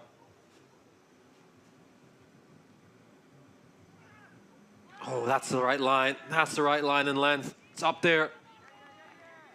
A real foot movement either by the batsman. He was kind of trapped in his crease and just pushing at the ball with his hands.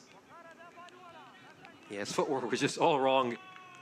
That's how you're going to produce chances when you're, again, you're a big, quick bowler. Just bowl at the stumps. You know the batsman might just get beaten for pace, and you're going to be in business. You can just see Aurora had a word with Afridi when he was going back to his mark.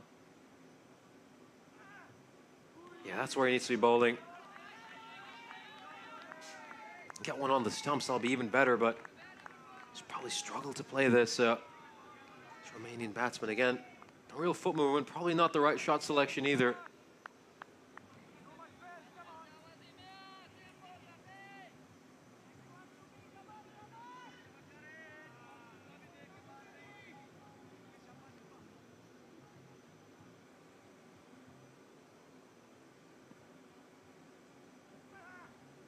And again, another big slash across the line as that is very quietly a pretty decent over there for Malta. Just 5 runs come off it, but they get the all-important wicket of the skipper Satishan. So Romania currently 38 for 1 at the end of 3.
And we're about to start the 4th over. The captain just taking his time between each over to have a long discussion with each bowler.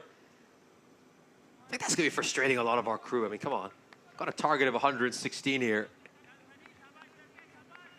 And, of course, KG1 in the chat jinxed Romania earlier, predicting they would get this target in just about 10 overs. This one is popped up in the air again. It's going to land between a couple of fielders. And Romania will get a single. I have to say, though, I think so far today there have been more chatters curses than there have been commentators curses. I can only think of a couple of times today I might have hexed someone. Maybe not even 2. It's probably just 1. But I can probably count about 2 or 3 times we've had a chatters curse.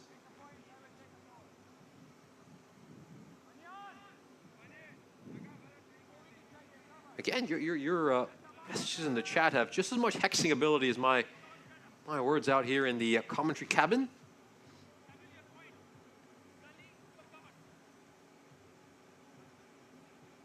Romania need to go at just above 4.5 and over. Kumar currently on 14. Oh, that's a good ball. Mughal, interestingly enough, didn't open the bowling in this innings. They went for a Freedy and a Boss. Of course, a Boss pulled immediately after that 21 run over, although could have had a wicket if a catch was taken. Usually be Mughal bowling that first over, but I think the captain just wanted his most attacking bowlers bowling early. He's hoping they pry a wicket. And again, interesting choice of angle here, of course, by Mughal. He's bowling round to the left-hander as a left armer himself.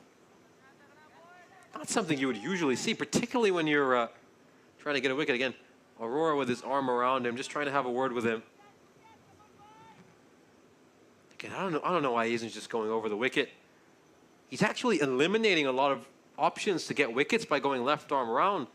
Again, the position Romania are in, the healthy position they are in, the only way Malta can knock them off their perch is by getting lots of wickets, and he just has to go over the wicket. I don't understand these tactics.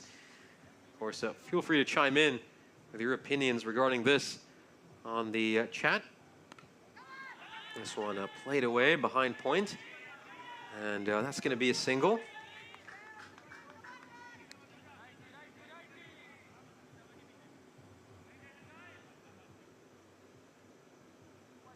And it goes straight to Gopal Thakur. Thakur, another player who has had a rather odd day.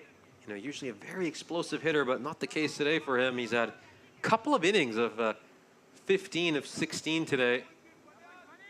A little bit off color, but you expect him to be back in his explosive ways tomorrow. That one again there.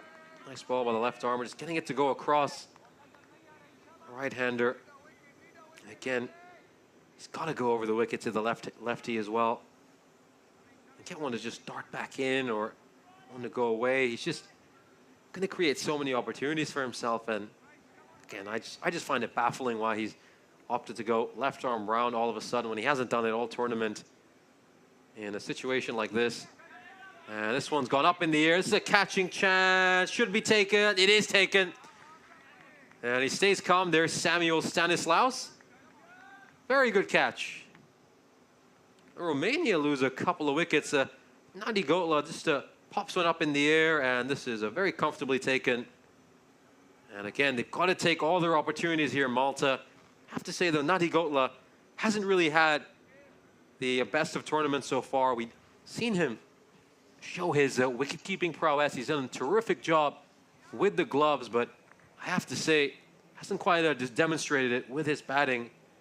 That's going to be a little bit disappointing for this Romanian side. They'd like to see him fire up top, but that's just not been the case so far.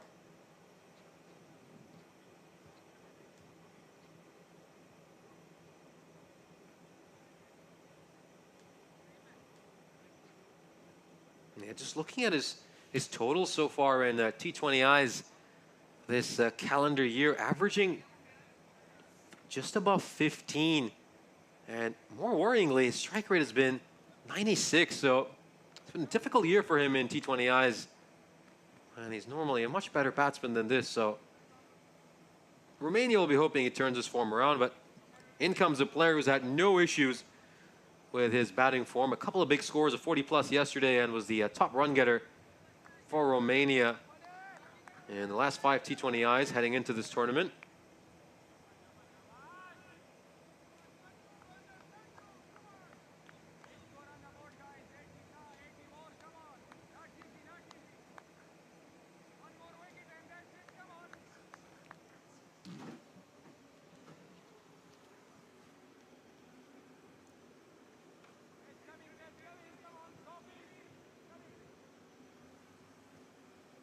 First ball, Sani will face. And again, Mughal just pitching it wider. Outside that off stump, and a good over there for Mughal. Gave up just 3 runs and managed to get a wicket. That is the ideal over for Malta at this stage. And then after getting off to a flyer, Romania were 33 for no loss at the end of the second over. These last couple of overs have just been slowed down ever so slightly. lost 8 runs. Beg your pardon, lost a couple of wickets and only gained 8 runs. So Malta responding well after a nightmarish start.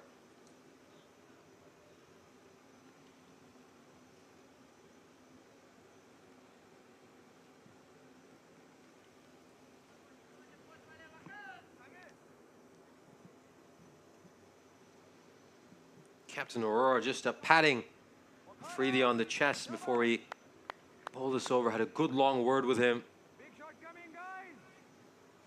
Two fielders outside the ring right now are a deep third man and a cow corner. A slip right there on the top right of your screen. Good ball. Very good ball. Just that probing line and length.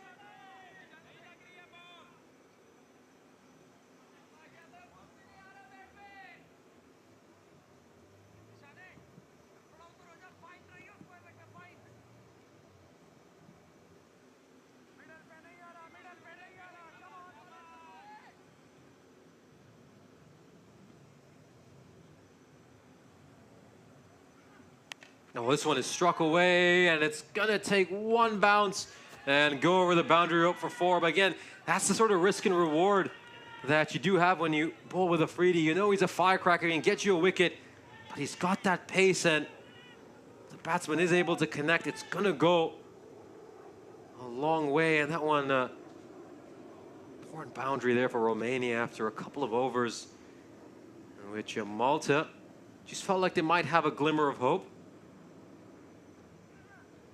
Goes for that big shot again. I'm not sure that's the right shot selection. I think guy as fast as Afridi, if you can just get some bat on it and place it well through the offside, you're probably going to get a boundary again.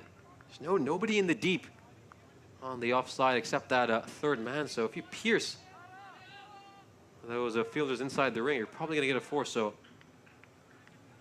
good chance to just play some orthodox cricketing strokes.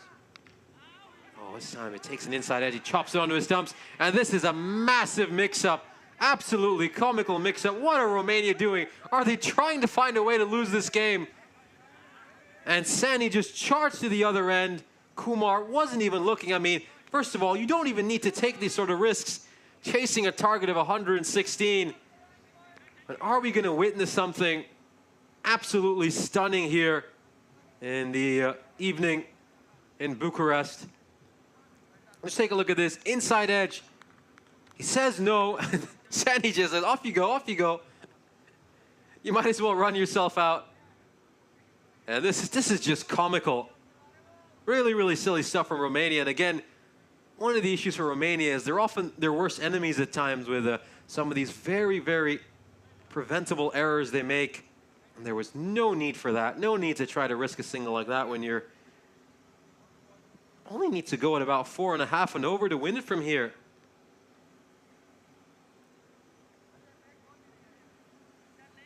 And no question, this will certainly extend this match. And of course, earlier we saw some talk of, Romania going to finish this off in 10 overs?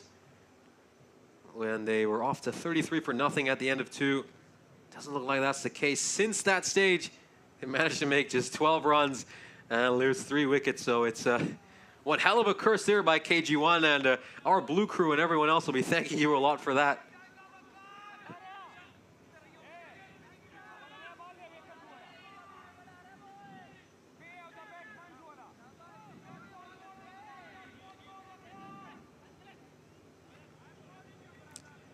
Pedilvar comes in, and he's going to be at the non-strikers end, of course.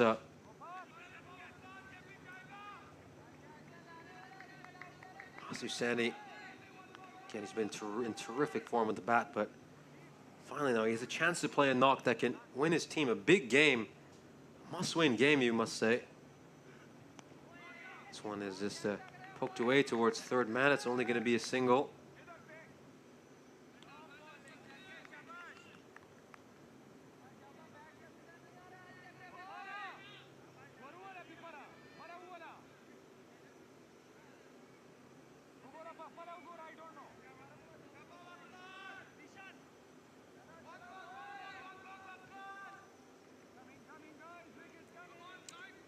cover is being brought into the ring for the new batsman. Actually, they're going to go for just one fielder outside the ring for the new batsman. I like this. I really do. It wasn't the best ball, though. It was a full toss, and ooh, a couple of fielders there. It's a bit of it's yours, it's mine. And in the end, no one's collected that. You can sense the frustration from the rest of the team. Let's just take another look at this. A full toss really should be dispatched for a boundary, a ball like that. And again, neither one of them. They're both just looking at each other. And then a late call in the end saying, nope, you collect the ball. So that's not for me. And that just allows Romania to sneak in an extra run. But yeah, good attacking stuff here by Malta, who are picking up some wickets. Of course, let's take a look at some of tomorrow's fixtures. Both Romania and Malta will face each other once again a couple of times as this dramatic cricketing saga between these two nations continues. That should be a gripping doubleheader. We've already got 3 encounters behind us. Currently witnessing the third. 2 have favored Malta so far. And of course, this one is swinging Romania's way. Tomorrow should just set up for a thrilling climax. And really looking forward to that, of course, if Romania win this match, as they are strong favorites to do. I think tomorrow's 2 games are going to be really, really exciting. It's going to be a lot of pride on the line. Both those teams are just going to be battling it out to have the better in the best of 5. Should be a great European cricketing spectacle.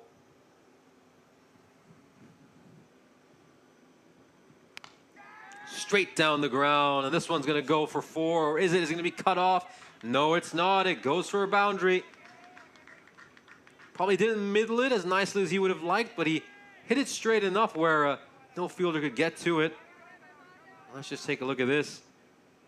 Good effort by the fielder out in the deep. Believe that's a boss.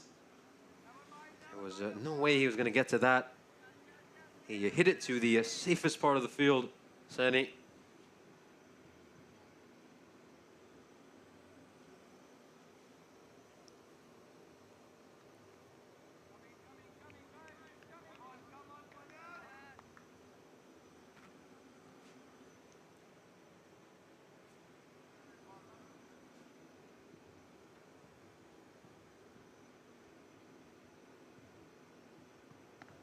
This one's played away behind fine leg. And that's a good effort there. That's, of course, none other than Imran Amir himself. Again, a lot of people are just asking how he was doing.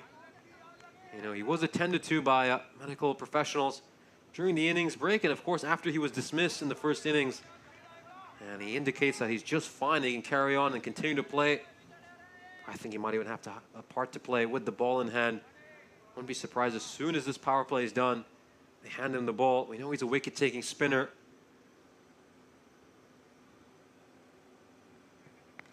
Slightly wider delivery. It's going to go over. The fielder's inside the circle, but it's just going to be a run.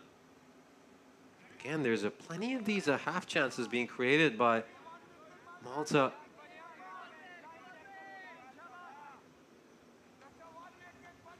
Just on their toes. Maltese, I think, not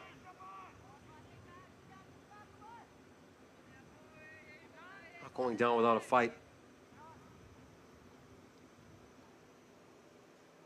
Fielders outside the ring are long off and a deep point. Oh, this one is just down the right side. Not a wide, though, because it's just gone over the stumps.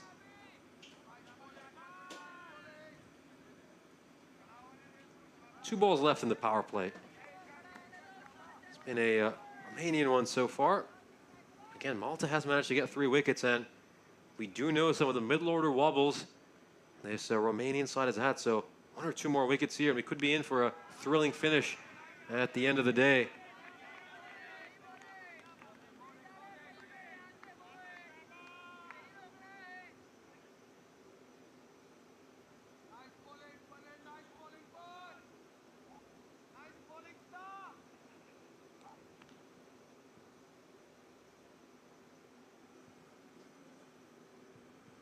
Oh, this one struck hard. It struck firmly, and it goes all the way. That is deposited onto the mound. And what a sucker punch here. Huge shot by Vasuseni. Again, Mughal opting to go around the wicket. We know the success he's had bowling to right-handers over the wicket, but he keeps experimenting, tries to fix something that isn't broken, and he's punished for it there.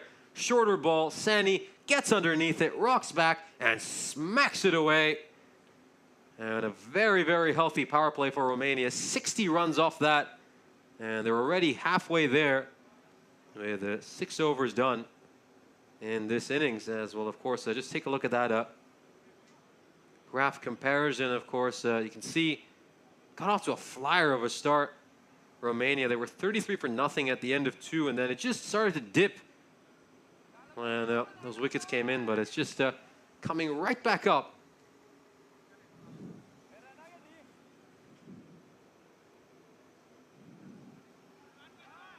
It's like the Bitcoin cycle. That's what I'll say.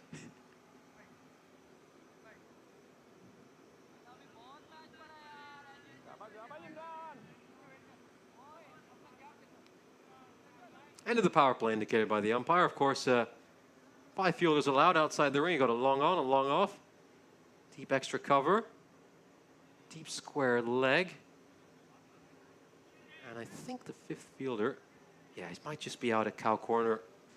Not as easy to see from my vantage point. Just had to peer away, and this one is hit straight to the fielder at point. That's going to be a dot ball. Yeah, he's right there. He's just right in front of the Romanian dugout at cow corner, 5th fielder outside the ring. And this one is going to be a single, but again, we just have to talk about tactics at this stage. I mean, is it really worth having 5 fielders outside the ring when just about 4 and over will win it for Romania? You might as well just be aggressive and try to have as many fielders inside the ring as possible, because we're at that stage where you can't really even give up singles to this Romanian side. So it might just be worth going for power play tactics, maybe just 3 fielders outside the ring. Again, it's something that it might be worth discussing. And there we go. Easy couple of runs there for Romania, and that'll be just fine for them. They can just run their way to victory.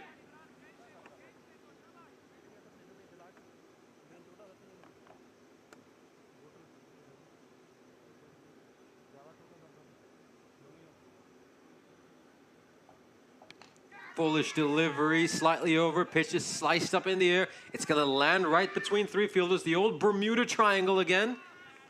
And a couple more runs. Good running between the wickets.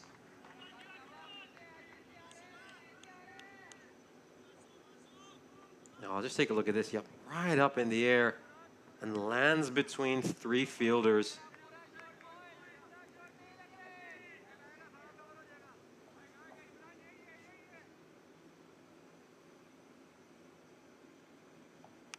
Yeah, this one is just struck towards a deep mid-wicket. That's going to be a single. But again, this will suffice for Romania. I mean, you can't really fault Imran Amir. The man took a blow earlier to the back of his head. He's coming in, bowling in a very tough situation for his team. But I just think they have to go for it, Malta. Try something different, be a little bit innovative. And Zishan Ahmed out in the deep. They're just going to take a single this time around, Romania, as Fadilwar will keep strike at the end of the 7th over. Romania are 67 for 3.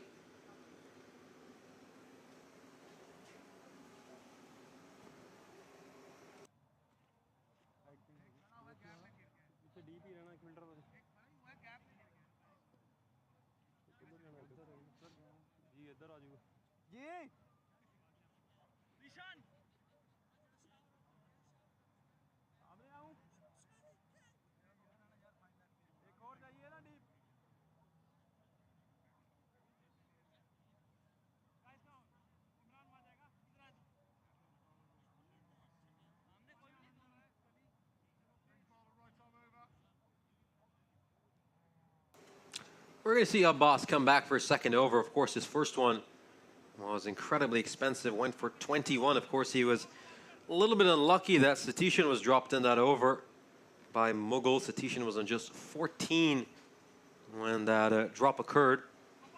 course, it wouldn't cost Malta too much, as he should only make a couple more runs after that, but that drop really made it a difficult over for Sima Boss.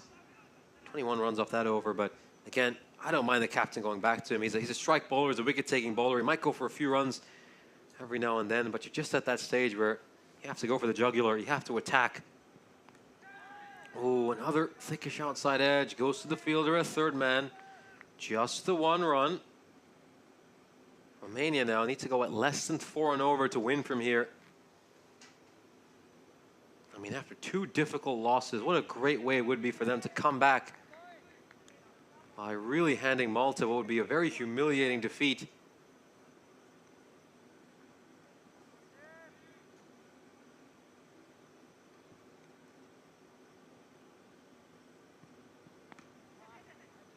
This one is just played away towards point.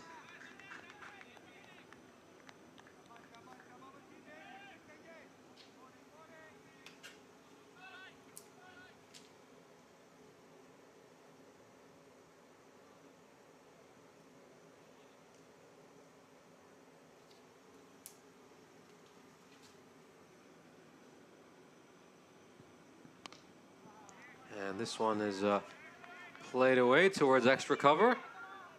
It's, oh, a little bit of a mishap out in the deep. And they'll steal an extra run here, Romania. And now you're really starting to see Maltese heads drop. They're not looking as passionate and as energetic as they were at the start of this innings, when they still had a little bit of false hope, one could say. Oh, and this one just goes past the bat. Since then, though, I think these two, particularly Sani coming in, making a quick fire 18, has really just sucked the life out of Malta. I think they're, it's dawning on them that the inevitable is that they'll probably end up losing this game and suffer their first defeat of this tour.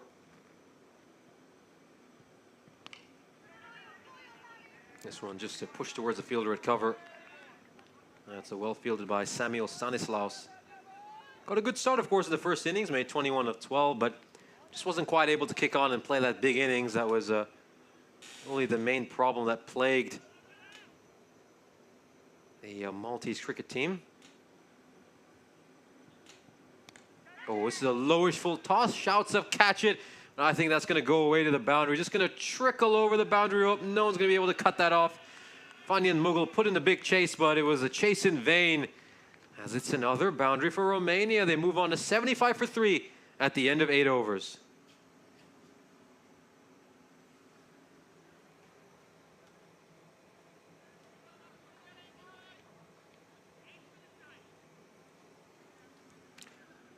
Just have a quick look at the scorecard over here. It's just been a case of bish bash bosh, really, for Romania. Every single person who's come in has just looked to be aggressive, and they're trying to wrap this one up as quickly as possible, which you have to commend that attitude. And of course, well, European cricket is in full swing for this coming month. We've got a feast of fixtures. We've got the T10 action in Dresden running alongside us, where every ball tells a tale. And then, of course, we'll be diving into a high-octane bilateral showdown between Jersey and the Netherlands right after that. And just when you think the drama is simmering down, Krefeld takes center stage, as we're going to head back to Germany to set up the scene for some more cricketing epics. And in the middle of September, we'll transport you to the eternal city of Rome, where history and cricket will blend in for what should be a very riveting European cricket series. Of course, circle your calendars. This month is a cricket lover's dream on the European Cricket Network as we build up to the all-important European Cricket Championship. So, again, every single one of these series is really, really important for these players and teams to just get some valuable experience and playing time heading into that series. This one is struck hard by Sani. Beats the fielder at point, and it's going to allow Romania to come back for a second run. 39 away now, Romania.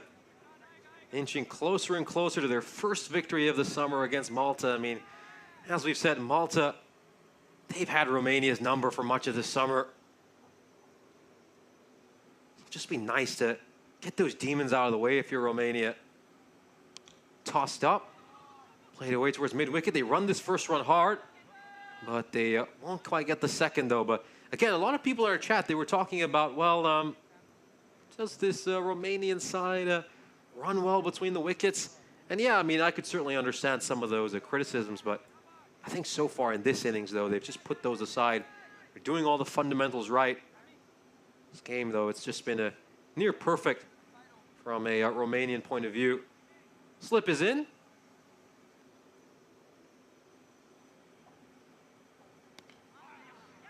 Oh, they're going to run a single here.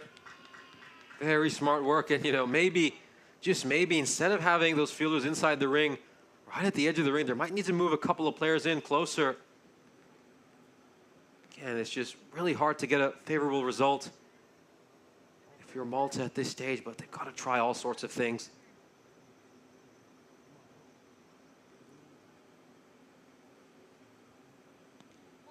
I can't really bowl that line. It's just a bit too straight. There's no real protection out there as that's going to trickle away for 4. Very smart cricket by Sandy. He doesn't feel the need to overhit it. Just gently nudges it where there's no fielder. The inch closer and closer, Romania, to a win.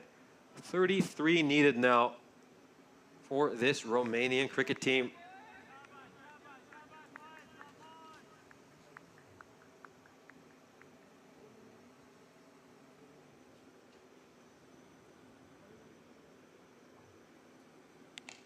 That's a firm defense over there by Sani. Very textbook shot. As we come to the end of the 9th over, Romania are 83 for 3.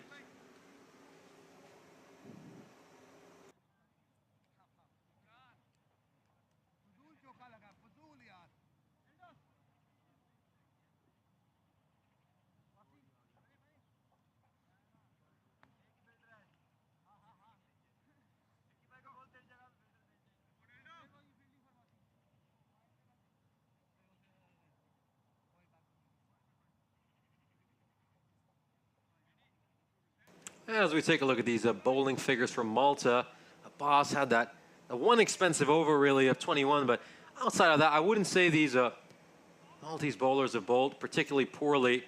I think it's just a case of the fact that they really probably lost this match in the first innings. Granted, haven't quite lost this match just yet, but again, you just take a look at that below though. Malta were 62 for 2 at this stage, but it was really near the end where they started to lose their way.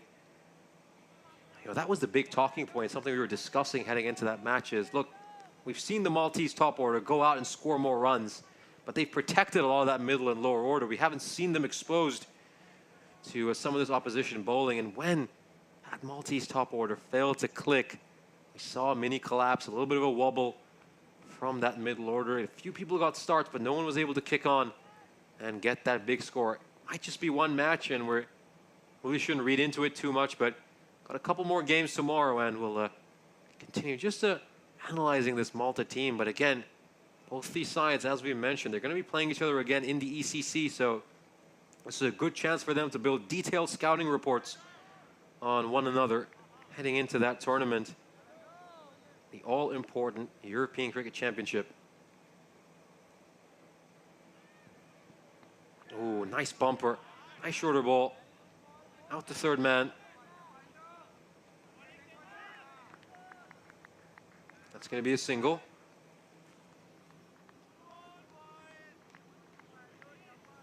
And you have to say, though, Romania, they've approached this so professionally. Hit at least a boundary or two every over.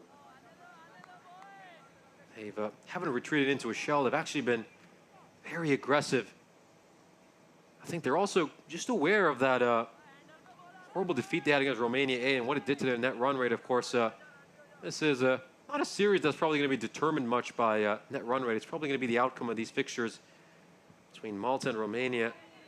I think Romania, just a case of pride for them. They'll want to notch a dominant victory of their own, especially after suffering some difficult losses.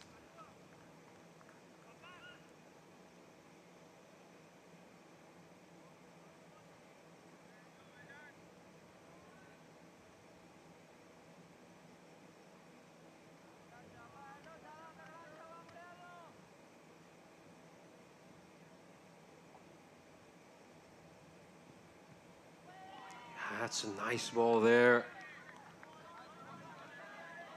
Good ball by Matthew. We haven't seen him bowl too much throughout this Continental Cup, but the captain now taking a few risks, trying a few different arms. Not a bad idea. Not a bad idea at all. Ken Matthew, he was caught plumb LBW by Ijaz Hussein in the first innings. And he'll be hoping to make an impact here with the ball, as that's a quick single run by Sani. And he's mostly used as a bowler, Aldo's Matthew. Hasn't been involved in any cricket this year on the European Cricket Network. This is his first appearance of the year. But last year, in the 8.4 T10 overs he bowled, managed to pick up 7 wickets. Had an economy of 10.6. Look at this. Back in 2021, in 6 overs he bowled, had an economy rate of just 5. And picked up 3 wickets. I mean, if you can get a wicket every other over and bowl that miserly, I think any captain would be delighted to have you.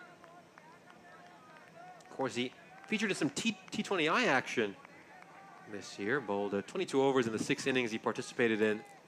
Got 10 wickets out of the economy of just under 8. A couple of 3-wicket performances. He's just a solid, good all-round bowler, and he's bowled well here in his first appearance in the Continental Cup. And again, good ball. Seam up, simple bowler. As we come to the halfway stage of the innings, Romania 85 for 3. As it looks like we're going to take a quick drinks break. And do bear with us to stay with us, as we'll be back in a few moments' time as Romania need 31 runs to win. And here's a look at the mid-inning summary.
And we're ready to resume live play after our mid-innings break. Romania needs just 31 runs in the second half of the innings. Sani and Perilvar going along very nicely. This partnership has been worth just about 37 runs by my calculations. It's a good last over, though, by Aldo's Matthew. Gave up just 2 runs in that over. And that's been the most economical over so far this innings. Otherwise, the Romania firmly in the driver's seat. And we're going to see Afridi come back for his final over. Good move here by the captain. Might as well bowl him out. I mean, again, this is Vasusani, best player in the Romanian side so far this tournament in terms of batting. Just got to go for it. Try to get him out. That's the only way you'll even have half a chance at winning this game. So take every risk. Do whatever it takes to get a wicket. That's the only way you'll have any hope to win. This one is slashed very nicely. And oh, here's a half chance. There was a half chance that was always going to be difficult to take. It was struck hard. It was flying straight at the fielder. And it's a good diving effort. In reality, he's probably prevented a 4. But when you're hoping for a miracle to win, you need moments like that to stick. It'd be good to have another look at that one. And it's a hard cut shot. You can see diving catch attempted over there. I think the fielder is Samuel Stanislaus. He's done well, in all honesty. Oh, there's a nick. Don't worry about that. That's definitely out. And we don't see Afridi's trademark celebration this time around. I think he's understands the gravity of the situation Malta find themselves in. And that's the end of Perielwar's innings. He was just about going along at a run of ball. Usually not a good innings in a context of a T20 match, but I think the sort of situation where Romania find themselves in run of ball innings will more than suffice and see them through. As you can see, big deflection over there. And that's well taken by the keeper. Good poise, as we're going to see Vashisht come in to bat. Of course, Vashisht did so well with the ball earlier. Took 4 wickets. Now a chance for him alongside Sani to really put the cherry on top on what Romania will be eyeing is a dominant win.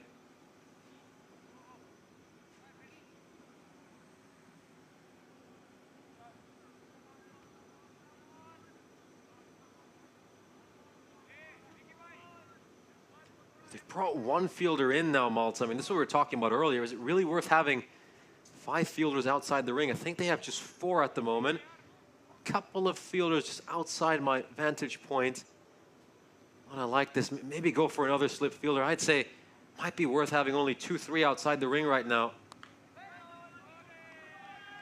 And that's a nice ball there by Afridi. I mean, Afridi bowling as well as he is, maybe get someone else in a catching position. Bring in a slip, have someone else around the bat.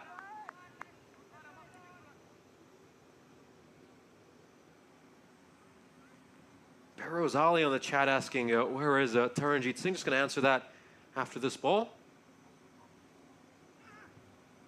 Great looking ball over there. Of course, Taranjeet Singh is the top scorer for Romania in T20Is these last few years. He was outstanding in the ECS in Romania. The top run getter, had some absolutely mind-boggling, eye-popping statistics. I mean, let's just take a look at some of the runs he scored for Cluj. Made 444 runs in the 12 innings he played, with an average a shade under 50 and a strike rate of 245. This one going down the leg side. It might have brushed something along the way because it hasn't been given wide. But unfortunately, he will not be featuring in this Continental Cup. Of course, he informed us earlier today that he is unable to play due to personal reasons. So yeah, just good luck to Taranjeet Singh, and we do hope everything is fine.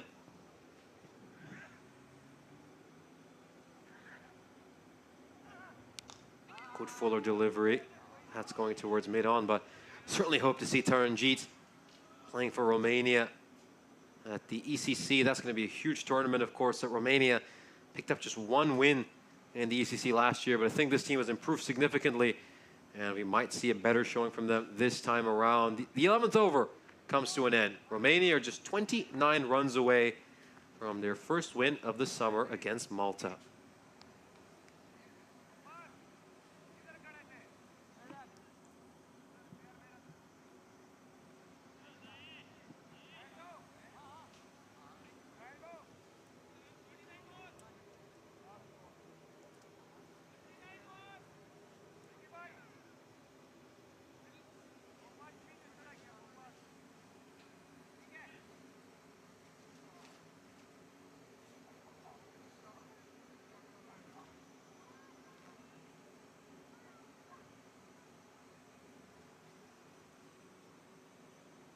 And it's going to be Matthew coming in to bowl his second over. His first one went really well. Just a couple of runs in that over. He's just bowling the right lines and lengths.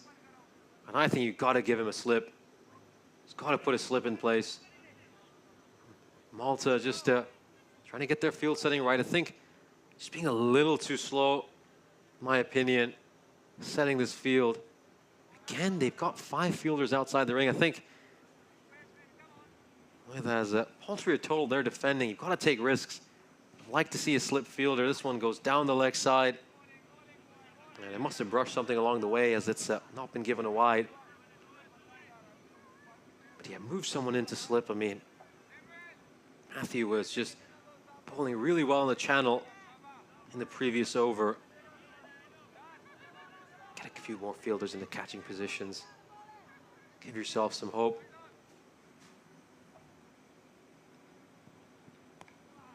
This one is just played away behind square leg, and it's going to go for 4 again. Just straying a bit too far down the leg side, and Vashish just plays it very intelligently. Doesn't overhit it, just nudges it along, uses the pace of the ball, picks out the vacant boundary, and it's gone away for 4. Getting closer here, Romania.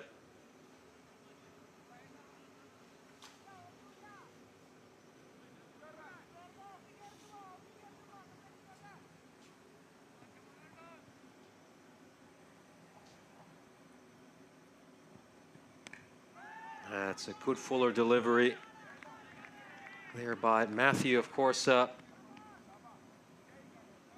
we can see, Malta were 86 for 4 at this stage, and that just emphasizes how poorly they really batted near the end. Of course, they got dismissed with 4 overs to spare. I think should have been a lot smarter, at least tried to bat out the 20 overs when they lost all those wickets. I think all those runs they left on the table are just coming back to haunt them. Yeah, just a nice line and length here by Matthew, just keeping things simple. And this is why, just as a captain, I'd be so tempted, just bring another attacking fielder in. Give this young man a chance to alter the outcome of this game.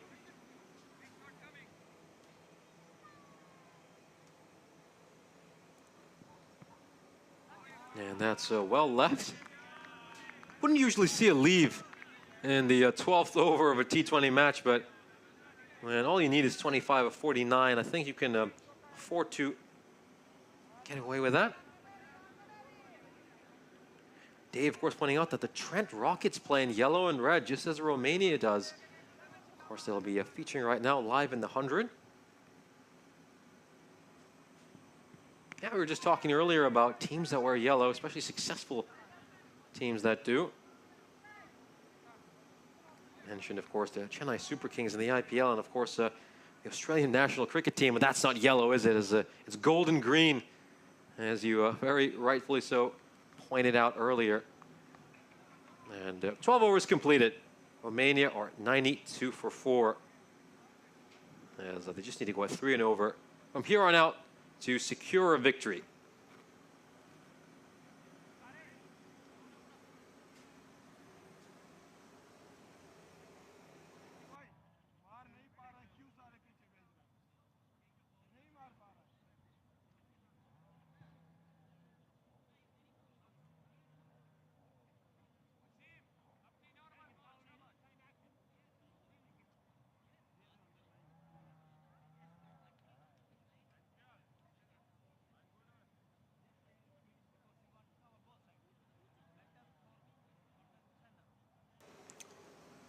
Boss looks like he's going to come in to bowl his third over. His first one was a really expensive one for 21. But I think the captain just has to take this risk. Bring on a strike bowler. I mean, Abbas might go for runs every now and then, but he's also one of your better chances of getting a wicket. Of course, you just take a look at some of the options he has. Mughal's still there, but Mughal's generally a bowler. Just keep things tight. Honestly, I wouldn't mind going with him either. He has managed to get a wicket. And then, of course, Amir. He's bowled a couple as well. So, captain has said going for Abbas could be a risky option, but we'll wait and see. He's trying to get their field spot on here. Malta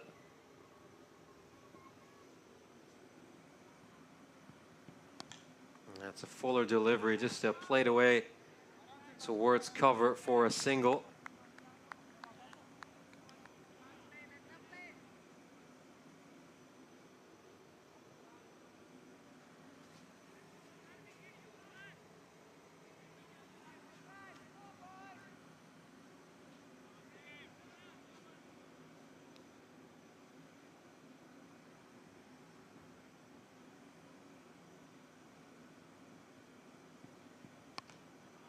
Yeah, that is a really good looking shot. It's going to take one bounce before the boundary rope and go away for 4. So Abbas just, that's not really the sort of length or line he wants to be bowling. Needs to be right up there on a wicket-taking line and length. I mean, you're not really going to get too many wickets bowling over there. And all Sandy has to do is just elevate it over the fielders and slap it away. And now Romania need just 19 runs to win. Getting closer and closer to this victory. It's going to be a very sweet victory just because they've had to wait so long for it. Oh, he's been shattered. The stumps have been shattered. He was looking to try to smash this away and finish this game in style, but he's been beaten for pace, and that's what Abbas gives you. If you can just aim it at the stumps, you're probably going to get a lot of you miss, I hit moments. And that was certainly the case there. A bit of a wry smile by Sani as he went off. Again, just looking to swipe across the line. Hit a big one towards cow corner. He has to depart as Abbas gets his first wicket of this innings. And Romania have lost half their side. But again, the intent from them has really been try to get these 116 runs as soon as they can. It's been a very positive approach. Again, your net run rate is determined by how many balls are left in the innings when you chase down the score. So, how many wickets you lost doesn't really play much of a role in it.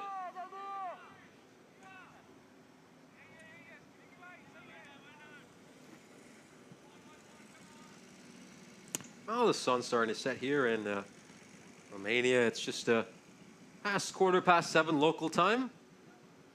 It's been a really fun day of cricket so far. Of course, we started off with a matchup between Romania and Malta. That one was won fairly comfortably by Malta with 10 balls to spare. And then Romanian national team got a bit of a drubbing at the hands of their A team. Of course, they shuffled their lineup. There were 11 changes from the team that played earlier today against Malta. I think there's a few names from that team that played against Romania A that I expected to see in this match, but unfortunately they weren't given an opportunity. Just take a look at the replay of the wicket again. As you can see, just a big shot across the line that it crashes onto the top of his middle stump.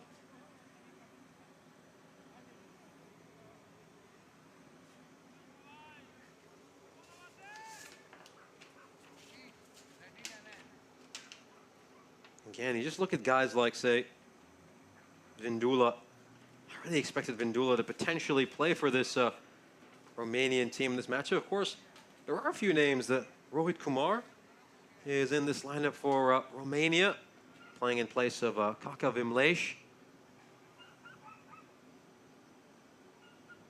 But Rohit Kumar hasn't quite had a chance yet to make an impact in this game.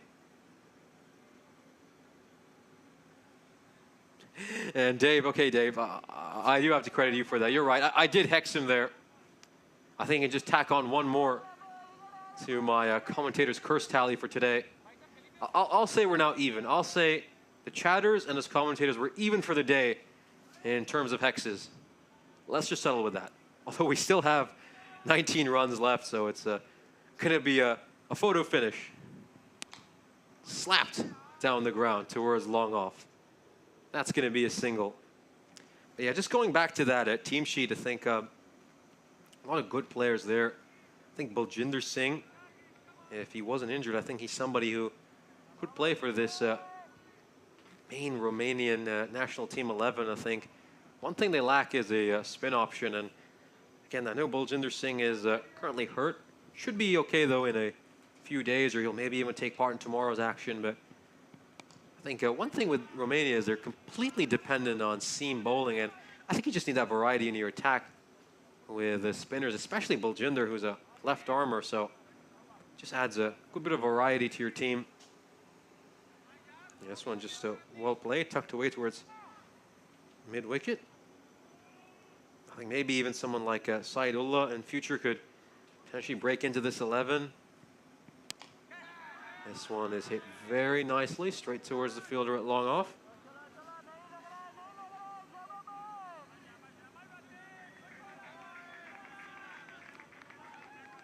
And the 100 is up, so you can hear a few cheers in the background from the Romanian side as 13 overs in the books so far as Romania are 100 for 5.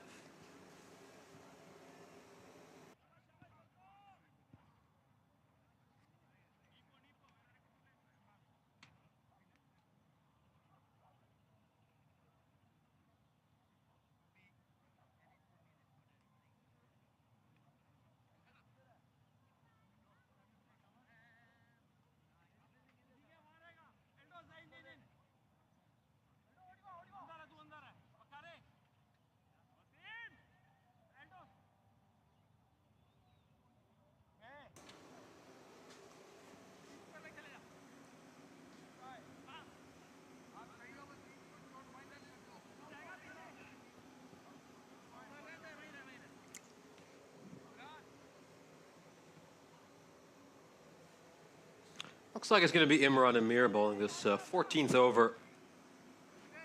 Of course, full credit to him for soldiering on after taking a hefty blow to the back of his head. And he did really well. I mean, after taking that blow, he got up, he hit a 6 the very next ball. And then the ball after that, he hit a 4. And here he is playing an important role for his side. And this one is played away. And it's going to be a single. Oh, it's a misfield. And that will just allow Romania to nab an extra run. Well, a bit of daylight robbery as the sun is setting here in Romania.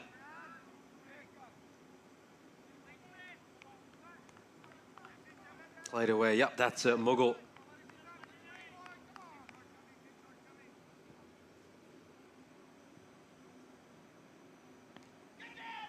Shouts of catch it, but don't really think that was anywhere near a catch. Is that going to go away? It's going to trickle over the boundary rope.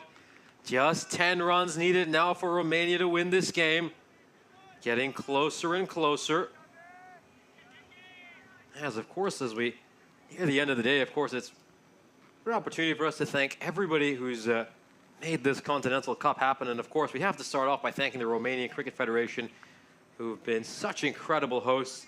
Big thank you to Abdul Shakur, Arun Kumar from Cluj, Ramesh Satishan, the captain of the Romanian national side, as this is a dot ball. And then, of course, also off top, Kayani for all his passion.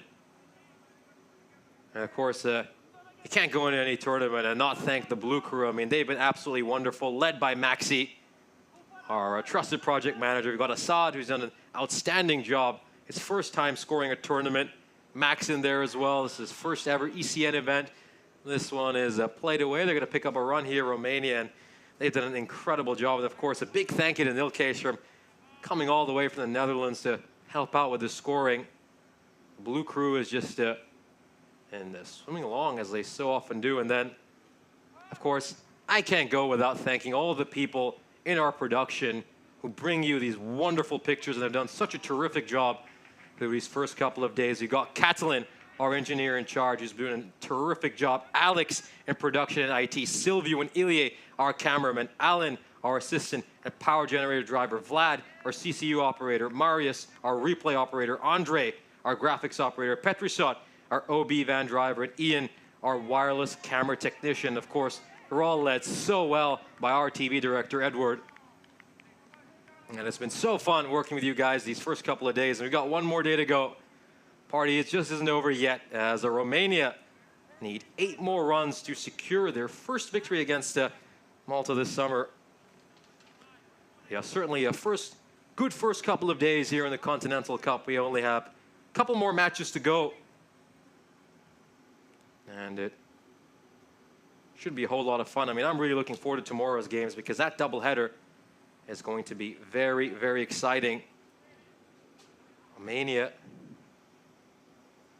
will now be at 2-1. And this little best of 5, this mini best of 5 that we got set up in this Continental Cup between Malta and Romania. And they're just trying to get their field setting absolutely precise here. Sending a fielder out to the boundary. Our Malta 8 runs away. It's at that stage now where it's a bit of a formality for Romania to secure this victory. In comes the boss for his 4th and final over.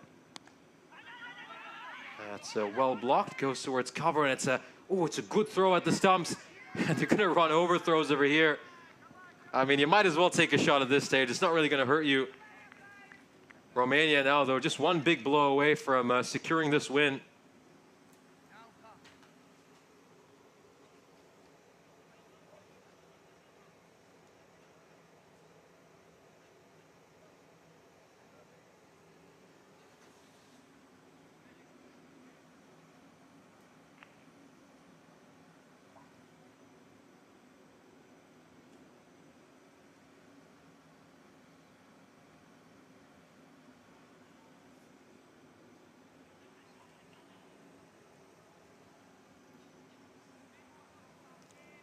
Just taking a bit of time here, Vashish, to adjust his gloves. Is he going to look to finish this in style? Hits it straight to the fielder at point. And of course, a big thank you to everyone in the chat who've just been so fun to be alongside during what are it's very long days. Of course, we've been on air for almost 11 hours now, and it's just been a joy to bring you all this coverage. And just to keep it going, as of course, so this one's just on the pads. It's very well played, hit away towards mid-wicket. 5 runs needed now for Romania. Of course, a big thank you to you as well, Dave. Thanks for your company throughout this day. Certainly made this experience very enjoyable. 5 needed of 33. Jaz Hussain almost had a hat trick earlier. Is he going to be the one who's going to hit the winning runs for Romania? He hits this straight to the fielder at point. Good effort. Yeah, you just got to commend Malta, though. I think even though the target is pretty low, I have to say they've just played with real passion. They've given everything. I think, again, this really was a case of the fact that they probably lost this match in the first innings. But they played with great attitude in the second. They haven't given up by any means. I think they've been on it. Been very focused in the field. And even now, I mean, if you hear the chatter, you'd think that we're down to the final over. 10 needed of 5. Or that kind of a situation. Every dot ball is still being cheered. So again, really, really love this Maltese team. They've got great enthusiasm and energy. This one is a nice front foot defense. Very, very textbook here as Hussain just looking to block out the rest of that over as we go on for a few more moments. Romania, 5 runs away.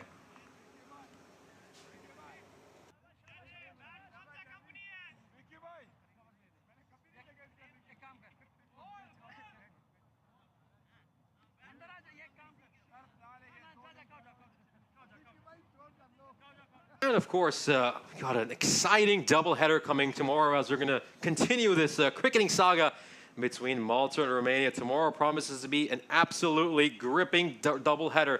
Already got 3 encounters behind us, 2 favoring Malta, and this one is probably swinging Romania's way. So we're set for what should be a thrilling climax tomorrow. Will Romania come out on top and win this series, or will Malta reaffirm their dominance? Well, in T20 cricket, every ball's a story, so I expect a lot of fireworks, some good finesse as well. Should be some really fierce competition. I mean, hey, hang around with us and stick with us as we got one more day in this Romanian cricketing adventure. It's going to be a hell of a lot of fun tomorrow. I think we're set for a terrific finale. Great way to round out this Continental Cup. And they're just going to pinch a single over here. Romania, 1 boundary needed.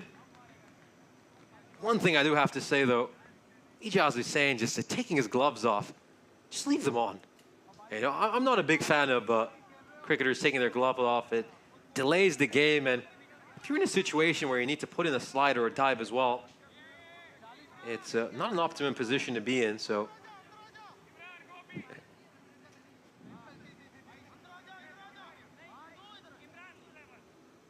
they're very precise with their field setting here. I think they've sent deep mid-wicket back, but then they've brought a catcher into a short mid-wicket position here. Malta's slip is in.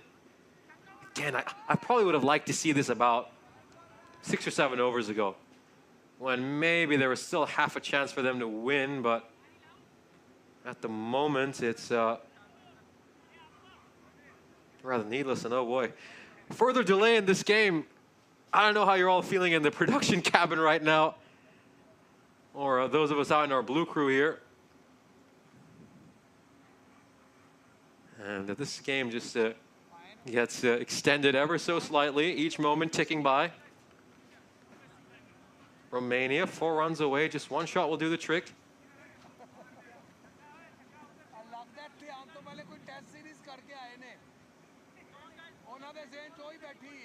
Yeah, the umpire just having a quick word with the captain. A couple of slips in. I like this. Honestly, I wouldn't have minded seeing this a couple of overs ago. This one's gone up in the air. This is a catching opportunity. Oh, he's taken an absolute blinder of a catch.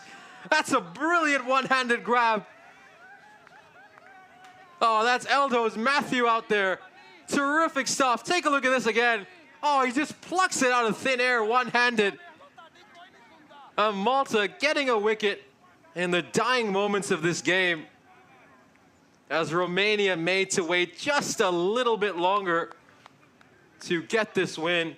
Outstanding there by Aldo's Matthew. That'll do his morale a world of good. I think he's done really well today in his first appearance in the Continental Cup. Bowled incredibly well, 2 overs, gave up just 7 runs, and now he's taken a one-handed blinder. Terrific catch. Really, really well done. And we can just see Shanatu Vashisht having a word with the new batsman. I believe that's Manmeet Kohli. He's probably telling him, look, just calm down. We need 4 runs. Let's see this game through. I mean, mind you, it's been a little bit nervy for Romania at the end. They could easily have finished this game off 2-3 overs ago. Since the halfway stage of the innings, they've just about made 27 runs. That's 27 runs in 5.3 overs, and that's a tight lead there by Manmeet Kohli. Ooh, that turned a long way. Yeah, just a slightly nervy finish here for Romania, as the inevitable just continues to get delayed more and more and more. And another good leave over here. And I don't exactly know what they're appealing for. I'd like to see that one front on.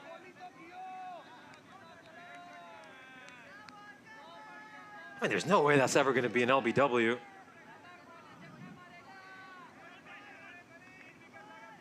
Yeah, no clue what they're appealing for there. I think Malta, they're been a bit over-optimistic a few times with their appeals. This one beats the fielders. Is this going to race away to the boundary? Has it got the legs? It's going to stop just short. But Romania will get a couple of runs.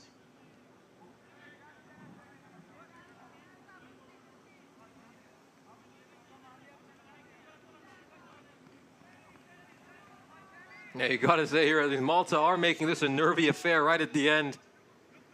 And now everybody in the ring. Fielders packed around the bat.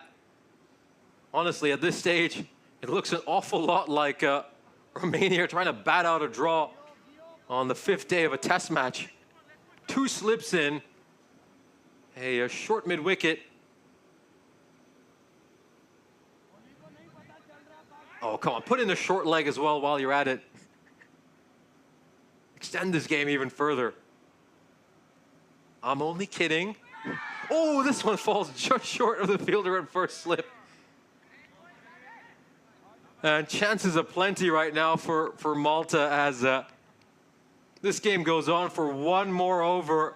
Romania making an absolute meal out of the end of this match. I mean, we've been sitting here for 2 overs saying they're 1 shot away from winning this, and they've only managed to make 6 runs in these last couple of overs. So the last 6 overs, they've officially made just about 31 runs. So Romania have slowed down enormously in the second half of this innings. And once again, some of those cracks in their middle and lower order are getting exposed once again. And, you know, full credit to Malta. They're absolutely doing the right thing here. They're making this game go on as long as possible. They've put a leg slip in as well now. There's just fielders all around the bat. Yeah, this is a test match field setting. Just take a look at this. Catchers all around the bat.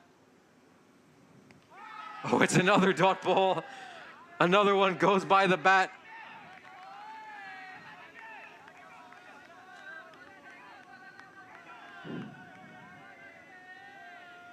I have to say, though, if I was Romain Satishan watching this right now, I'd just be a little bit frustrated at the fact that my team's making a meal out of what should be a fairly simple chase. Oh, there was another chance. Oh, there was an edge that could have been taken by the wicketkeeper. And Amir, we know some of his bad luck with drop chances throughout this tournament. Oh, that was a genuine edge. And you can see Hussein is just laughing. Oh, it actually comes off his glove. Oh, maybe we need a silly point. Put a silly point in. Oh, there's an edge. That's a nick. Another wicket has fallen. Are Malta going to pull off the impossible and somehow win this game? We are still live on air as Romania struggle to find that one shot they need to win this game.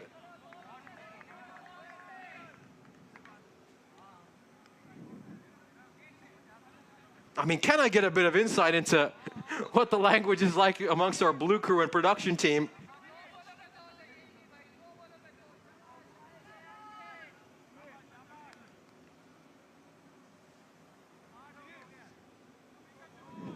Two needed now of 21. No runs off this over so far. We've seen a wicket. Ravindra Atapattu coming out to bat. Oh, they're putting more fielders around the bat, so they have put a silly point in. With each wicket, Malta get more and more helpful. And that one is just played back. Did I see a puff of dust from that artificial wicket? Has that transformed from an artificial wicket to a dusty, cracked up pitch in South Asia on a day 5? Oh, that's a good bit of fielding again. One ball away from a wicket maiden.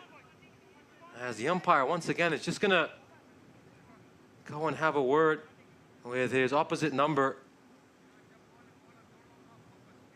And a little bit more discussion going on over here. This one, you have to say, he's actually fielded that one quite well, considering the situation. Of course, that one just taking a bounce off the turf. Never easy to field those.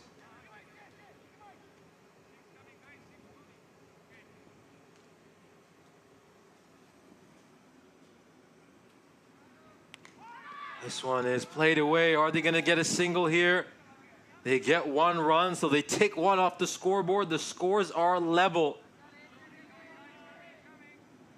Yeah, I think that previous ball was just deemed a dead ball. Of course, unfortunately, we've just lost some of our connection, so I'm not quite able to update you about some of the things that are going on out there. Oh, full toss, and he doesn't whack it. He's hit it straight to the fielder, and it's signaled a dead ball again.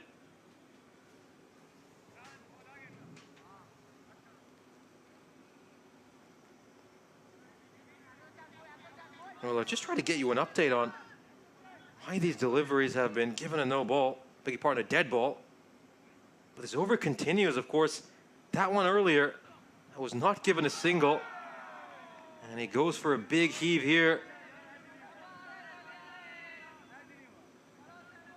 And of course, I think we just might have a few issues here with the scoring, because I don't remember that single getting signaled a dead ball. So again, we'll try to update you as soon as I can about what's going on here. Of course, unfortunately, I don't have access to the scores anymore, as just lost some of the connection here at my end. I'll try to get you an update as soon as I can. Regardless, though, it's either 1 or 2 needed here for Romania to win. I believe it should be 1. And yeah, just some issues. So, yeah, it is 2 runs in the end. Although, actually, yep, we just had a change of that, though. So it is 1 run to win. I've just had a look at my phone over here. So 1 run is needed to win. And Romania will scamper across and secure this win, or not. It looks like they have, yes. So this game has finally been won by Romania. And they made a bit of a meal out of it at the end, taking about 3.1 overs to score just 7 runs. But in the end, all's well that ends well from a Romanian point of view. They've managed to secure the victory. Didn't quite close it out as cleanly as they would like. And hey, let's take a look at this innings. It's highlights.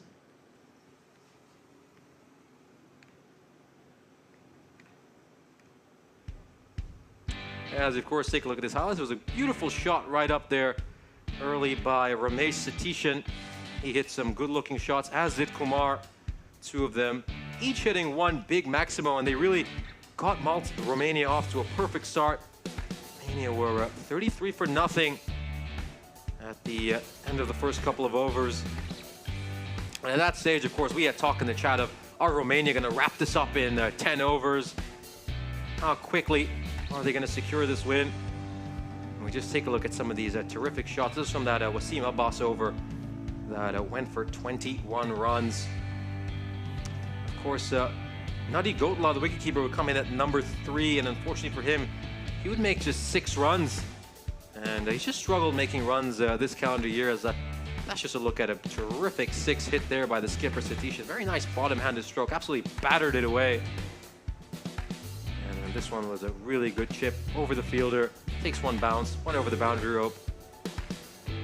Awesome shots, some terrific hitting we can see over here. Boss, though, that over was a very difficult over for him. 21 came off that over, as I mentioned. Of course, the over right after that by Afridi would produce a wicket and would go for just 5 runs. Nadi Gotla would hit that boundary, but he'd be dismissed shortly after that. Anyan Mughal would dismiss him, as Samuel Stanislas would take a very nice catch. And then, of course, Vastu Sani would come in. He'd make 31 of 22. Hit some terrific shots, including that one. Great one. Got underneath that one so well. Great little swivel. And smash it for 6.